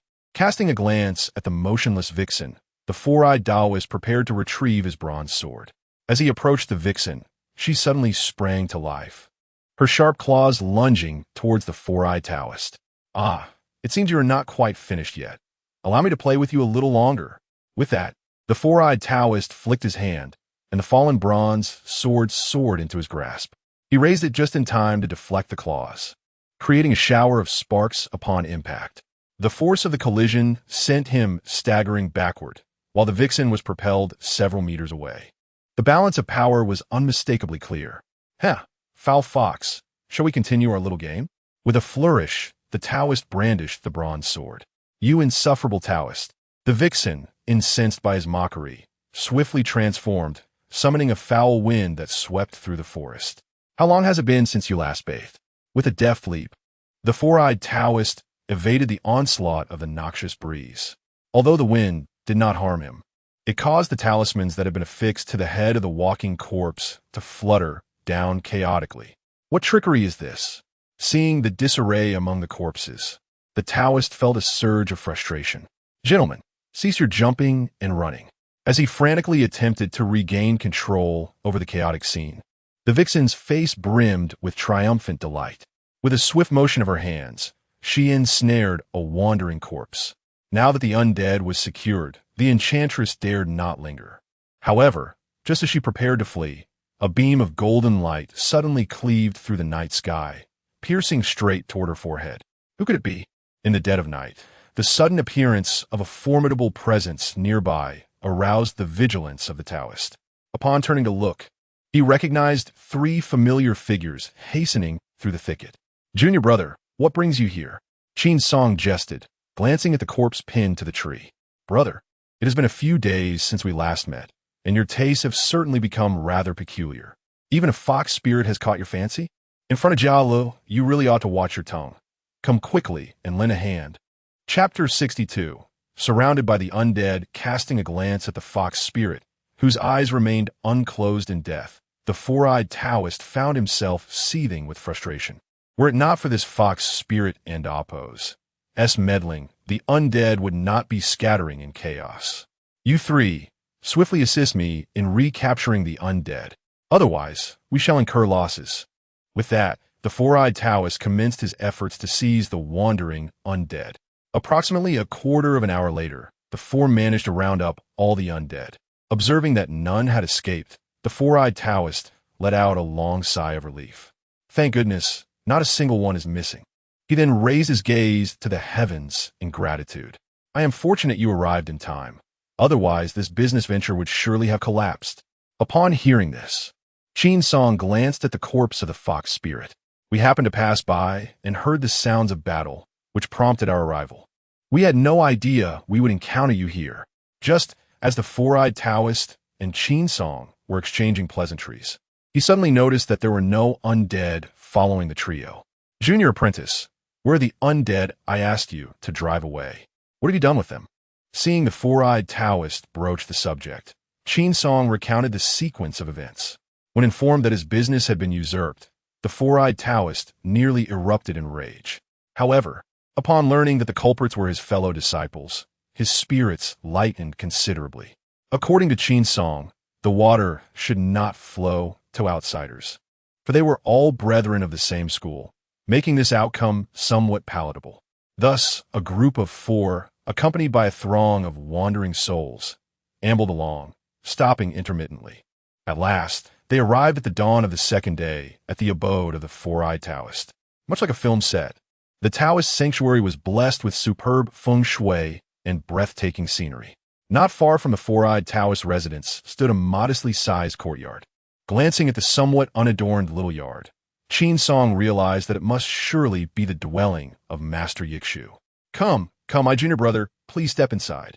As soon as the courtyard door swung open, the four-eyed Taoist eagerly began to extol the virtues of his domain. "Junior brother, what do you think of my sanctuary? Senior brother Lin always remarks that this place is unworthy of mention, but what does he know? This is what we call down-to-earth living, a pastoral retreat, do you understand?" After saying this, the four-eyed Taoist took a deep whiff of the air in the courtyard. "Do you all smell that? The air is so fresh here. Can the environment in the county town compare?" Upon hearing the four-eyed Taoist's words, Wen Kai theatrically inhaled the fresh air. "Uncle Master, I don't detect the scent of fresh air. Rather, the pungent odor of chicken and duck droppings is quite overwhelming." To Wen Cai's unexpected candor, which unveiled the four-eyed Taoist's pretensions, Qin Song could not help but chuckle. The four-eyed Taoist, upon hearing Wen Cai's remark, felt a twinge of embarrassment. "What do you know, you rascal? This is the essence of pastoral living, a return to simplicity. Do you comprehend? Do you understand?" The four-eyed Taoist continued, playfully rapping Wen Cai's head as he spoke. In a moment of panic, Wen Kai fled, fearing that the four-eyed Taoist would strike again. Under the guidance of the four-eyed Taoist, the group finally entered the temple. With guests arriving and everyone having toiled through the night, the four-eyed Taoist promptly assigned Jala to the kitchen to prepare a meal. While the others conversed cheerfully in the living room, Jala found himself laboring in the kitchen, feeling somewhat disheartened. Fortunately, the lengthy cooking process offered him a chance to escape his discontent, he decided to lie down in a pile of hay and close his eyes for a brief respite. Just a moment in Oppos. As slumber, he thought, and soon fell into a deep sleep, unaware that over an hour had passed. In pursuit of expediency, the four-eyed Taoist had been tirelessly working day and night, fearing any delay.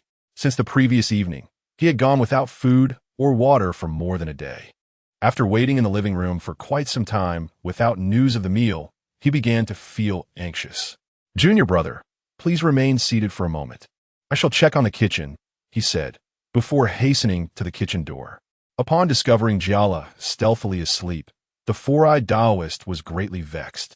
This impudent boy, tasked with preparing a meal for his master uncle, has instead chosen to indulge in slumber, observing Jiala deeply immersed in his dreams.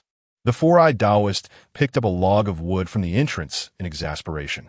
Although at this moment Qin Song and Wen Kai were seated in the living room, they observed every movement of the four-eyed Taoist with clarity. "Master uncle, is the four-eyed master planning to cook himself?" Wen Kai inquired, perplexed, as he witnessed the four-eyed Taoist lift a bundle of firewood. In response, Qin Song slowly shook his head. While this scenario diverged somewhat from the film Uncle Zombie, upon seeing the four-eyed Taoist embrace the firewood, Qin Song intuitively understood that Jia Lu was likely inescapably doomed to endure a beating. Ding-ling-a-ling as the copper bell in his hand clanged incessantly, the four-eyed Taoist began placing the firewood into the hands of the ghouls. Heavenly spirits, earthly spirits, ghouls possess spirit. Ghouls have essence. Forget the bell sound. Heed my command and strike. Respond to my call and lash out. Obey my decree. Heed my command, I summon you. No sooner had the words left the four-eyed Taoist's lips than the group of ghouls instantly raised their clubs. Observing this formidable display, when kind amp, Oppos, his heart sank with the realization that trouble was imminent. As he watched the horde of ghouls marching in formation towards the kitchen, his heart quivered. No wonder Jia Lu and Oppos' martial prowess was so formidable. It had evidently been forced out of him. In that moment, when Kai suddenly grasped that, in comparison to the four-eyed Taoist, Uncle Gio was indeed far too lenient. Seeing the astonished expression on Wen Kai's face, Qin Song chuckled and remarked, "Do you see now? If you and Xiao Sheng do not exert yourselves in your studies, this will be your fate." Just as he finished speaking, a wail of despair echoed from the nearby kitchen. Listening to Jia Li's mournful cries, Qin Song couldn't help but shake his head. Over the years, Jia Lu has truly endured much under the tutelage of Master Simu. After a span of more than 10 minutes, Simu Daoran finally covered Jia Li's mouth and led him outside. "Oh, master, please spare me." As long as he remained silent, all was well. But the moment he uttered the word, "oh," the walking corpses stirred once more. Seeing those ghastly figures lurching towards him, Jia Lu hurriedly covered his mouth. "Uncle Qin, you must advocate for me. I've been unjustly subjected to this beating." Observing the look of grievance on Jia Li's face, Qin Song felt a twinge of compassion. "Brother, a lesson is sufficient. Let us be lenient this time. After all, we traveled all night yesterday." Chapter 63. Master Ishio's visit. Upon hearing Qin Song's coaxing, Jala repeatedly pleaded for mercy. "Master, please spare me. I shall go and light the fire to cook." With that, Jala scurried off to the kitchen, his tail between his legs. "Oh dear, junior brother, why are you advising me? This rascal truly deserves a lesson." As Qin Song heard the four-eyed Taoist utter the words, "oh dear," he Kuden and Oppos, he helped but stealthily step back a few paces. Just then, a dozen ghouls approached, wielding sticks and charging toward the four-eyed Taoist. "What on earth is happening? Brothers, please refrain from striking," he exclaimed. "Ouch!" The four-eyed Taoist was taken aback, not anticipating that the ghouls would swing their sticks directly at his head. "Alas, junior brother, you must save me," as the four-eyed Taoist cried out in desperation. Qin Song flicked his hand, a golden needle gleaming in the air, and promptly plucked a talisman from the table. "Silence is the command. Forget the and Oppos." "Oh dear," and Oppos, he declared. Instantly, the talisman ignited midair. In that moment, the ghouls dropped their sticks, standing frozen in place, utterly bewildered. Observing this, the four-eyed Taoist finally exhaled in relief. "What close call! I nearly met my end at the hands of those ghouls." He shot a furious glance toward the kitchen. It's all that wretched Jiala's fault. Had it not been for his words, I would not. As he continued, the four-eyed Taoist's hand abruptly froze in midair. Noticing his stillness, Qin Song quickly inquired, "Brother, what has happened to you?" As the cramps seized him, a rather unpleasant smile appeared on the face of the four-eyed Taoist. Fortunately, Qin Song was right beside him, and, after a round of massage, the four-eyed Taoist finally returned to his usual state. "Brother, Senior Lin instructed me to come and collect the 5 emperor coins and the copper sword. Do you truly possess these items?" Noticing Qin Song and Amp, Oppo's skepticism, a glimmer of amusement flickered across the four-eyed Taoist and Amp, Oppo's face. "My dear brother, having traversed the land for many years, I indeed have a few of these treasures in my possession." With that, the four-eyed Taoist turned and entered his study, soon re-emerging with 2 antique boxes. "Here you are. Everything that Senior Lin requested is contained within." After receiving the boxes, Qin Song promptly passed them to Wen Kai. "Make sure to handle these with care. Do not misplace them." Upon hearing Qin Song's admonition, Wen Kai hurriedly stowed the items in his satchel. At that moment, Qin Song suddenly noticed 2 figures appearing in the nearby courtyard. "Brother, the esteemed Master Ishio must reside in the adjacent courtyard, correct?" Upon hearing Qin Song mention Master Ishio, a hint of disdain crossed the four-eyed Taoist's features. "Indeed, you are correct. That old monk lives next door." After speaking, the four-eyed Taoist observed that Master Ishio had returned. "Ah, that old monk has come back. How unfortunate." With that, the four-eyed Taoist pinched his nose and waved his hand dismissively. "Why bring up that foul monk at all? Come, junior brother, allow me to show you to your room." With that, the four-eyed Taoist led the 2 to a corner of the courtyard. Just as they were tidying up the room, a sudden knock echoed from outside. Four-eyed, have you returned?" Upon hearing the voice, a flicker of disdain crossed the four-eyed Taoist and Oppo's face. "Junior brother, the one knocking is that bothersome old monk. Please help me deal with him. If he inquires about me, just say I am unwell and send him away. In any case, I wish to avoid his ancient visage." To his surprise, the four-eyed Taoist pushed Qin Song out, leaving him with an air of helplessness. The knocking grew louder, and even Jialo, who had been busy cooking in the kitchen, recognized Master Ishio's voice. Just as Qin Song was about to welcome their guest, he discovered that Jialo had already ushered Master Ishio inside, accompanied by a modestly dressed young woman. When Master Ishio caught sight of Qin Song approaching, a hint of astonishment flickered in his eyes. "Jialo, has your master not returned?" The once tranquil courtyard suddenly buzzed with activity. Master Ishio had assumed that the four-eyed Taoist had come back. Thus he brought along his new disciple for a visit. Little did he expect that the figure emerging was not the familiar four-eyed Taoist, but rather an exceedingly youthful boy. For a moment, Master Ishio was left perplexed, and the girl, Jing, who had been standing quietly to the side, was equally bewildered. Since Jing became a disciple of Master Ikkyu, she often heard him mention his old neighbor. According to Master Ikkyu's description, the four-eyed Taoist should be a middle-aged man in his 40s, with a rather disheveled appearance, complete with thick glasses perched on his nose. However, to her surprise, this four-eyed Taoist bore no resemblance to the man Master Ikkyu had portrayed. This individual was not only youthful and handsome, but also exuded an air of confidence in every gesture. He certainly did not resemble a sordid middle-aged Taoist. As Qin Song approached with a beaming smile, Master Ikkyu hastily turned to Jialo. "Jialo, this is..." "Master, he is my uncle Qin Song. The gentleman beside him, named Wen Kai, is my Uncle Lin's disciple. They have both come here as guests." Upon hearing Jia Li's introduction, Master Ikkyu immediately welcomed them with a warm smile. "So you are Taoist Qin. It is truly a pleasure to meet you." Listening to Master Ikkyu's courteous words, Qin Song quickly returned the gesture. "You must be Master Ikkyu. I have often heard my brother Four-Eyed speak of you. It is an honor to finally meet you." Upon hearing Qin Song's remark, a peculiar expression crossed Master Ikkyu's face. "I presume Four-Eyed has not spared me from some unfavorable tales?"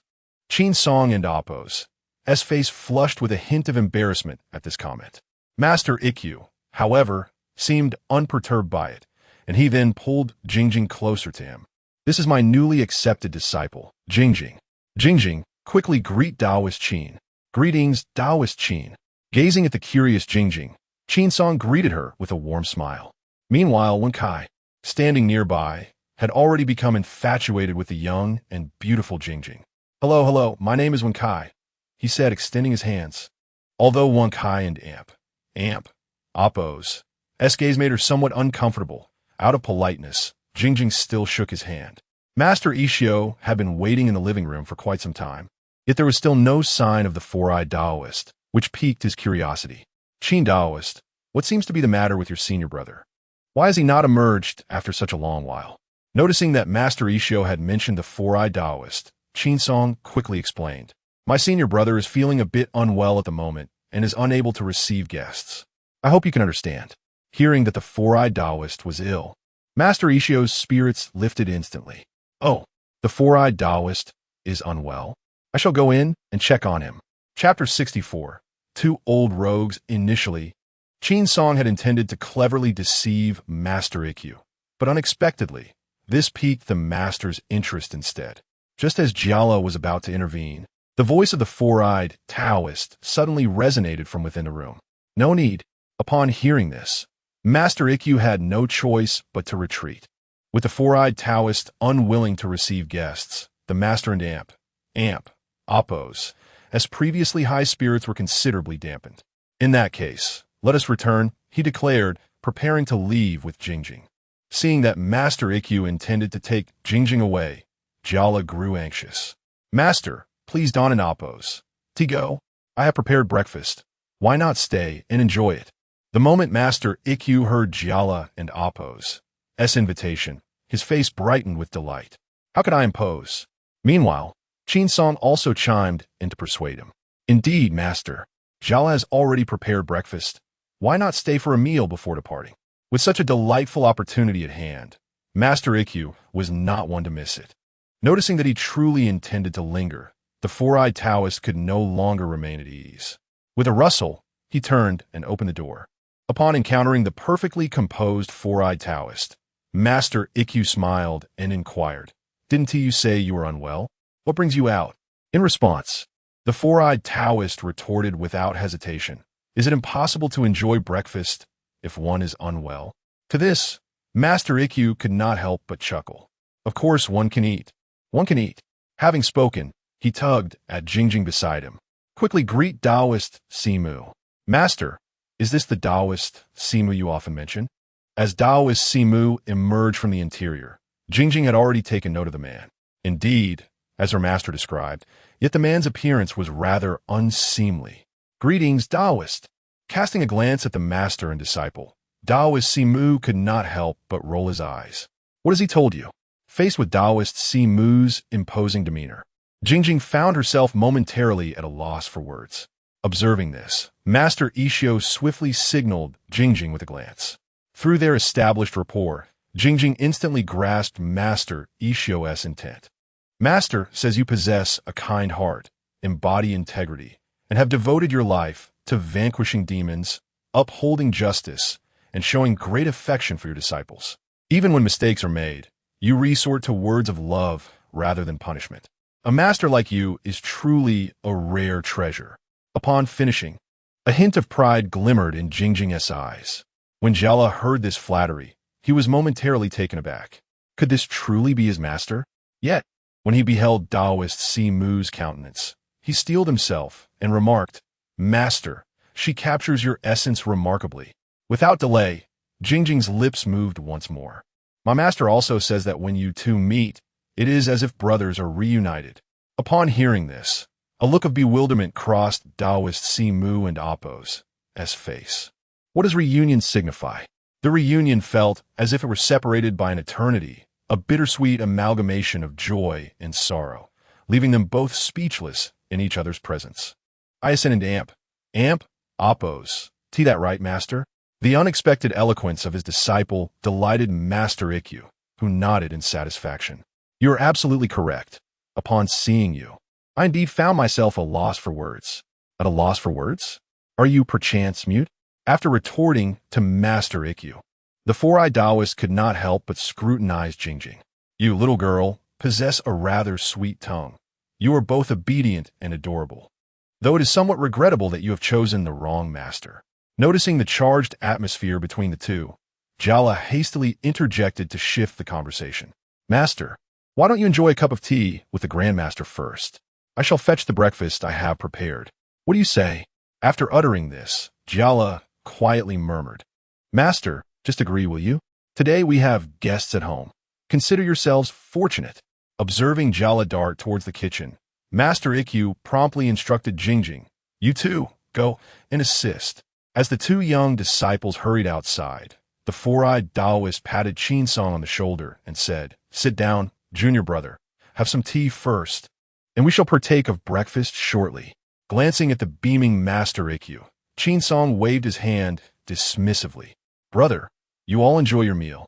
I am not particularly hungry and will return to my room to rest. Eating breakfast with those two, Qin Song feared he might be overwhelmed. With peanut kernels smeared with nasal mucus and fermented tofu treated like mud, this small dining table was destined to become a battlefield for two. Qin Song was acutely aware that this breakfast could hardly be consumed in peace. Shortly after he returned to his room, a cacophony of clashing sounds erupted from the direction of the living room. Before long, the shattering of dishes filled the air. Although the two outside were embroiled in a fierce battle, Qin Song had already entered a state of deep meditation, oblivious to the commotion.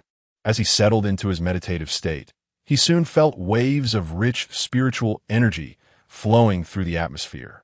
At that moment, he understood why the four-eyed Taoist had chosen such an uninhabited location for the Taoist temple.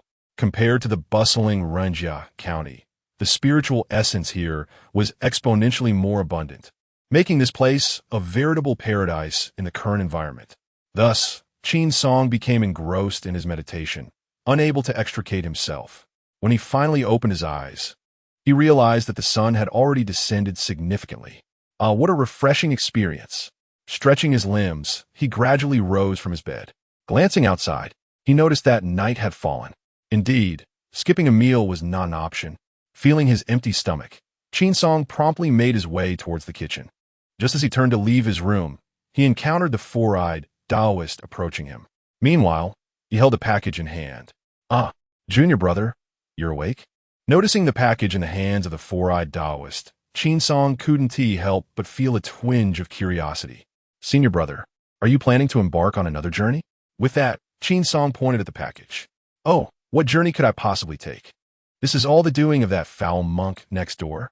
Upon saying this, the four-eyed Taoist began to unpack the contents.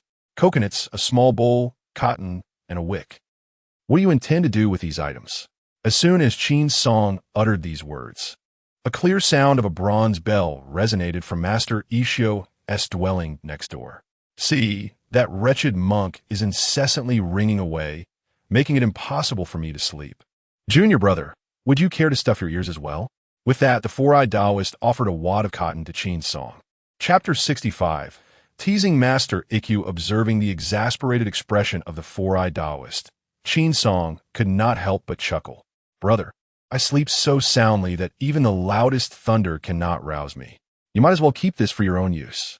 Seeing that Qin Song had no intention of utilizing it, the four-eyed Taoist rolled his eyes in exasperation. When you find yourself unable to sleep tonight, do not come seeking cotton from me. With that, he took his belongings and retreated to his chamber.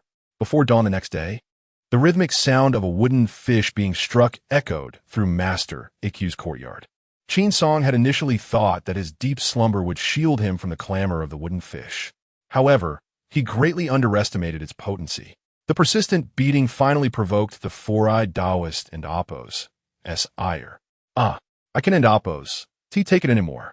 With a cacophony of noise, he emerged, clutching a box in his arms.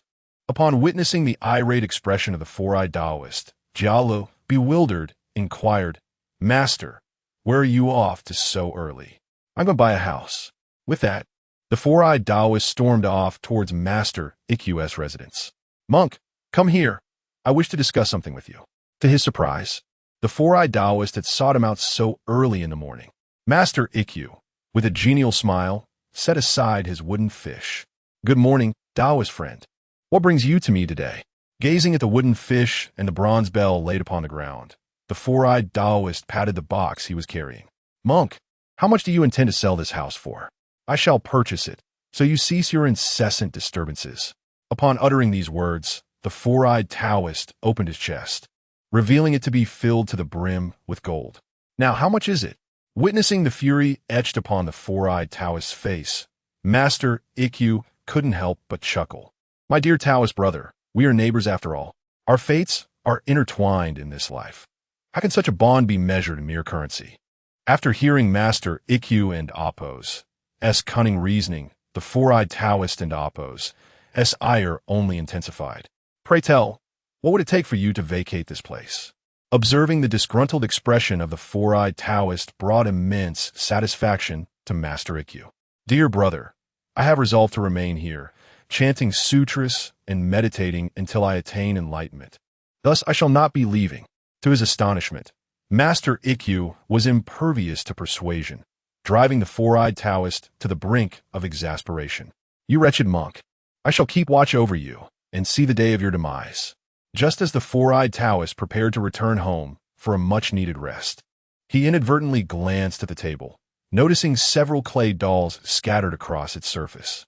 Gazing at the collection of clay figures, a clever idea struck the four-eyed Taoist. Monk, my previous words may have been harsh. Consider them merely a passing whim. Do not take them to heart. To his surprise, the four-eyed Taoist had taken the initiative to soften his stance, leaving Master Ikkyu utterly astonished. Your words are indeed heavy, dear brother. Seeing the four-eyed Taoist clutching a clay doll, Master Ikkyu, filled with a sense of pride, inquired, What do you think? Isn't this clay doll crafted by Jingjing remarkably like me? Indeed, it bears an uncanny resemblance. Could you possibly gift it to me? Certainly. If you cherish it, take it. Without a moment's hesitation, Master Ikkyu acquiesced. Observing the monk's eagerness, the four-eyed Taoist promptly extended the doll towards him. Monk, would you kindly provide your signature? I wish to keep it as a memento. Upon hearing this request for a keepsake, Master Ikkyu swiftly approached the table. A mere signature feels insincere. Instead, allow me to leave my handprint. With that, Master Ikkyu dipped his fingers in red clay and pressed them onto the doll. Once he completed the task, he cheerfully handed the clay doll over. Here you are. Should you ever miss me, just gaze upon this doll. While others might not grasp the significance of the clay doll, Qin Song understood perfectly. As he observed through the window, witnessing Master Ikkyu unsuspectingly bestow the doll to the four-eyed Taoist, he silently mourned for Master Ikkyu for 3 seconds. Upon returning to his own courtyard, the four-eyed Taoist instructed Jiala to prepare an altar for a ritual. Incense, candles, paper money, and effigies. Everything was meticulously arranged. Noticing the four-eyed Taoist's preparations, Jiala could not help but ask, Master, are you planning to play a trick on the monk? With a gentle stroke of the knife, he meticulously severed the handprint from Master Ikkyu. As the lips of the four-eyed Taoist began to vibrate, the flag inserted into the table fluttered wildly. With a flick of his finger, a small bowl that contained charms and vermilion suddenly ignited a flicker of flame. He then plunged his finger into the mixture of vermilion and charms, staining it with the inky substance. 1 point of the spiritual platform, 2 turns of yin and yang, 3 flames of the sun emerge. Limbs and organs heed my command. Maoshan puppet technique, command. Having uttered these words, the four-eyed Taoist hastily applied the vermilion onto a nearby scarecrow. As the charms on the scarecrow burned away, he formed a hand seal, and the scarecrow slowly rose to its feet. A smirk of satisfaction crept onto the four-eyed Taoist's face as he gazed at the scarecrow in the center of the ritual platform. Let us see how long you can withstand this. With that, he controlled the scarecrow, commanding it to lift the items before it. Meanwhile, in the adjacent room, Master Ishii unexpectedly found himself grasping a wooden fish and subsequently hurled it away. What is happening? Under the control of the four-eyed Taoist, Master Ishii first tossed the wooden fish, overturned the table, and even tore the door apart. Witnessing Master Ishii and Appo's erratic behavior, Jingjing was left bewildered. Master, what are you doing? I don't know either. Listening to Master Ishi and Amp, Appo's voice from the neighboring courtyard, a cold smile crept onto the four-eyed Taoist and Amp, Appo's face. Of course you don't know. Just watch how I will deal with you this time. Having said that, the four-eyed Taoist inserted a toothpick into the waist of the straw man. At that moment, Master Ishio unexpectedly burst into a fit of wild laughter. Master, what are you laughing at? Jingjing was utterly baffled by the sight of Master Ishio, who alternated between convulsions and silly giggles. Ha, I've been struck at my laughter point. Ha, quickly, help me release it, ha. Listening to Master Ishio's hearty laughter, a smug expression involuntarily appeared on the four-eyed Taoist's face. Hee, the fun is yet to come. With that, the four-eyed Taoist guided the straw man to a corner of the altar. Ha. What am I opening the cabinet for? Ha. Before Master Ishio could react, he pulled open the cabinet door and placed his fingers in the crevice. A piercing scream escaped Master Ishio, followed by another round of laughter echoing through the courtyard. Chapter 66. The encounter with the thousand-crane Taoist, as if scripted in a cinematic narrative. The two ultimately clashed due to Master Ikkyu's chanting and the rhythmic tapping of the wooden fish. Amidst the cacophony, Qin Song simply covered his ears, allowing himself to drift back into slumber. After an indeterminate passage of time, an urgent knocking at the door jolted him awake. Uncle Master, please wake up. Save my master. Upon recognizing the voice of Jala, Qin Song sprang from his bed. Jala, what on earth is happening? Uncle Master, my master has consumed an entire jar of lamp oil, and now his stomach is painfully bloated. You must help him. With urgency, Qin Song rushed towards the living room. While he recalled the events from the film, he had not anticipated the situation would escalate to such proportions. Initially, the four-eyed Taoist had played a trick on Master Ikkyu, subsequently extracting one of his decayed teeth, only to then imbibe an entire vat of lamp oil himself. The outcome of this magical duel was destined to be mutually detrimental. Upon seeing Qin Song, the four-eyed Taoist appeared as if he had found savior. Junior brother, please save me. My stomach aches terribly. Observing the Taoist and Appo's rotund belly, Qin Song could not help but sigh. You two truly are. Left speechless by the farce orchestrated by these two old rascals, Qin Song resolved, bear with it. I shall assist you in expelling the oil at once. With deftness, he inserted a golden needle into the center of the Zhongwan acupoint. As the golden needle fell, the four-eyed Taoist suddenly experienced excruciating pain in his abdomen, causing him to collapse to the ground, wailing in agony. Oh, my dear junior brother, what on earth have you done? I feel even worse. Suddenly, a resounding crash echoed as the pained four-eyed Taoist let out a loud flatulence. Simultaneously, he hastily covered his backside. Junior brother, what have you truly done? Seeing the four-eyed Taoist rolling on the ground in torment, Qin Song patted Jia Lu on the shoulder and instructed, assist your master to the latrine. We must not sully the house. Oh, certainly. Upon hearing Qin Song and Appo's directive, Jia Lu quickly helped the four-eyed Taoist rush outside. At that moment, the four-eyed Taoist felt as if a tempest was raging within his belly, the pain unbearable. Accompanied by a cacophony of sounds, Jia Lu hastily returned. Uncle Master, my master's visit to the latrine is exceedingly foul. Approximately a quarter of an hour later, a weak voice emerged from the latrine. Jia Lu, assist me in coming out. Hearing the frail tone of the four-eyed Taoist, Jia Lu promptly dashed outside. However, just as the four-eyed Taoist had taken a few steps, he anxiously returned to the latrine.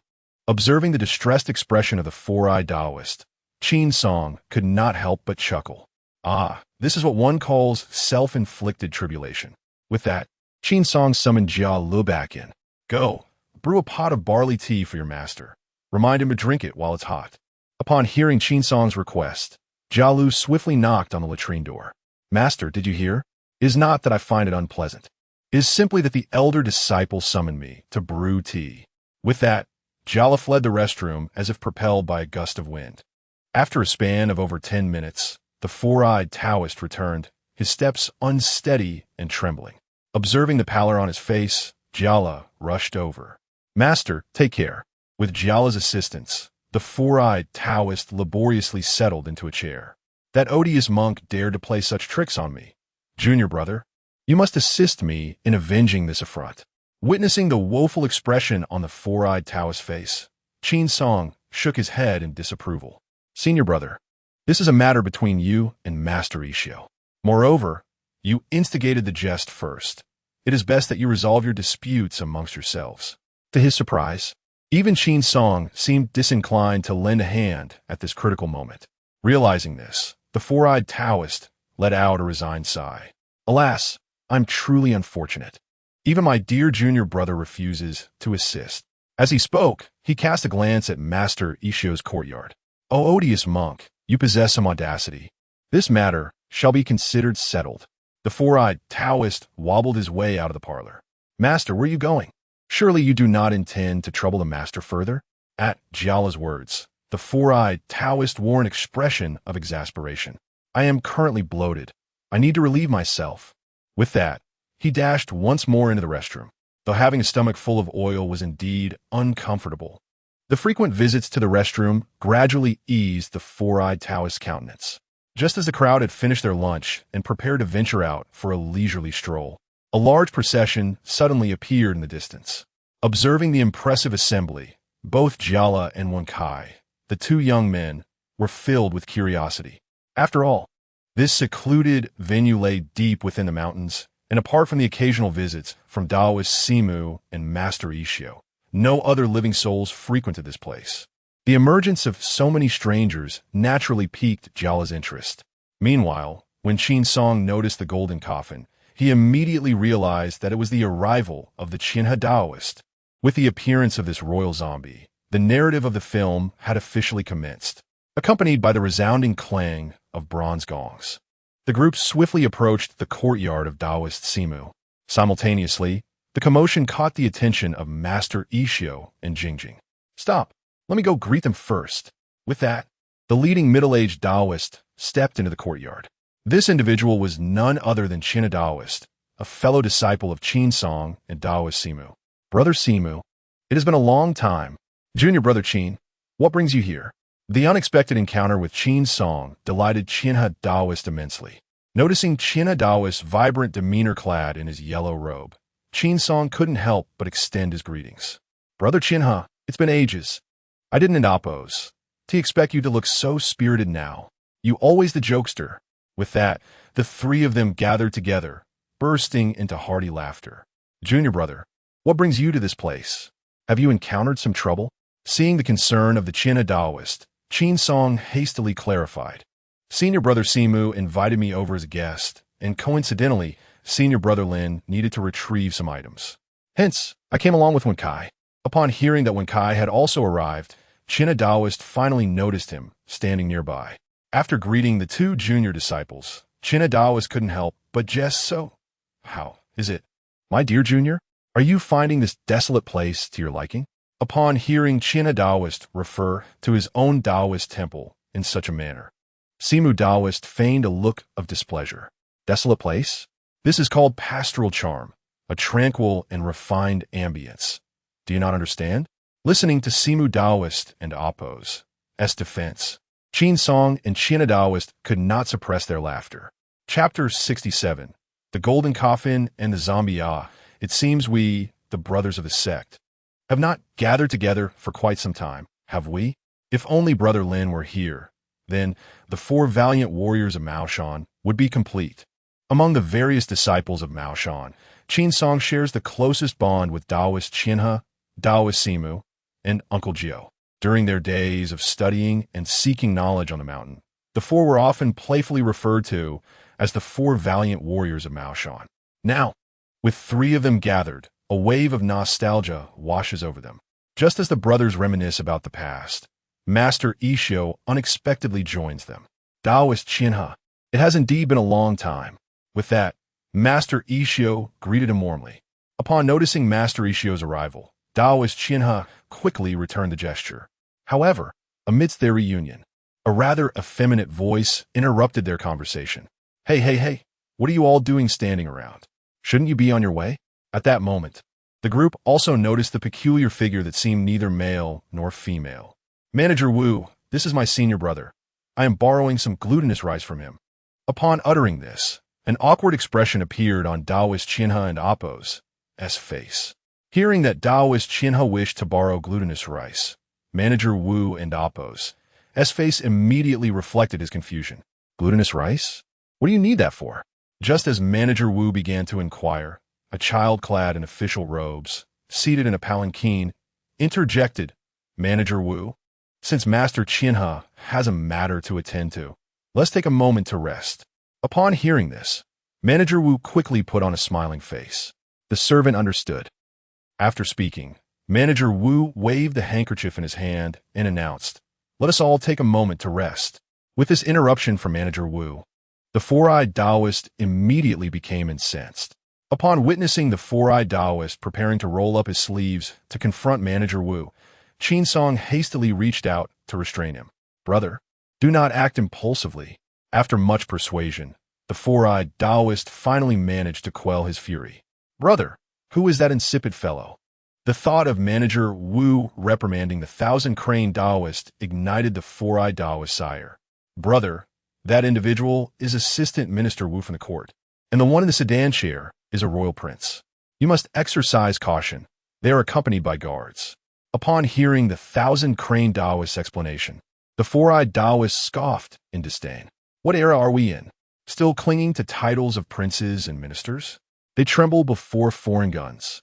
Although Qin Song understood the validity of his words, he still signaled for the four-eyed Taoist to remain silent.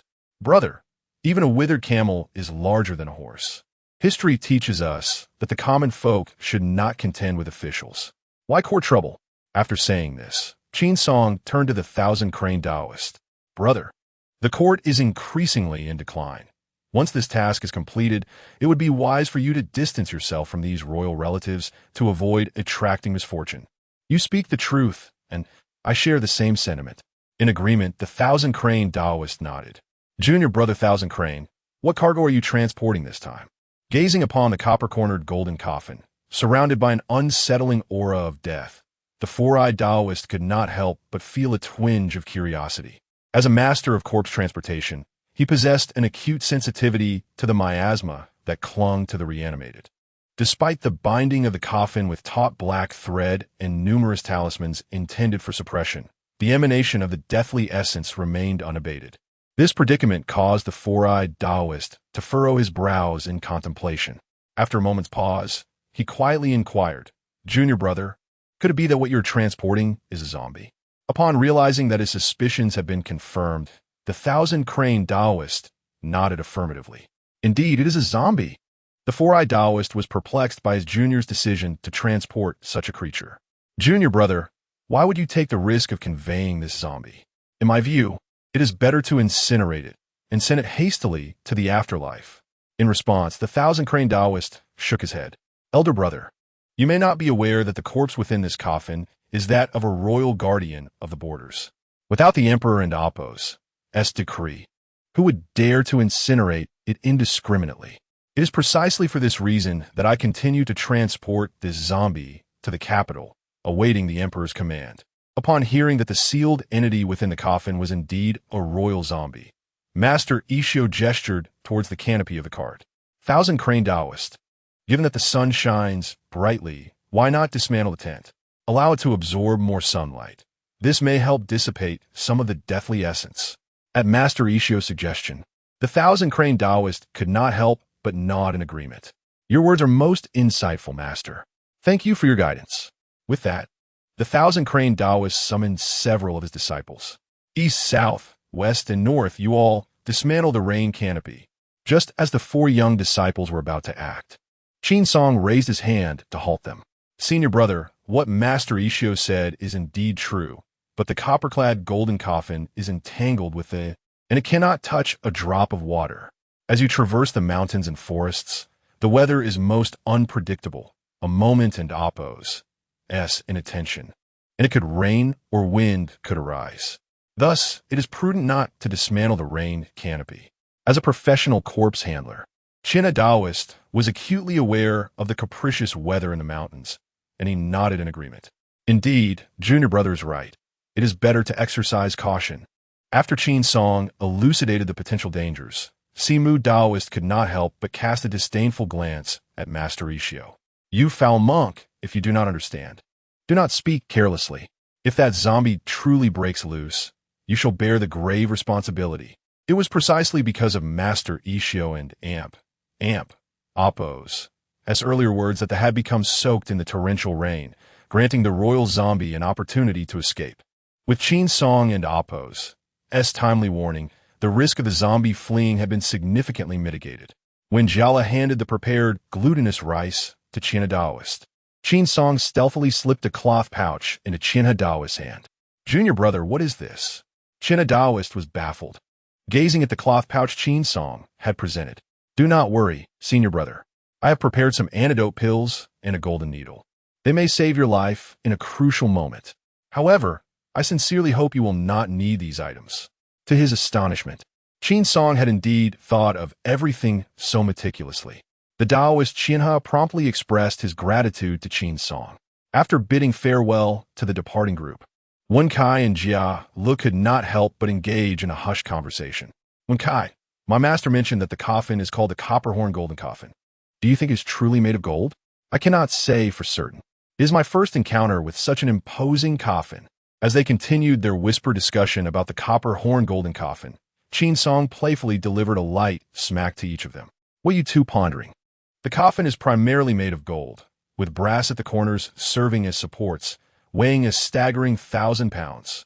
Upon hearing that the coffin was indeed crafted from gold, Jialu could not help but exclaim in awe, this coffin is made of gold? If it were to be sold, it would undoubtedly fetch a considerable sum. Chapter 68. Ominous foreboding as they gazed at the receding bronze-cornered golden coffin. Both Wen Kai and Jiala were overwhelmed with emotion. Master, if this coffin were to be sold, it would fetch quite a sum, wouldn't it? Alas, should my master pass away, I would prepare an identical coffin as a tribute to him. Do you think he would be pleased? To Wen Sai's utter surprise, his rather foolish question left Qin Song momentarily speechless.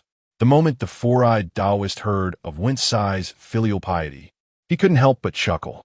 If your master were to know of your devotion, he would surely adore you. With that, he playfully ruffled Wen Sai's cheeks. Noticing the suppressed laughter among the group, Wen Kai felt perplexed. What is going on? What are they laughing about? Jiala, equally bewildered, turned to his master. Master, are you perhaps envious of Uncle Lin? Rest assured, when I earn a fortune in the future, I shall certainly buy an identical coffin to honor you, ensuring you never lose face. To Jiala's astonishment, his thoughts mirrored Wen Sai's, prompting Master Ishio to burst into laughter. Jiala, you truly are a remarkable disciple. When your master passes, he will undoubtedly be immensely satisfied. With a glance at the four-eyed Taoist, Master Ishio continued, noticing the latter's face flushed with embarrassment. What's the matter, master? Do you not fancy this coffin? Jiala inquired. I love it. I absolutely adore this coffin. My master is simply enamored. At last, this farce concluded with a hasty beating, with the recipients of the blows being Wen Kai and Jiala. After finishing their midday meal, the group aimlessly wandered through the mountains for half a day, only returning to the dojo as the sun began its descent. After dinner, Qin Song found himself alone in the courtyard, gazing at the starry sky, his brow furrowing slightly. Junior brother, why are you not retiring for the night at such an hour? Seeing Qin Song standing in the courtyard, the four-eyed Taoist approached with curiosity. Sensing something amiss, he lifted his gaze to the heavens. Junior brother, are you attempting to predict the weather? Feng Shui and celestial observations are fundamental skills that one must master in Mao Mountain. However, after merely glancing upwards, the four-eyed Taoist soon realized that something was amiss. This weather, at that moment as he observed the twinkling stars, the four-eyed Taoist and Oppos' brow furrowed in parallel with Qin Song and Oppos'. Suddenly, the previously clear night sky erupted with a thunderous clap. A cool breeze swept through the courtyard, causing the four-eyed Taoist to shudder involuntarily. It seems we cannot escape this calamity. Brother Qianhe may be in danger. As the thunder boomed, the four-eyed Taoist's heart raced. Senior brother, I shall take my leave. With the reverberation of the thunder, Qin Song leaped into the air, vanishing into the night sky. Observing Qin Song's departing figure, the four-eyed Taoist understood that a grave situation was unfolding. You two shall remain here to guard the house. You are not permitted to venture anywhere. I am stepping out for a moment. Do you comprehend? With that, the four-eyed Taoist hastily tucked away his talismans and artifacts, subsequently strapping the bronze sword to his back. As they watched the four-eyed Taoist vanish into the stormy night, Wen Kai and Jiala found themselves in a state of bewilderment. What on earth are my master and Uncle Qin up to? Both Qin Song and the four-eyed Taoist sensed an unease, while Master Ikkyu next door was equally restless. Gazing out at the torrential rain, his heart remained unsettled for a long time. At that moment, Master Ikkyu noticed the four-eyed Taoist amidst the downpour. Four-eyed, four-eyed. He called out repeatedly, yet received no response. Left with no choice, Master Ikkyu hurried next door. Jiala, why did your master rush out in such a hurry? Master, Uncle Qin is also absent, and we are unsure why he left. Upon hearing that both Qin Song and the four-eyed Taoist had departed, Master Ikkyu felt a sudden sense of dread. This is bad. Uncle Qin may be in danger. You must all stay here, protect Jingjing, and do not wander off. Like the four-eyed Taoist, Master Ikkyu dashed out into the rain. To her surprise, Master Ikkyu had also rushed out, causing Jingjing to feel anxious. Master, take me with you. Although Jingjing longed to accompany Master Ikkyu, she ultimately remained indoors, recalling his instructions. Upon encountering the eager and affable Jiala, Jingjing was immediately struck with a desire to depart. Jingjing, where do you think you're going? Jiala urgently interjected. The master instructed us to ensure your safety. You are not permitted to leave. As Jingjing turned to walk away, Jiala hastily attempted to dissuade her. Stay away from me. Your presence is utterly vexatious. With that, Jingjing strode purposefully towards Master Isshio's residence. As a seasoned admirer, Jiala was not one to relinquish such a splendid opportunity. He swiftly grasped an umbrella and chased after her. Jingjing, wait for me. Please just wait. Meanwhile, in the woods, a sudden downpour had rendered the path muddy and treacherous, obstructing the progress of the group. Even the cart transporting the coffin found itself mired in the muck, unable to budge an inch. Witnessing the cart tilted in the mire, Manager Wu grew frantic. You lot be quick and nimble. Set up the tents at once. Several attendants hurriedly retrieved the tents from the cart, while Manager Wu and the young master sheltered beneath a tattered oil paper umbrella, shivering in the evening wind. As the torrential rain continued to pour, Taoist Qianhe gradually became aware that something was amiss. The canopy of the cart was far too small, and with the relentless deluge and howling winds, the ink on the netting began to show signs of deterioration. This is grave. We are in serious trouble. Now the ink is gradually fading, and the string of the ink line has lost its efficacy. It is merely a matter of time. If the rain continues to wash over it, that ink line will soon be reduced to an ordinary piece of rope. Meanwhile, several attendants have erected the first tent. Report to Manager Wu, the tent is ready. Glancing at the tent in the distance, Taoist Qianhe hurriedly made his way over. Manager Wu, let the coffin be placed inside the tent first. The ink line has been soaked by the rain and is already beginning to deteriorate. If we cannot enter soon, then, before Taoist Qianhe could finish, Manager Wu impatiently waved his hand. We can wait, but not now. With that, Manager Wu sashayed over to the young master. Come, my lord, let us enter the tent. If you wish to hide from the rain inside the tent, then wait, humph. Having said that, Manager Wu and the others promptly advanced into the tent. Chapter 69. Mutation and the copper-armored zombie. Though the Qianhe Taoist harbored feelings of resentment, he was compelled to swallow his discontent. For the individual before him was of noble status, a prince, and one he could not afford to provoke. At this moment, he could only beseech the heavens for the storm to abate swiftly, hoping that the zombie within the copper-cornered golden coffin would not present any grave issues. Perhaps the heavens truly heeded the Qianhe Taoist and Appo's entreaties, as within mere moments, the fierce winds and torrential rains vanished without a trace. Even the ominous clouds overhead had dispersed. As the tempest receded, the tent nearby was swiftly erected. Observing the completion of the tent, Qianhe Taoist hastily instructed several disciples and attendants to maneuver the coffin, lest the storm return. quickly moved the coffin into the tent. Just as they exerted their utmost to push the cart, a thunderous clap reverberated through the sky. Following this, a bolt of lightning struck directly upon the copper-cornered golden coffin. Fortunately, the quick-witted disciples managed to roll aside in time, narrowly escaping disaster. However, the same could not be said for the attendants, whose fates were far less fortunate. What has happened? The China Taoist, already on edge, found his heart racing as he witnessed the 4 attendants struck down by the lightning. At this moment, a plume of white smoke began to rise ominously from the coffin, followed by a brilliant red glow emanating from the ink line binding the copper-cornered golden coffin. This is dire. Bring the rope, swiftly, gazing at the distant copper-cornered golden coffin. A sense of impending calamity gripped the Chinha Taoist, as a few disciples took the opportunity to fetch some rope. An immense force unexpectedly began to lift the heavy coffin lid, revealing a pair of obsidian hands emerging from within. Alarm bells rang. The zombie was about to break free. Witnessing the imminent escape of the creature, Master Chinha sprang into action, leaping atop the coffin. "Master, the rope!"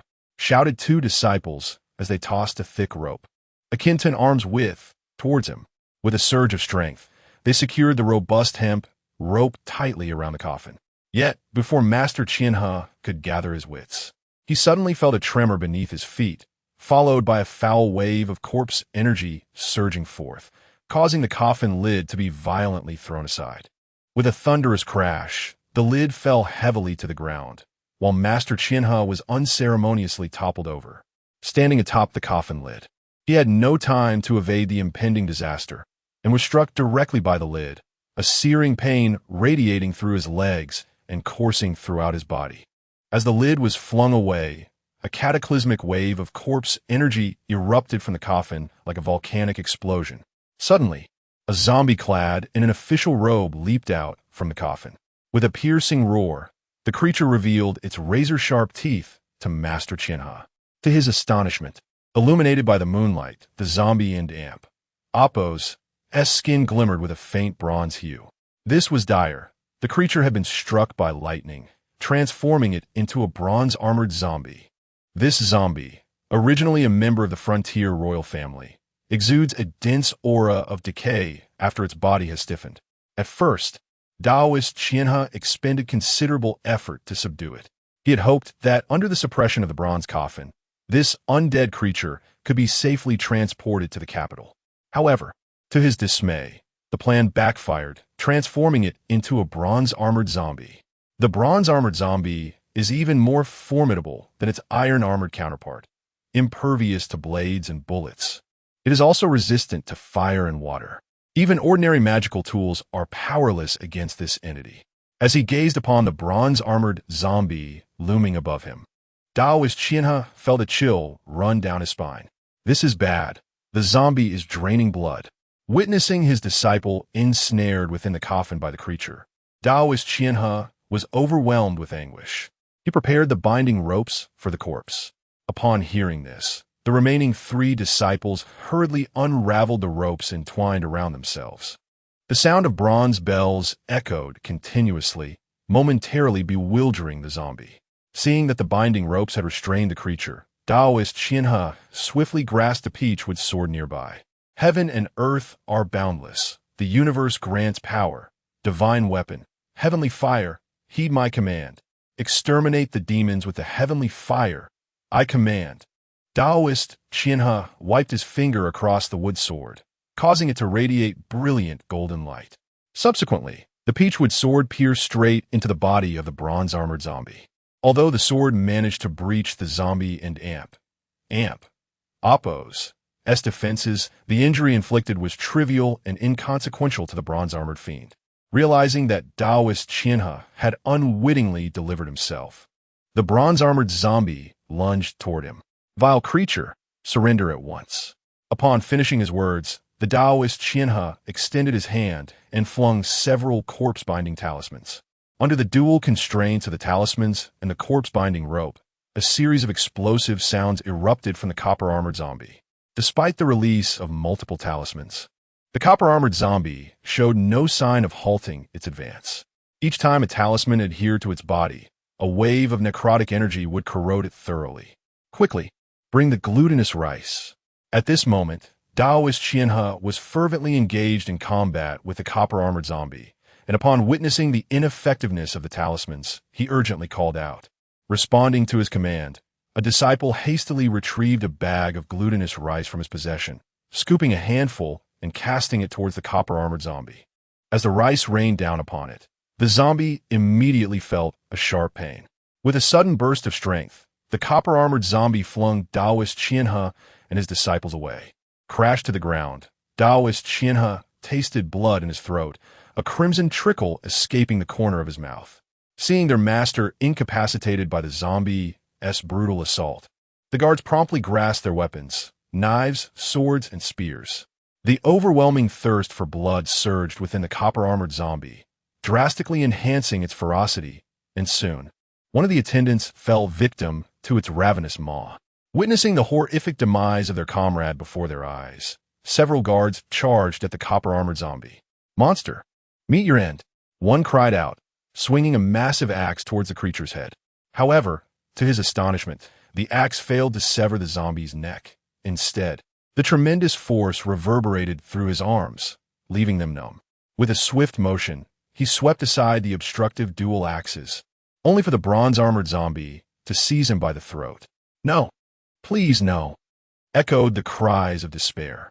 As the guards surrounding the tent and several disciples of Master Qianhe had already been drained of their lifeblood by the insatiable creature.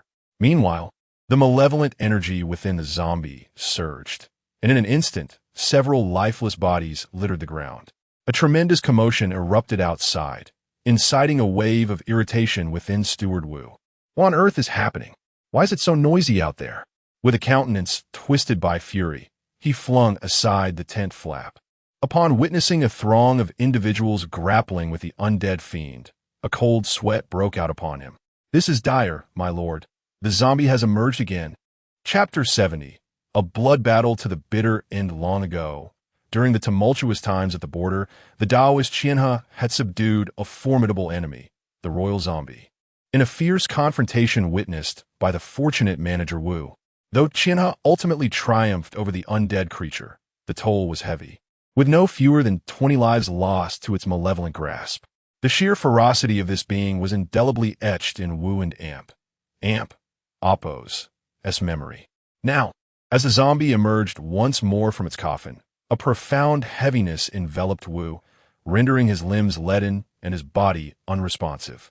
No sooner had Wu's words faded than the royal zombie cast aside the two attendants it had seized.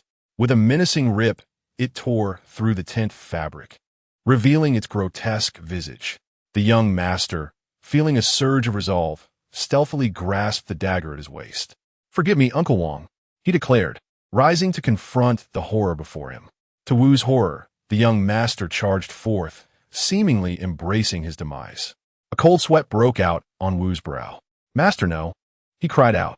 The ordinary weaponry could hardly breach the defenses of the royal zombie, and the young master and Appo's iron dagger was no exception.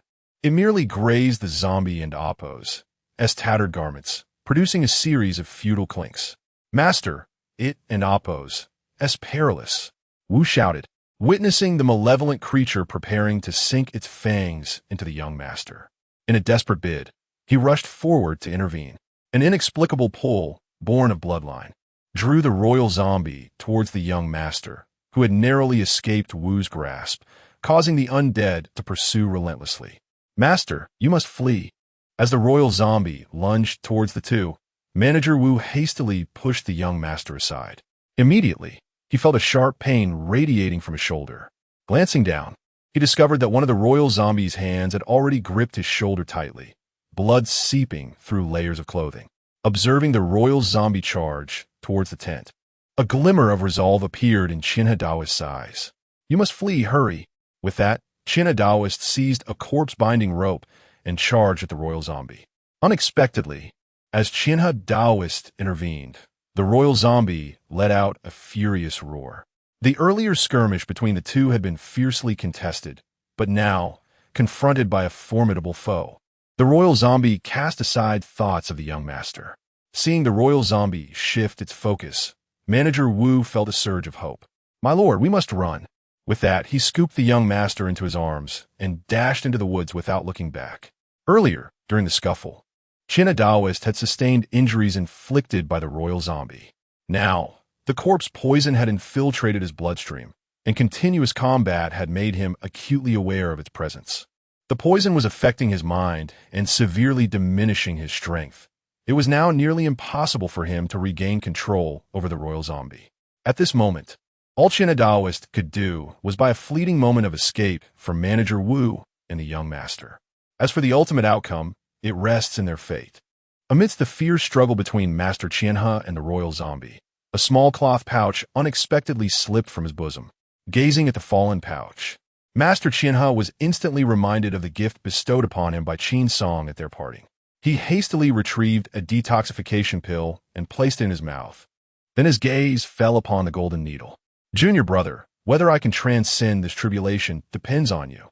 With that, Master Qianhe flicked his finger, and the golden needle soared into the air.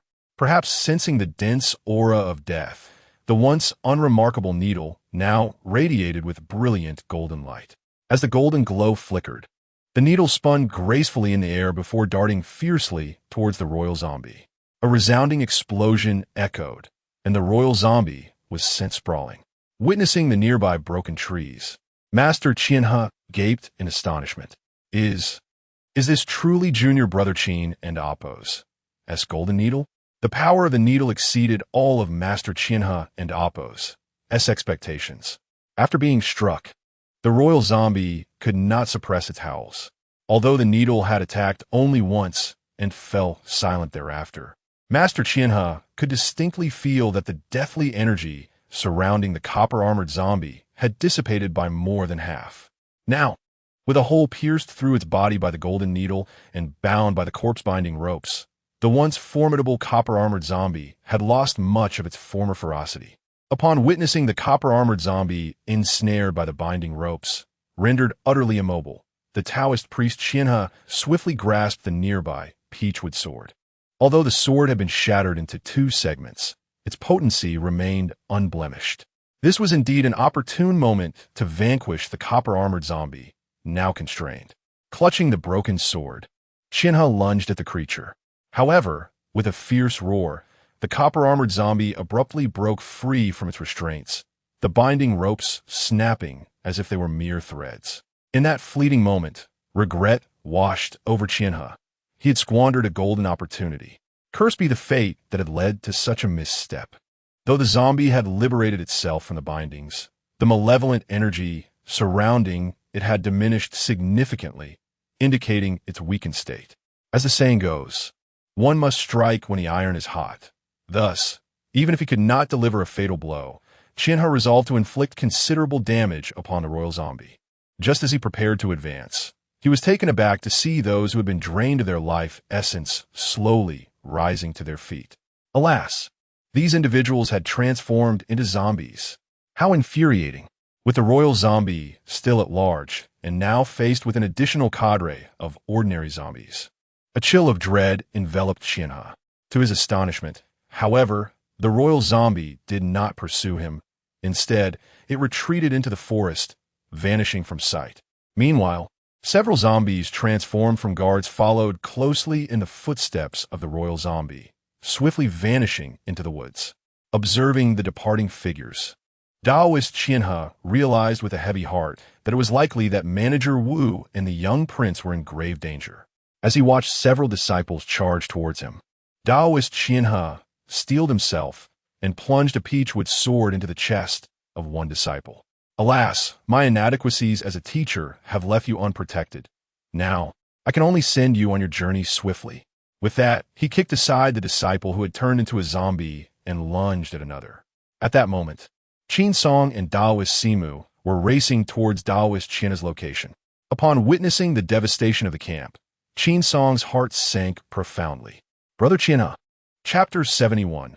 Ultimately arriving too late, gazing upon the scattered coffins and the lifeless bodies surrounding them, Qin Song and the four-eyed Daoist abruptly realized their belated arrival. Senior brother, please investigate over there. I will check the tents. With that declaration, Qin Song dashed towards the two tents. Just as he lifted the tent flap and peered inside, he beheld the Qinhe Taoist wielding a broken peachwood sword, which he forcefully plunged into the heart of a disciple. Meanwhile, beads of cold sweat streamed down Qinhe Taoist's forehead. "Senior brother Qinhe." Upon witnessing this, Qin Song rushed forward without hesitation. A slight smile unexpectedly graced the anxious face of the Qinhe Taoist as he looked at Qin Song. "Junior brother, the royal zombie, and the three zombies." Before he could finish his sentence, Qinhe Taoist and Appo's head tilted, and he collapsed to the ground. "Senior brother, please wake up," Qin Song exclaimed, his heart racing as he looked at the pale visage of Qinhe Taoist, hastily removing his upper garments. As he surveyed the scene, it became evident that Qinhe Taoist's arm had been punctured multiple times by the royal zombie's grasp. The terrifying zombie poison had already spread to his limbs. Although glutinous rice was applied to the wounds, it had now turned to char, utterly incapable of restraining the poison into Appo's advance. At this moment, Qin Song could distinctly sense the zombie poison coursing through Qinhe Taoist and Appo's body, with some already encroaching upon the vicinity of his heart. The poison attacking the heart was beyond remedy. Fortunately, the Qinhe Taoist had already consumed the detoxification pill, allowing his vital energy to endure until this moment. Observing the waves of corpse energy surging from within the Qinhe Taoist, Qin Song waved his hand, and 7 golden needles promptly descended upon his major acupoints. With a flick of his wrist, a brilliant golden light illuminated the grassy expanse outside the tent. Subsequently, a golden needle landed precisely in Qin Song's grasp. Simultaneously, the vigilant siphon Taoist rushed into the tent, sensing the unusual circumstances. "Junior brother, what is happening?" "Siphon brother, this is not the time for explanations. First, assist me in safeguarding the formation. I must expel the corpse poison from Qinhe brother. Given the current condition of Qinhe Taoist, every second was of the essence." The corpse poison had already encroached upon his chest. A moment and Appo's negligence could lead to dire consequences for him. Observing Qin Song and Appo's grave expression, siphon Taoist nodded in agreement. "Rest assured, junior brother, I shall handle it." With that, siphon Taoist drew the bronze sword strapped to his back. "Qinhe brother, you must hold on." At that moment, Qin Song vigorously shook his hands, causing the 7 golden needles to tremble with intensity. Simultaneously, Qinhe Taoist and Appo's face flushed a deep crimson. Witnessing this, Qin Song snapped his fingers, sending a talisman soaring onto Qinhe Taoist and Appo's form. "Supreme Celestial Star, adapt without cease, drive away malevolence and bind spirits, safeguard life and health. I invoke the celestial flames of the 9 heavens to scorch the forms of gods and demons. Purify the body with the departing fire. Command." As the voice of Qin Song faded, a dazzling burst of flames erupted from the talisman. Observing the flames leaping toward the body of Master Qinhe, the 4-eyed Taoist could not help but feel a surge of urgency. "Junior brother, your elder brother has not yet succumbed to the state of a zombie. Do you truly intend to incinerate him?" "Brother, do not disturb me. I must concentrate fully on expelling the corpse poison. Any lapse in my efforts could result in my brother's soul being irretrievably lost. Do you comprehend?" Upon hearing the gravity of Qin Song's words, the 4-eyed Taoist promptly fell silent. Gazing at the flickering flames, a glimmer of determination shone in Qin Song's eyes. "Brother, you must hold on." With that, he plunged 7 golden needles into the crown of Master Qinhe's head. The spirit is steady. Heavenly fire burns. Under Qin Song's command, the flame surged fiercely toward Master Qinhe's chest. Before the heavenly fire could make contact with Master Qinhe's body, the corpse poison that had gathered near his heart scattered in disarray, as if confronted by a harbinger of doom. Witnessing the efficacy of this tactic, Qin Song hastily directed the celestial flames to drive out the toxins from Master Qinhe's body. As time passed, a tantalizing aroma reminiscent of roasted meat began to emanate from Master Qinhe. "Junior brother Qinhe, could it be that he is truly being roasted?" Although the 4-eyed Taoist longed to step forward and inspect the situation. He remembered Qin Song's prior admonition. Should he disturb the process of expelling the corpse poison, Master Qianhe might truly be beyond salvation. The air was filled with the unsettling sound of flesh sizzling, as waves of corpse poison gradually surged towards the extremities of Taoist Qianhe. Meanwhile, beads of sweat, like little pearls, cascaded down Qin Song and Amp Appo's forehead, saturating his garments. Just as the critical moment of detoxification approached, a voice suddenly pierced through the tense silence. "Qin, Simu, where are you?" Upon hearing Master Ishio's call from outside, Simu Taoist hurriedly dashed out. "You foul monk, silence yourself." At this crucial juncture, Qin Song could not afford any distractions. Seeing Simu Taoist rush over in haste, Master Ishio quickly stepped forward. "Simu, where is Taoist Qianhe? Qianhe's disciple has been afflicted by deep-seated corpse poison, and Qin is inside combating it. We must not lose focus." Upon hearing this, Master Ishio swiftly made his way to the front of the tent. When he laid eyes on the pallid visage of Taoist Qianhe, his expression changed dramatically. "Simu, your disciple is poisoned too severely. Ordinary methods cannot expel the corpse poison. We must use snake venom to draw out the poison, and it will be wise to take him back." Just as Master Ishio attempted to enter the tent, Simu Taoist pushed him aside. "You insufferable monk, do you wish to harm my disciple? I told you, Qin is assisting him with the detoxification. Do not meddle." At that moment, Master Ishio's gaze fell upon the more than 10 golden needles embedded in Taoist Qianhe's body. Golden needles? Could it be that these are part of your Maoshan needle technique? Upon finishing his words, Master Ikkyu and Appo's face displayed an expression of incredulity. "Indeed, my junior disciple has acquired the complete teachings of the 49 needles of Maoshan."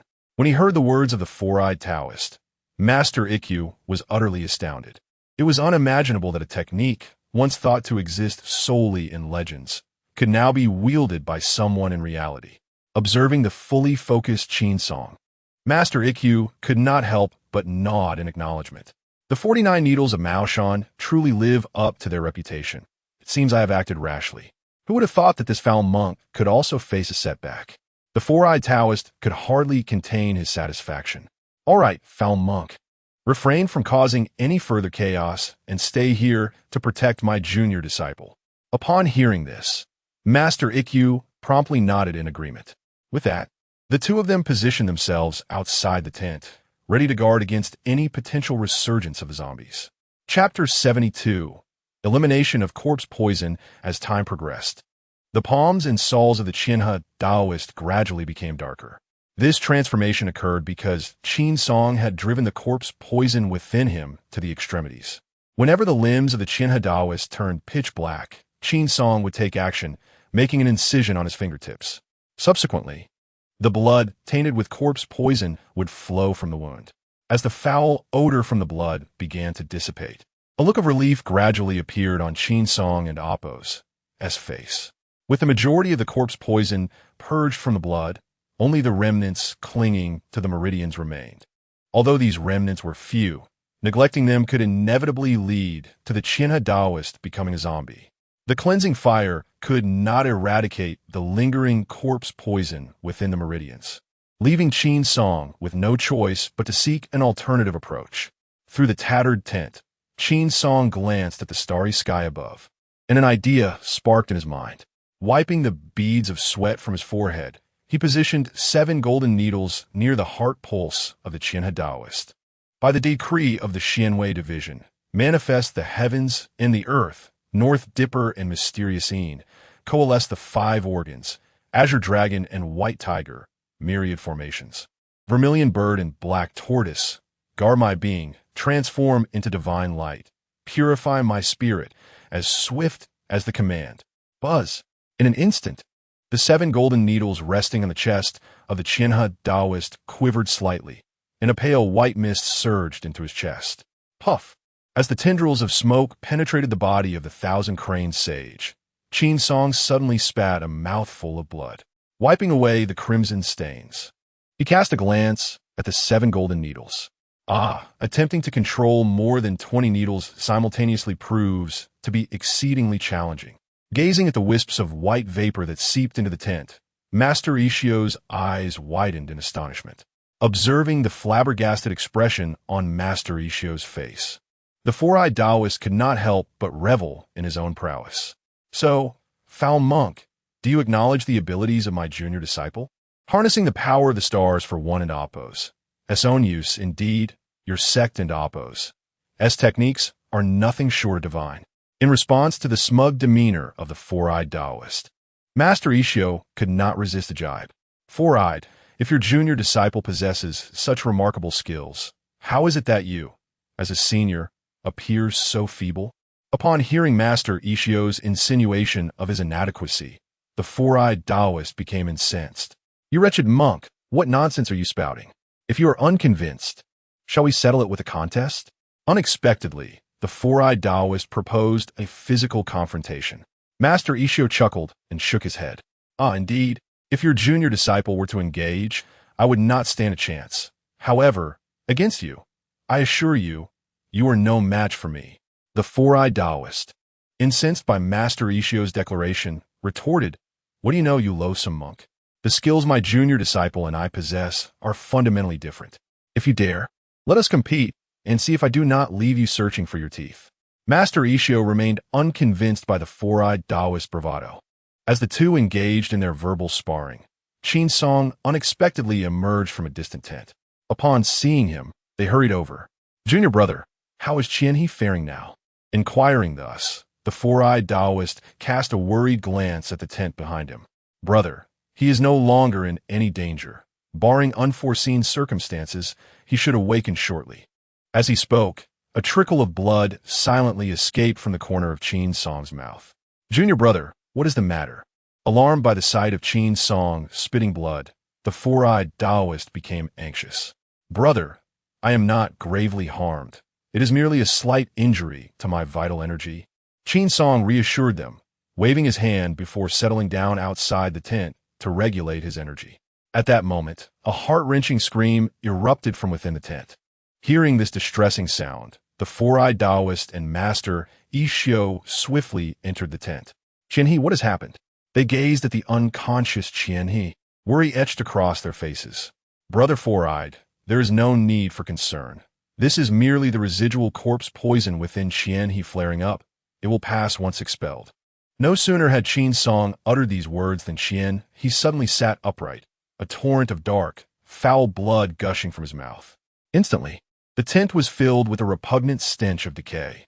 After expelling the putrid blood, Qianhe collapsed once more onto the ground. As they gazed upon the unconscious figure of Master Qianhe, the two were momentarily at a loss for comprehension. With the expulsion of the foul blood, Master Qianhe and Oppos' complexion noticeably improved. Upon hearing the sounds emanating from within, Qin Song finally felt the weight on his heart lift. Brother, do you carry any restorative elixirs? What? Upon hearing Qin Song's inquiry, Taoist Simu hurriedly searched his person. Benefactor Qin, I have some. With that, Master Ishio presented a porcelain vial before Qin Song. After hastily swallowing 2 pills, Qin Song's pallor began to show signs of recovery.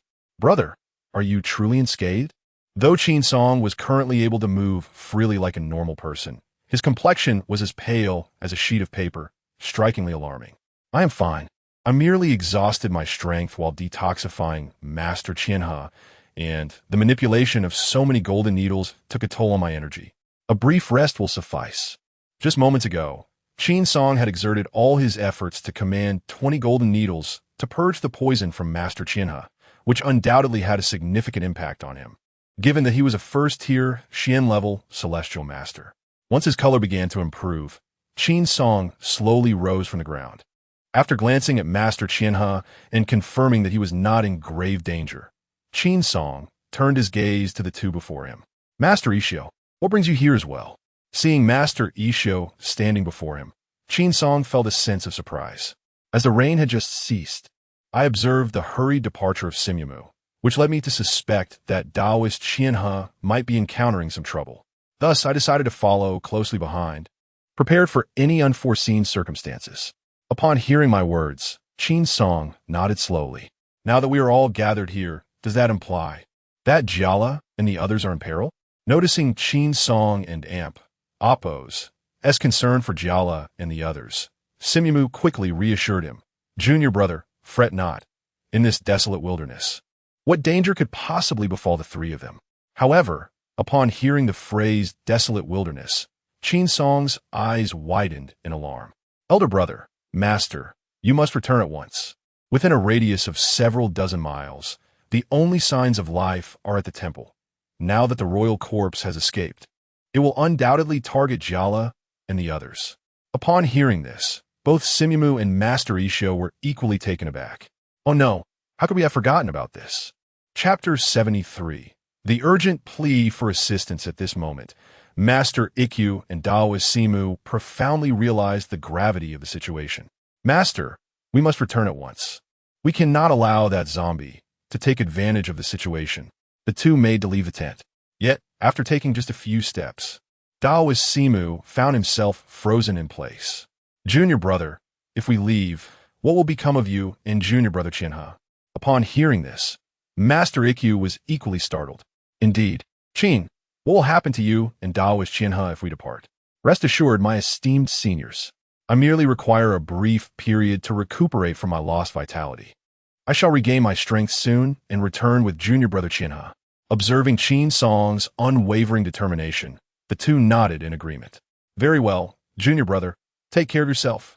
With that, Daoist Simu and Master Ikkyu left the tent without looking back. At this moment, the two were deeply concerned for the safety of Jiala and Jingjing. Confirming that Qin Song was capable of self-preservation, they hurriedly made their way toward the Daoist temple. Meanwhile, within the temple, the three individuals anxiously awaited the return of Qin Song and his companions. However, despite their anticipation, no sign of them appeared outside the darkened doorway. Gazing into the pitch-black night sky, Wenkai could not help but murmur, could it be that Uncle Qin has encountered some trouble? Upon hearing Wenkai and Appo's words, Jiala swiftly delivered a playful smack to his head. Cease your ominous predictions. As Wenkai and Jialu were playfully bantering, a sudden cry for help resonated from outside the dojo. Help! Help! Is anyone there?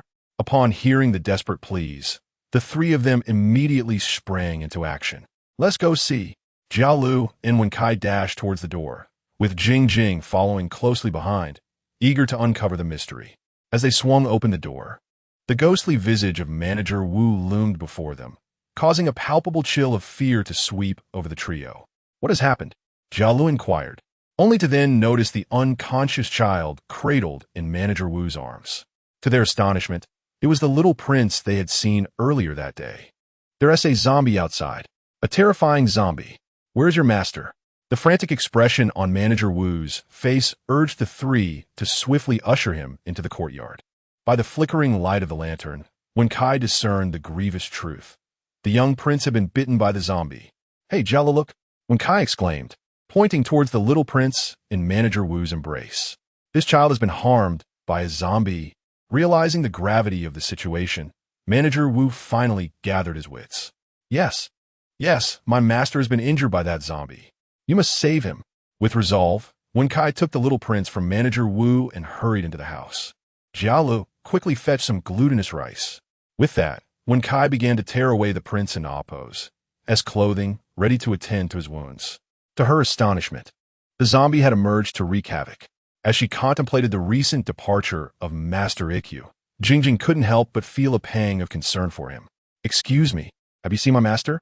She inquired. Glancing at Jingjing, Manager Wu appeared puzzled. Who is your master? Are we acquainted? During the day, when the group passed by, Jingjing had remained hidden, thus Manager Wu did not recognize her. Now, faced with her question, he was at a loss regarding whom she sought. My master is Ikkyu, a monk. You must have seen him during the day. Surely you haven't forgotten? Upon hearing that she was searching for a monk, Manager Wu shook his head vigorously, responding, I don't know him. I'm not aware. I haven't seen him. When I was fleeing, I only encountered Daoist Qianhe and his group of disciples. Realizing that Manager Wu was oblivious to Master Ikkyu's whereabouts, Jingjing quickly lost interest in him. Although she was deeply worried about Master Ikkyu's safety, Recollecting his explicit instructions not to wander, she found herself anxiously pacing in the courtyard. Behind her, Wen Kai was frantically tending to the young noble. Upon observing the gaping wound on the young noble's arm, Wen Kai was rendered speechless. The venom has penetrated too deeply. Glutinous rice may no longer suffice. Meanwhile, Jala had brought the glutinous rice as requested. Wen Kai, here is the glutinous rice you asked for. After handing it over, Jala also noticed the injury on the young noble and Appo's arm. Wen Kai, given the current situation, relying solely on glutinous rice seems futile, does it not? In response, Wen Kai nodded. Quickly fetch some hot water. We shall bathe the child in glutinous rice water, which may help mitigate the spread of the corpse poison. Jala, who was following the four-eyed Taoist and possessed some understanding of zombies, hurriedly made his way to the kitchen upon hearing Wen Kai as planned to stabilize the poison with hot glutinous rice water. The clattering sound from behind caused Jingjing to frown. Glancing at the unconscious young master, she promptly urged Wen Kai forward. You must go assist Wen Kai in saving him. I shall handle things here. Seeing Jingjing take the initiative, Jala wasted no time and dashed into the courtyard. How is it? Has the water been heated? Observing Wen Kai applying glutinous rice to the young master's wounds, Jala quickly affirmed, Jingjing has gone to boil it. The poison had already spread throughout the body. You should grind some glutinous rice water, and also prepare a few talismans for emergencies. Noticing Wen Kai and Appo's worried expression, Jala silently exited the room.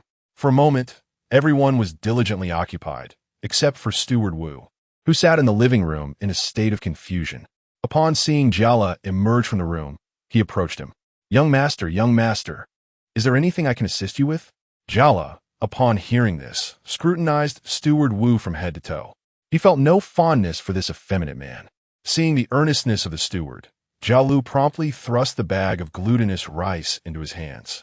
Since you wish to assist, you may grind the glutinous rice water, he declared, gesturing towards the stone mill in the courtyard. The steward diligently worked at grinding the rice, while Jialu, on the other hand, took the opportunity to slack off. Just as the steward was engrossed in his task, a piercing scream suddenly echoed from within the house. Upon hearing that sound, the steward abruptly abandoned his work. My lord, are you unharmed? As the effeminate steward prepared to dash inside, Jialu swiftly pulled him back. What are you so anxious about? It is merely Wen Kai extracting the poison from the corpse. Do not think of slacking off. Grind properly and with vigor. With that, Jialu grasped the steward's arm and led him back to the stone mill. Chapter 74. Pretending to be ill with a forceful tug from Jialu, the manager Wu's face instantly displayed a hint of grievance. Oh dear, young sir, you're causing me considerable pain. Upon hearing Wu's androgynous voice, combined with his delicate demeanor, Jialu was immediately beset by a wave of goosebumps. Enough of this nonsense. Do you wish to rescue your master or not? If so, then cease your idleness. With that, Jialu added several handfuls of glutinous rice into the stone mill. Oh, be gentle. It truly hurts. After uttering this, Wu shot Jialu an exasperated glance. Gazing at the scene before him, Jialu felt a tumult in his stomach, nearly regurgitating his dinner. Meanwhile, Jingjing, who had just boiled water, witnessed this entire spectacle. Jialu, your tastes are quite peculiar. Observing Wu and Appo's affectionate gaze, Jingjing felt a shiver run down her spine, prompting her to hastily retreat indoors. Jingjing, you've misunderstood me. To Jiali's surprise, Jingjing had misinterpreted the nature of their relationship, leaving him flustered. Before he could finish his sentence, he was determined to chase after Jingjing to clarify matters. However, to his astonishment, just as he attempted to rise, he found himself blocked by Wu. Young sir, where are you off to? Faced with the effeminate Wu, Jialu was overwhelmed by a wave of revulsion. Step aside. I'm going to deliver the glutinous rice water. You best not be lazy. With that, Jialu grabbed a wooden bucket and hurried towards the room. As Wen Kai placed the injured young master into the tub, the glutinous rice water within instantly transformed into an inky blackness. A grimace soon contorted the young master's face. Quick, prepare more glutinous rice water. After several exchanges of the water, the liquid finally ceased its dark metamorphosis, although the area surrounding the wound remained shrouded in darkness. Observing the now tranquil young master, the four companions finally exhaled in relief. Young master, what do you think our lord will awaken? Glancing at the unconscious young master, Jala retorted with irritation. We have merely managed to temporarily suppress the corpse poison within him. To completely eradicate it, we must await the return of my master and uncle. Strangely enough, the steward Wu seemed inexplicably fixated on Jala, following him wherever he went. In exasperation, Jala retreated to a corner of the room in an attempt to evade Wu's incessant inquiries. To his dismay, Wu pursued him yet again. Faced with the steward's effeminate demeanor, Jala felt a profound sense of helplessness. Just as Wu settled into a chair, he began to tremble uncontrollably. Though this delicate disposition was somewhat off-putting, Jala could not help but ask, "Hey, what napos? What's wrong with you?" "In nothing. I just wish to rest for a moment," Wu replied, before exiting the bedroom in solitude. To his astonishment, the bothersome individual had voluntarily removed himself from sight, leaving Jala with an overwhelming sense of relief. Observing the little master thrashing about under the covers, Jala promptly rose to adjust the blanket. However, to his surprise, before he could take action, Jingjing had already tucked in the corners of the blanket. What astonished Jala even more was that after completing this task, Jingjing placed a gentle kiss on the child's forehead. Witnessing this scene left Jala utterly flabbergasted. How affectionate she is towards the child. It makes me wish to fall ill myself. Yet, scarcely had he uttered this thought when a mischievous idea suddenly sparked in Jala's mind. He discreetly approached the water bucket, scooped up a bit of warm water to dab on his forehead, and then dramatically collapsed onto the bed. "Oh dear, it seems I've come down with a fever." Gazing at Jala, who wore an expression of discomfort, both Jingjing and Wen Kai were filled with curiosity. How could he possibly have a fever? Without hesitation, Wen Kai reached out to touch Jala and Appo's forehead. But just as Wen Kai and Appo's face drew near, Jala shot him a fierce glare. "Wen Kai, this is none of your concern. Kindly step aside." After whispering this, Jala resumed his anguished groans. "Oh, my head is spinning." Following this, he discreetly signaled to Wen Kai. I seem to have a bit of an upset stomach. I shall take a quick trip to the restroom." On an ordinary day, the somewhat naive Wen Kai suddenly grasped Jala and Appo's intentions. Glancing at the feigning Jala, he swiftly darted out of the room. Observing Jala and Appo's anguished expression, Jingjing curiously approached him. "What on earth is happening?" With that, Jingjing placed her hand on Jala and Appo's forehead. Captivated by the worry etched on Jingjing and Appo's face, Jala found himself momentarily entranced. "But there's no fever." Upon hearing Jingjing's words, Jala hastily extended a hand. "My hand. It feels so warm." At this, Jingjing instinctively placed her hand in Jala and Appo's. "Your hand isn't hot at all." Feeling the delicate touch of her palm, Jala could not help but place his other hand atop Jingjing's. "You should feel it more carefully. My hand is truly burning." Yet, after a prolonged examination, Jingjing could detect no sign of abnormality. Just as she was about to withdraw her hand, Jala quickly tugged at his collar. "My chest hurts so much." He added a few moans for dramatic effect. "Chest pain? Where?" Jingjing inquired, placing her hand against Jala's chest, meticulously searching for any irregularity. As she felt her small hand glide across his chest, Jala thought this was the pinnacle of his existence. However, after probing several spots, Jingjing still found nothing amiss. Observing Jala and Appo's blissful demeanor, a trace of skepticism flickered in Jingjing and Appo's eyes. "Jala, you wouldn't and Appo's be jesting with me, would you?" As the situation threatened to unravel, Jala hurriedly explained. "It truly hurts. However, if you apply pressure to the right spot, I will feel considerably better." Upon hearing Jala's words, Jingjing swiftly pressed Jala's hand against his own chest. "Then you should press there for a while. I shall fetch you some medicine." Jingjing resolved to turn and leave to retrieve the medication. Unexpectedly, the prospect of Jingjing departing caused Jala to panic. I can't breathe." Jala feigned pressing his hand against his neck. Instantly, his face turned a deep crimson. "Jala, What is the matter with you? Observing Jiala convulsing, Jingjing promptly rushed back. I can't breathe. Upon uttering this, Jiala pointed to his mouth, indicating his need for artificial respiration. Witnessing Jiala and Amp, Appo's, struggle for breath, Jingjing found herself ensnared in a dilemma. Chapter 75. The corpse transformation of Manager Wu.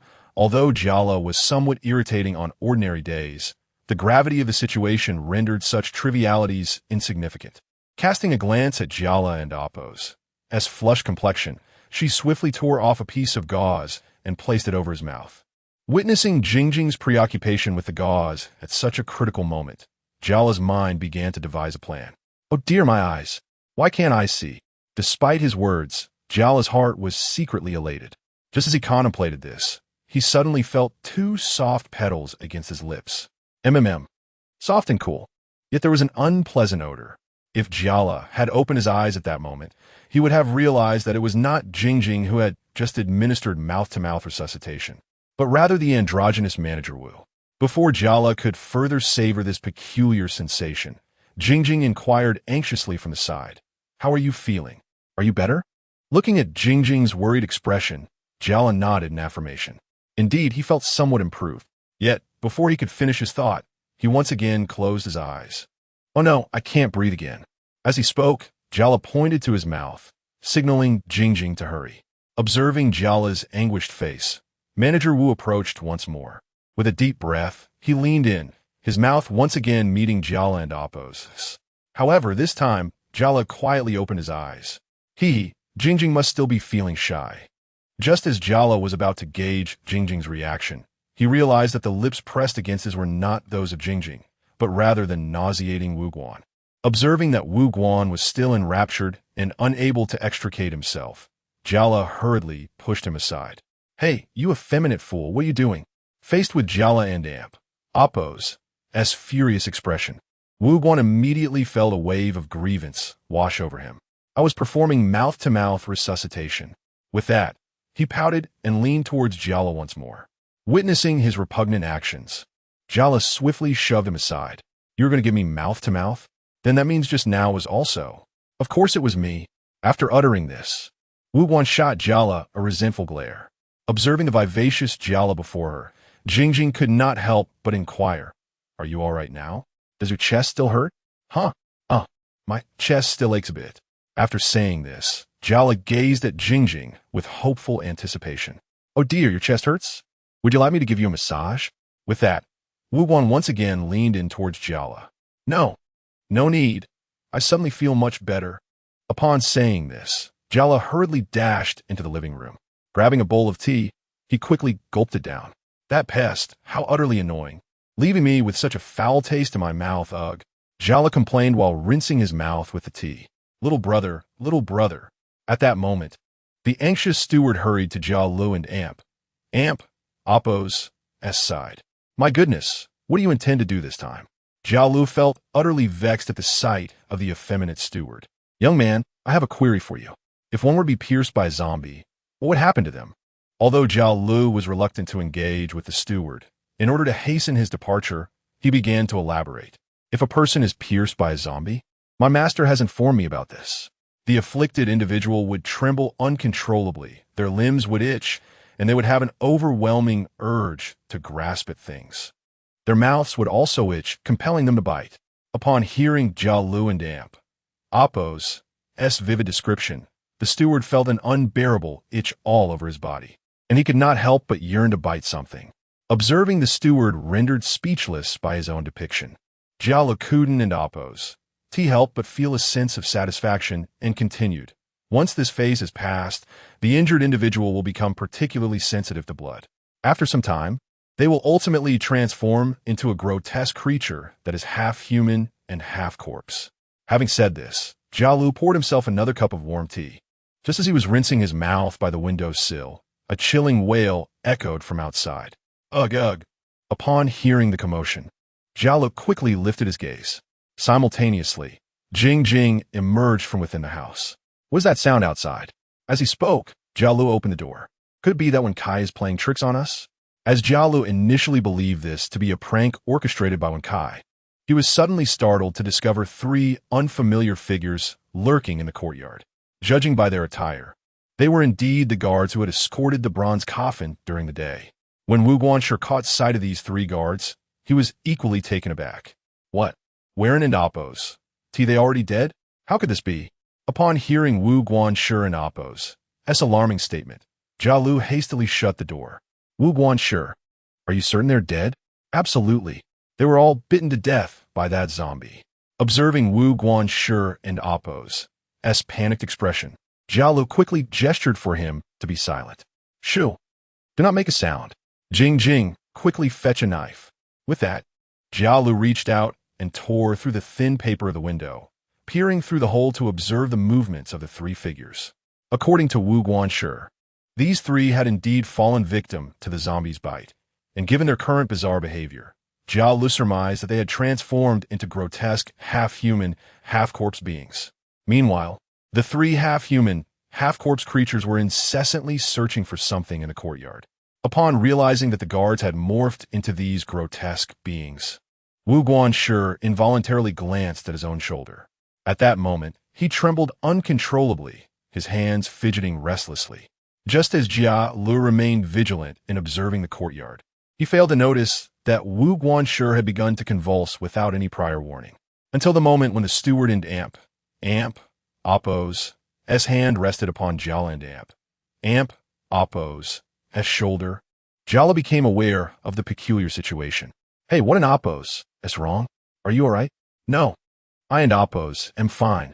As the conversation unfolded, the steward and Appos' body convulsed once more. Suddenly, a piercing scream erupted, and the steward lunged violently towards the door. Witnessing the steward's sudden madness, both Jia and Jingjing were momentarily taken aback. What on earth is wrong with this effeminate man? With no time for further contemplation, Jia hurriedly pushed Jingjing into the room. Quickly, hide that child. At this moment, the corpse poison within the steward could no longer be contained. He had fully transformed into a creature that was half-human, half-corpse. Observing the four figures approaching the residence, Jia swiftly closed the door. Chapter 76. Besieged by zombie guards as the four figures surged towards the door, Jia felt an urgent need to summon Wen Kai for assistance. Wen Kai, he called repeatedly, yet no reply came. It suddenly dawned on him that Wen Kai had excused himself to visit the restroom and had yet to return. This was dire. The moment the four zombie guards crashed through the door, Jia tightened his grip on the peachwood sword. Jingjing, stay hidden inside. I shall handle the situation outside. With a mighty roar, he launched a kick at the nearest guard, though he successfully sent one of the guards staggering aside. The remaining three zombies revealed their bloodthirsty red eyes. Wen Kai, where on earth have you gone? Jia bellowed, prompting Wen Kai to emerge from a nearby haystack. What's wrong, Jia? Have you been struck by Jingjing? He said, rubbing his waist. However, upon spotting the four zombies before him, he froze in terror. Good heavens! Why are there so many zombies all of a sudden? Wen Kai, stop dawdling, Jia shouted, thrusting his right hand forward as he aimed the peachwood sword at one of the zombies. Despite Wen Kai's previous encounters with the undead, his cowardice rendered him profoundly fearful. Observing Jia battling fiercely against the zombies, a thought struck Wen Kai. Zombies! Glutinous rice! Quickly use glutinous rice. Pour the glutinous rice water on them. Upon hearing this, Jia swiftly seized a ladle, and a cascade of white glutinous rice water surged toward the four zombies. Sizzle! A chorus of howls erupted from the zombies' mouths, and they began to scurry chaotically around the room. Wen Kai, come back. Seeing this, Wen Kai hurriedly grabbed a bucket of glutinous rice water and dashed inside. Observing the four rampaging zombies, his expression was rife with vigilance. Although this glutinous rice water could indeed hinder the zombies and Appos' movements, it was only a moment before the four zombies lunged toward the two men once more. In their eyes, Jia and Wen Kai appeared as sumptuous feasts, irresistibly enticing. Just as the three zombies prepared to assault Jia, the transformed zombie steward, Wu, intervened directly, blocking their path. Gazing at the wary Jia, a sinister expression crept across Wu and Appos' face. He then pointed at the three zombies and subsequently at Wen Kai. To their astonishment, The three zombies abandoned their attack on Jala and instead charged toward Wenkai. Goodness, even that insipid wretch has turned into a zombie and continues to fixate on you. Witnessing the four zombies splitting their assault between the two of them, Wenkai promptly splashed the glutinous rice water. Still want to feast on me? Dream on. As the glutinous rice water splashed onto them, puffs of white smoke began to rise from the zombies' bodies. Sizzle. The zombies danced and leaped about, appearing in excruciating agony. Ah, now you comprehend the power of this glutinous rice water, do you? Upon finishing his words, Wenkai and Appo's movements quickened significantly. However, the glutinous rice water in the bucket was ultimately limited. After a few splashes, it ran dry. Oh no, we've run out of glutinous rice water, exclaimed Wenkai, promptly placing the empty bucket atop a zombie's head before dashing over to Jala's side. Jala, what should we do now? What do we do? Of course we fight. Seizing the moment while the foreboding steward was still disoriented, Jala delivered a swift kick towards him. Yet the blow merely caused the steward to stagger, while Jala winced in pain. Damn it, how has this wretched body become so resilient? Jala possessed commendable martial skills. Even if he couldn't vanquish the zombies, he could at least ensure he didn't suffer blows from them. In stark contrast, Wenkai was in a dire predicament, having been frail since childhood and prone to laziness. His combat abilities were remarkably poor. Upon encountering the zombies, he quickly found himself on the receiving end of their assaults. Jala, save me, Wenkai cried, as he frantically ducked and dodged around the room, creating chaos in the process. Hearing Wencai's plea for help, Jingjing rushed out of her room without hesitation. I'll help you, she declared, seizing a stick and swinging it at the zombie. However, to the robust zombie, the wooden stick was feeble. After only a few strikes, it broke cleanly in two. Although Jingjing's skills were indeed formidable, she soon found herself at a disadvantage against the resilient, ironclad zombies. Left with no other choice, Wenkai could only evade, desperately trying to avoid being bitten. Despite his numerous precautions, he ultimately fell victim to the joint assault of two zombies. In a moment of inattention, one of the zombies sank its teeth into his arm. A sharp pang of pain erupted, prompting Wenkai to cry out and clutch his wound as he fled to the side. Meanwhile, Jala and Jingjing were not faring any better. Under the relentless onslaught of three zombies, they exerted every ounce of strength they possessed. As the trio of zombies lunged once more, Jala swiftly grabbed the last bucket of glutinous rice water. Kulme, witness my wrath, he exclaimed, brandishing the ladle before him. Having previously suffered the consequences of the glutinous rice water, the zombies hesitated, unwilling to advance against the two. For a time, the situation reached a stalemate. Seeing Jala wielding the glutinous rice water, the zombies dared not approach, prompting Wenkai to rush to Jala and Appo's side. Drench them with the glutinous rice water. A fierce glint shone in Wencai's eyes as he regarded the four zombies before them. We cannot afford to deplete this bucket. Once it's gone, these zombies will no longer fear us. With that, Jala passed the peachwood sword from his back into Wenkai and Appo's hands. Use the peachwood sword against them. Just as Jala transferred the sword, his gaze fell upon the wound on Wenkai and Appo's shoulder. You've been bitten by a zombie? Upon finishing his words, a flicker of vigilance appeared on Jala's face. He then poured a ladle of glutinous rice water onto Wencai's shoulder. The moment it made contact with the wound, a plume of white smoke erupted. Wenkai, in turn, cried out in pain. Bear with it for now. Once the master returns, we shall extract the corpse poison. At present, all three bore their own injuries. Gazing at the four zombies before them, a wave of despair surged within Jala. It seemed escape was futile. They could only wait for the master's return. Just then, one of the zombies, unable to suppress its yearning for blood, stealthily crept toward the trio. Observing the furtive figure, Jala promptly doused it with a ladle of glutinous rice water. With a series of crackling explosions, the remaining zombies immediately became docile. Chapter 77. Enter the water if you wish to survive. As time progressed, several zombies grew increasingly restless. In desperation, Jala resorted to using glutinous rice water to threaten and warn the undead. However, as the glutinous rice water dwindled, the zombies advanced once more towards the trio. Suddenly, four zombies lunged forward, and just as Jala prepared to retaliate with the glutinous rice water, he realized that the container was empty. Oh no, there is no glutinous rice water left. With that, Jala hastily pushed Jingjing aside, while he kicked Wenkai down to the other side. After ensuring the two were out of harm and Appo's way, Jala was caught off guard and bitten fiercely by the black-clad manager. You coward! I knew you harbored ill intentions. With that, Jala kicked him aside. Jingjing and Wenkai run quickly. Just then, a flurry of hurried footsteps echoed from outside the door. At that moment, the four-eyed Taoist and Master Yixiang had just reached the entrance, and upon seeing the dilapidated door of the courtyard, panic seized their hearts. Jala, Jingjing, are you all right?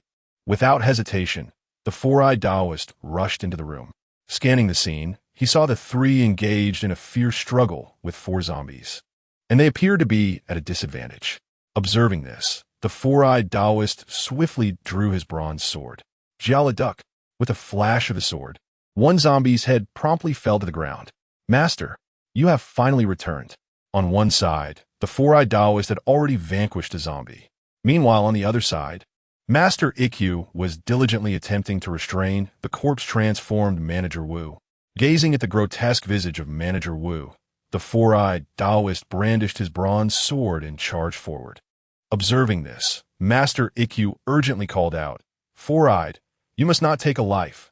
However, this momentary distraction allowed Manager Wu to suddenly pivot and lunge at Master Ikkyu. You foul wretch, dare you retaliate? In desperation, Master Ikkyu was compelled to unleash a palm strike towards Manager Wu.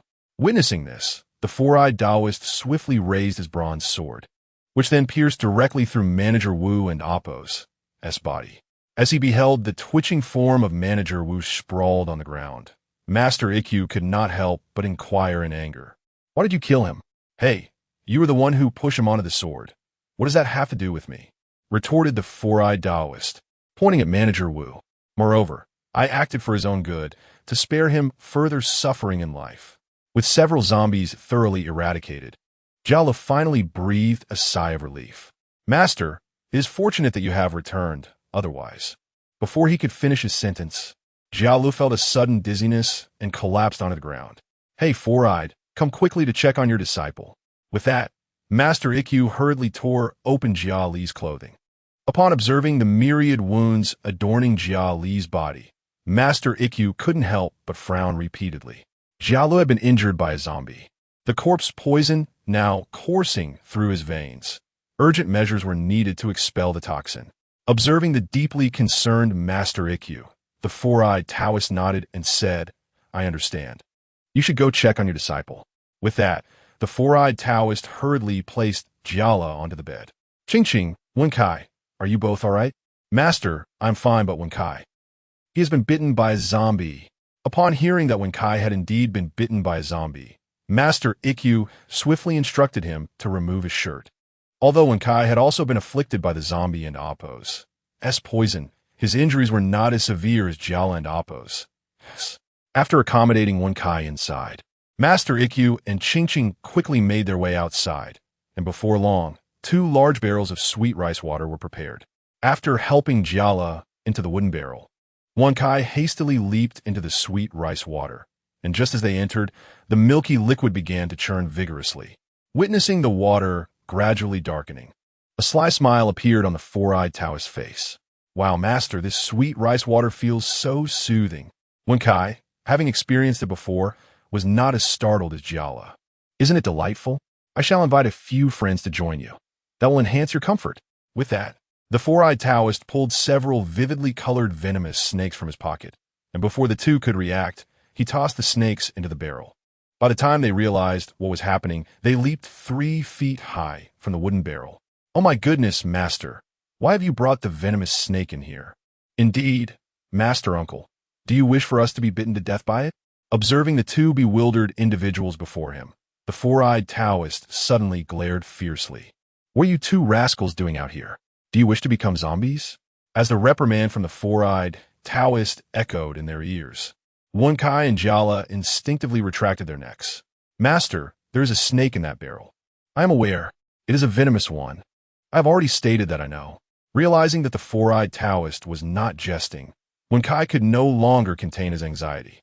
Master Uncle, please do not jest at our expense. If either Jala or I were to be bitten by that snake, fear not, the snake shall not bite you. It has been placed in there so that you can recover more swiftly.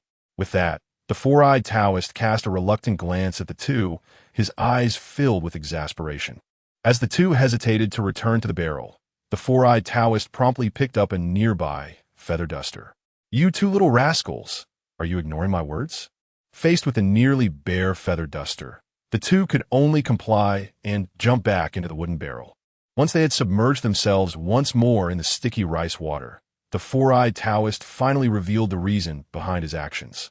The corpse poison contained within these zombies is derived from the royal zombies, which are exceedingly ferocious. Ordinary treatment methods are utterly incapable of completely eradicating the poison. Only by employing venomous snakes to counteract the poison with their own toxins, combined with the immersion in glutinous rice water, can the malevolent corpse toxins within you be completely eradicated. Should any further delay of a mere 10 or 8 minutes occur, you both may as well brace yourselves for the onset of the corpse poison, transforming you into zombies. Upon realizing the formidable nature of this corpse toxin, the two hastily submerged their entire bodies into the glutinous rice water. At this moment, Wen Kai finally comprehended why the glutinous rice water had proven ineffective for the child, ultimately serving only to suppress the affliction. While the two were ensconced in the wooden tub, Master Ishio emerged from the room with an unhurried demeanor. The corpse toxin within the child has already been eradicated using snake medicine. It won and oppose, TB long before he awakens. Upon hearing this, the four-eyed Taoist nodded gently. Gazing at the inky night sky, a sense of concern for the safety of Qin Song and Taoist Qian, he began to take root in his heart. Chapter 78. Confronting the royal zombie, observing the furrowed brow of the four-eyed Taoist, Master Ishio could not help but let out a weary sigh. Four-eyed, are you concerned for your two disciples? Upon hearing this, the four-eyed Taoist nodded solemnly. You need not worry. Both Taoist Qin and Taoist Qianhe are individuals of great fortune and will surely be unscathed. Although Qin Song and Appo's abilities are indeed formidable, he has recently expended a considerable amount of his vitality to purge the corpse poison from Taoist Qianhe. Presently, he finds himself in a state of physical debilitation. Should the royal zombie seize this opportunity to strike at the two, unforeseen calamities may ensue. Alas, I hope they return soon. It was only then that Wen Kai realized that Qin Song had not returned with them. Unable to contain himself, Wen Kai inquired, Master Four-Eyed, where is Uncle Qin? Why did he not return with you? Uncle Qin is tending to Taoist Qianhe and Appo's injuries. In our haste to return to you, he was unable to accompany us. The four-eyed Taoist replied. Upon learning that Qin Song was still outside, a hint of concern shadowed Wen Kai and Appo's features. With the outside world so perilous, what if Uncle Qin were to encounter the escaping zombie? Before Wen Kai could finish his thought, Jala swiftly covered his mouth with his hand. Noticing the irate expression on the four-eyed Taoist's face, Jala awkwardly chuckled. Master Wen Sai's mind seems to have been muddled. He speaks nonsense, pure nonsense. With that, Jala shot Wen Kai a glare. Looking up at Wen Sai's innocent visage, the four-eyed Taoist could not help but pinch Wen Sai's chubby cheeks affectionately. Wen Kai, you truly are an exceptional disciple. Your master holds you in the highest regard. For a moment, the living room was filled solely with Wen Kai and Appo's lamentations. Though his words may have sounded ominous, it is important to note that within a radius of several dozen miles, there are no other households aside from the temple. Currently, with the royal zombie yet to make an appearance, Qin Song and Appo's situation is undoubtedly precarious. Although the four-eyed Taoist was engulfed in anxiety, these three individuals required protection. Should he depart, Master Ishii alone would be insufficient to deter the ancient zombie. Reluctantly, the four-eyed Taoist approached the ancestral tablet, lighting a stick of incense, praying for the ancestor spirit to ensure the safe return of Qin Song and Qianhe. Just as concerns for Qin Song's safety loomed, Jingjing suddenly dashed out from the room. Master, that child has awakened. Upon hearing this, Both Master Ishi and the four-eyed Taoist hurried into the chamber. Although the corpse poison within the young lad had been entirely dispelled, and he was no longer in mortal danger, his frail body exhibited signs of exhaustion after the ordeal. After a thorough examination, the two retreated from the room. Jingjing, take good care of the child and let him rest, they instructed. Just as they turned to exit, a rustling sound emanated from the bamboo grove outside. What is that? Hearing the unusual noise from beyond, the four-eyed Taoist swiftly drew forth his bronze sword from behind. It is merely a wild cat. Quickly sheathe your sword and do not frighten the child. Having spoken, Master Ikkyu could not help but roll his eyes. Very well. Let us take a moment to rest outside. I fear this night will not be tranquil. Ugh, you wretched crow and amp. Amp, Oppos, S-mouth, could you refrain from uttering such words? Observing the worried expression on Master Ikkyu's face, Taoist Simu could not help but mutter. You foul monk, perpetually spouting such dismal remarks, with me here.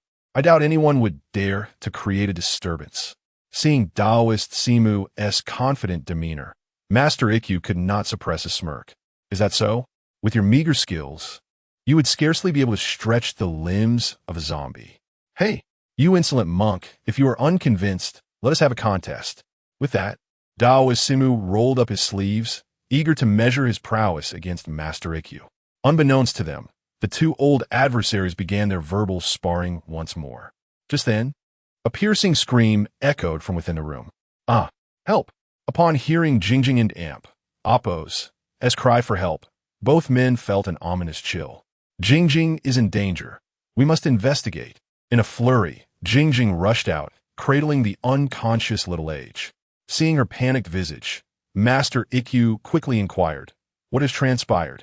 "Outside, there's a zombie." With that, Jingjing pointed back toward the house. Just as Master Ikkyu sought to understand the situation, a sound resembling splintering would erupted from within the room. Following the sound, one beheld a ghastly zombie, clad in the official attire of the Qing dynasty, burst through the window and invade the room. Gazing at the malevolent creature not far away, Master Ikkyu could not help but exclaim in alarm. Quickly to the next room. Without delay, Jingjing hurriedly took the young prince in her arms and fled to the adjacent chamber. As the zombie lunged toward them, Master Ikkyu swiftly produced a binding rope for corpses. Just as the rope ensnared the royal undead, the four-eyed Taoist hastily arrived on the scene. Quick, subdue it. With that, Master Ikkyu glanced at the bronze sword in his hand. Perhaps sensing the increase in numbers, the royal zombie and Amp, Oppos, as thrashing grew more vigorous. In a moment of inattention, Master Ikkyu was nearly yanked off his feet by the relentless creature. Meanwhile, the four-eyed Taoist, who had intended to advance, found himself compelled to roll aside as the zombie lunged toward him, narrowly escaping disaster. Damn you, wretched monk! Are you intent on leading me to my demise? Enough chatter. Swiftly deal with this fiend. In response, the four-eyed Taoist ceased his prattling, and with a resolute gaze fixed upon the royal zombie's retreating form, he swung his bronze sword in a wide, arc clang. A sharp sound echoed as the sword struck the zombie, only to snap in two at the waist. When he looked up, Four-Eyed Taoist was astonished to find that the zombie bore not a single wound. Instantly, beads of cold sweat began to trickle down his forehead. Alas, this zombie is no ordinary creature. It has transformed into a copper-armored undead, just as the fiend was about to pounce upon Master Ishio. The Four-Eyed Taoist swiftly tightened the binding rope. First, we must ensnare this beast. With that, the two grasped the ends of the rope and began to encircle it. Before long, the royal zombie lay bound and helpless upon the ground. Its body was impervious to blades and bullets, and even magical artifacts proved futile against it. What shall we do? As Ishio gazed at the thrashing zombie, a look of concern crept across his face. What to do? Watch as I summon lightning to vanquish it. With that proclamation, the Four-Eyed Taoist retrieved a talisman from his robe. Jade purity begins. The true talisman invokes the alliance. Thunder Mother and Lightning Lord, hasten your divine power. Heed my call and descend swiftly. Unleash the thunderous voice. Taishang Lao Jun, I command you with urgency. No sooner had he spoken than a deafening thunderclap reverberated through the air. Chapter 79. The copper-skinned, iron-boned zombie suddenly. A thunderous roar resonated through the air, followed by a bolt of heavenly lightning that struck directly at the royal zombie. The four-eyed Taoist gazed sorrowfully at the gaping hole overhead. Alas, my abode, you foul creature! As the four-eyed Taoist stood aside, lamenting, a peculiar sound emerged from the debris. Four-eyed, could it be that your heavenly lightning was a mere illusion? I have an unsettling feeling that this zombie has not perished. You speak nonsense. I have mastered the authentic Mao Shan thunder technique. How could it possibly fail? Just as the four-eyed Taoist began to retort, the royal zombie astonishingly rose once more. Goodness, it truly survived the strike. Both men were taken aback by the sight of the unharmed royal zombie before them. Through the tattered garments of the royal zombie, the four-eyed Taoist suddenly discerned a series of ancient bronze ripples coursing through its skin. This is dire. This zombie is not an ordinary one. It is a copper-armored zombie. No wonder my heavenly lightning had no effect. Upon recognizing the hue of the zombie and amp, Oppo's flesh, the four-eyed Taoist immediately grasped the creature and Oppo's true prowess. Roar. Initially surrounded and assaulted by the two, and now having endured a bolt of lightning, the royal zombie was filled with rage. Its roar seemed to convey its profound displeasure. Confronted by the vigilant expressions of the two men, the royal zombie lunged at them ferociously. Let us subdue it. Having spoken, Master Ikkyu removed the prayer beads from around his neck and struck at the zombie before him. Meanwhile, the four-eyed Taoist hastily retreated into the house. A cacophony of explosive sounds ensued as the beads in Master Ikkyu and Oppo's grasp detonated upon contact with the royal zombie. Observing the beads diminishing in length, a sense of urgency welled within him. Four-eyed, where have you gone? He exclaimed, just as the four-eyed Taoist burst forth from the room. Step aside, monk, and allow me to vanquish him. With that, the four-eyed Taoist brandished a towering bronze sword and swung it towards the royal zombie. A thunderous clash reverberated through the air as the immense sword, accompanied by a fierce gust, descended upon the zombie's head. However, the four-eyed Taoist was unprepared for the outcome. The bronze sword shattered upon merely grazing the royal zombie, as if it were made of paper. Almost immediately, he felt a sweetness in his throat, followed by an overwhelming force that cast him aside. Master, upon entering the room, Jala was confronted with the sight of the four-eyed Taoist crashing heavily to the ground, stirring a deep concern for his well-being. Your master is still alive. Upon uttering this, the four-eyed Taoist shakily rose to his feet. In that moment, he felt as though his internal organs had been dislocated, and his bones seemed on the verge of crumbling. As he gazed at the royal zombie entangled with Master Ishio, the four-eyed Taoist promptly commanded, Jala, fetch the corpse-fixing talisman. Yes. Jala swiftly dashed into the four-eyed Taoist chamber. Soon he returned, clutching a stack of talismans and a peachwood sword. Master, the talismans are here. Upon seeing the corpse-fixing talisman in hand, the four-eyed Taoist exclaimed, Monk, allow me to lend you my strength. With that, he held the talisman in each hand, leaping forward to stand before the royal zombie. With a resounding clap, the talisman was affixed to its forehead, and astonishingly, the royal zombie stood still, obediently frozen in place. Phew! Master Ishio sighed with relief, observing the immobile royal zombie. Well done, four-eyed. Your corpse-fixing talisman is indeed quite effective. Hearing praise from Master Ishio was a rare delight, nearly lifting the four-eyed Taoist into the air. Of course, just look at the artist behind it. However, before he could revel in the compliment, a wisp of white smoke began to emanate from the talisman affixed to the zombie and Oppo's forehead. Oh no, it's attempting to break free from the talisman. Realizing the gravity of the situation, the four-eyed Taoist quickly placed two more talismans upon its brow. As the papers fell, the royal zombie fell silent once more. Huh, you thought you could escape the talisman's control? Dream on. Yet, as he spoke, the two talismans again began to emit white smoke. Goodness, this seems never-ending. As the words fell, the four-eyed Taoist affixed 3 talismans onto the forehead of the zombie. However, before he could revel in his triumph, the talismans once again emitted a plume of white smoke. Istik, istik, istik. Suddenly, panic struck as he realized his hands were empty.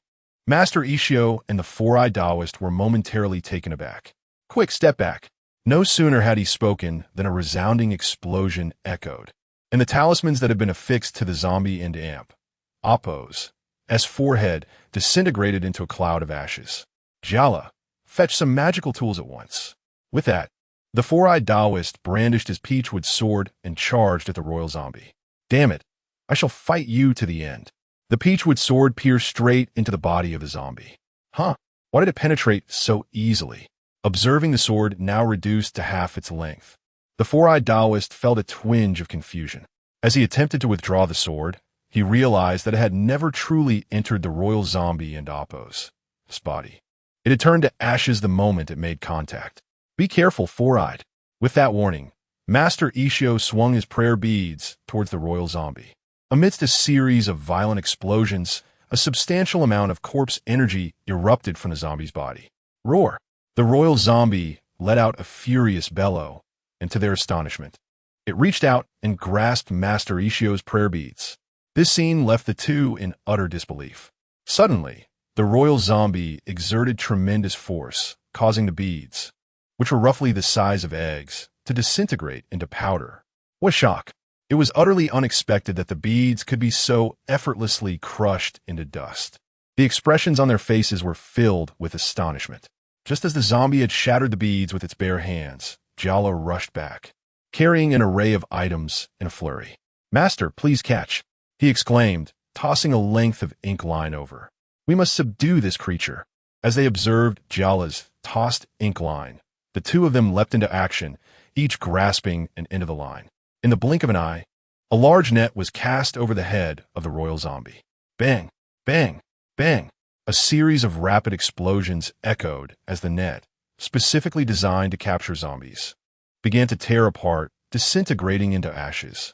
Yet, the royal zombie remained unscathed, standing firmly in place. Chapter 80. Invoking the Ancestors. Alas, this vile creature is astonishingly powerful. Observing the remnants of the ink line reduced to mere powder in his hand, the four-eyed Taoist was suddenly engulfed in righteous fury. I refuse to believe it. I shall vanquish you. With that declaration, the four-eyed Taoist hurried into the room. At this moment, Jala and Master Ishio were embroiled in a fierce struggle with the royal zombie, which was gradually gaining the upper hand. Master, we need assistance. Upon hearing this, the four-eyed Taoist swiftly cast several talismans into the air. Boundless heaven and earth, I summon the powers of the universe. Divine weapons of heavenly fire, heed my command. Exorcising celestial fire, heed. Immediately, several fiery talismans surged toward the royal zombie. Observing the approaching fireballs, Jala and Master Ishio quickly retreated to the side, suddenly engulfed in flames. The royal zombie let out a series of furious roars. With no retreat available, the royal zombie began to leap in place, and a massive surge of corpse energy erupted from its body. As the corpse energy clashed with the flames, a tremendous explosion resonated throughout the room, followed by a scorching wave that rushed toward the three of them. Caught off guard, the trio stumbled as the heat wave struck, although they appeared somewhat disheveled. The formidable power of the exorcising celestial fire proved to be quite a nuisance for the royal zombie. Now, with no escape, surrounded by the heavenly flames, the royal zombie was engulfed in a raging inferno. Excellent. Burn it to ashes. After speaking, Jala leaped up in delight. Perhaps realizing the formidable nature of the Tiangang fire, the royal zombie let out a furious roar, causing the surrounding corpse energy to surge dramatically. This sudden change startled the three individuals. As they observed the gradually waning flames, their hearts quivered in unison. Witnessing the imminent extinguishment of the fire, the four-eyed Taoist hastily knelt before the incense altar. Grandmaster, save me, he implored, prostrating himself and murmuring fervently. Incense wafting, let the universe abide. I beseech the Grandmaster to descend through the heavenly gate. I, the disciple, sincerely request the Grandmaster and Oppo's aid for the swift arrival of the golden body. The divine weapon must hasten as commanded. Accompanied by a rapid shaking of his head, Jala stood beside him, utterly bewildered. Were he to encounter the four-eyed Taoist in a bustling market, he would undoubtedly dismiss him as a charlatan. Yet now, witnessing his master's inexplicable behavior in this critical moment left Jala utterly perplexed. "Master, what is my teacher doing?" Upon hearing Jala and Appo's voice, Master Isho quickly gestured for silence. "Shoo, do not speak. Your master is invoking the Grandmaster to possess him." Just as the four-eyed Taoist recited his incantation, a star in the previously pitch-black sky suddenly flickered. Following that, a streak of azure light shot towards him like a sword. As the azure light entered his body, the four-eyed Taoist's entire aura transformed instantly. In just a few breaths, the originally frail and emaciated figure of the four-eyed Taoist vanished, replaced by a robust man adorned with explosive muscles. Gazing at the dramatically transformed Taoist, Jala could not suppress an exclamation of astonishment. "Wow! Is this the manifestation of our revered ancestor?" Upon hearing Jala and Appo's remark, Master Isho hurriedly covered his mouth. "Do not disturb your master. The manifestation relies solely on a single breath. If the energy dissipates, it will be rendered futile." Acknowledging his words, Jala nodded vigorously, signaling that he would refrain from any further outbursts. As the ritual of summoning the ancestor reached its completion, the four-eyed Taoist began to stretch his limbs. Observing the rather pretentious demeanor of the Taoist, Master Isho found himself at a loss for words. Though he was tempted to mock the four-eyed Taoist, he understood that it was crucial not to disrupt him at this moment. After striking a few poses he deemed impressive, the Taoist and Appo's gaze shifted toward the nearby royal zombie. With the ancestor and Appo's manifestation empowering him, the four-eyed Taoist regarded the royal zombie with utter disdain.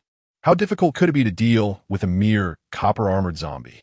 Thus, the four-eyed Taoist sauntered toward the royal zombie with confidence. Meanwhile, the royal zombie, having just freed itself from the searing flames, was seething with rage. With the four-eyed Taoist approaching him provocatively, the royal zombie charged forward without hesitation. Bang! With a resounding impact, a single punch from the four-eyed Taoist sent the copper-armored zombie crashing to the ground. At that moment, the royal zombie resembled a kite severed from its string, crashing directly into the cabinet. This blow brought immense satisfaction to the four-eyed Taoist. To his surprise, the four-eyed Taoist had suddenly grown stronger. He observed the royal zombie's body swell with energy, its aura surging dramatically. As the royal zombie charged towards him, the four-eyed Taoist remained steadfast, unyielding, as he met the zombie's strike with merely the palm of his hand. With a resounding impact, the four-eyed Taoist seized the royal zombie by the shoulder and delivered a powerful uppercut, sending the creature hurtling out of the room like a cannonball. As the royal zombie was propelled through the window, the sound of splintering trees echoed outside. After crashing through several large trees, the royal zombie finally regained its footing. In an instant, the tide of battle had shifted overwhelmingly. The ferocious demeanor of the four-eyed Taoist instilled a sense of dread in the royal zombie. With the royal zombie hesitating to advance, the four-eyed Taoist confidently approached it. In this manner, the royal zombie was effortlessly lifted as if it were a mere chick in the hands of the four-eyed Taoist.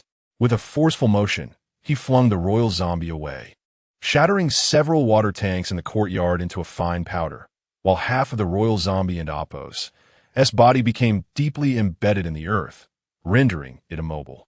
In that moment, the royal zombie found itself utterly powerless against the four-eyed Taoist and Appo's onslaught.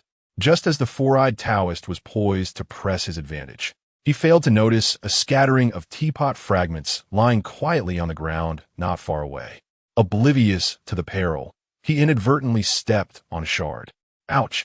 That hurts terribly," he exclaimed, and at that moment, he resembled a deflated balloon, his muscles gradually fading into nothingness.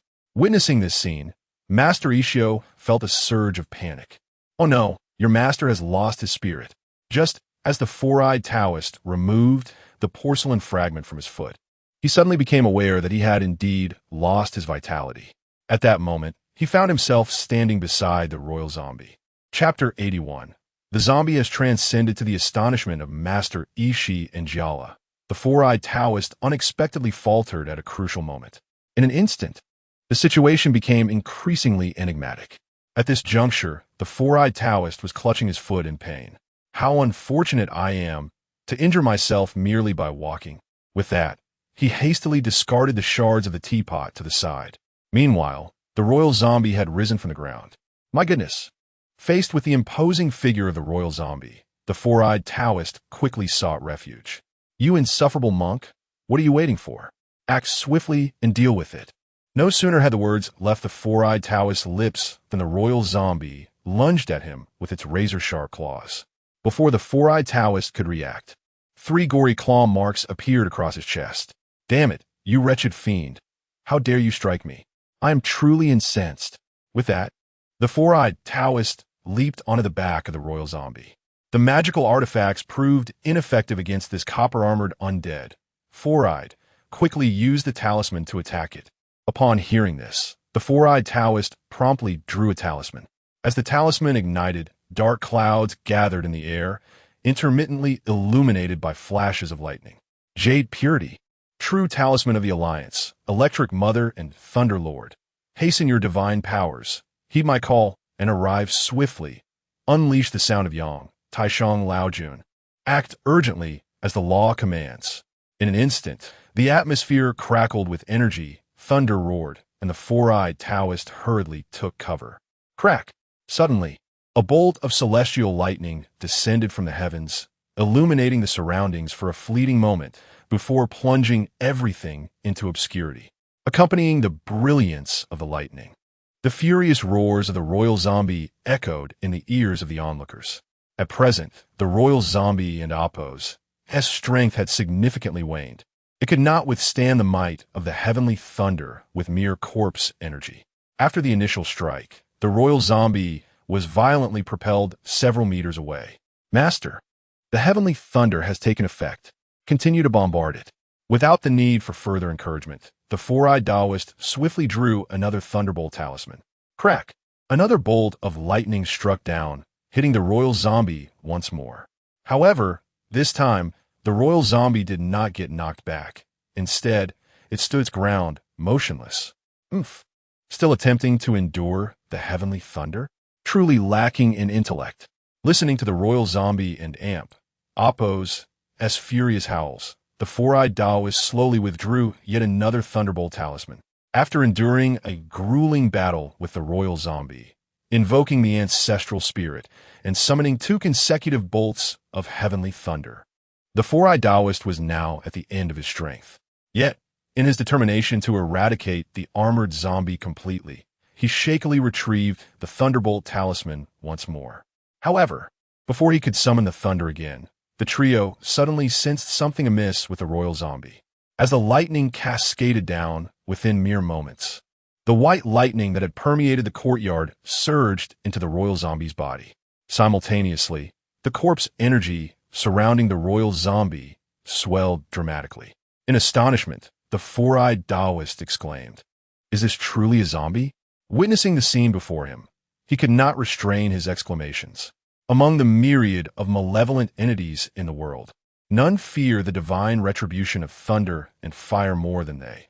Yet here stood a royal zombie that had transformed that celestial thunder into its own sustenance. In that moment, the four-eyed Taoist was utterly devastated. Amit Ba, he murmured, recognizing that this malevolent being had fully matured in its wickedness. It was imperative that this calamity not be allowed to escape. As he beheld the lightning being incessantly devoured by the bronze-armored zombie, disbelief clouded his mind. Am I dreaming? A zombie can actually consume divine thunder? Although the thunder he could summon was not the formidable 9 heavens divine thunder, it remained a lethal force against malevolent entities. Yet, the royal zombie, instead of sustaining injury from the lightning strike, had instead transformed the celestial fire into nourishment. Such an outcome was beyond comprehension for the four-eyed Taoist. As the radiance of the lightning gradually faded, the corpse energy enveloping the royal zombie surged forth, radiating in all directions. With a fierce roar, the Taoist beheld the bronze-armored zombie, shrouded in dark energy, and leaped into action, aiming directly for the creature. "Monk, strike at its eyes." The royal zombie had fully transformed into a bronze-skinned corpse, impervious to most attacks. The most prudent and effective approach was to target its vulnerable eyes, for only then might the tide of battle be altered. Upon hearing this, Master Ishio swiftly grasped 2 prayer beads. With a thunderous shout, he forcefully thrust the beads into the eye sockets of the royal zombie. Suddenly assaulted, the royal zombie let out a pained cry. An immense wave of corpse energy surged from its body, sending the 2 attackers flying backward. At that moment, the 2 prayer beads were deeply embedded in the zombie and amp, Oppo's, eye sockets. Blinded, the royal zombie flailed about the room like a headless fly.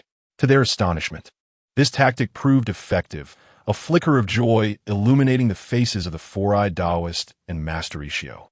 As the saying goes, strike while the iron is hot. Realizing that the royal zombie could no longer discern their positions, the 2 rushed toward it. Just as they were about to seize the zombie, it crashed through a wall and escaped. Ouch! Ouch! The zombie's sudden flight caused both of them to collide with one another. Watching the royal zombie gradually vanish into the distance, they set aside their mutual reproaches, exchanged a glance, and hurriedly followed the breach outside.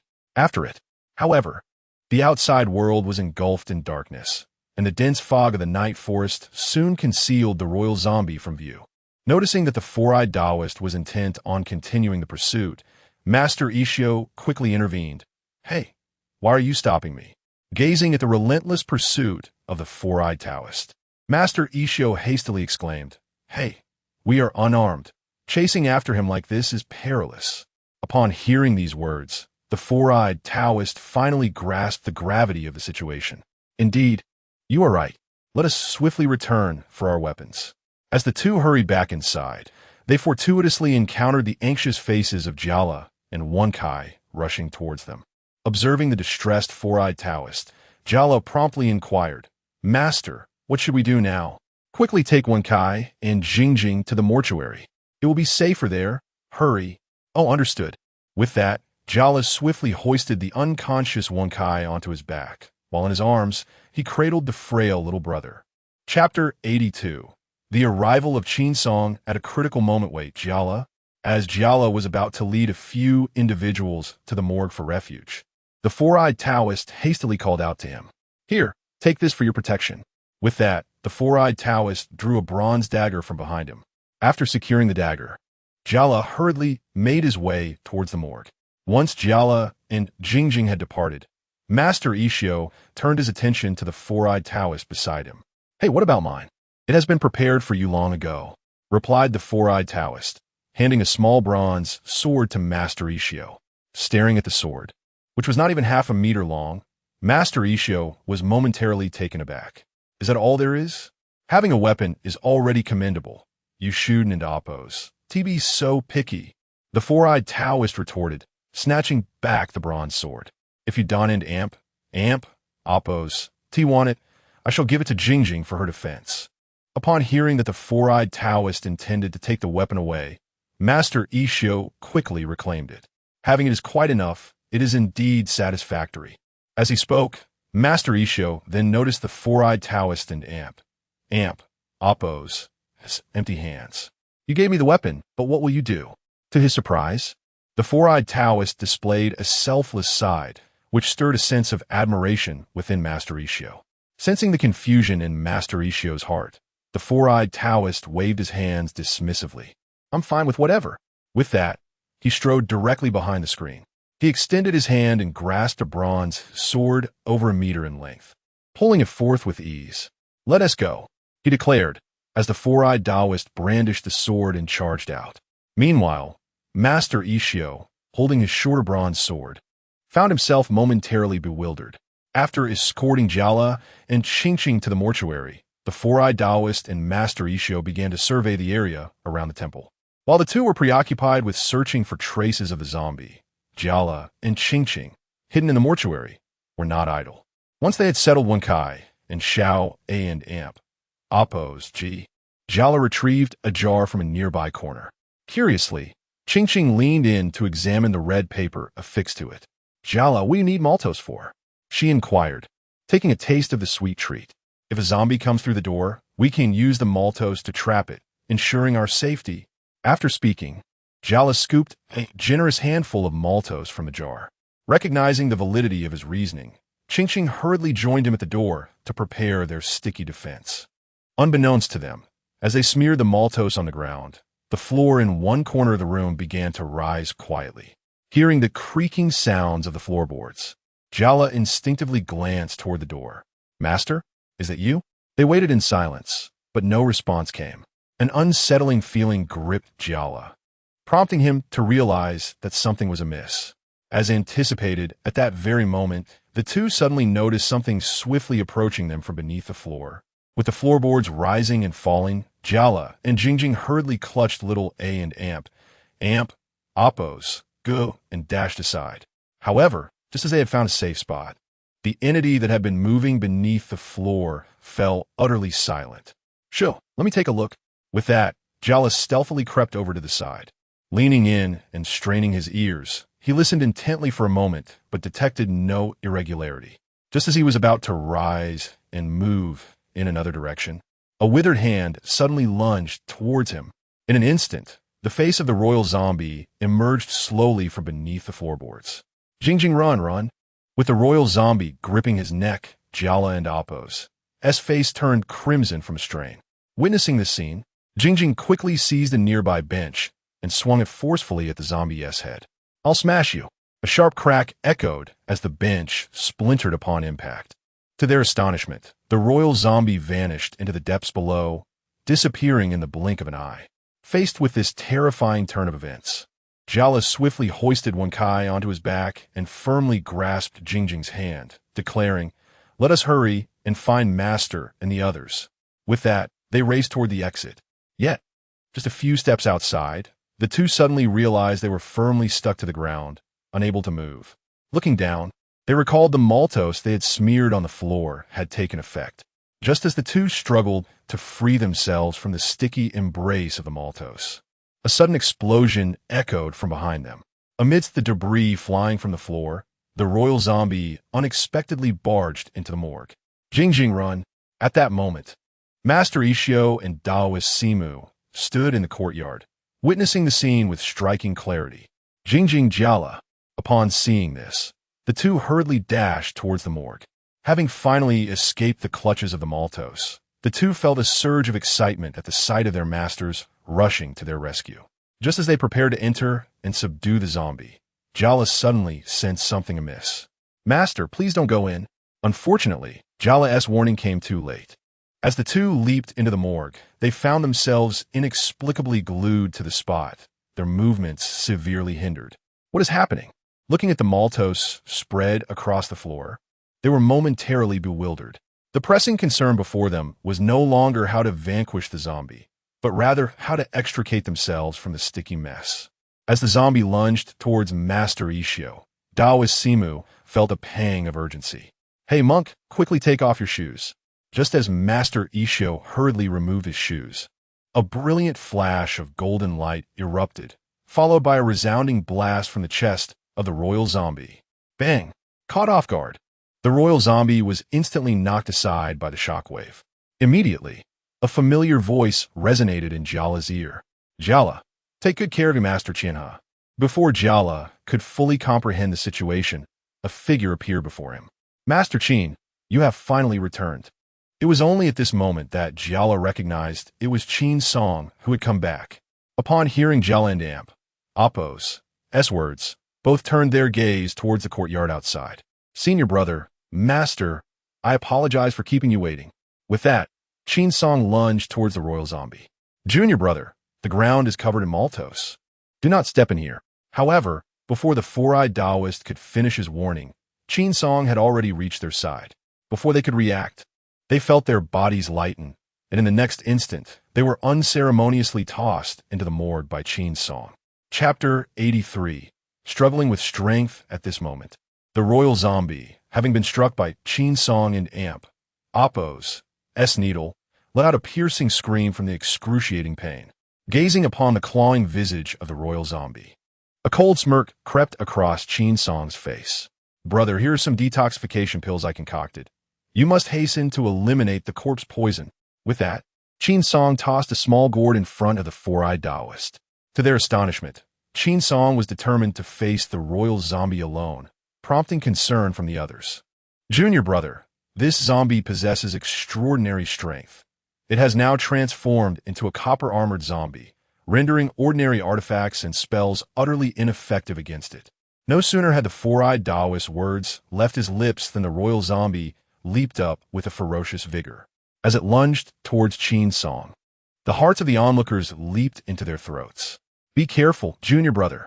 As the royal zombie charged at him, Qin Song swiftly produced a talisman. Boundless heavens, the universe lends its power. Divine weapon, celestial fire, heed my command. Exterminate the demon with heavenly fire, heed my call. Immediately, a fire serpent as thick as an arm surged forth towards the copper-armored zombie. Boom! A resounding explosion echoed, unleashing a wave of searing heat that swept through the room. When the flames finally subsided, the royal zombie's body bore but a few singed spots. To Qin Song's surprise, the royal zombie had become so formidable. He could not help but furrow his brow in concern. Disciple, ordinary talismans hold no sway over this undead creature, which can even harness the power of lightning for its own use. You must not let your guard down. Upon hearing this, Qin Song nodded cautiously. The previous fiery assault had not inflicted significant damage upon the royal zombie. Once the flames completely subsided, the royal zombie leaped toward Qin Song and Oppo's position. The floor beneath had been nearly consumed by the recent blaze, and free from the constraints of the toffee-like substance, the royal zombie sprang forth, landing directly before Qin Song. Vile beast, prepare to meet your end.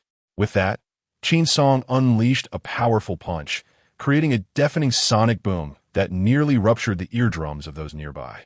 Clang! As Qin Song and Oppo's fist collided with the royal zombie and Oppo's body, a resounding clash of metal echoed through the air. Observing the undamaged royal zombie before him, a faint, cold smile crept upon Qin Song's lips. Boom!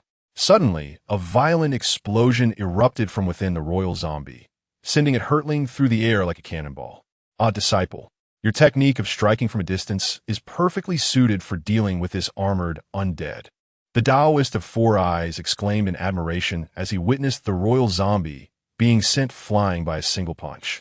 Brother, take care of yourselves. I shall vanquish this abomination. Disciple, exercise caution. We shall handle things here. With these words, Qin Song moved swiftly, pursuing the royal zombie. At present, both the Four-Eyed Taoist and Master Ishio have sustained injuries, and lacking suitable magical artifacts, their pursuit alongside Qin Song has become a mere encumbrance. Only Qin Song possesses the capability to vanquish the royal undead. After Qin Song departed, the others assisted each other in returning indoors. Meanwhile, within the dense forest, a continuous series of thunderous roars echoed relentlessly. The sound of explosions reverberated as the royal undead continued to retreat. After enduring a powerful strike from Qin Song, the royal undead seemed to grow more cunning, avoiding direct confrontation and resorting to guerrilla tactics within the thicket. Overestimating oneself. After a failed ambush, the royal undead vanished once more into the shadows of the forest. Sensing the heavy aura of decay permeating the air, Qin Song could not help but snort in disdain. Seeking death, with that thought, for golden needles suddenly materialized in the palm of his hand. Go! Within mere moments, the forest was filled with the furious roars of the royal undead. Clang, clang, clang.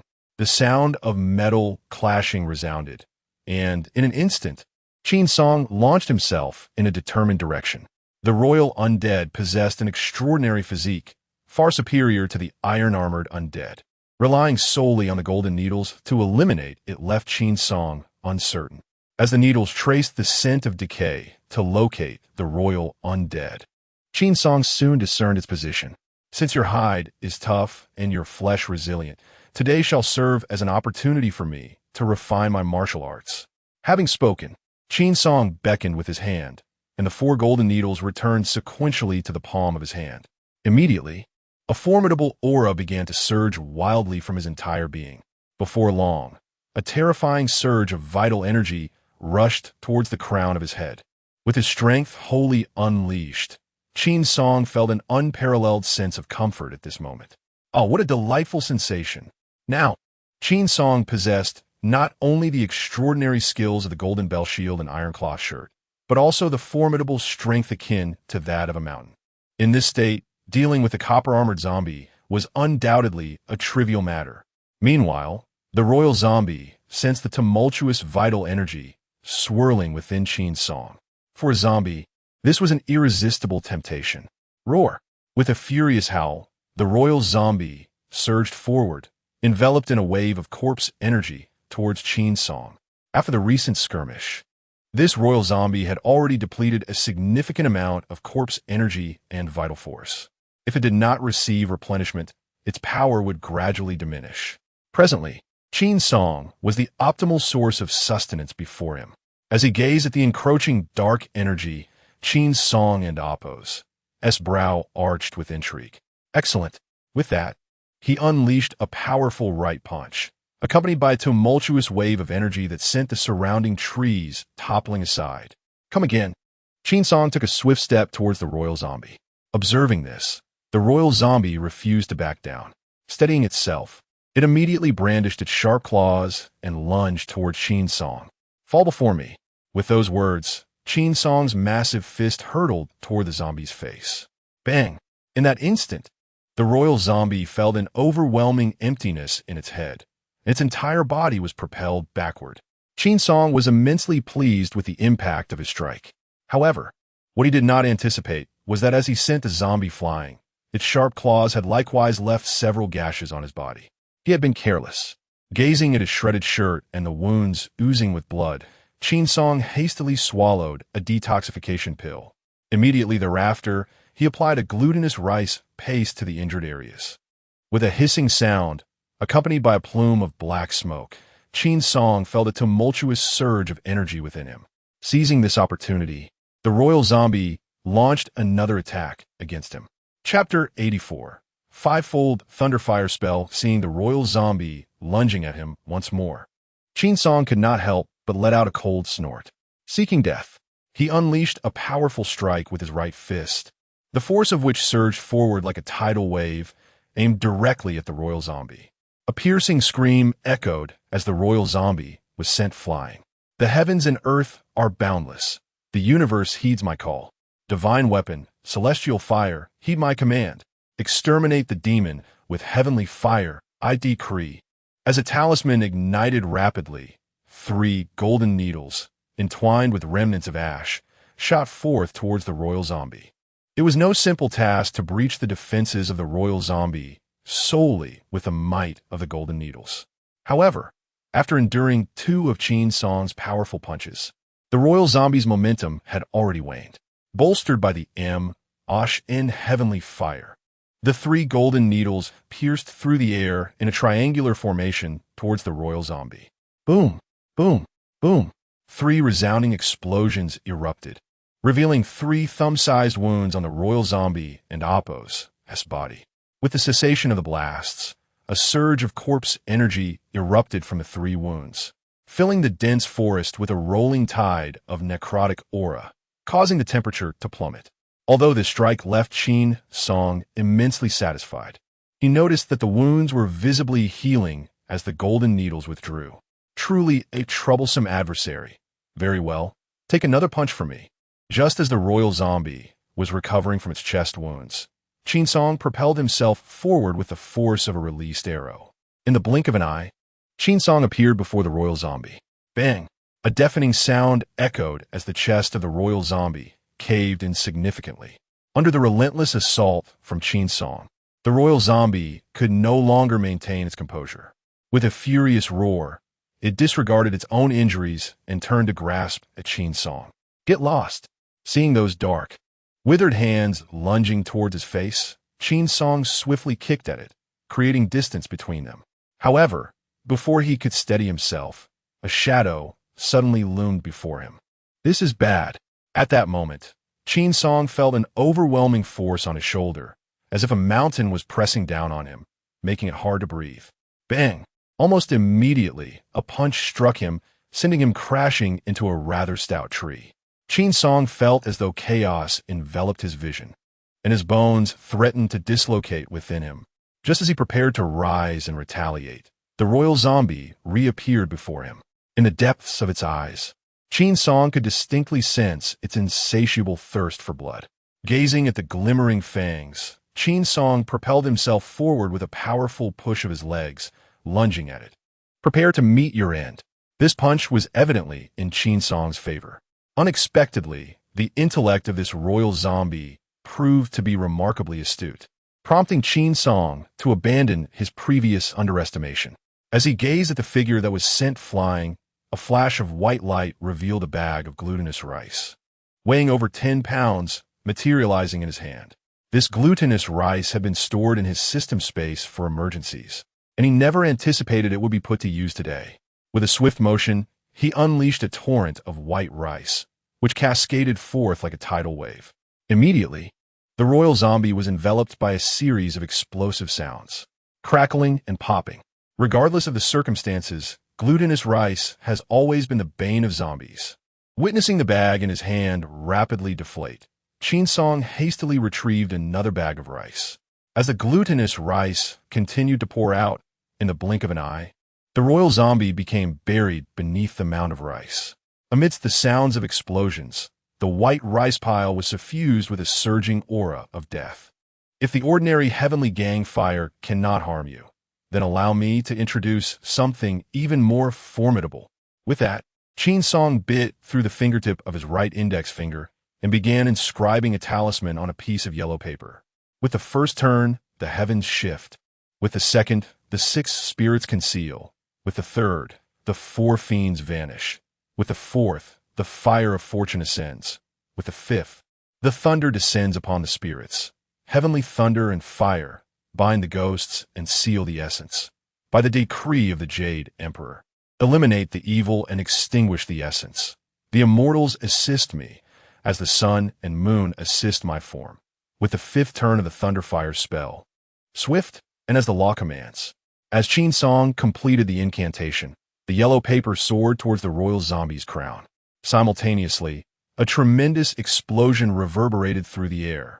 Qin Song swiftly evaded, retreating to a distance of several dozen meters to avoid any unforeseen circumstances. This was the first time he was employing the 5-transformation Thunderfire spell.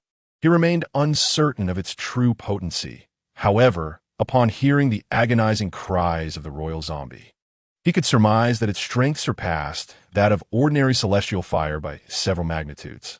In the distance, a tumult of corpse energy surged, accompanied by flickering flames and lightning, rendering the scene as grotesquely terrifying as an apocalyptic vision.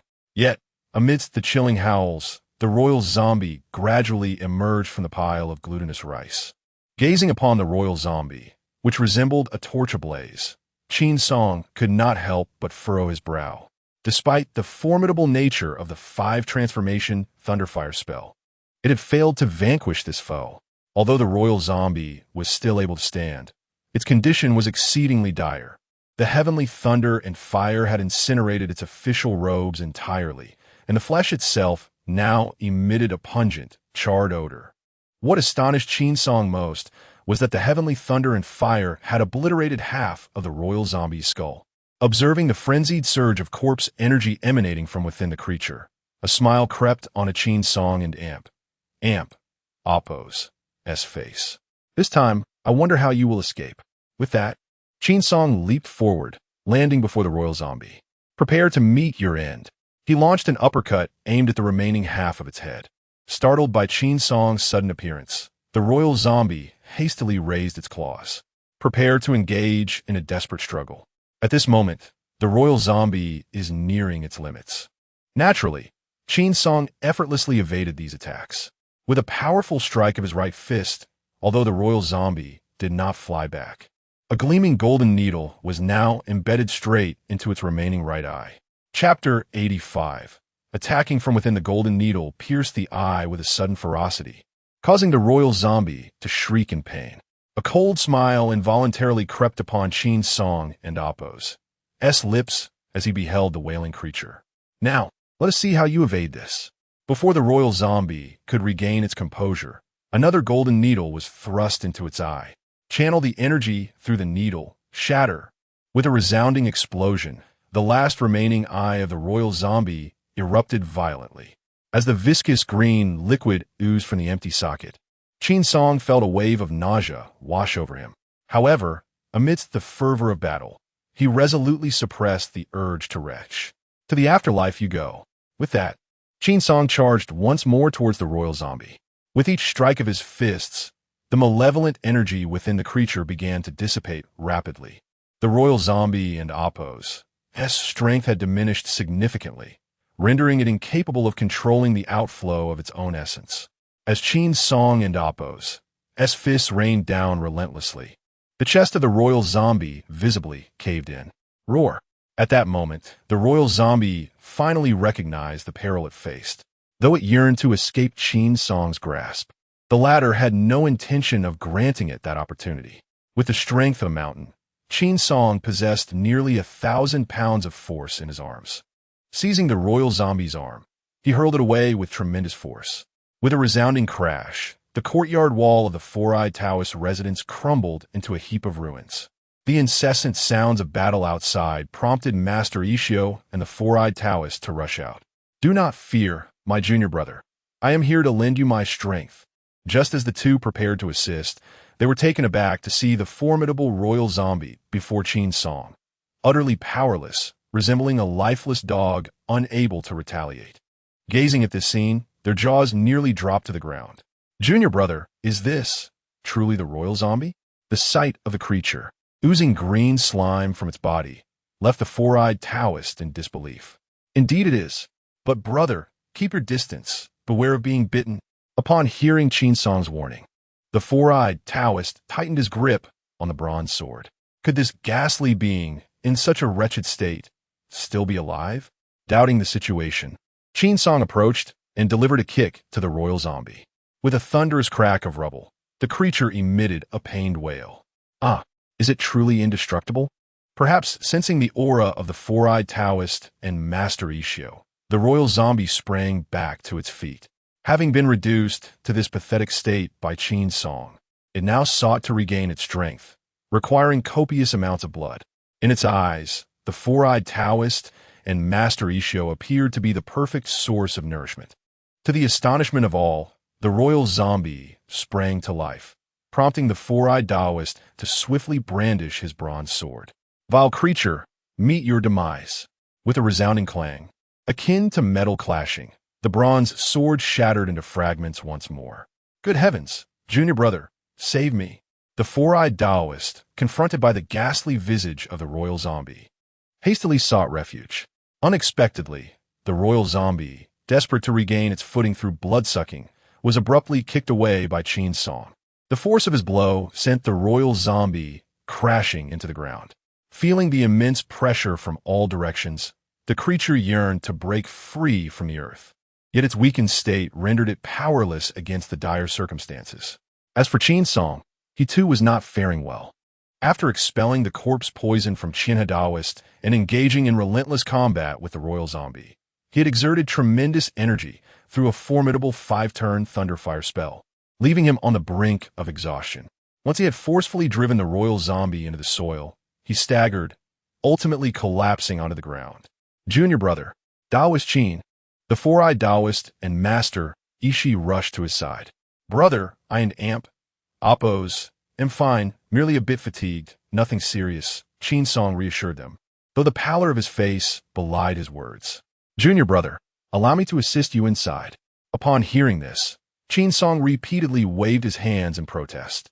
"Brother, the pressing matter at hand is to swiftly eradicate this vile creature. Master, brother, hasten within and retrieve all the snake medicine."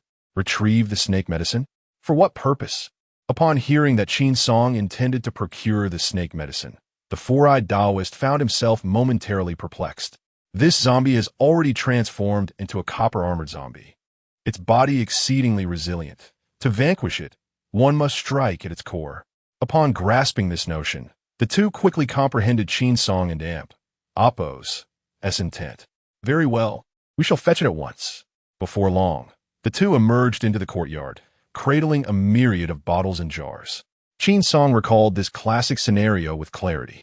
Although the Imperial zombie was severely injured and much of its corpse energy had been dispersed, its body remained incredibly tough. Merely relying on talismans and magical tools would not suffice to slay it.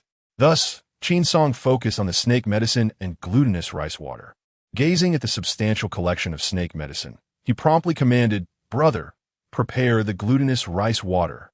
Gather as much as you can." Right away. The four-eyed Taoist dashed back inside.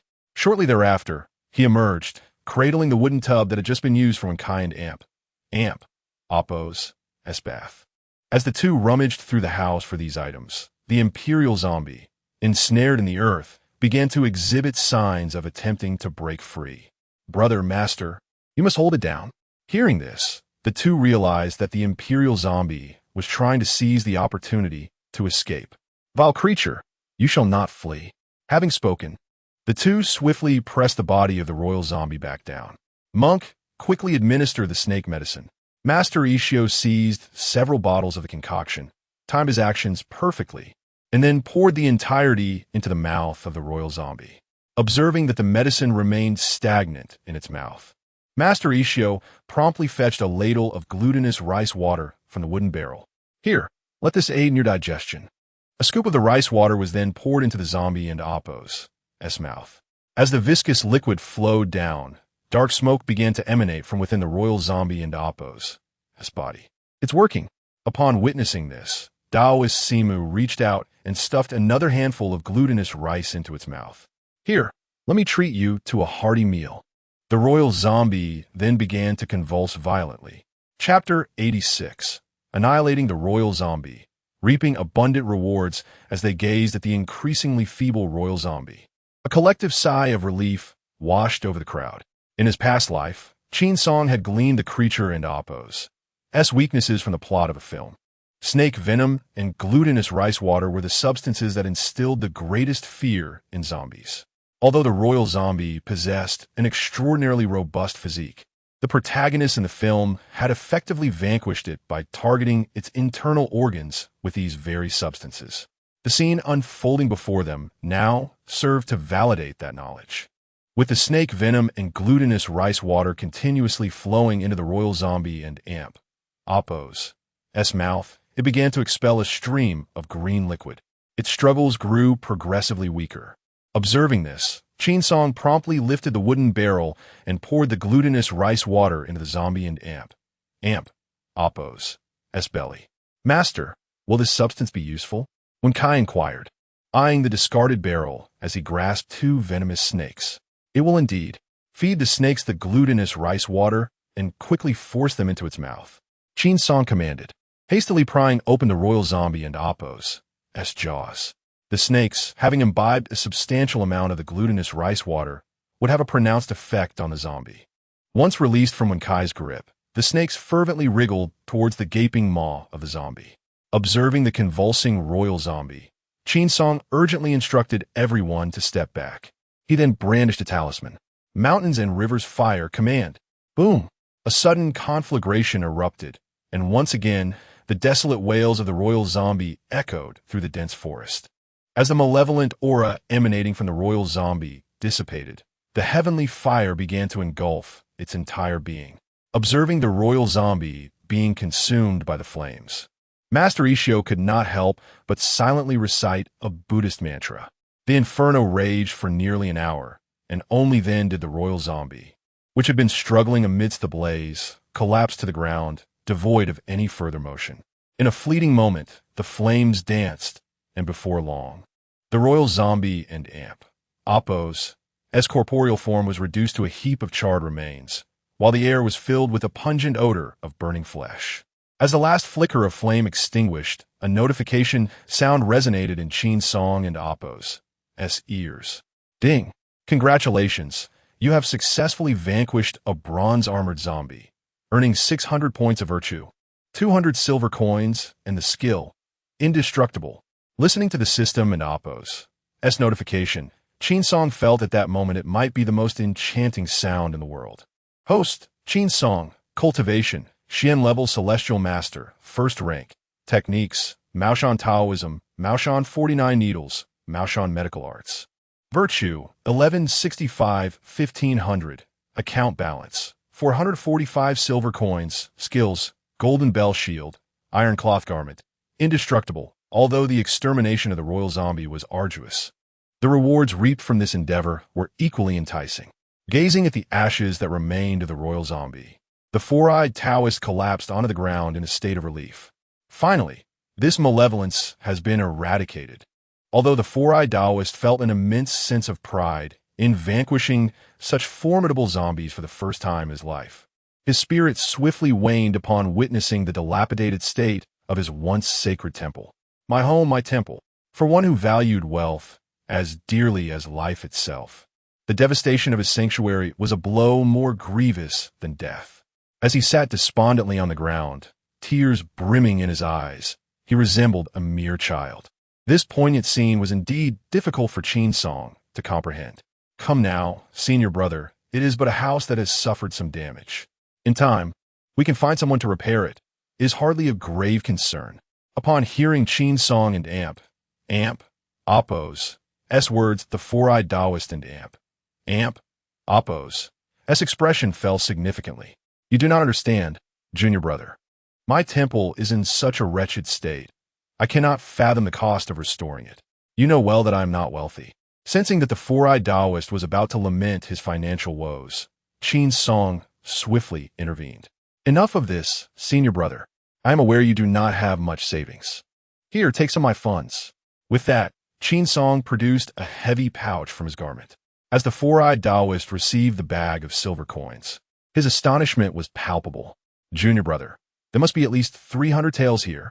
Are you truly giving this to me? Of course it is for you. Are you jesting with me? Or am I merely dreaming? No sooner had he spoken, the four-eyed Taoist pinched his own cheek to confirm reality. Ouch, master, why are you pinching me? Observing the demeanor of the four-eyed Taoist, Qin Song could not help but roll his eyes. Do you want this money or not? If you refuse, I shall reclaim it. With that, Qin Song feigned an intention to retrieve his purse. Yes. I shall reluctantly accept this heartfelt gesture from my junior brother. After saying this, the four-eyed Taoist carefully tucked the pouch into his bosom. Seeing the avaricious expression on the four-eyed Taoist's face, the onlookers felt a twinge of exasperation. Ba, Taoist Qin, although your elder brother may not possess great wealth, he can certainly contribute to the renovation of the temple. Why bestow this sum upon the four-eyed Taoist? Upon hearing Master Ishio and Oppo's words, the four-eyed Taoist could not suppress a leap from the ground. You foul monk, do not attempt to sow discord between us brothers. Though the four-eyed Taoist often appeared miserly, he was never stingy with his close companions. Glancing at the bewildered Master Ishio, Qin Song smiled and replied, Master, wealth is but an external possession. If my elder brother is in need, why should I be reluctant? Upon hearing this, Master Ishio nodded in agreement. Well said. It is indeed a blessing for the four-eyed Taoist to have such a warm-hearted junior brother. You foul monk, what do you understand? Among brothers, what is mine is yours. With that, the four-eyed Taoist winked at Qin Song. Observing the exuberant expression on the four-eyed Taoist's face, Qin Song could not help but shake his head. Brother, do not be too hasty in your joy. Currently, Master Qin and Oppo's injuries have yet to heal completely. A portion of this money shall be allocated for the restoration of our temple, while another part is designated for Master Qinha and Oppo's recovery. Junior brother, with Master Qinha in my care, you need not worry in the slightest. As he spoke, the four-eyed Taoist could not help but thump his chest in assurance. However, after a few hearty pats, he bent over, gasping for breath. Alas, my body is truly not what it used to be. During the battle with the royal zombie, the four-eyed Taoist had sustained considerable injuries. Although the corpse poison had been nearly eradicated, the healing of his sinews and flesh would not occur overnight. Observing this, Qin Song hurriedly assisted him into the house. Chapter 87. The return home with the royal family of zombies thoroughly eradicated. Qin Song successfully rescued the life of the thousand-crane Taoist. Although the four-eyed Taoist and Master Ishio were still able to move about, their condition was far from optimistic. Fortunately, with Qin Song's presence, after a round of acupuncture and a few herbal remedies, their recovery progressed remarkably. The four-eyed Taoist temple had been largely destroyed, compelling Qin Song to take the others into Master Yixio's temple for refuge. During the period of recuperation, despite their inability to walk, Qin Song could hear the distant bickering between the two. Initially, he found it tolerable, but as time wore on, it became increasingly difficult to endure. Finally, once the thousand-crane Taoist regained consciousness, Qin Song wasted no time and promptly set off for Rinjia County with Wen Kai. The urgency of Qin Song and Appo's departure took the four-eyed Taoist by surprise, leading him to insistently try to persuade him to stay. "Junior brother, why the haste? Is my temple not to your liking? It offers mountains and waters, a splendid view. Surely it is better than your Rinjia County?" As Qin Song busied himself packing, the four-eyed Taoist could not help but speak earnestly. "Brother, spare me. If I remain here any longer, I shall surely be driven mad by your incessant bickering with Master Yixio." With that, Qin Song glanced at Wen Kai. "Wen Kai, have you finished packing? All is ready." Upon witnessing the scene, Qin Song ceased his idle chatter and promptly departed the dojo with Wen Kai. As they watched the two figures gradually recede into the distance, the four-eyed Taoist could not help but call out, "Junior brother, do visit often." Upon hearing this, Qin Song nearly stumbled, exclaiming to himself, "In such a desolate place, devoid of human presence, I would rather die than return." With that thought, he quickened his pace even more. However, the direction they were heading was not toward Rinjia County. After walking a few miles, Wen Kai finally realized that Qin Song seemed to have taken a wrong turn. "Master Uncle, are we not heading in the right direction?" Surprisingly, the usually slow-witted Wen Kai had made the observation, prompting Qin Song to reward him with a light slap on the head, saying, "Less talk, just follow my lead." After walking a few more miles, the duo finally came to a halt. "Wen Kai, wait here for a moment. I will return shortly."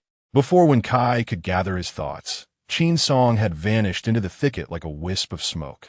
The reason Qin Song had led Wen Kai astray was that not far away stood several dilapidated tents, which served as the makeshift shelter for the little prince and his companions. Qin Song's purpose for making this detour was that the bronze-cornered golden coffin still remained here, unclaimed. Beyond the techniques and virtues acquired, the most significant gain from this venture was indeed that coffin, which weighed nearly 1,000 pounds. Even before accounting for the bronze corners and pillars, the remaining value is sufficient to ensure a lifetime of comfort and sustenance for an individual. At this moment, Qin Song was preparing to take away the copper, horned golden coffin. After securing the coffin and its lid into his internal space, he contentedly made his way back. "Master Uncle, where have you been? Why did you take so long?" In response to Wen Kai's puzzled expression, Qin Song raised his hand and playfully tapped him on the head. "Did you think I vanished? I merely visited the restroom. Are you so impatient?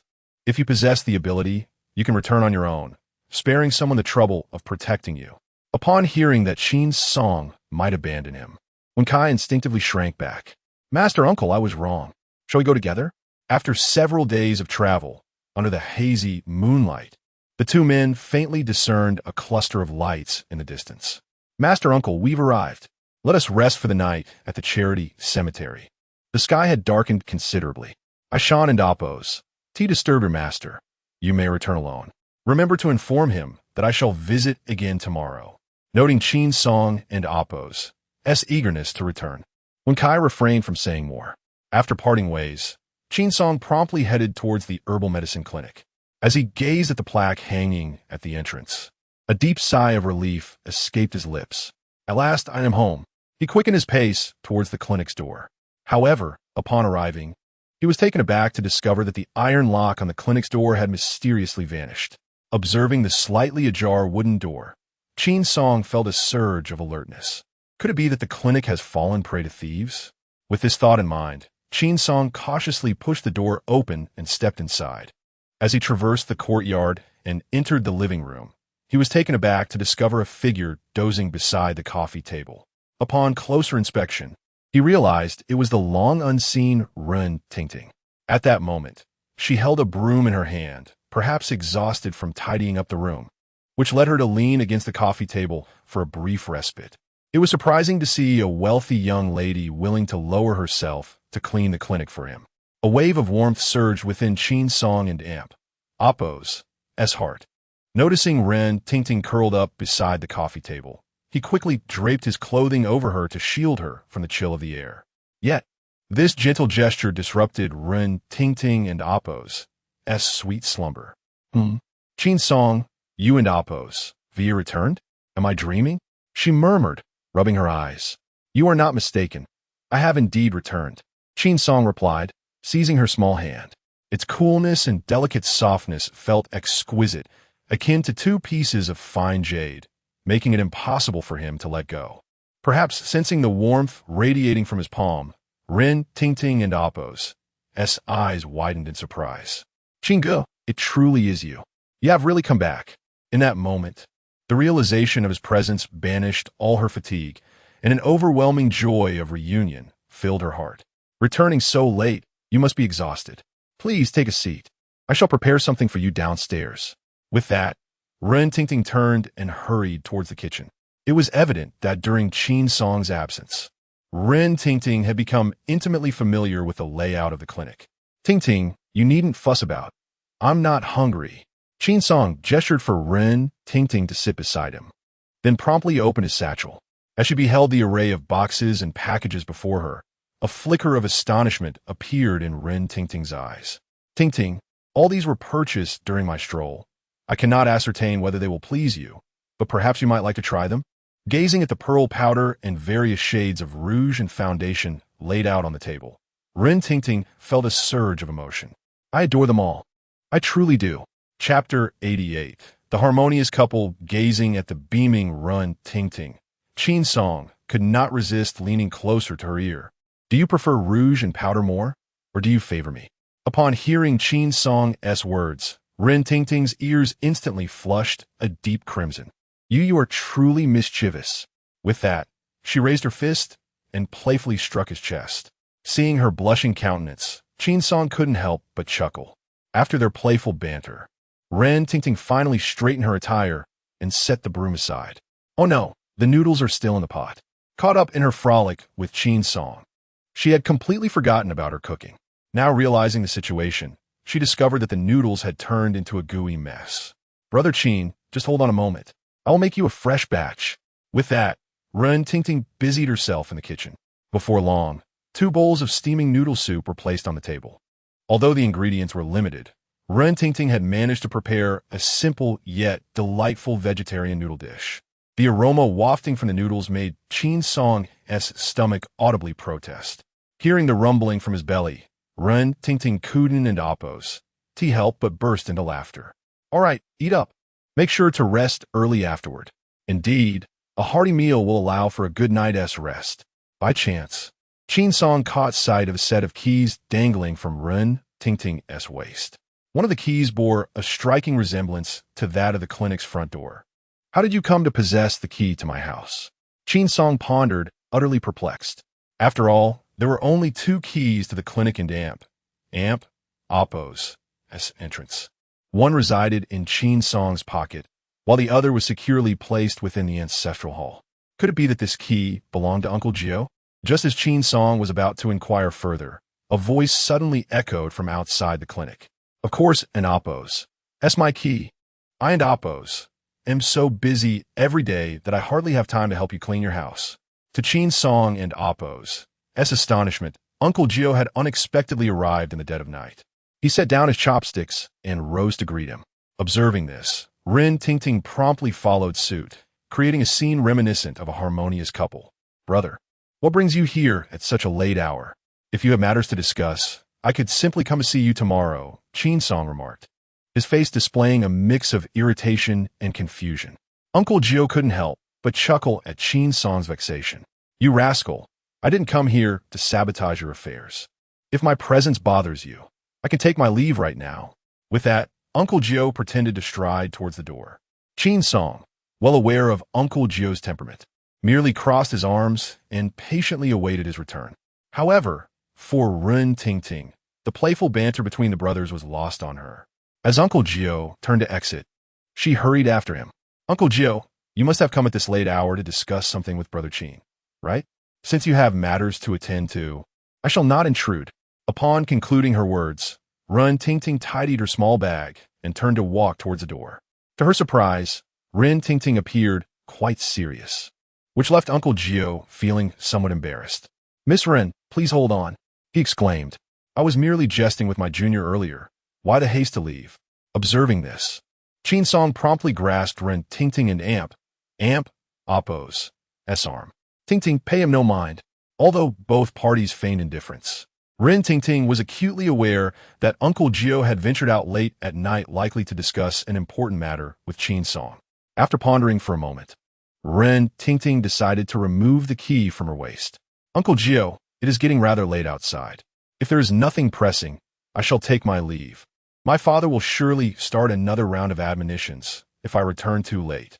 Seeing Ren Tingting and Oppo's resolute intent to depart, Uncle Gio refrained from further attempts to retain her. However, when he beheld the key she extended towards him, a knowing smile crept across his face. "Miss Ren, it would be best for you to keep this key. After all, I do not frequent this place often, and should my junior have matters that require him to be away, having the key would facilitate your ability to tidy up his quarters." Upon hearing this, Ren Tingting found herself in a quandary. While she longed to keep the key, she would not leave it behind without Qin Song's affirmation and consent. Thus, she could not help but glance at Qin Song beside her. Perhaps sensing Ren Tingting's subtle actions, Qin Song immediately smiled and remarked, "What you say is indeed correct, senior brother. You should keep this key for yourself."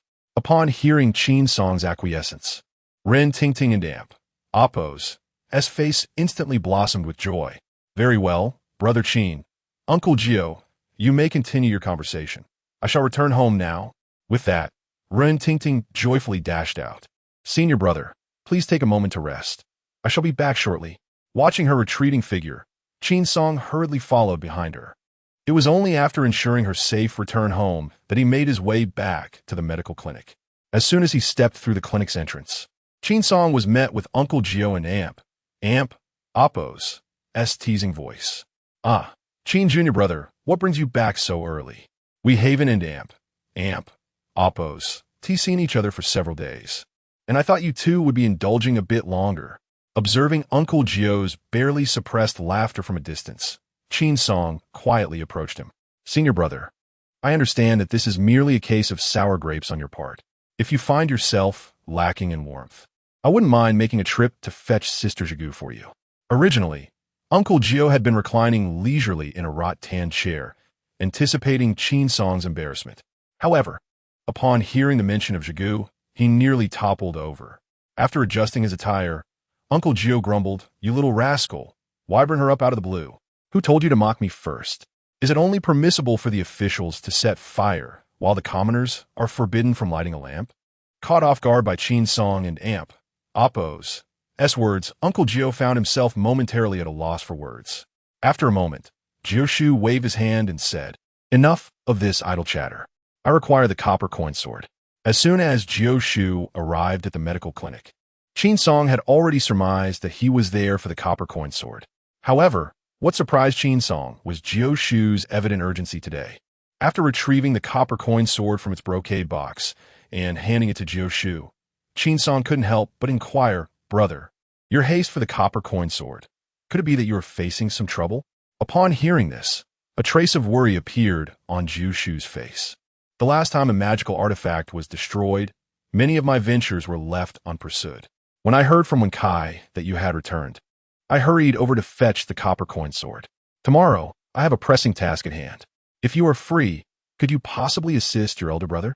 Chapter 89. Clearly defined roles. To Qin Song's astonishment, Uncle Gio unexpectedly offered to relinquish the task he had taken on.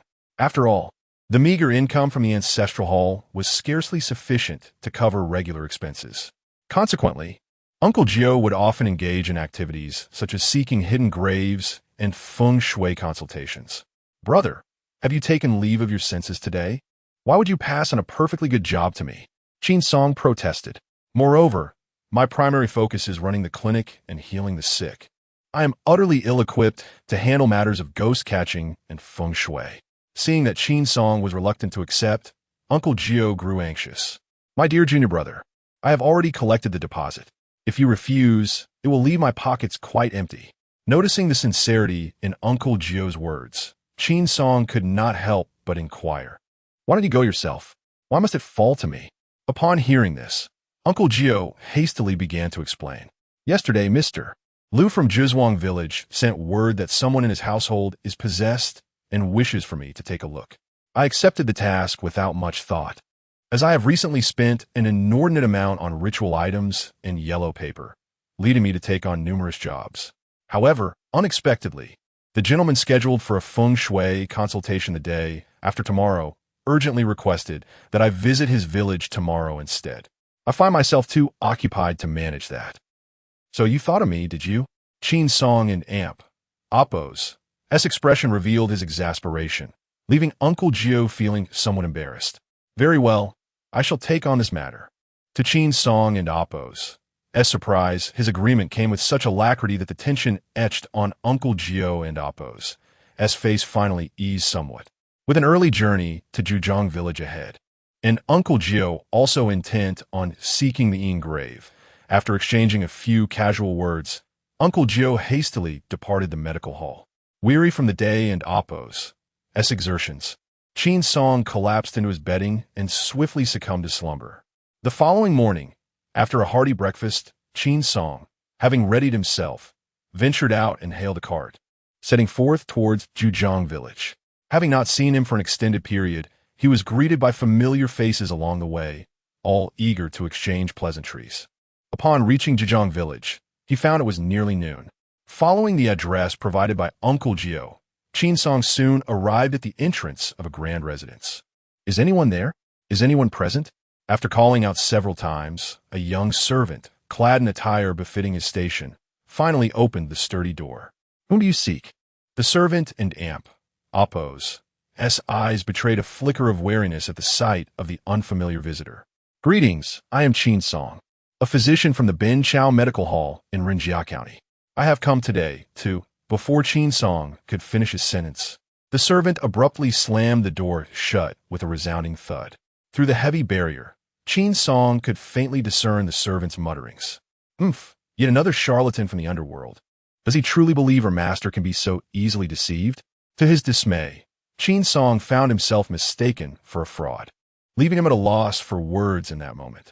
Having been entrusted by the esteemed Jushu, Qin Song found it inappropriate to return home directly. Thus, he knocked on the door once more. Hello, please open the door. My master is Jushu. He sent me here. Upon hearing that the visitor was sent by Jushu, the servant, who had initially intended to turn away, hurriedly opened the grand entrance. Ah, so you are one of Jushu's people. Why didn't you say so sooner? Please, come in. With the servant welcoming him with a smile, Qin Song felt it unnecessary to express further displeasure, recognizing that the servant was merely a minor attendant. Under the servant's guidance, the two traversed the courtyard and soon arrived in the grand hall. Esteemed master, Jioshu's man has arrived. Although Liu Changgue could not compare to Ren Fa, he was certainly a wealthy landlord in the village of Zhejiang, possessing not only guards but also an ample number of maids and servants. Upon seeing that the visitor was Qin Song, Liu Changgue hastily rose from his seat. Oh my, I truly did not expect to see you, Dr. Qin. I apologize for not welcoming you properly. As a prosperous merchant, Liu Changgue was well acquainted with the surrounding counties and had long heard of Qin Song's remarkable medical skills, especially after his recent exploits with Jiushu in vanquishing zombies, which had garnered widespread acclaim. The fact that Qin Song had come personally was indeed surprising to Liu Changgue. Sir Liu, you are too kind. My master has been quite occupied of late and, unable to attend to matters himself, has specifically instructed me to come to your esteemed residence for a visit. If there are any shortcomings, I hope Lord Liu will forgive me. To my surprise, Qin Song, despite his youth, spoke with such courtesy that Liu Changgue was momentarily taken aback. Dr. Qin, you are overly concerned. With your expertise, what do I have to worry about? With that, Liu Changgue gestured for Qin Song to proceed. Dr. Qin, let us converse as we walk. As they spoke, Liu Changgue led the way to a side room. Along the way, Qin Song gleaned the general outline of the situation. This tale traces back 3 days prior when Lu Changgue and Amp, Appo's son, Lu Teng, went out to drink with friends, believing the location to be close enough to home. Thus, the household servants and guards paid little heed. However, as the night wore on, Lu Teng did not return, and even by the following morning, Lu Changgue found himself still waiting in vain. It was then that Lu Changgue realized that something might have gone awry with his son. The entire village embarked on a vigorous search within a radius of several miles. And ultimately, someone discovered Lu Teng unconscious atop a small hillock. What was most astonishing was that when Lu Teng was found, he was blissfully cradling a cold tombstone, utterly oblivious to the peculiar circumstances surrounding him. This location was none other than a site of indiscriminate burials within the village. Initially, Lu Changgue did not take the matter to heart. However, after bringing Lu Teng home, it was as if he had transformed into a different person, incessantly babbling and insisting on going to fetch a bride. Observing his son, lost in a haze of incoherence and delirium, Lu Changgue, in a state of helplessness, had no choice but to command that he be restrained within the confines of their home to prevent any unforeseen actions. As he gazed at the firmly shut door before him, a deep sigh escaped his lips, and he proceeded to knock upon it. "Open the door, it is I." Upon hearing Lu Changgue and Amp, Appo's voice, a flurry of rustling sounds arose from within, and shortly thereafter, a tearful middle-aged woman emerged. "My lord, you must go and see Teng and Amp, Appo's. Witnessing the woman and Amp, Appo's tear-streaked face, Lu Changgue felt a pang of sorrow in his heart. "My dear, do not fret. Dr. Qin has already arrived. With Dr. Qin and Amp, Appo's expertise, Teng and Appo's will surely recover." Chapter 90. Exorcism and Healing. Upon hearing these words, the middle-aged woman finally noticed Qin Song, who had been standing beside Lu Changgue. At that moment, a cacophony of frenzied shouts erupted within the room. "Madam, wait for me. I shall marry you at once." The couple's expressions shifted dramatically upon hearing the commotion. "Dr. Qin, we should enter and investigate," pleaded Lu Changgue. "My son is having another episode." "Very well," Qin Song replied, promptly following the couple into the room. As they stepped inside, they beheld a young man, seemingly in his 20s, bound to the bed. He bore a striking resemblance to Lu Changgue. Despite his vigorous attempts to free himself, the ropes that restrained him were too secure, rendering his struggles futile. Witnessing the wan appearance of Lu Teng on the bed, his parents felt a profound sense of sorrow. "Dr. Qin, I implore you, please save my son," Lu Changgue exclaimed, gazing at his son's desperate thrashing. Sighing deeply, he continued, "Since the night before last, this child has been incessantly clamoring to marry a veiled woman surnamed Luo. Yet, having lived in Jiujiang village for decades, and having traversed the nearby towns, I have never encountered a single family with a daughter bearing that surname." With that, Lu Changgue could not suppress another heavy sigh. "Dr. Qin, I implore you to examine this child and discern what afflicts him." Observing Lu Teng's somewhat haggard countenance, Qin Song understood the urgency of the situation. With a swift motion, he released a golden needle, measuring over 2 inches in length. Before Lu Changgue and his wife could fully comprehend the situation, the needle had gracefully settled upon Lu Teng's spiritual center. "By the supreme decree, exorcise evil and dispel malevolence. Let all malign spirits retreat. This needle shall stabilize the soul. Mao Shan golden needle, I command." As Qin Song uttered the incantation, a wisp of grayish smoke began to emanate from the needle and Appo's tip. In mere moments, a drop of dark brown liquid coalesced at the end of the needle. Simultaneously, the previously restless Lu Teng gradually calmed. Observing the drop of liquid, Qin Song rubbed his fingers together, igniting a flicker of flame in his palm. With a sizzling sound, the drop of dark brown liquid was instantly vaporized into mist. Once he had dealt with the peculiar liquid, Lu Teng, who had been in distress for an entire day and night, slowly closed his eyes and drifted into slumber. Witnessing this surreal scene, Lu Changgue and his wife were completely astounded. "Remarkable. Dr. Qin, You are truly extraordinary. During this period, Lu Changgue had tirelessly visited numerous medical establishments. Yet many doctors were at a loss regarding Lu Teng's condition. Now, only a few minutes had passed since Qin Song's intervention, and the previously agitated Lu Teng had succumbed to sleep. Lu Changgue was left in profound admiration of Qin Song's medical prowess. Dr. Qin, I'm truly grateful to you. If it weren't and Oppos, for your personal intervention, my son might not know when he would recover. Observing the fervent excitement on Lu Changgue and Oppos' face, Qin Song solemnly raised his hand. Lord Lu, do not be hasty in your gratitude. Your son's ailment has not yet been completely cured. What?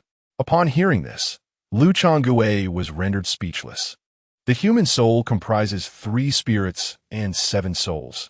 The reason his son had descended into madness and folly was due to the loss of 1 spirit and 2 souls. If not retrieved promptly, it was feared that his son would lead a life of imbecility. Seeing Lu Teng peacefully asleep, a look of joy adorned Madame Lu's face. However, upon hearing the possibility that her son might become a fool in the future, she fainted instantly. Madam, witnessing his wife's unconscious state, Lu Changgue hurriedly ordered her to be taken back to their chamber, then returned to the side room with Qin Song. Dr. Qin, you say my son's soul is lost. What shall we do? Noticing Lu Changgue and Oppos' deeply furrowed brow, Qin Song quickly reassured him. Rest assured, Lord Lu, according to your son, tonight marks the appointed time for the 2 of them. If we wish to retrieve that 1 spirit and 2 souls, it is likely we must await the appearance of the masked female ghost. At that moment, with only the 2 of them present, Qin Song no longer hesitated to address Lu Teng's encounter with the supernatural. When Lu Changgue learned that his son had indeed encountered a ghost, he shuddered in fear. Dr. Qin, could it be that the female ghost seeks to take my son's life? Rest assured, Master Lu, with me here, your son will undoubtedly remain safe and sound. Upon hearing Qin Song and Oppos' agreement to take on this matter, Lu Changgue finally breathed a sigh of relief. Then I shall entrust this matter to Dr. Qin. After speaking, Lu Changgue began to rummage through his sleeve. Moments later, he produced 2 gold bars, each as thick as a thumb. Dr. Qin, concerning my son, I sincerely hope you will take great care. This is but a token of my appreciation. If it is insufficient, I can send someone to the bank for more. Observing the weighty gold bars, Qin Song smiled and shook his head. You worry too much, Master Lu. Exorcising evil and safeguarding the righteous is the duty of us disciples of Mao Shan. Though Qin Song spoke these words, he quietly accepted the 2 hefty gold bars. After reassuring the anxious Lu Changgue, Qin Song retreated to a guest room on the other side to rest. With the sun still high in the sky, the female ghost would certainly not appear at this hour. Rather than lingering by Lu Teng and Oppos' side, he thought it wise to seize this opportunity for a thorough respite. Meanwhile, a few miles away in Linjiang village, Uncle Jiao busied himself with feng shui. Master Qian, this village is surrounded by mountains. To the left, the golden plate presents auspiciousness. To the right, the water shoots through the center hall. Forward, the splendid courtyard and crane-like pavilions. Behind, the verdant jade mountain.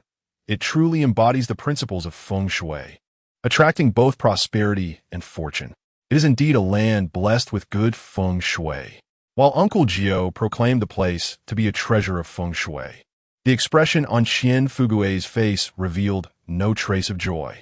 Uncle Jiao, you may not be aware, but recently, the livestock in the village have been restless for no apparent reason, and the populace seems discontented. Do you think there might be an issue with the feng shui of our village? Upon hearing this, a grave expression involuntarily crossed Uncle Jiao's face. The term wind refers to the flow of qi. It is imperative that the qi is not obstructed. However, as the air here flows vigorously and unobstructed, it is unlikely that the wind is the source of the problem. Noticing Uncle Jiao and Oppos' unwavering certainty, Qian Fuqiu cautiously inquired if the wind is not the issue. Could it be that there is a problem with the water? At this, Uncle Jiao nodded thoughtfully. This is indeed quite plausible. Master Qian, please lead me to the water source so that I may investigate. Chapter 91. the water source encountered issues under the guidance of Qian Fuge. The group swiftly arrived at a waterfall nestled in the mountains. As he gazed upon the picturesque scenery, Uncle Gio couldn't help but nod in approval. As the saying goes, wind governs the population, while water governs wealth. If the wind does not enter the home, prosperity is scarce. If the water does not flow into the courtyard, fortune is lacking. Observing the landscape before him, Uncle Gio remarked, "The feng shui of your village is indeed exceptional." He gestured towards a stream before him. This particular formation, known in feng shui as the Jiaolong Tuzhu Shui, is created when rocks are sculpted by the erosive forces of water, forming a circular basin through which the water flows, thus also referred to as the golden dragon chasing the pearl. As he spoke, Uncle Gio made his way toward the pool of stones in the stream. If I am not mistaken, the pearl should be located right here. As the saying goes, and oppose, a round pearl signifies abundance, a prosperous home, and oppose, and it will be evident whether the water is indeed the issue. With that, Uncle Gio bent down to lift several pebbles. Upon uncovering the orb beneath the stones, his brow furrowed in concern. How could this be?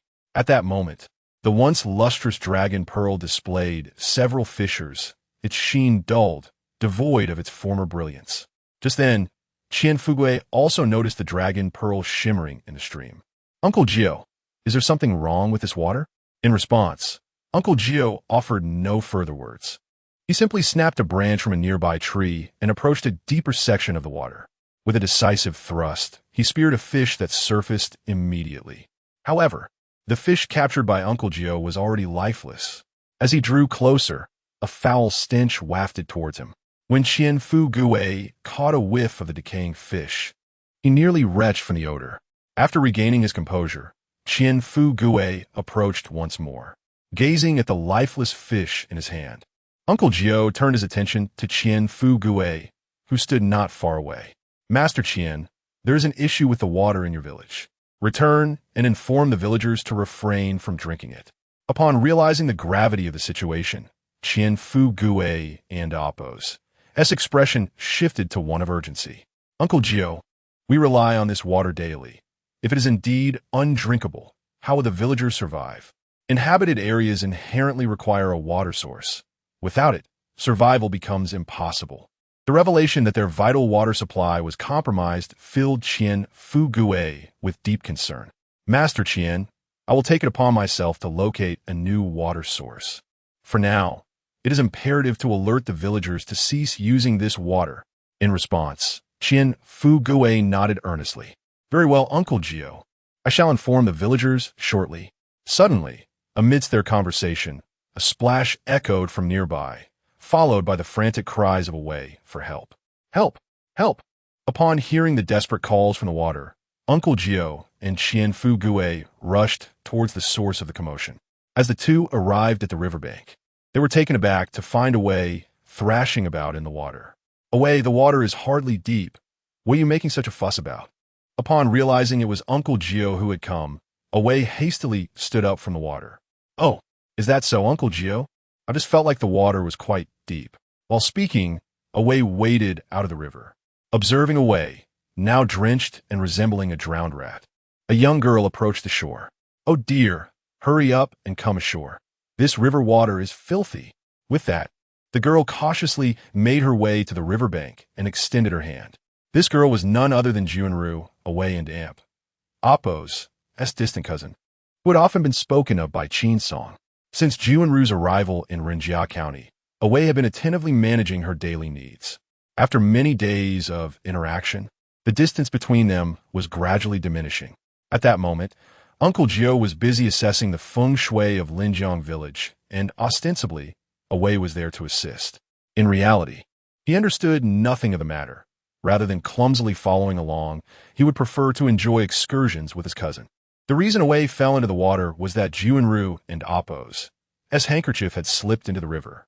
Initially, Away intended to seize the opportunity to impress her, but to his dismay, he ended up tumbling into the water instead. Mortified at the embarrassing spectacle that had unfolded before onlookers, Away felt quite sheepish. As he spotted Juanru hastening towards him, Away promptly made his way to the riverbank. However, just as Away approached the shore, Junru suddenly noticed a shadow in the water, tightly coiling around Away's leg. "Cousin, there's a snake in the water. Hurry up and come ashore." Upon hearing that there was indeed a snake lurking beneath the surface, Away sprang into action, bolting towards the bank as if his rear were ablaze.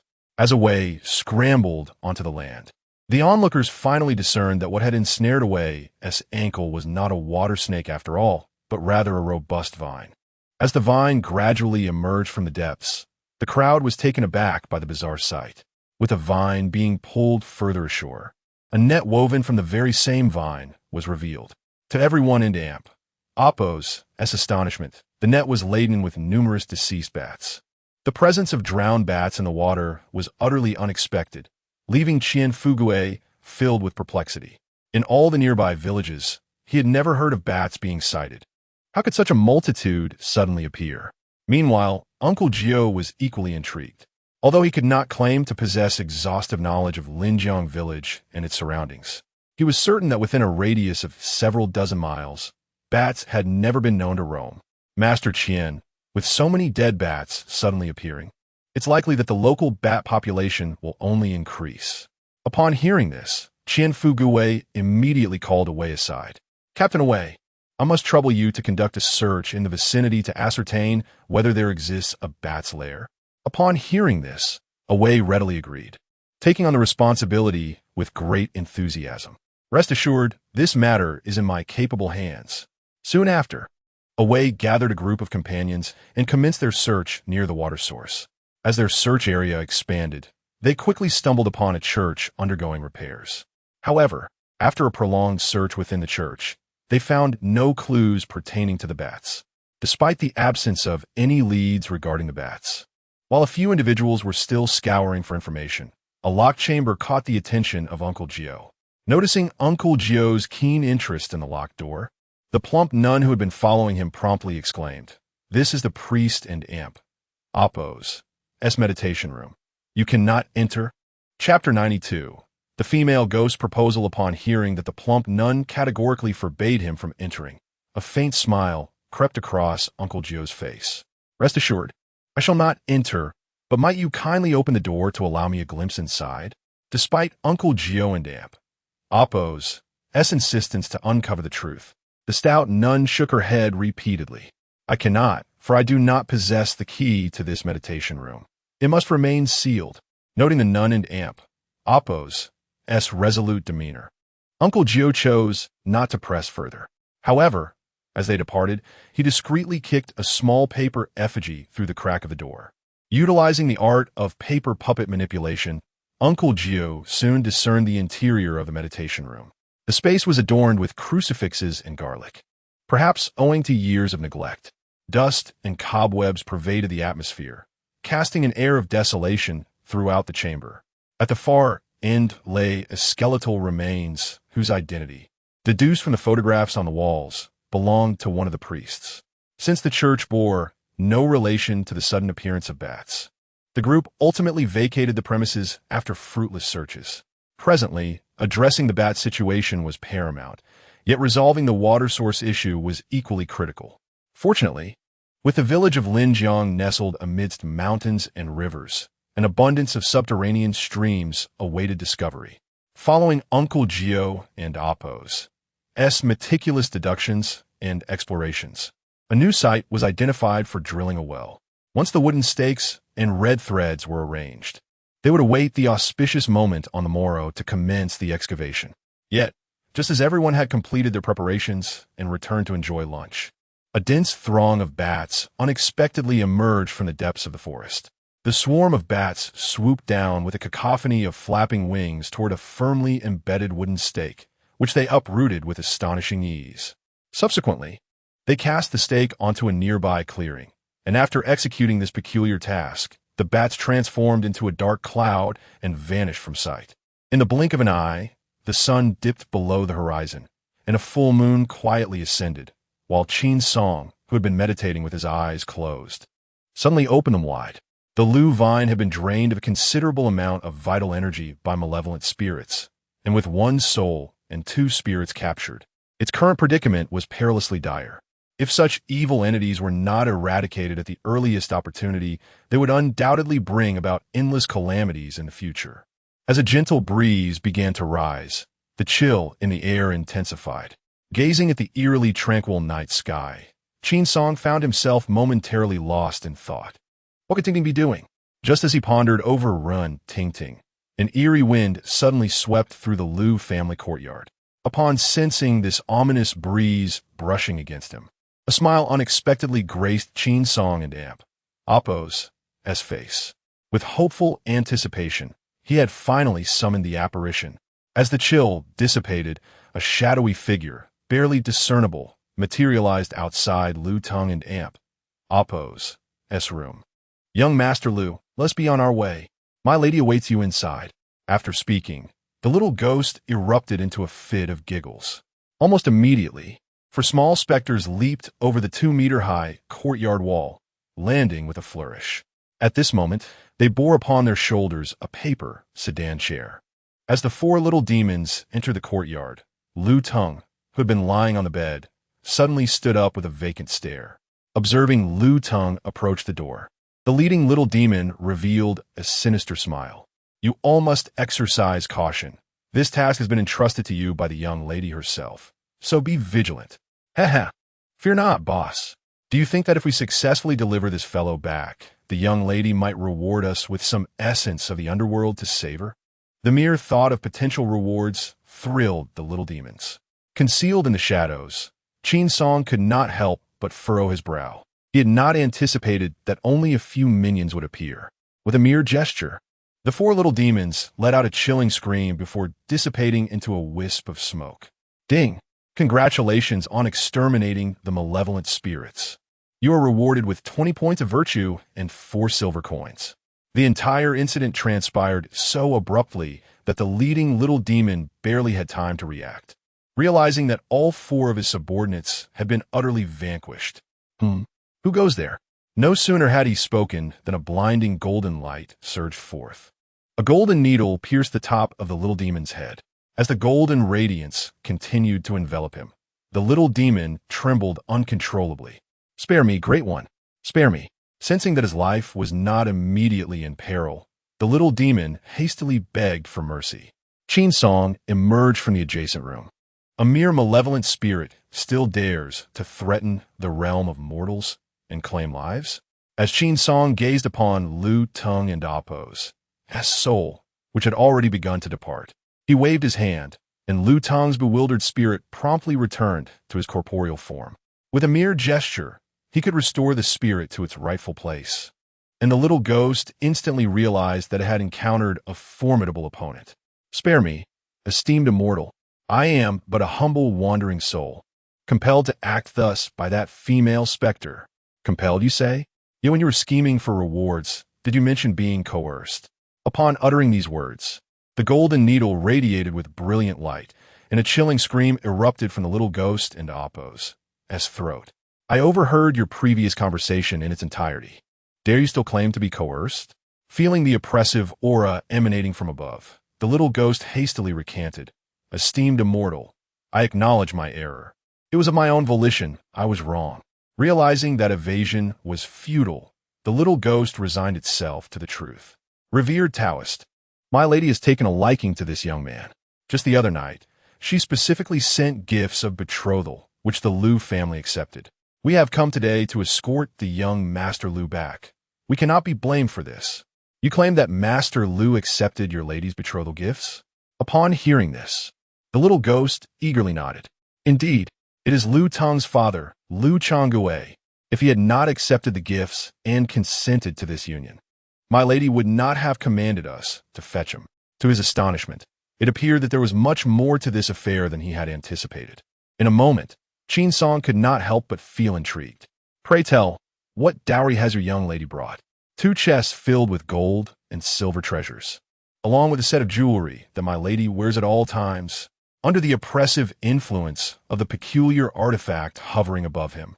The little ghost dared not entertain any ulterior motives. Before Qin Song could inquire further, he divulged everything in one breath. Chapter 93. Exorcising malevolent spirits. Upon discerning the details of the incident, a look of astonishment graced Qin Song's visage. One fateful night, Lu Tung, inebriated, inadvertently collided with a veiled female specter. Captivated by Lu Tung's handsome appearance, the drunken youth, in a state of muddled consciousness, spent a night of passion with the ghostly figure.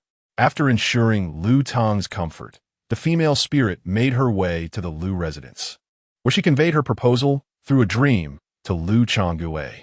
Upon hearing the account, Qin Song could not help but exclaim at the absurdity of it all. In haste, he approached the door and called out, "Master Lu, are you in there? If so, please step out." A rustling sound emanated from within, and soon, Lu Changgue appeared, impeccably dressed. "Dr. Qin, do you require my assistance?" he inquired. "Master Lu, did you receive a proposal the day before yesterday?" Qin Song asked. "What proposal?" "Dr. Qin, I have only this one son. I have no daughters." Lu Changgue replied, confusion etched on his face. Noticing Lu Changgue and Appo's bewilderment, Qin Song swiftly clarified. "Did you happen to stumble upon 2 chests filled with gold and silver treasures, along with a set of exquisite jewelry?" Upon hearing such a question, incredulity flickered in Lu Changgue's eyes. "Dr. Qin, you are indeed remarkable.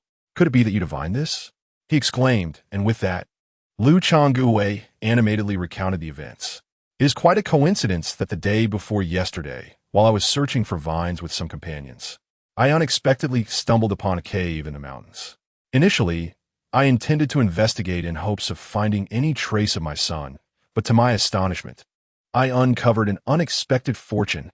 With that, Lu Changgue animatedly recounted the tale. "Dr. Qin, you cannot fathom the splendor of that jewelry.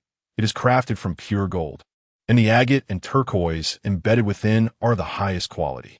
If one were to sell it," observing Lu Changgue and Appo's avarice, Qin Song could not help but let out a slight sigh. "Take me there at once." Upon hearing Qin Song's demand, Lu Changgue's brow furrowed in apprehension. "Dr. Qin, I have already compensated for the wages of both Uncle Gio and yourself. Are you implying?" Noticing Lu Changgue's wary demeanor, Qin Song felt a surge of frustration. "If you wish to prevent your son from meeting a dire fate, then hasten and lead me there." Seeing the displeasure etched on Qin Song's face, Lu Changgue quickly made way. "Very well. I shall take you there immediately." Before long, amidst a collection of silver and treasures, Qin Song located the items in question. "Go, have someone carry these up."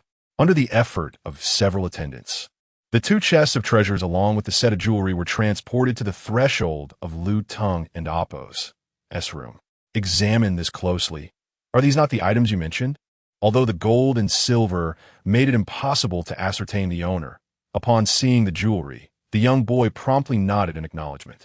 "Indeed, this exquisite set of jewelry belongs to my young lady. She adorns herself with it daily." At this moment, the little imp is utterly dumbfounded by Qin Song's methods. Thus, he harbors no concern that the child might deceive him. As for Lu Changgue, he gazes at Qin Song in utter bewilderment. "Dr. Qin, to whom are you speaking?" Upon noticing Lu Changgue's curiosity, Qin Song retorted with irritation. "I am conversing with a ghost." With that, Qin Song casually picked up the set of jewelry. Upon hearing Qin Song claim he was speaking to a ghost, Lu Changgue felt a chilling breeze sweep over his neck, prompting him to nervously scan his surroundings. "Master Lu, you mentioned that you found this treasure in a cave. Are you certain it does not originate from a tomb?" The moment Lu Changgue heard Qin Song and Appo's words, his expression shifted dramatically. "Dr. Qin, you certainly have a knack for jest. I, Lu Changgue, am the wealthiest man in Linjiang village, a figure of notable standing in the surrounding areas. Do you truly believe I would engage in grave robbing?" He continued, "I have endured a lifetime of misfortune, and perhaps fortune has finally smiled upon me, presenting this opportunity to rise. With this wealth as my foundation, I shall swiftly become the wealthiest in the entire county." Although Lu Changgue has yet to disclose the true origins of these items, the glimmering in his eyes speaks volumes. Observing Lu Changgue lost in his daydreams, Qin Song could no longer contain his frustration and erupted in exasperation. You know nothing. What a twist of fate. This treasure is undoubtedly plundered from the depths of a tomb. The only reason you emerged unscathed from that crypt is that this money was offered by a ghost to buy your son's life. Huh? Money to buy my son's life? Although Lu Changui was well aware that the origins of this money were dubious, he could hardly believe that it was intended by a spirit to purchase Lu Tung and Appo's life. Dr. Qin, are you jesting with me? These jewels and treasures are so pristine. How could they possibly be burial offerings? Seeing Lu Changui remain obstinately unconvinced, Qin Song could not restrain a sigh. Truly, one does not awaken to the truth until faced with the consequences. With that, Qin Song picked up a string of jewelry beside him. He touched the golden ornaments, and a glimmer of light spread across their surface. In an instant, the once radiant jewels appeared remarkably dull, with even the jade pieces revealing streaks of dark red. This, for someone as experienced as Lu Changui, the dark red traces in the jade were not unfamiliar. This phenomenon, known as bloodstain, indicated that these items were indeed burial goods. Is this true? Gazing at the jade and emerald marred by bloodstains, Lu Changui was instantly struck with fear. These items are the betrothal gifts bestowed upon your family by a masked female ghost. By accepting them, you are tacitly agreeing to allow your son to enter her household as a husband, to become her man. Do you understand? Upon hearing Qin Song's explanation, Lu Changui collapsed onto the ground, utterly defeated. At that moment, his heart was overwhelmed with remorse. He could hardly fathom that his own greed had nearly led him to push his son into the abyss. Dr. Qin, this is my fault. I alone am to blame, and my son is innocent. Please, I implore you to save my son. If that female specter seeks vengeance, let her come for me instead. My son is still so young.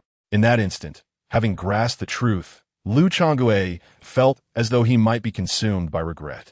Observing Lu Changui and Appo's desperate pleas, Qin Song extended his hand to help him rise. Although this calamity arose from your own avarice, it was the masked specter who initially lured the living, ensnaring their souls, draining their vitality, and attempting to take lives. Such malevolence shall undoubtedly be eradicated. Chapter 94. The Banana Ghost. Upon hearing Qin Song and Appo's agreement to the matter, Lu Changui feigned a desire to kneel and bow deeply to him. Thank you, Dr. Qin. Thank you. After assisting Lu Changui to his feet once more, Qin Song turned his gaze towards the little ghost beside him. Speak honestly. Where can I find a masked female ghost? Master, I will tell you. That ghost resides in a banana grove 3 miles west of the village. Is that all? Noticing Qin Song's skeptical expression, the little ghost quickly pleaded, Master, it is not that I wish to withhold information. I truly know little. I, too, am a mere ghost seized by her for servitude, and my knowledge is quite limited. Seeing Qin Song choose to believe him, the little ghost finally exhaled in relief. Master, I have divulged all that I know. Would you be so kind as to allow me to depart? Gazing at the obsequious little ghost, Qin Song could not help but let out a cold snort. Let you go? To continue wreaking havoc upon the world? I swear, it shall never happen again. Despite the little ghost and Appo's assurances, Qin Song remained unconvinced. You wish for my mercy? Have you any awareness of the countless lives you have taken with your misdeeds?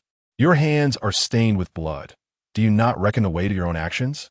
Upon hearing this, the little ghost fell into a heavy silence. However, considering your potential for redemption, I can facilitate your reincarnation in the underworld. Yet, bear in mind that your sins are profound, and you may endure immense suffering there. The choice is yours. To Qin Song's astonishment, he was able to escort the little ghost to the underworld for rebirth. The ghost was momentarily taken aback. Immortal, are you truly not jesting with me? Upon hearing this, Qin Song raised an eyebrow. What? Do you not wish to be reincarnated? Very well, I shall simply shatter your soul, thus sparing us both considerable trouble. With that, Qin Song prepared to unleash the golden needle. As he was about to strike down the ghost, the little spirit hurriedly pleaded for mercy. Taoist, I yearn for rebirth. I dream of it incessantly. A wretched existence is far superior to annihilation. Enduring punishment in the underworld is undoubtedly preferable to being scattered to the winds. Upon hearing this, Qin Song gestured with his hand, and the golden needle, which had been poised in the air, slowly drifted towards the ghost's chest. By the decree of the Supreme, I shall guide your lonely spirit. A glimmer of golden light shall manifest within your heart. The judges of the underworld shall receive your soul, swift as the law commands. As soon as the words left his lips, the golden needle abruptly pierced the little ghost's body. Instantly, a faint golden glow flickered at the ghost's chest. The golden light within you will lead you to the underworld. Once the hour of the rat passes today, you shall have no further chance to enter the realm of the dead. Do you understand? The ghost nodded vigorously. In an instant, the little spirit vanished completely from the courtyard. With the ghost and Amp, Appo's disappearance, a notification chime echoed in Qin Song and Amp, Appo's ears. Ding! Congratulations on redeeming a vengeful spirit, rewarding you with 20 points of virtue and 5 silver dollars. Although the exorcism of spirits is a considerable waste of time, the rewards obtained are undeniably appealing when compared to their annihilation. Noticing Qin Song's gaze drifting into the distance and his silence, Lu Changgue finally mustered the courage to step forward. Dr. Qin, has that spirit you were conversing with departed? He inquired. Is it possible it would linger for a midnight feast? Upon uttering this, Qin Song cast a displeased glance at the gold and silver treasures at his feet. Mr. Lu, please seek out a few robust young men from the village. Ensure they belong to the dragon, horse, or tiger zodiac signs and possess sturdy physiques. We shall return these items to the female spirit shortly. After speaking, Qin Song retrieved a piece of talisman paper from his pocket, saying, take these 2 protective talismans. Burn one to ashes and have your son consume it with yellow wine. Place the other beneath his pillow. I shall accompany you shortly. These talismans will ensure your son's safety. Carefully receiving the 2 talismans, Lu Changgue promptly dispatched individuals to arrange for the return of this so-called betrothal gift to the female spirit. Soon, 6 or 7 strong, capable young men arrived at Lu and Amp, Appo's courtyard. Observing the assembly of these youths, Qin Song nodded in satisfaction. Mr. Lu, these young men who assist you on this journey will face misfortune for half a month. A moment's carelessness could cost them their lives. You understand the need for compensation, do you not? Y comprende. Once all personnel were properly arranged, Qin Song turned and entered the house, plucking several strands of hair from Lu Tong's head. After leaving the village and following the directions given by the little spirit, the group soon stumbled upon a dense grove of banana trees. Once they laid all their belongings on the ground, Qin Song promptly instructed everyone to retreat from the banana grove. According to the narrative of the film, the female ghost within this grove harbored a preference for virgins. Although it was unclear how she had entangled herself with Lu Tong, it was now essential to use Lu Tong and Appo's essence as bait to lure her out. With a series of deft maneuvers, Qin Song swiftly fashioned a scarecrow over a meter tall. Subsequently, he placed a lock of Lu Tong and Appo's hair upon the scarecrow and Appo's chest. With a flicker of spiritual energy, he executed the intricate techniques of the Maoshan puppet mastery, proclaiming, command. After affixing a puppet talisman securely, he adorned the scarecrow with a large red flower pinned to its chest. Under the cloak of night, coupled with the dim lighting of the banana grove, anyone observing from a distance would perceive the scarecrow as an engaged bridegroom poised for a wedding. Once all was prepared, Qin Song did not overlook the necessity of draping a piece of red cloth over the head of this false figure. He then lit 2 red candles entwined with crimson threads, casting one deep into the recesses of the banana grove. After ensuring everything was in place, Qin Song concealed himself behind a towering banana tree. Given the conditions of the banana grove, with masked apparitions, inadequate lighting, and obstructed feng shui, it was evident that the female ghost lurking within this grove was no ordinary adversary. As time passed, a sudden chill swept through the banana grove, causing the tiny flames atop the dragon and phoenix candles to flicker uneasily. Almost immediately, the red cord that had been lying on the ground began to stir slowly.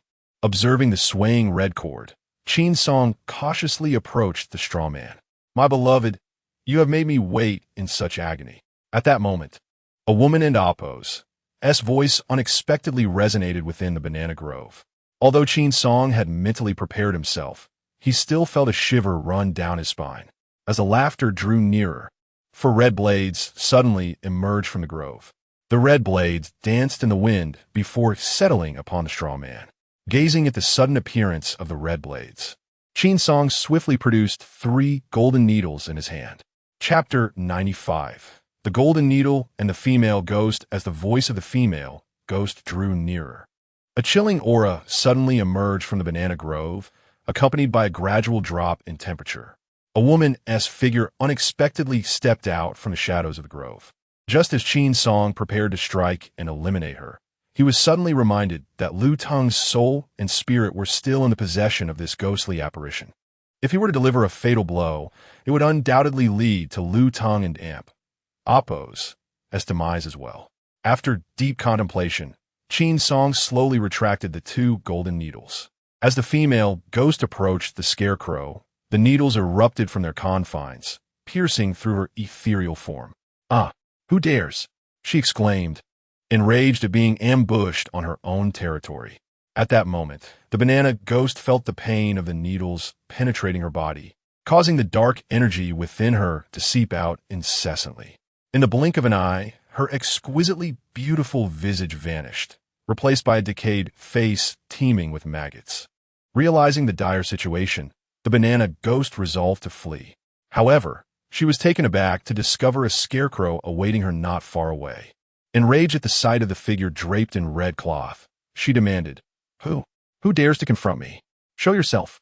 Observing the furious banana ghost, Qin Song calmly stepped out from behind the tree. "It is I." Upon hearing his voice, the banana ghost turned her gaze toward Qin Song's direction.